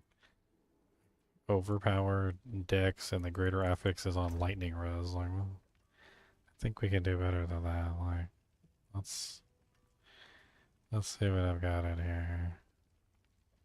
Yeah, that looks like way better than the piece of crap that I currently have on. There you go. I'm gonna destroy this ring because it is that bad. That wasn't too hard. No. Darius is up there with my fastest run, like 1:50. That's crazy. Don't knock it until you try it.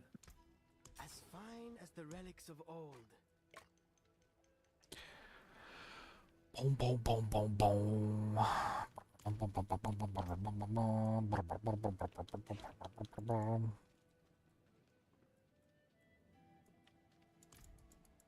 A certain power moves about you.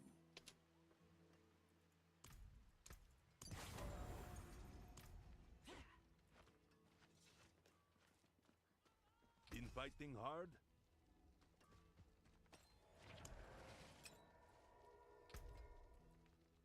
I don't even know what the hell I put on this character. I really don't.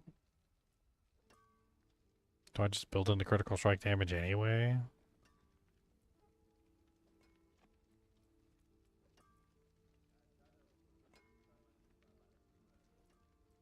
I mean, eagle damage is 80. Build in the lightning. Build into the lightning damage.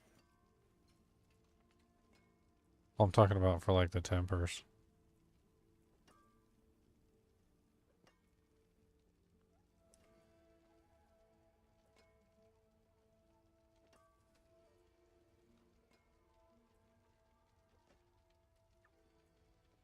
I mean, critical strike damage doesn't sound terrible.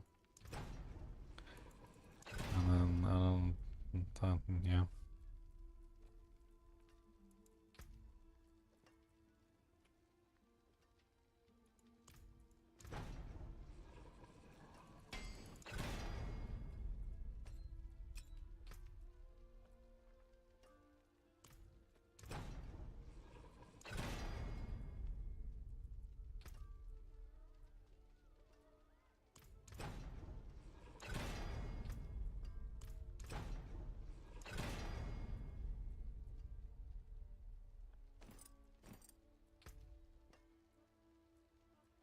Coming full circle here. We coming full circle here, boys. We come in not peace. We don't come in peace. Never in peace. No peace. No peace. You want peace? We do not have peace. We do not come in peace. Your mama is ugly and you're looking like a turd. That is what we come in.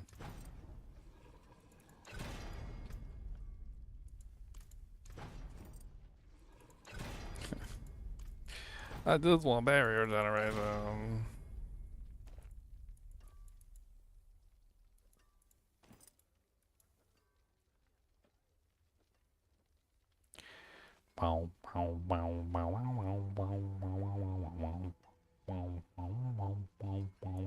That's interesting.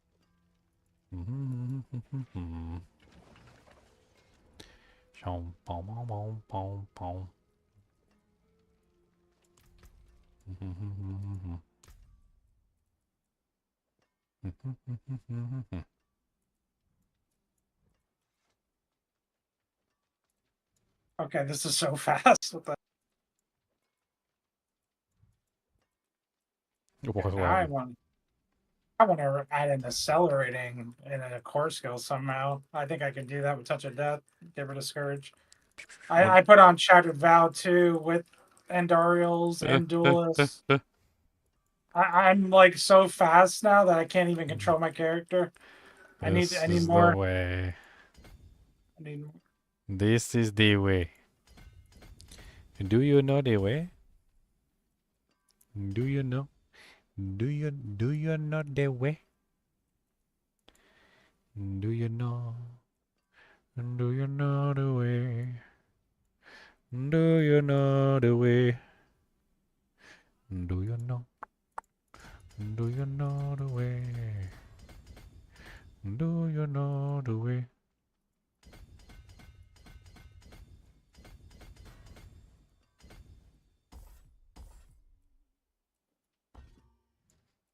I need some more armor. I need the armor, yeah. Give me some. I take it all the armor that you get freaking got. Give me some more of the armor, son. I need all the armor that you got in the sun. I need the armor, yeah. Yeah. I need some more armor. Give me some. If you don't give me that beautiful armor, I'm gonna kick you right in your big armor. I just need some armor.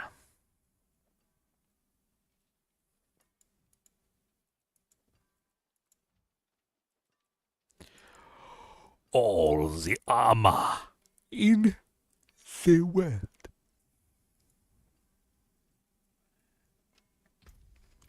Okay, I have no clue what this character is capable of. It's slapped together with tinsel and baling wire. And,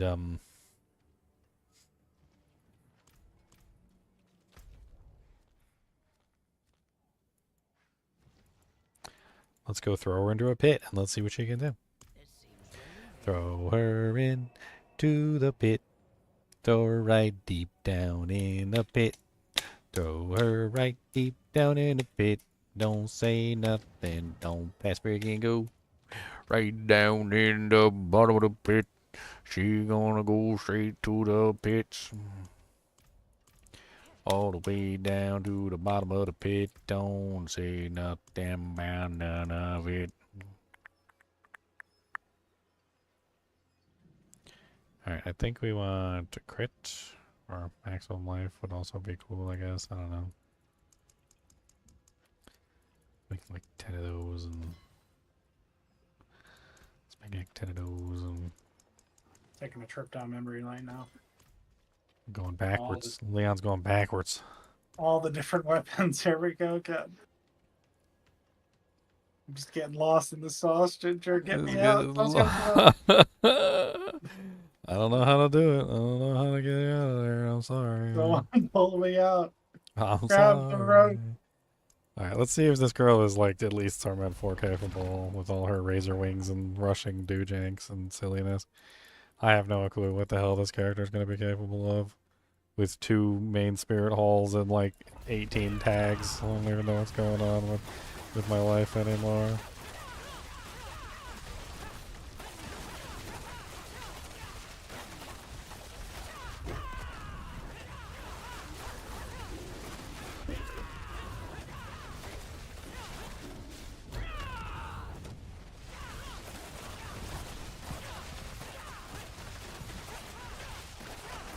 Oh my god, Leon, there's just razor wings everywhere. This is so stupid. Are they coming back and chasing you? Yes, they're just coming back, That's and then good. they're just like, they're flying away, and then they're coming back, and then they're flying away, and they're coming back. Like, it's just an insanity number of razor wings. I don't even know. Like, I don't think they even can, like, stop. Because I don't think counterattack is ever inactive, and so, because counterattack is always active, like, it's... The thing about counterattack too is that I think counterattack can't ever be inactive because you can technically activate it twice because that's how the skill is designed. So even if you don't have 2 charges active, you should always have at least 1 charge active. So we're basically just sitting on a situation where there's at least always 1 charge of counterattack active at any given time.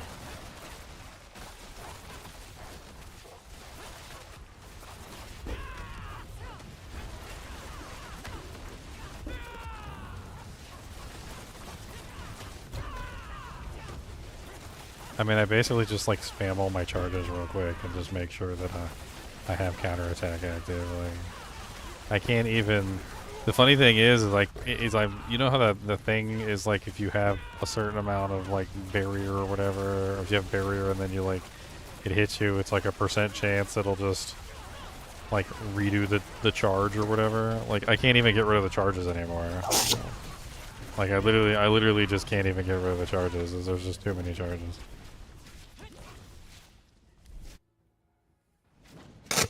I'm trying to spam all the charges, and they're not going away.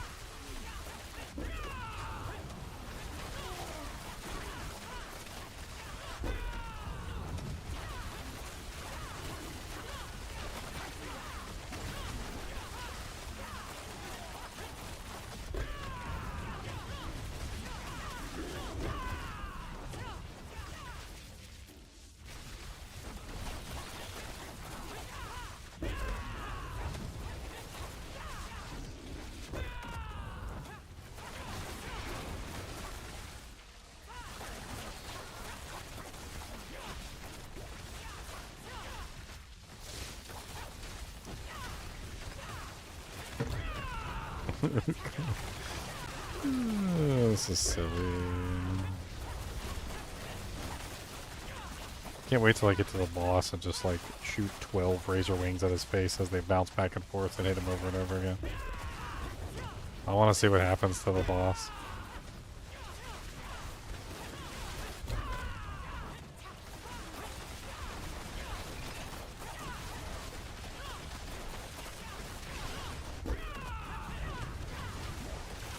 Oh my god, I just realized too, if there's 12 razor wings active at the same time and they're all hitting the monster, then your Jaguar Spirit Hall is going to multiply them by 12.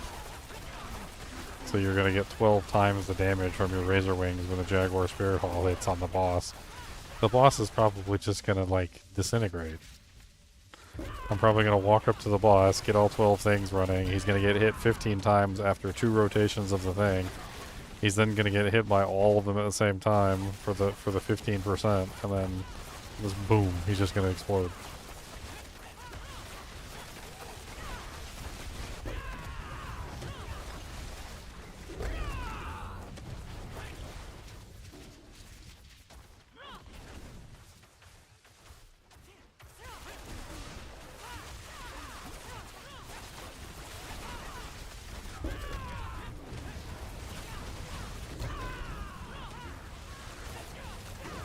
Razor wings, radioactive razor wings.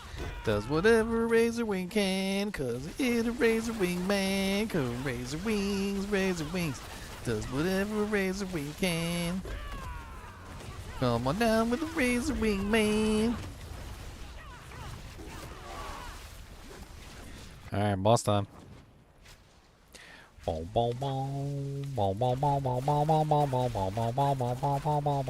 ding ding ding ding ding ding ding ding ding ding ding ding ding ding ding ding ding. I keep messing up. I'm trying to like cast my razor wings on him and it's not casting the razor wings. Hold on. Okay, here we go.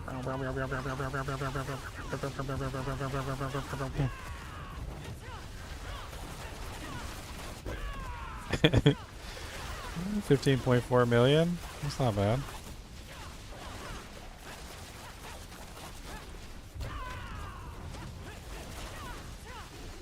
I probably need more barrier because my barrier isn't maintaining itself properly, which is reducing my damage tremendously because I don't have 100% barrier.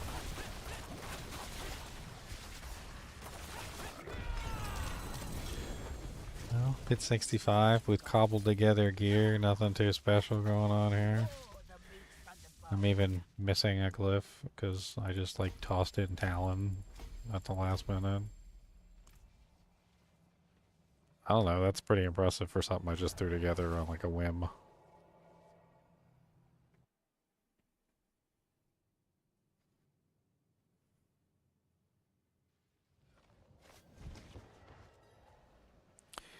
Wah wah wah wah wah wah wah wah wah wah wah wah.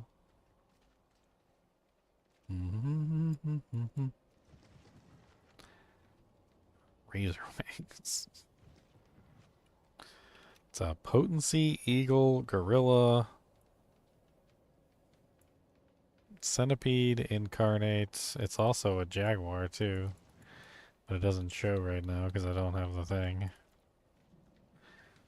It'd be funny just to link it in chat so somebody who doesn't know what the hell's going on is like, how the hell did you get all 4 tags?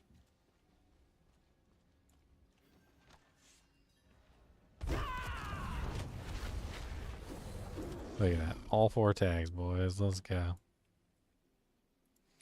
I don't have enough unyielding. Like, my armor's not high enough, so it's an issue. I bet you if I went in there and just like re-rolled armor on like half my equipment, my damage would go through the roof.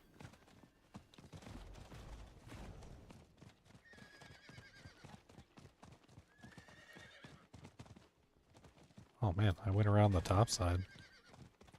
Oh no. I gotta go all the way back around. So the problem with spiraling is that they don't... I have to show you, like, so if the spiraling would continue to spiral, it would work.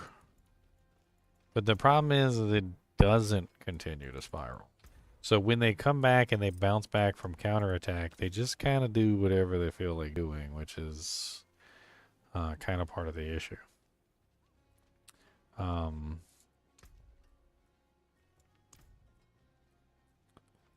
just want to see what kind of damage this thing does. I'm gonna put some armor on these pants.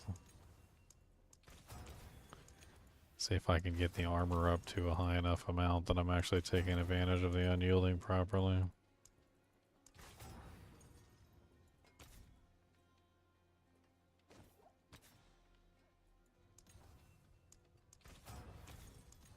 Take away all my resistances just so I can test this out. So I can get one shot by monsters when they explode.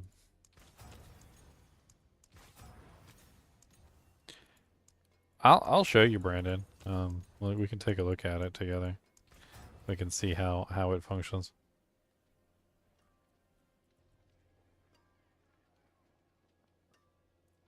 May your road be filled with wonders. 4,229. That's a little bit better. I'm just missing, you know, like a butt ton, but that's okay. A whole butt ton. All right, so let's change it, and I'll show you. Just put it right here on temporarily. You put the armor buff. Call it a day. Oh yeah, I forgot I can go get him from the Doojank shop, huh? Yeah. Let's go get right here and put on the armor temper. Boom, boom, boom, boom, boom. So I can have even less resistances, but more armor. You know, at a certain point, if my armor's thick enough, I should be able to stop flames, okay? It's like 7 feet thick, and, like, I can't even move properly, alright? Honor to help, friend.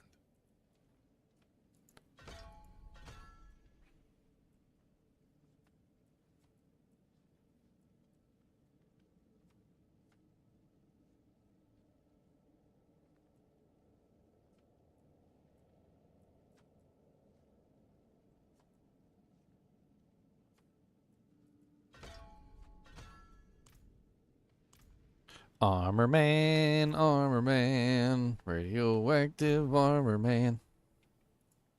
Does whatever an armor man can, 'cause he is an armor man hand.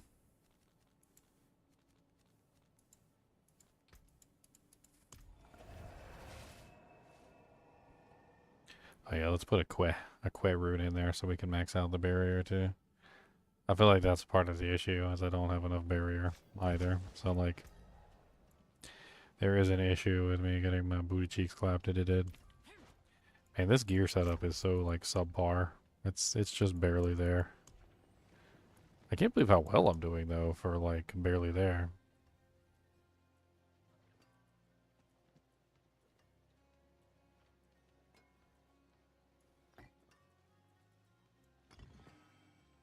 Back away. Alright, let's do another 65. Let's see if anything's improved since I got a little bit more armor. Put the Doojank in there. Got the Que rune. Grabbed a little bit of armor bonus from right here.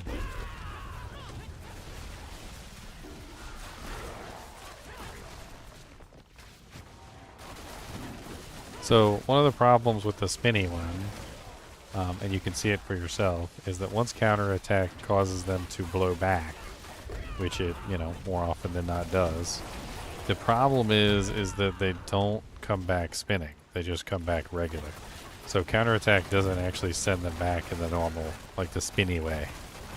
So instead of ending up with a, you know, like all of them spinning, you only end up with them spinning once, which is kind of an issue. And then when they finally do come back, they just do the regular bouncy stuff like all over again.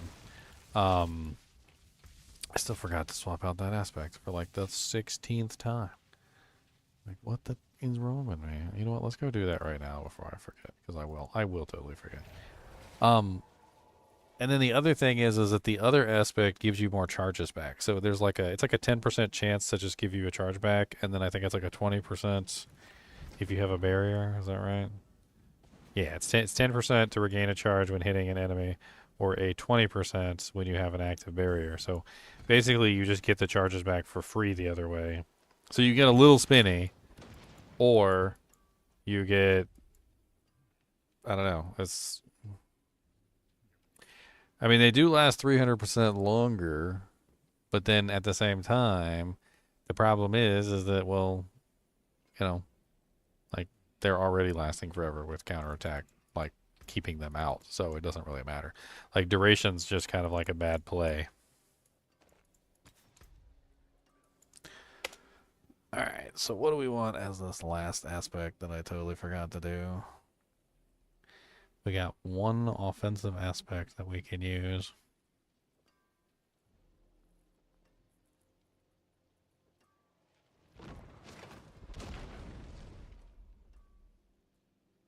I kind of want to try potent exchange with this. I know it's going to be terrible, and it's probably going to burn all my resolve instantaneously, but I kind of want to try it. You just need a way to generate. That's all you need. Like, you want that in that build. You just have to solve the problem. Solve the problem. Isn't it you gain resolve stacks, or when you gain frosty stacks? Was that ring? Peacemonger, yeah. Can you afford to wear it? No. Not with the potency thing. If I put the potency one on, then I don't have the room for it. What the heck? There's always that. These are always the limitations of the builds you can create. That's what I'm saying. Dude, I want like the kind nice cube, but I want them to nerf all aspect power by like 50%. That way we don't get more power, but we get builds. Get builds, baby. Yeah, unfortunately, if I use the potency aspect, it immediately just kills all my resolve. I mean, granted, I get it back whenever I stack, whenever I hit, you know, armored Are you hide. ready to use tempo? Actually, I don't even have armored tide on the bar. Like, what the hell? That's what I was figuring, yeah. Because you can just spam that if you're using prodigies. Hold on. Why is it not on the bar? I don't even know why it's not on the bar. I'm pretty sure if you put It's points an into armor hard, you it's get an the custom. incarnate skill too. Like, that's supposed to be on the bar Yeah. with this build. I I don't know what you're doing, dude. I don't know what you're doing. I'm stupid, okay? I'm dumb. I'm a very dumb person. I'm not smart, okay? I'm not smart.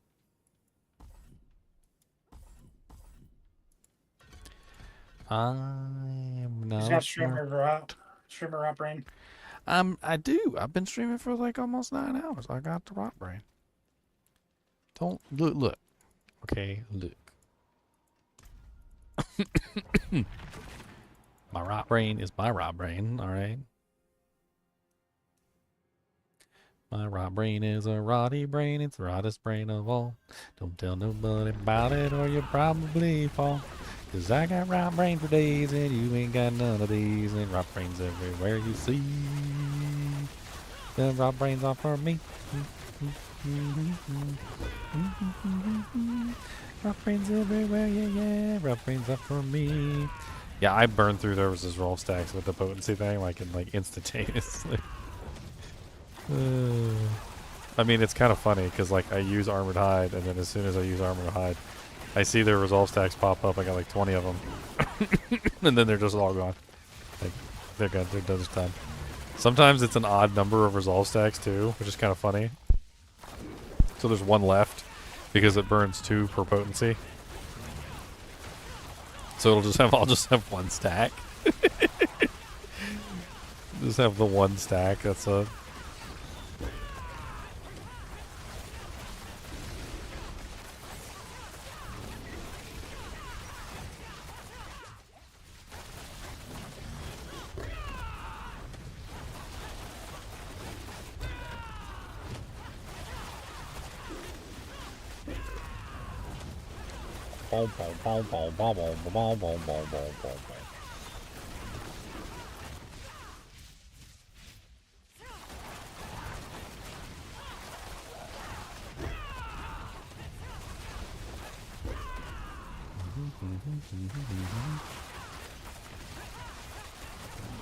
I mean, there's a couple good ways to stack resolve. Like, I'll have to take a look at it and see.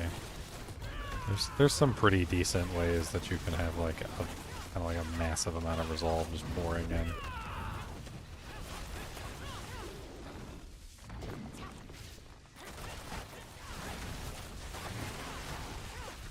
I think Peacemongers is a very good choice.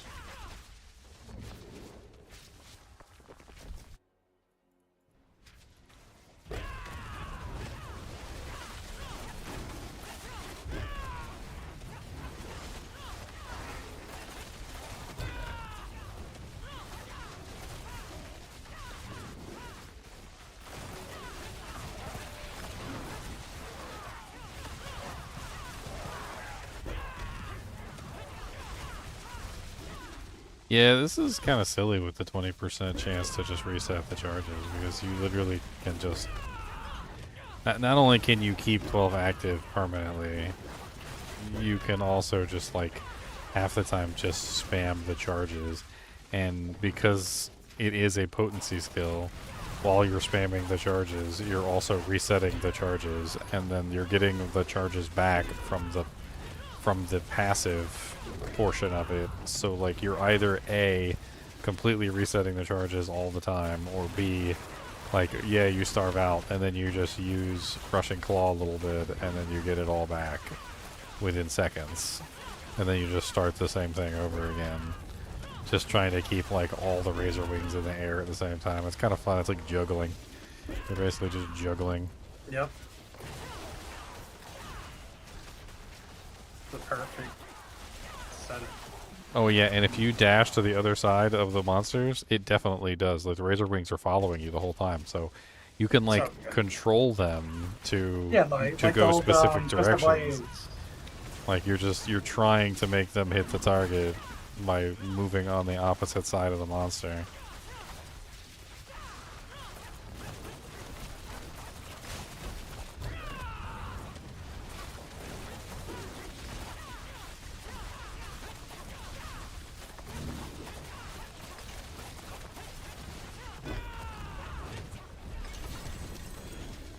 $231 million.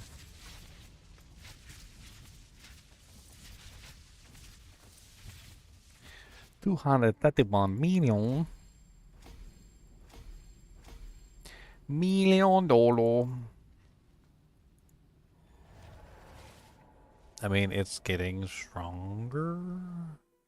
I suppose if I actually took the time to redo the board, I would have a better idea of the damage. I have not redone the Paragon board yet.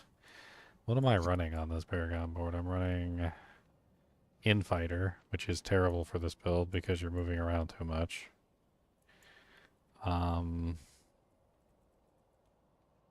Revealing, I guess, is okay. Viscous Shield and Sapping. So it's not like terrible. It's not amazing either, though.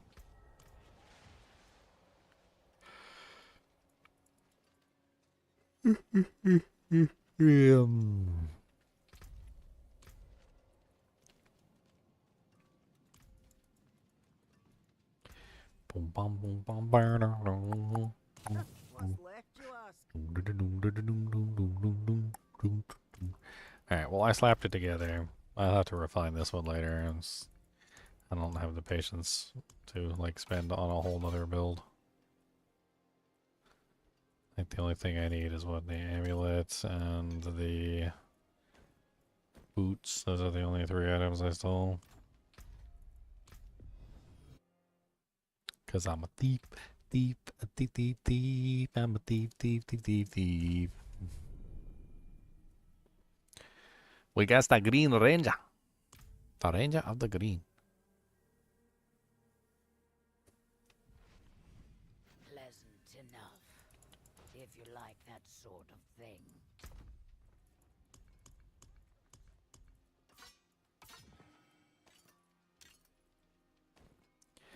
Bing, bing, bing. And she complete again. Oh, yes, she complete. She doing it very good. She doing it very good, guys. They're very good.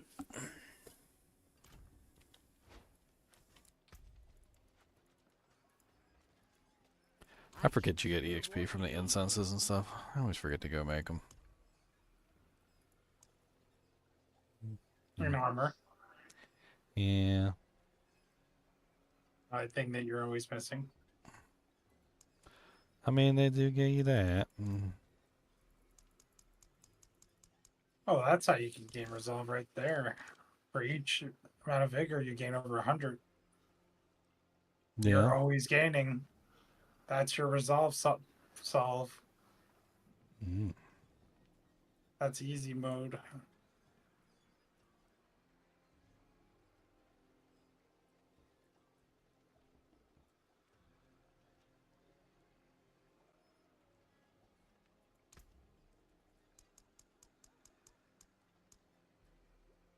Excellent. Bow, bow, bow, bow. Bow, bow, bow, bow. Dun, dun, dun, dun, dun, dun. Ding, ding, ding, ding, ding, ding, ding, ding, ding, ding, ding.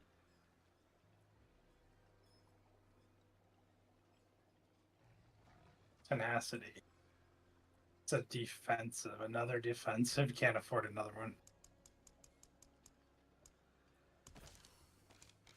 It's unfortunate. Poor unfortunate soul. So sad. So mad.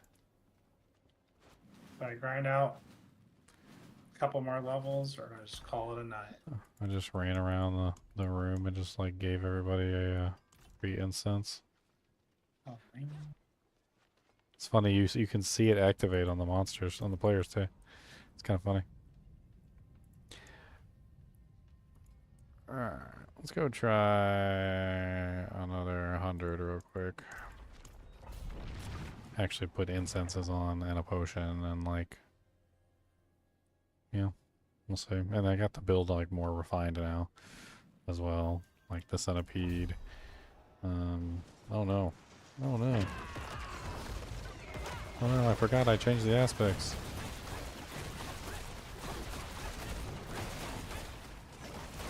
On my boots, I changed the aspect on my boots. No. I think I changed a bunch of the aspects. No, run away. Drop rain. Run away. Well, I just swapped everything back over and then forgot to like re-swap the aspects. Yep. Yep. So I'm a dummy. It's my fault. It's my bad. I forgot it. That's the Leon shot. That's the Leon shot of it. Like, why am I sucking so bad? Oh, never mind. My bad. That's right. Okay, that was all my fault. Yeah, nice. Okay, that one's right. That one's right. That one's right. That one's right. May your road be filled with wonders. Wah, wah, wah, wah, wah, wah, wah. You know what? I'm gonna go get frickin' Rahir so I don't gotta worry about this resistance problem either. I'm gonna go be a punk. Get Rahir. That way he can give me 15% res. Sleigh pal. Sleigh bells, sleigh bells. Come on down, sleigh bells, sleigh bells, sleigh bells. Come and get your pals. Anyone. But don't fret. He's wary of anything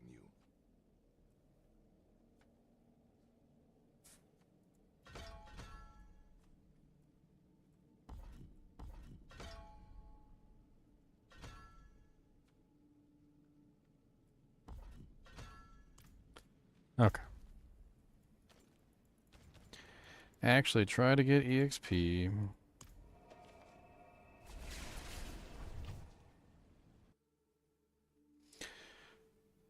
Well, tomorrow I gotta work, unfortunately. Okay, try that again. Let's go! And now that I have my aspect right, and I do jank. Jank, jank, jank, do jank, jank, janky, janky, jank, jank, jank, do jank, jank, janky, janky.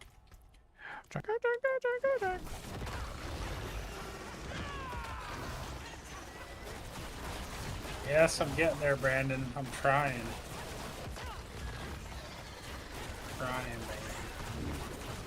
It's a grind. And this is the last day of 35% more. I'm thinking about pulling all-nighter, then I'm like, but I don't know. Maybe if it's only going to give me like another 2 or 3 levels.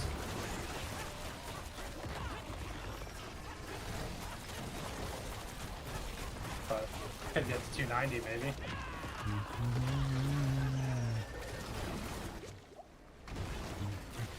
I got the 263 today. I've just been playing with builds all day long. I wasn't even paying attention. Exactly. I think that's the way to do it. You just play with builds all day long. You don't even know what you're doing.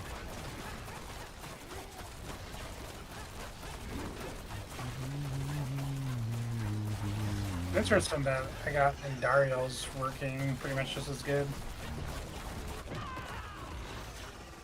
Actually a little better than how it can press right now. Well, speed, right? So maximum speed. The nice thing. Yes. Yes, yes. Yes. I don't know, something feels like it's off and I can't quite put my finger on it. I don't know what my finger wants. But my finger needs it.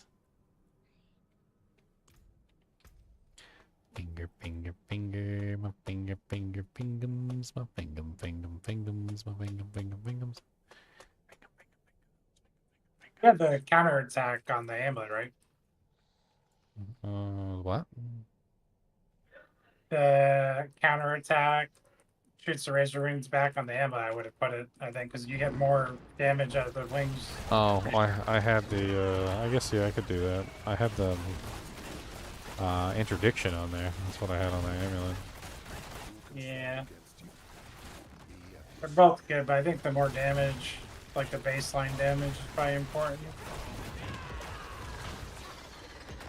Yeah, because the razor wings that are being bounced back are not the full damage razor wings. They're the razor wings coming from the counterattack.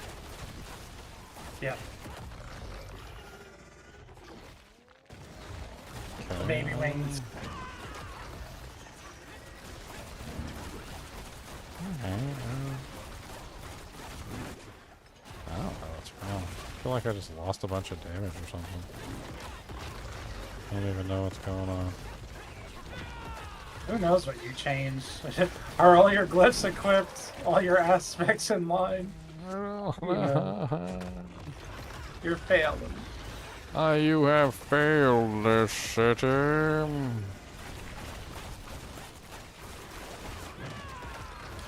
Yeah, maybe it's just me and I'm not playing it right.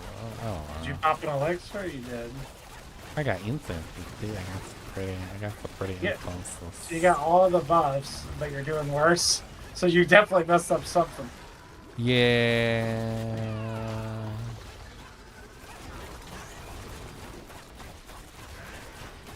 Look, I know. Okay, I know. Wah, wah, wah, wah.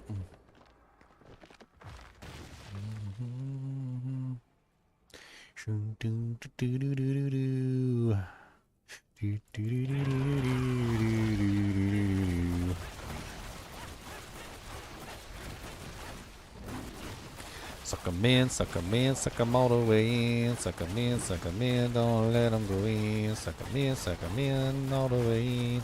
Don't worry about none of this, suck 'em in. Suck 'em.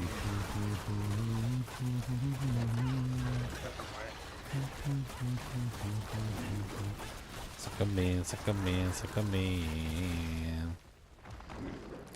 Don't let 'em talk to you in every kind of way. Don't let 'em talk to you yesterday or today. Don't let 'em talk to you any kind of way, 'cause that's what they're gonna do, make 'em be. So don't let 'em talk to you any kind of way.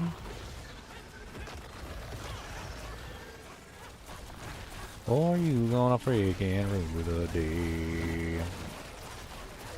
Don't let it ding dong dang ding dong way.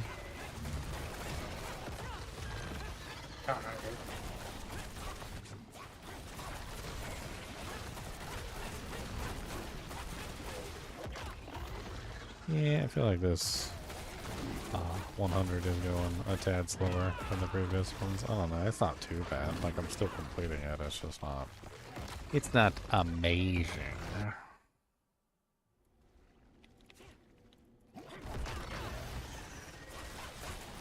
I'm forgetting, though, that one of my strategies was to just, like, pull them all into the same room. That was, like... That was something that I was supposed to be doing, but I forgot to do, because, you know... Why would I do things efficiently? That's stupid.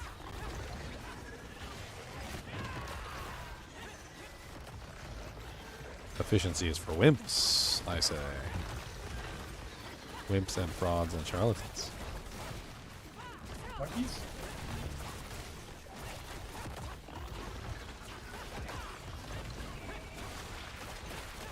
So, I was watching this stupid TV show called Behind Your Touch, and there was this Korean shaman, and like everybody thought he was a fraud. Nobody would go over there and like talk to him for the most part, except for a couple people that were really superstitious. And there's a serial killer on the loose, and so the town decides to do what's called a rite, which is basically where you, like the shaman, like kind of like wards off the evil spirits or whatever and prevent them to come back or something. Anyway, in the middle of the rite, he gets possessed by the person who's, you know, who got murdered, one of the people who died, the serial killer, and then the other one. And they basically just like said, the person who killed me is here. The funny thing is, as a shaman, he has shamanic powers, but he doesn't know how to like use them properly. And he didn't even know that he was possessed. Like, he just kind of like fell down, and then when he got to the hospital, they were all like, "Oh my God, what happened?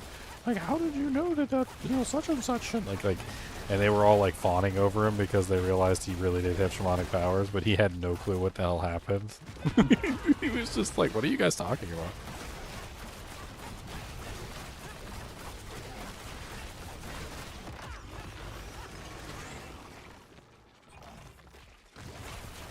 The Korean stuff has always kind of interested me ever since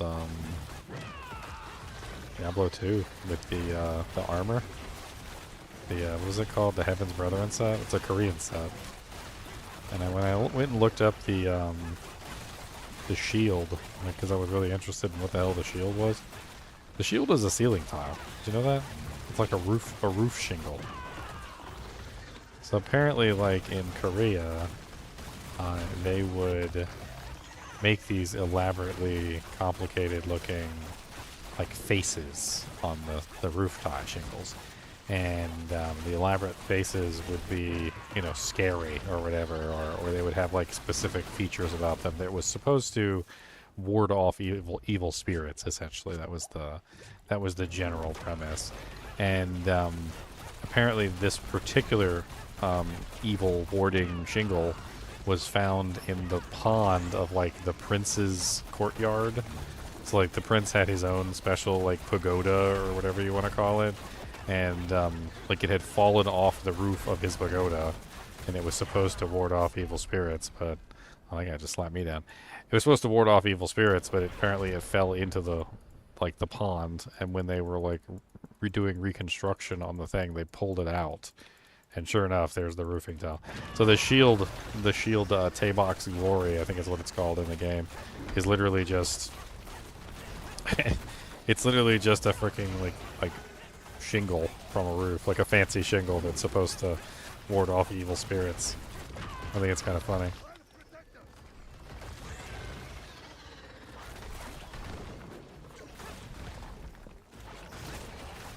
I think he's getting me with the burning damage. I think that's the problem. I think I need to like move out of this burning damage whenever he puts it down.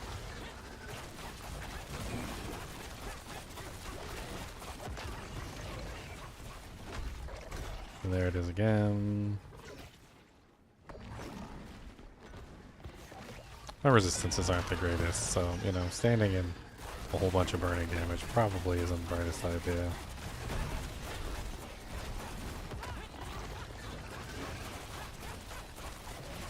I don't know if I'm gonna make it, especially if I die.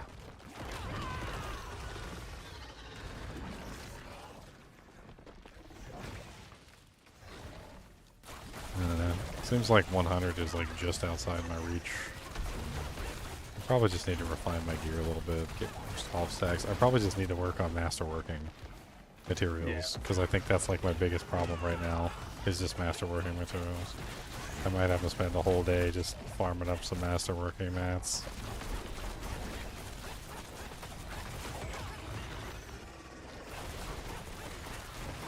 And spend a little bit of time trying to get the tempers that I need to make the build work.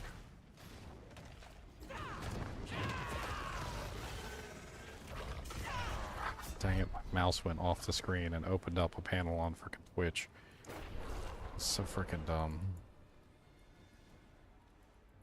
I was just reaching over here for something and I clicked off the screen. Some sort of follower goal panel popped up. And if you guys knew the amount of times that I like accidentally clicked on stuff on the other monitors, kind of makes me regret having multiple monitors.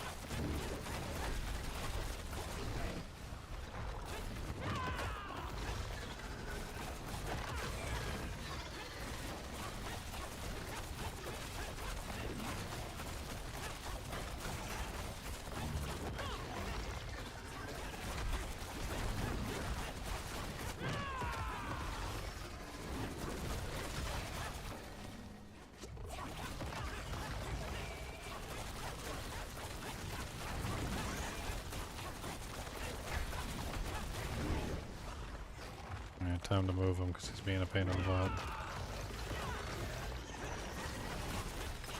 Put so many fire puddles on the ground. I think that's what keeps killing me, is I'm just standing in the fire puddles like an idiot. He'll put like 3 or 4 of them under my feet until eventually I'm dead. So I'm trying to make sure that I'm not standing in the stupid fire puddles. Or at least I think that's fire anyway.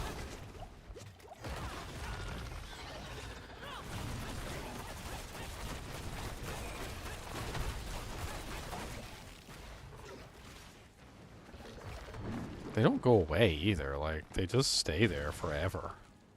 I don't think I'm completing this one. It's a waste of my time. Hey, one of them finally disappeared. I guess they do disappear. Eventually.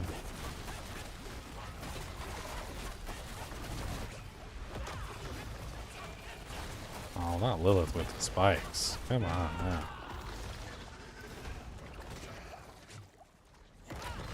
15 seconds. No.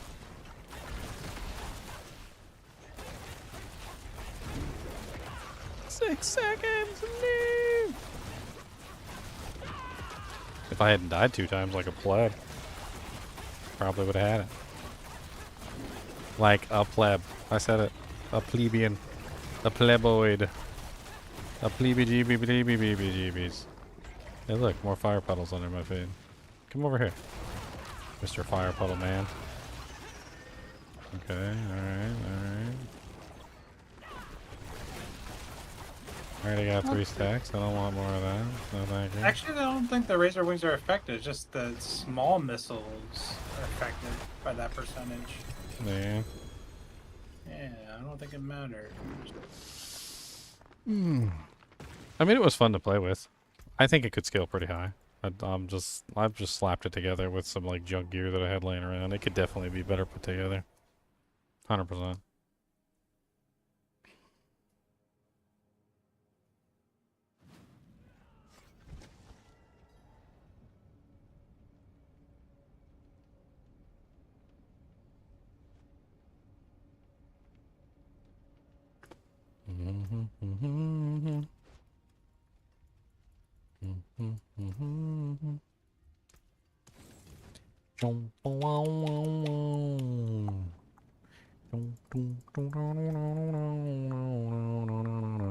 It's crazy how 90 is like super easy and 100 is very difficult. I don't know, like what the big deal is. Just a lot more HP, not enough single target. Maybe I need to go back to Jaguar.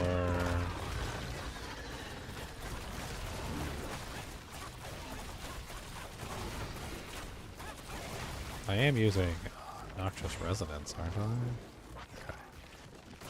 Let's make sure I'm not that stupid. How stupid is he? Find out today on Just Your Gaming Mentor stream. Today we explore the rather deep topic.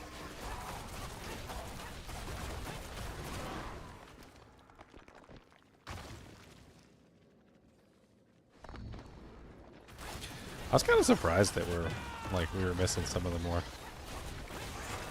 common people for Vessel of Hatred. Like Meow really didn't show up. You know, Chunks unfortunately was late. He's kind of showed up a couple times, but I think he's still having internet issues. Yeah. And then you know, Pimpin, understandably, Pimpin said why he wasn't here. He was just missing like the faces. It's unfortunate. Hopefully they'll all show up for season 7.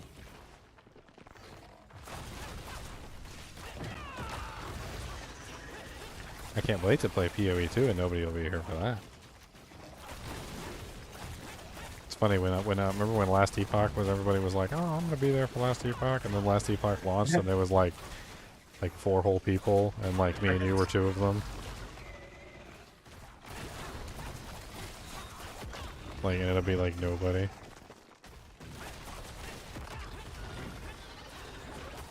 Quite the challenge. I think what Devron came on, remember he like popped back off. He was like, yeah, I'm not doing this.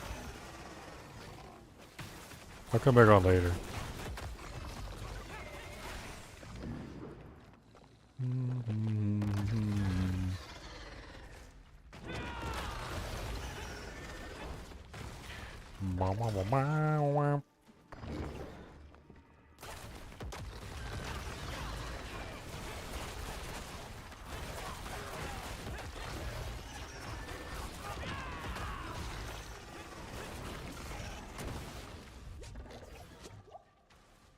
Kind of crazy. Counterattack actually just reflects crowd controls. Even look at that.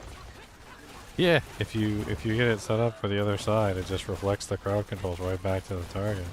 That's why I thought maybe using it for Noxic Fist with Creeping Death could be interesting, because then you're just reflecting all the crowd controls that they do to you right back to them. So you can just be silly with it. I thought it could be interesting. Plus, it Noxious scales on crit anyway. Well, it scales on crit, not the other side. So I mean, that's unfortunate. You don't get to have to.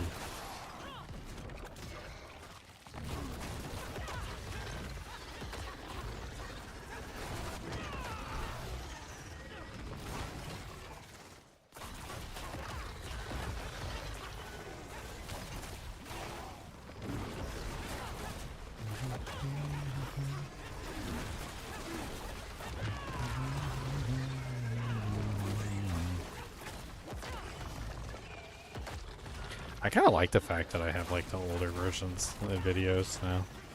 The game's changed so much, it's like I've got like an archive of like how it used to be. Like years from now when all that data is lost because people just like, the Wikipedia webpages just update to the newest version without keeping a track of the older version. My videos will be the only ones up pretty much that have like records of all the old things, can be used to harvest screenshots and stuff. Like, remember what grandfather used to look like? Got like a really ugly picture of like the old brown. I'm just kidding. The old brown grandfather. Remember when grandfather was brown? I'd be like, no, I don't remember what it was. Ew, put it away, put it away.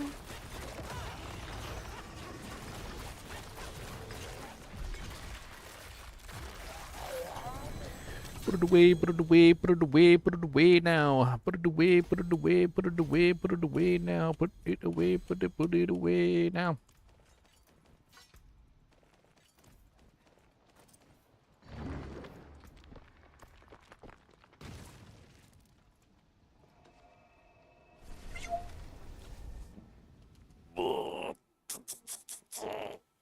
Well, I definitely think I've got enough information to make the Wushe Knockpot video. That's for dang sure.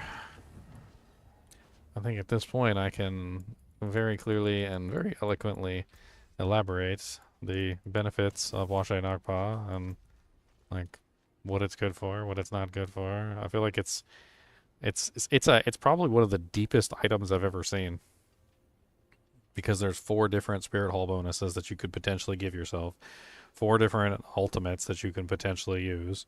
4 different ways that those ultimates can potentially be taken advantage of, like focus, mobility, potency, defensive. And then on top of that, you can also utilize it if you want to, like, double a Spirit Hall bonus. Like, if you wanted to go that direction. I mean, it's such a fun little weapon.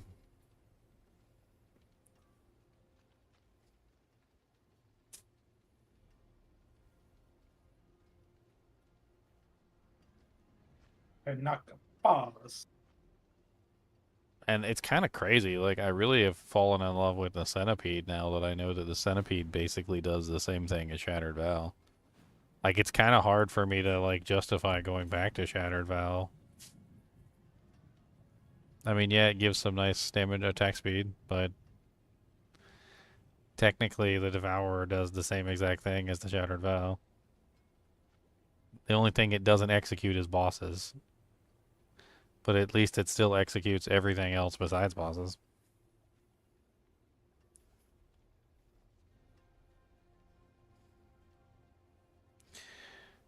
I think I'm going to call it a night. Unfortunately, then I would stay up a lot longer, but I did not get very good sleep today. So, I go night-night. I woke up way too dang early this morning. I think I got like 4 hours of sleep, if that. Probably less. You know, it's crazy sometimes. I'm not sure people understand like what the hell they're doing until they do it, and then like, and they're like, "Oh crap, I don't realize." Like I came home last night at like 4 a.m. at night, or like 3:50 something, right? And then I went to bed. I just went straight to bed because I'm like, I know I got to get up around like 9 to take them to this, you know, the drink coffee with cops thing, right? So they end up waking me up, and I'm like up at like 9:30 or whatever, right? So I only get like technically, I would have only gotten like what 4 to 5, 5, 6, 6, 7, 7, 8, 8 to 9, so like 5 hours of sleep max. At like 6:45. My girlfriend wakes me up and says, "We're going to the coffee with cops things, right?" Just right in the middle of my 4 hours. Like the solid 4 hours that are 4 or 5 hours that I might have gotten. Wakes me up right in the middle of it. And I was like, "Are you seriously awake?" I was like, "What time is it?" I was like, "It's like 6:30 in the morning. Why are you waking me up at 6:30 in the morning when you know I came home at 4? I wanted to cry. It's so freaking stupid. Then I took a 5-hour energy because, you know, like I ain't got no energy left after like 2 hours of interrupted sleep. And so I take the 5-hour energy, and then she discovers that I don't need to go because apparently it's at a different Starbucks, and that one's fine, and she can go to that one, right? And so she can go by herself with her and Woogie by themselves, and I'm just like, oh, okay, so you don't need me after I chug down a 5-hour energy and I can't get back to sleep. Poopies. Well, I think that the 120 gigabytes is a success. I've been streaming for 9 hours and 22 minutes, and I think I crashed, what, once? Yep. That's pretty damn good. That's way better than crashing like 18 times in that same time span. I'll take once every 4 hours over like once every 30 minutes any day of the week. Once every 4 hours is totally manageable. That is 100% manageable.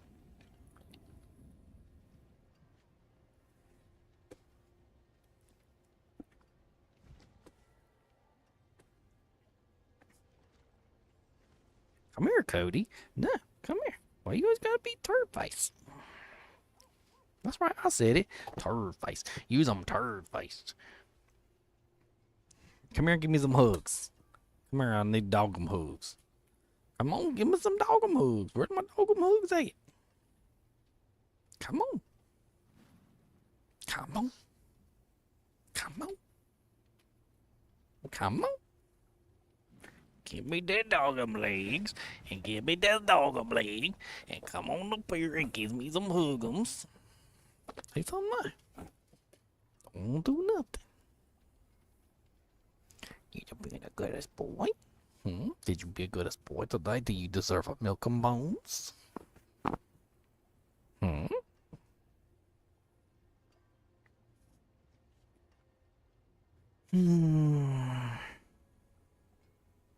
That's some good. That's so good. That's so good. That's boy. That's a good. That's a good. That's boy.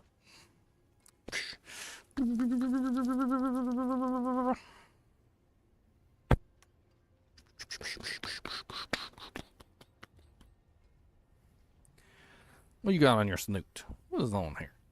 Snoot. Snoot. You got a big nose. It's huge. Monstrous. Giganormous. Gigantorexosauruses. Gigamantorus. It's a Gigamantorexoresis Rex Saurus X Supreme. Omega.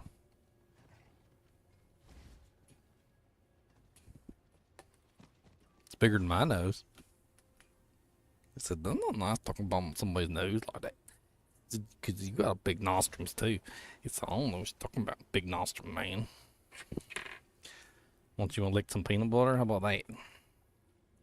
What do you think of that spoon with the peanut butter on it? I got good peanut butters in there. He said, I like peanut butters. So that's got peanut butter on there. So I like the peanut butters for me, please. Thank you, peanut butters. Some more peanut butters on there. You didn't get it all.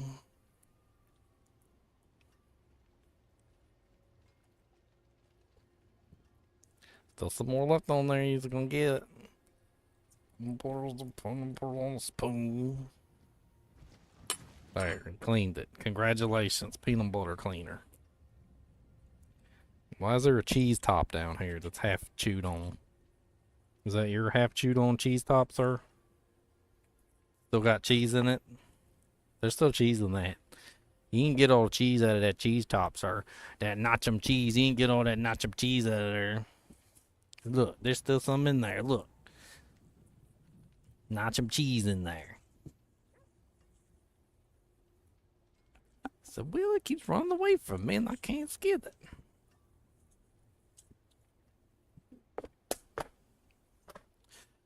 Wop. Alright, Leon, I'll see you tomorrow. I'll see ya. Alright, guys and gals, it's been fun. It's been like 9.5 hours. I'm not going to sleep. I got to work tomorrow, so I'm not sure how much I'm going to be on. I got some more videos coming out tomorrow. I got some more videos that I want to make. We're going to get pretty much everything done soon. I'm getting into the gearing up for overdrive video making. So I actually got like a checklist here of videos that I'm working on. My little to-do list. No More Perdition is actually done. Ghost Shell is done. Wushe Knockpaw was on the table for today. That was the entire purpose of today's stream, was to learn as much as we could about the Wushe Knockpaw. And then we'll be talking about that tomorrow. Well, I'll probably do a video on it tomorrow. I don't know when you guys will actually see it. I still got tons of stuff that I need to do. I'm playing around with all these doojanks, and it's fun. But, sleepy. I sleepy, and I go night-night, and that's pretty much it. So, as always, I'd appreciate you guys and girls joining me for these live streams, supporting the channel, hitting that like button and subscribe button, and as always, keep watching.